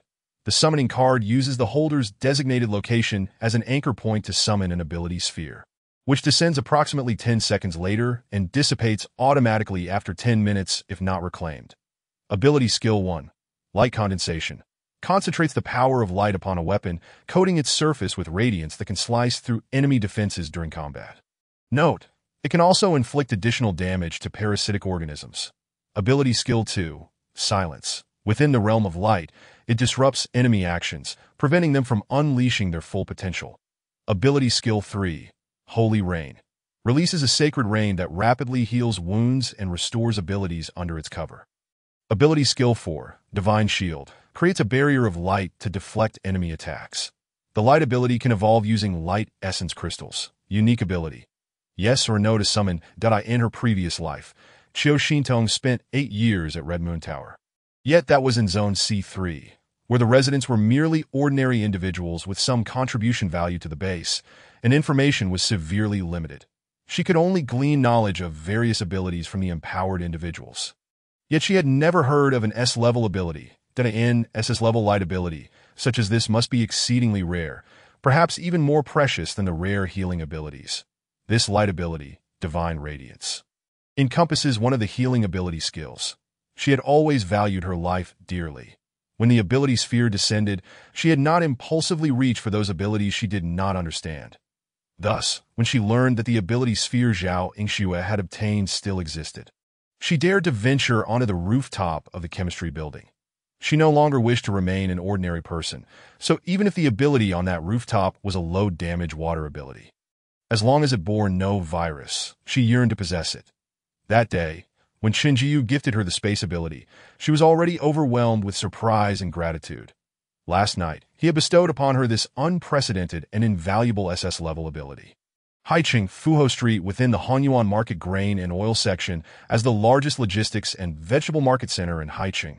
Hanyuan Market was a bustling hub prior to the apocalypse, filled with numerous vendors and a diverse array of goods that at a glance reveals countless vegetable and fruit shops, grain and dried goods stores, kitchen spice shops, and even an assortment of seafood, adorned with an array of colorful banners. Yet, amidst this expansive thoroughfare, groups of zombies wander aimlessly. At the street corner, a figure known as Pot Lid Head was commanding a towering, shadowy creature to attack several approaching zombies. That as the shadowy figure crushed a zombie's skull, it remained momentarily stunned. Pot Lid Head turned to Lin Ruofeng, who was nearby, bow and arrow in hand, aimed at the zombie's forehead, and complained, "Damn, controlling this thing drains too much ability. With zombies closing in, Qinjiu doesn't even lend a hand." Only after an arrow struck the zombie did Lin Ruofeng lift his gaze to Qinjiu, noticing that he seemed to be lost in thought about something amusing. Leaning against the wall with his chin propped up, chuckling, Lin Ruofeng clicked his tongue. What is wrong with him? He looks like a lovesick fool. Wang Shuo summoned a piece of mirror from his hand, which embedded itself into the zombie's head, casting a sidelong glance at Qinjiu.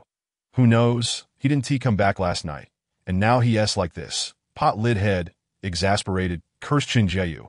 He said he'd come back to sleep last night. But here we are, and he didn't return, and no doubt he s with that scummy Qiuxin tone. Lin Ruofeng rolled his eyes at Pot Lid Head's words.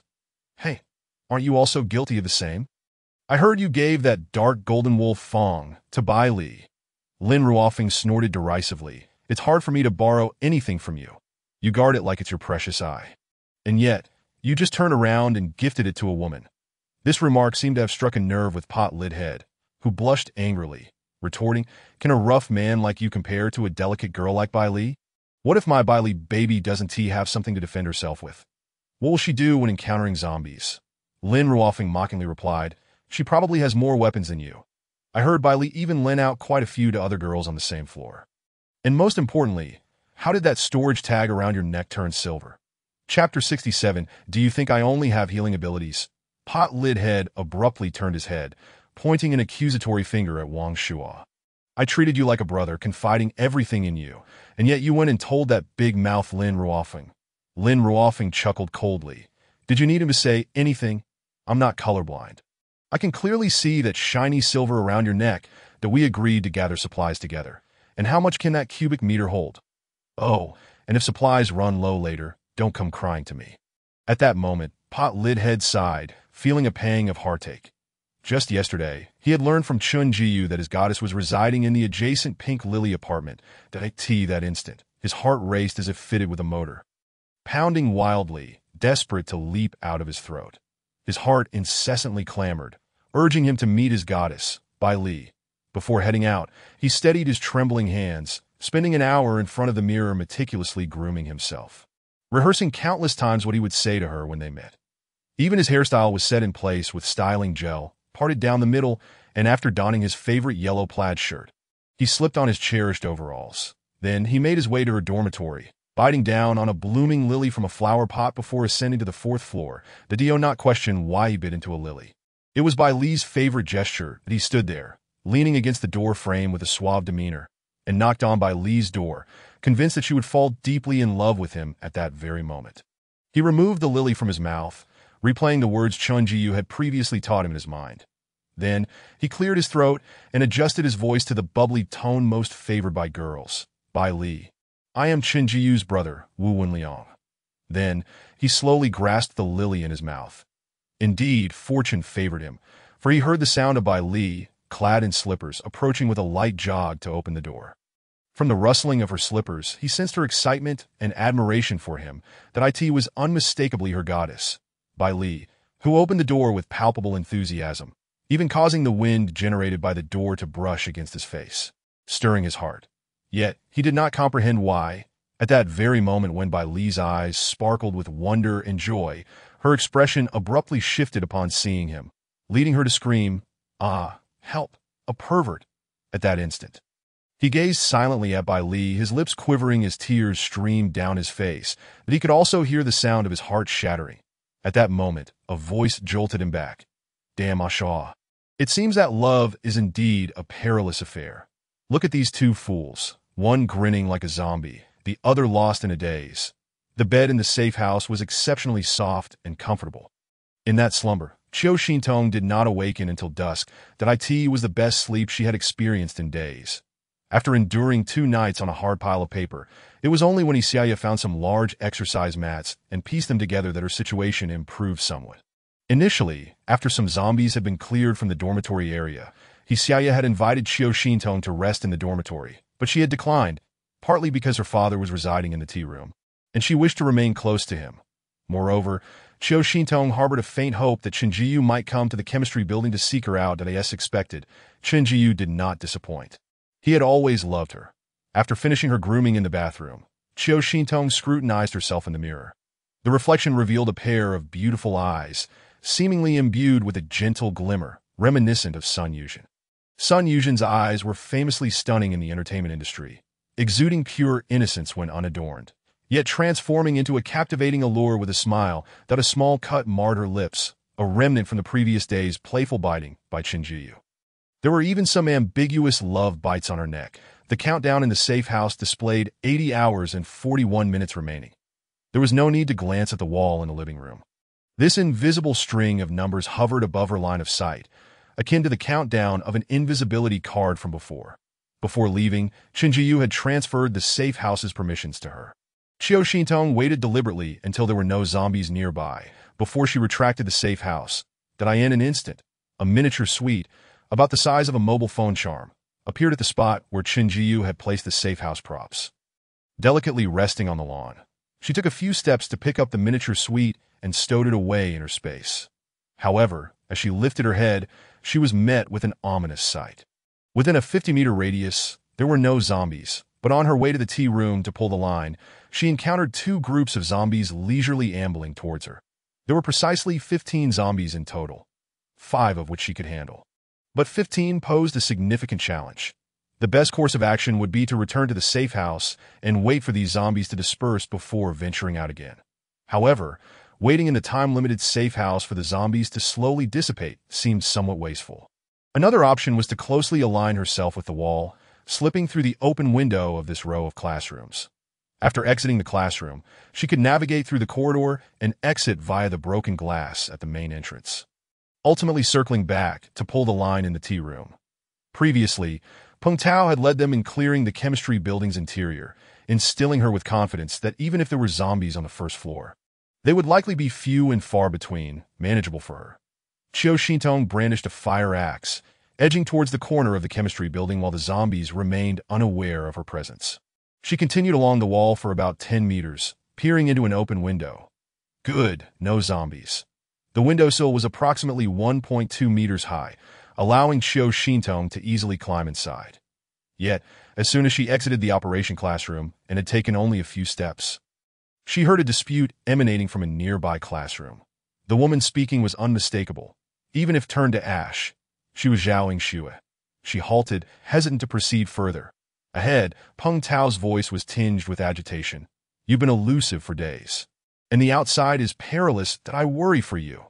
Even if your powers can heal zombie poison, what if you encounter a horde of zombies that devours you whole?" Zhao Yingxue did not respond immediately. Instead, she laughed, her laughter laced with pride and subtle mockery, as if ridiculing Peng Tao's unwarranted fears. After her laughter subsided, she slowly uttered words that sent shivers through Chiu Shintong. "Do you think I possess only healing abilities? In truth, healing is but the most insignificant of my powers." Chapter 68. Food shortage, Doi? Yingxue, you have more than that. Peng Tao's voice was clearly disjointed. Zhao Yingxue replied casually, "Indeed, but for now, I prefer not to reveal my full hand so soon. I trust you will keep my secret." Once the sounds and footsteps from the classroom ahead had faded, Qiu Xintong cautiously emerged from the rear classroom. Fate seemed to delight in tormenting her. Each time she believed she had sufficient capability to retaliate against Zhao Yingxue, Zhao Yingxue would unexpectedly surprise her. Having returned to life, it seemed Zhao Yingxue's fortunes were particularly favorable. Not only had she acquired a rare healing ability from the school, but after being away for 5 or 6 days, she had also gained a high-level ability. Were it not for Qin Jiyu possessing a system, she might have been led to believe that the reincarnated Zhao Yingxue was the true favored one of destiny. Perhaps she could only place her hopes on that SS-level light-based ability card. However, she would need to wait for Qin Jiyu to return to inquire about the potential drawbacks of such powers. Before heading back to the chemistry building, Qiu Xintong deliberately retrieved a box of pickled beef noodles from her space, cradling it in her arms. Having ventured out late into the night and returning only at dusk, she needed a plausible explanation for her absence. She still had over a dozen bags of this instant noodle in her space, gathered from the storeroom of Xinliangqing's supermarket. However, her space was primarily stocked with dozens of sanitary products. Hundreds of bags of 500g salt, over 30 cartons of milk, a variety of fruits, 70 to 80 bottles of water from different brands, assorted meats, biscuits, bread, and various kitchen condiments, along with an assortment of miscellaneous goods. A white line hung down from the tea room, leading inside. After pulling the thin line, a faint bell chimed from the window above that a short-haired girl leaned closer to the window to check. And upon confirming it was a familiar face from the chemistry building, she hurried to unlock the door for Qiu Xintong, pushing open the fire door. Upon seeing Qiu Xintong clutching a pack of noodles, she held the iron chain in her hand and reminded her, "Professor Qiu is looking for you. He says he needs to discuss something." "Okay, I'll head there right away." Coincidentally, Qiu Xintong also intended to find her father to discuss returning to the apartment. As she turned a corner and stepped into another corridor, she noticed 2 individuals at the entrance of the 3rd conference room engaged in flirtatious banter. Upon seeing Qiu Xintong and the short-haired girl approach, Kai Wenwen's smile froze. "Wei Go, I must take my leave. See you later." Withdrawing her hand from Yu Liwei's grasp, she turned away. "Hey, just like that?" Yu Liwei gazed longingly at Kai Wenwen's retreating figure. Turning his head, he noticed the pack of noodles in Qiu Xintong's hand and curiously remarked, "Oh, so you want to find food? Why did you return in tandem with Peng Tao and the others? Weren't they looking for you?" Qiu Xintong replied, somewhat puzzled. "They were looking for me." Peng Tao nodded affirmatively. "Yes, they mentioned something about the west gate of the school, and now they have gone to Professor Qiu." Frowning, Qiu Xintong felt a wave of confusion. Peng Tao and Zhao Yingxue must have returned ahead of her and told her father something. Upon reaching the tea room, she found the door slightly ajar. Pushing it open, she indeed found Zhao Yingxue and Peng Tao inside. Qiu Yuanming, donning wide-brimmed glasses, regarded her with a serious expression as she entered. "Xintong, Xiaoye said you left early this morning." Zhao Yingxue wore a faint smile, and upon noticing the pack of noodles in Qiu Xintong's hand, her eyes glimmered with curiosity. During this time, the nearby supermarkets and convenience stores had been thoroughly scavenged, leaving only seldom-used miscellaneous goods on the shelves. How did Qiu Xintong manage to find instant noodles? At that moment, Qiu Xintong felt a sense of relief. Xiaoye had slept until dawn, mistakenly believing she had ventured out early. Nodding at Qiu Yuanming, she recounted the alibi she had prepared. "We have run out of food, and the nearby supermarkets are empty. Then I went to a farther location to search and finally found a box of noodles in the storeroom. However, on my way back, I encountered a few groups of zombies and had to hide for a while, which is why I returned late. That I am in the midst of the current food scarcity." Qiu Yuanming sighed, understanding that Xintong had returned late for the sake of the community's sustenance. "Xintong, your safety is paramount. Please do not wander too far in the future." That moment, Peng Tao addressed Qiu Yuanming. "Professor Qiu, given the food shortage, we have formed a small team with other ability users that we intend to gather provisions from the convenience store near the west gate of the school." After a brief silence, Qiu Yuanming replied, "The outside world must surely be fraught with danger. As a regular person, I cannot offer you much assistance. You must exercise utmost caution. Professor Qiu, you are aware that my fire abilities can be unpredictable when confronting zombies. Hence, we require a water ability user for support. Xiaoye has gone to Ziyuan building to gather water, that I wish to take Qiu Xintong along. Rest assured, our team comprises many ability users, and Yingxue is a healer. Qiu Xintong will be safe at this juncture." Qiu Xintong shook her head, declining Peng Tao's offer. No, I have something to attend to this evening. Peng Tao appeared taken aback. You have matters to attend to tonight? Qiu Xintong lowered her eyelashes in silence, that it was getting late, and Cheng Jiyu had promised to pick her up at Suhu apartment. Thus she needed to remain at the chemistry building, observing her reluctance. Peng Tao sighed, shaking his head in disappointment. Originally, if we went, each of us could have brought back enough food for a week. Since you have no time, we shall forego this opportunity. The school will be distributing provisions to many students tomorrow. We truly are running out of supplies. At this point, Qiu Yuanming furrowed his brow, letting out a sigh. The school allocates resources based on the number of ability users in a team, with each ability user responsible for the food and safety of 2 ordinary students until they safely reach Xinghu Prison. The team from the chemistry building, comprising 5 ability users, must provide for 10 ordinary students, and crucially, this distribution is imminent. Alas, we already have 5 ordinary individuals here, and Director Qin has assigned us an additional 10. Peng Tao continued, Xiaoye understands that more people mean more mouths to feed, hence she has actively engaged in several trades with other ability user teams in recent days. Utilizing her water abilities, Xiaoye exchanged supplies with other teams, ensuring they had access to clean drinking water and basic hygiene that by day's end, she could secure enough provisions for 3 or 4 individuals. Though aware of the food shortage, Qiu Xintong was reluctant to participate, perhaps influenced by the argument she had overheard between Zhao Yingxue and Peng Tao downstairs that a heavy stone seemed to weigh upon her heart, stirring a sense of foreboding. However, if she were to leave after the students were assigned, the burden of additional ordinary students would fall upon other ability users, inevitably leading to complaints of unfairness. Her father, caught in the middle, would undoubtedly find himself in a difficult position.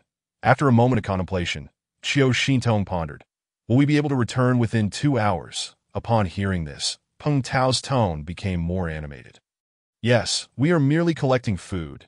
If all goes smoothly, we should be back in just over an hour. It was now approximately 5 in the afternoon, and with the June sun, darkness would not descend until after 7.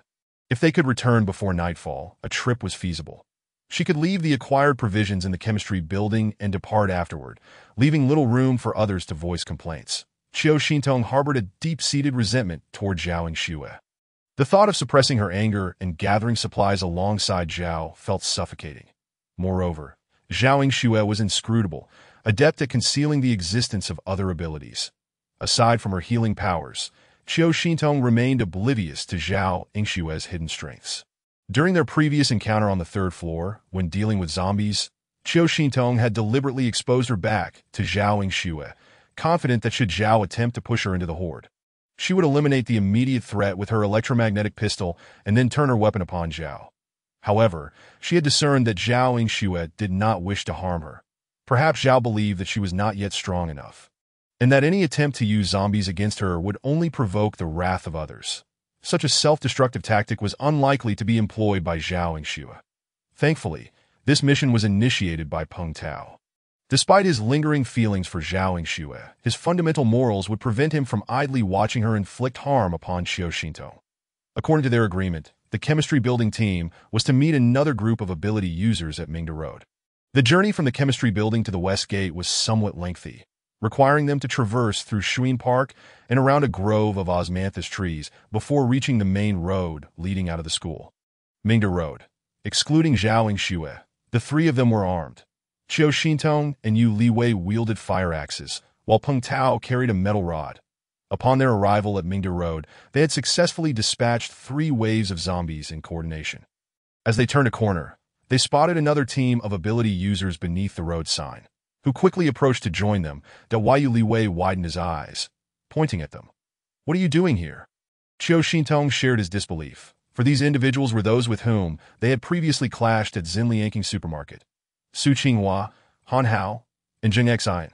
Upon seeing Qiu Xintong, Su Qinghua dropped all pretense, addressing Zhao Yingxue and Peng Tao with an air of deference. Sister Zhao, Brother Tao, rest assured, we have cleared all the zombies nearby, that we 3 brothers will not allow this wretch to escape. Qiu Xintong's pupils constricted. Her instincts had proven correct. Zhao Yingxue was indeed plotting against her. Zhao Yingxue had manipulated her father's empathy, knowing he would be anxious about the food shortage and the impending arrival of new students. Each time they embarked on a mission, Peng Tao had assured her father that he would prioritize her safety and ensure her safe return, whether during the clearing of the chemistry building or the collection tasks at nearby convenience stores, as well as the meeting at the fourth cafeteria in the economic and trade district. Each endeavor had concluded successfully. Thus, Zhao Yingxue, fully aware of Qiu Xintong's trust in Peng Tao, had likely anticipated her agreement to this mission. Realizing the gravity of the situation, Qiu Xintong staggered back, disbelief etched on her face as she gazed at Peng Tao. She was not surprised that Zhao Yingxue intended to harm her. What astonished her was that Peng Tao was complicit. How could he dare to betray her? Qiu Yuanming had always placed his trust in him. That Yu Liwei, equally perplexed, pointed accusingly at Zhao Yingxue and Peng Tao. What do you intend to do to Qiu Xintong? Faced with Yu Liwei's loud inquiry, a flicker of conflict crossed Peng Tao's face. Yet he lowered his head, opting for silence. Zhao Yingxue turned her head, offering a faint smile to Yu Liwei. What are we going to do? You will soon find out. In an instant, Qiu Xintong turned on her heel and fled. Yu Liwei, being unaware of the situation, would not turn against her. However, the presence of 5 other ability users rendered her hopelessly outmatched. Just as she had taken a few steps, she felt a fierce wind rushing past her. Before she could react, vines ensnared her waist, dragging her backward with alarming speed. Summoning all her strength, Qiu Xintong attempted to turn around and sever the vines wrapping around her with the fire axe in her hand. Yet this was merely an ordinary fire axe, not Chengjiu's intricately designed dagger, but it would be futile to expect it to easily cut through the vines conjured by Zheng Xian's arm.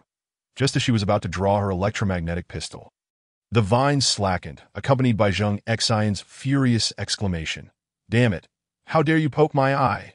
Qiu Xintong was thrown to the ground by the remaining force of the vines. She witnessed Yu Liwei's branch-like arm inadvertently striking Zheng Xian in the eye. A massive fireball erupted from Su Qinghua's hand, hurtling toward Yu Liwei. The branches forming from Yu Liwei's arm ignited ferociously. It hurts. Yu Liwei screamed in agony. Fire is effective against wood, but water can also extinguish fire. Qiu Xintong conjured a large water sphere, which splashed against Yu Liwei. Yu Liwei, run! As the flames engulfing Yu Liwei were extinguished, he immediately turned to flee, seeking help to save Qiu Xintong. However, in the next moment, Zhao Yingxue made her move. Zhao Yingxue slowly opened her mouth, unleashing a barrage of sound waves directed at Yu Liwei's retreating figure. Yu Liwei, do you think you can escape? The sound waves reverberated through the air. Qiu Xintong felt a deafening roar in her head, as if her brain were about to split open, and she faintly heard a blurred incantation reminiscent of ancient times. The epicenter of the sound waves. Yu Liwei's movements suddenly faltered, and with a thud, he collapsed to the ground. Qiu Xintong, bracing herself with the axe, attempted to rise, but a large hand reached out and firmly grasped her arm, dragging her backward. A jet of water erupted from her other palm, splashing against Han Hao's face. Seizing the opportunity while Han Hao covered his face with one hand, Qiu Xintong swiftly withdrew her axe-wielding arm and struck down fiercely at his chest. The sound of metal clashing rang out as the axe tore a gaping gash in his dark attire, leaving only a faint mark on his skin. The large hand tightened its grip on her arm once more, and she looked up in shock to see a face grinning with arrogance. "Little beauty, just wait. I shall entertain you properly." Qiu Xintong understood all too well that if she fell into their hands, her life would be a living hell. Without a second thought for revealing her electromagnetic pistol, she quickly reached behind her back, pretending to draw it from her waist, and immediately aimed it at Han Hao. Firing a shot at nearly the same instant as the sound, a beam of light penetrated Han Hao's body. With a thud, the grip on her hand loosened, and Han Hao collapsed, unconscious. Qiu Xintong stood up, directing the electromagnetic pistol at Su Qinghua, who was charging toward her, before shifting her aim to Zhao Yingxue. "Move a muscle, and you shall perish." Su Qinghua froze in place. Upon seeing the weapon, Zhao Yingxue's pupils constricted, and she couldn't help but exclaim, "An electromagnetic pistol? Hey, how has it manifested so soon?" She then taunted Qiu Xintong, whose face was filled with fury. "Qiu Xintong, you cannot intimidate me. A glancing blow from an arc projectile merely knocks one out for 5 minutes." At that moment, Peng Tao, who had been in torment, finally spoke up. "Yingxue, listen to me. Let her go. Professor Qiu treats me better than my own father. How am I to face her again? We still have a chance to turn back. Turn back. Huh. Why should we? Sometimes, if fate demands we fight like rabid dogs, we must gnaw on the bones of others to survive in this cruel apocalypse. Chapter 70. The origins of Zhao Yingshue's hatred. Seeing Zhao Yingxue calmly utter those words, Peng Tao slowly shook his head, murmuring, Yingxue, this isn't like you. You've changed. Zhao Yingxue smiled faintly, completely ignoring Peng Tao, and turned to Su Qinghua and Jing X and attack. In an instant, Qiu Xintong's eyes reflected the soaring flames, while vines rushed toward her with alarming speed. That moment, though her frail body trembled, her mind remained astonishingly calm. Crack, crack, following two faint gunshots, the two adversaries fell to the ground. As she aimed the gun at Zhao Yingxue for the final shot. Zhao Yingxue unexpectedly laughed. You cannot escape. The sound waves emanated from her mouth in rippling waves, and just as the arc of light struck, Zhao Yingshue's figure suddenly vanished from sight. When she reappeared, it was directly above Qiu Xintong. This scene revealed Zhao Yingshue's true capabilities to Qiu Xintong. Zhao Yingxue could ride the vibrations of sound waves in the air, teleporting to any position filled with those waves. She was finished in that moment. Zhao Yingshue's hand reached out from the void above Qiu Xintong, knocking the electromagnetic pistol from her grasp. Then, that hand seized Qiu Xintong's neck as her complete form stepped out of the void. A malicious glimmer in her eyes as she watched Qiu Xintong's face gradually turn purple, slowly suffocating. Qiu Xintong's head hit the ground, and darkness enveloped her. Meanwhile, not far away, behind a massive stone inscribed with the words Gui Yuan, two pairs of eyes were fixated on this scene. That a boy holding a bundle of noodles gently tugged at the sleeve of the girl beside him, urging her to sit on the lawn. Yining, we must leave. That woman is formidable. I don't know what kind of ability she possesses, but she can teleport. Hurry, let's go before she notices us. The girl, with a delicate and beautiful face, clung anxiously to her boyfriend's arm. Her voice low yet urgent. But that's my classmate, Qiu Xintong. The boy, with an indifferent demeanor, replied, I know, but didn't you say you disliked her? The girl patted her chest, taking several deep breaths before exclaiming, Shu, although I do find Qiu Xintong somewhat annoying. Witnessing her fall into the hands of those people evokes a sense of shared sorrow. You know how infamous Su Qinghua and his gang are. The female classmates they rescue have all suffered at their hands. Will you help or not? Not helping. It has nothing to do with me. Besides, I can't take on that woman. Why would I want to throw my life away? After speaking, the boy ignored Zhou Yining, turning to leave while twirling the noodles in his hand. As consciousness returned, Qiu Xintong's pupils gradually focused, and when she finally discerned her surroundings, she realized she was bound in a corner of a wall.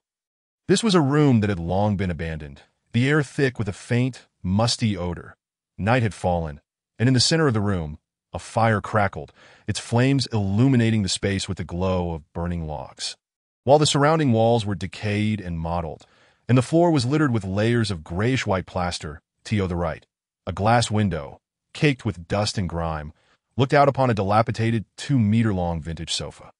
The sofa's surface was uneven, large patches of black leather having peeled away to reveal broken holes and frayed brown cotton stuffing beneath. Scattered beneath the sofa were numerous receipts, flyers, and a pile of unmarked, discarded meal tickets. Opposite her was the only entrance, where a striking figure sat on a nearby stool, a faint smile gracing Zhao Yingshue's face that in the dim, flickering firelight, Zhao Yingshue's features appeared obscured. Ah, you're awake quite swiftly. Upon hearing Zhao Yingshue's voice, sounds of rustling came from the adjacent room, followed by Su Qinghua's voice from the doorway. Sister Zhao, the power bank has fully charged this phone, and the contents have been formatted. After we don our masks and film the process, the phone will be promptly placed at the entrance of Xiangxi Male Dormitory 308. Su Qinghua never imagined that early this morning. The ability team leader Peng Tao from the chemistry building would proactively contact him, offering to deliver Qiu Xintong to them, provided they assisted in filming some explicit videos. At first, they had been incredulous that someone as angelically beautiful as Qiu Xintong could ever fall into their hands. Their team had indulged in numerous beautiful women since the onset of the apocalypse, earning a notorious reputation throughout the school. Female ability teams were reluctant to collaborate with them. Little did they know Peng Tao had not only lured Qiu Xintong out, but had also generously offered supplies as compensation. Such a tremendous deal was too good to pass up. Moreover, Chen Jiyu had nearly choked him to death in the supermarket, and he intended to seize this opportunity to film various poses with his girlfriend. A fitting retribution, Zhao Yingxue said coolly. After I finish speaking with her, you may begin. All right, we will proceed according to the plan, Sister Zhao. Rest assured, we won't disturb you, Su Qinghua replied, his expression brightening as he nodded and retreated from the corridor. Crouched in the corner, Qiu Xintong stared into the void, her eyes vacant. Zhao Yingxue, do you take pleasure in witnessing my humiliation? I truly wish to understand why you harbor such hatred toward me. Resorting to these means to torment me, that I end my past life. You deceive me into attending the banquet hall. In this life, you again manipulate these people to degrade me. What could possibly fuel such animosity toward me and my mother? In her previous life, she had been completely unaware of Liu An's directive for Sun Yuzhen to entertain prominent figures from other bases.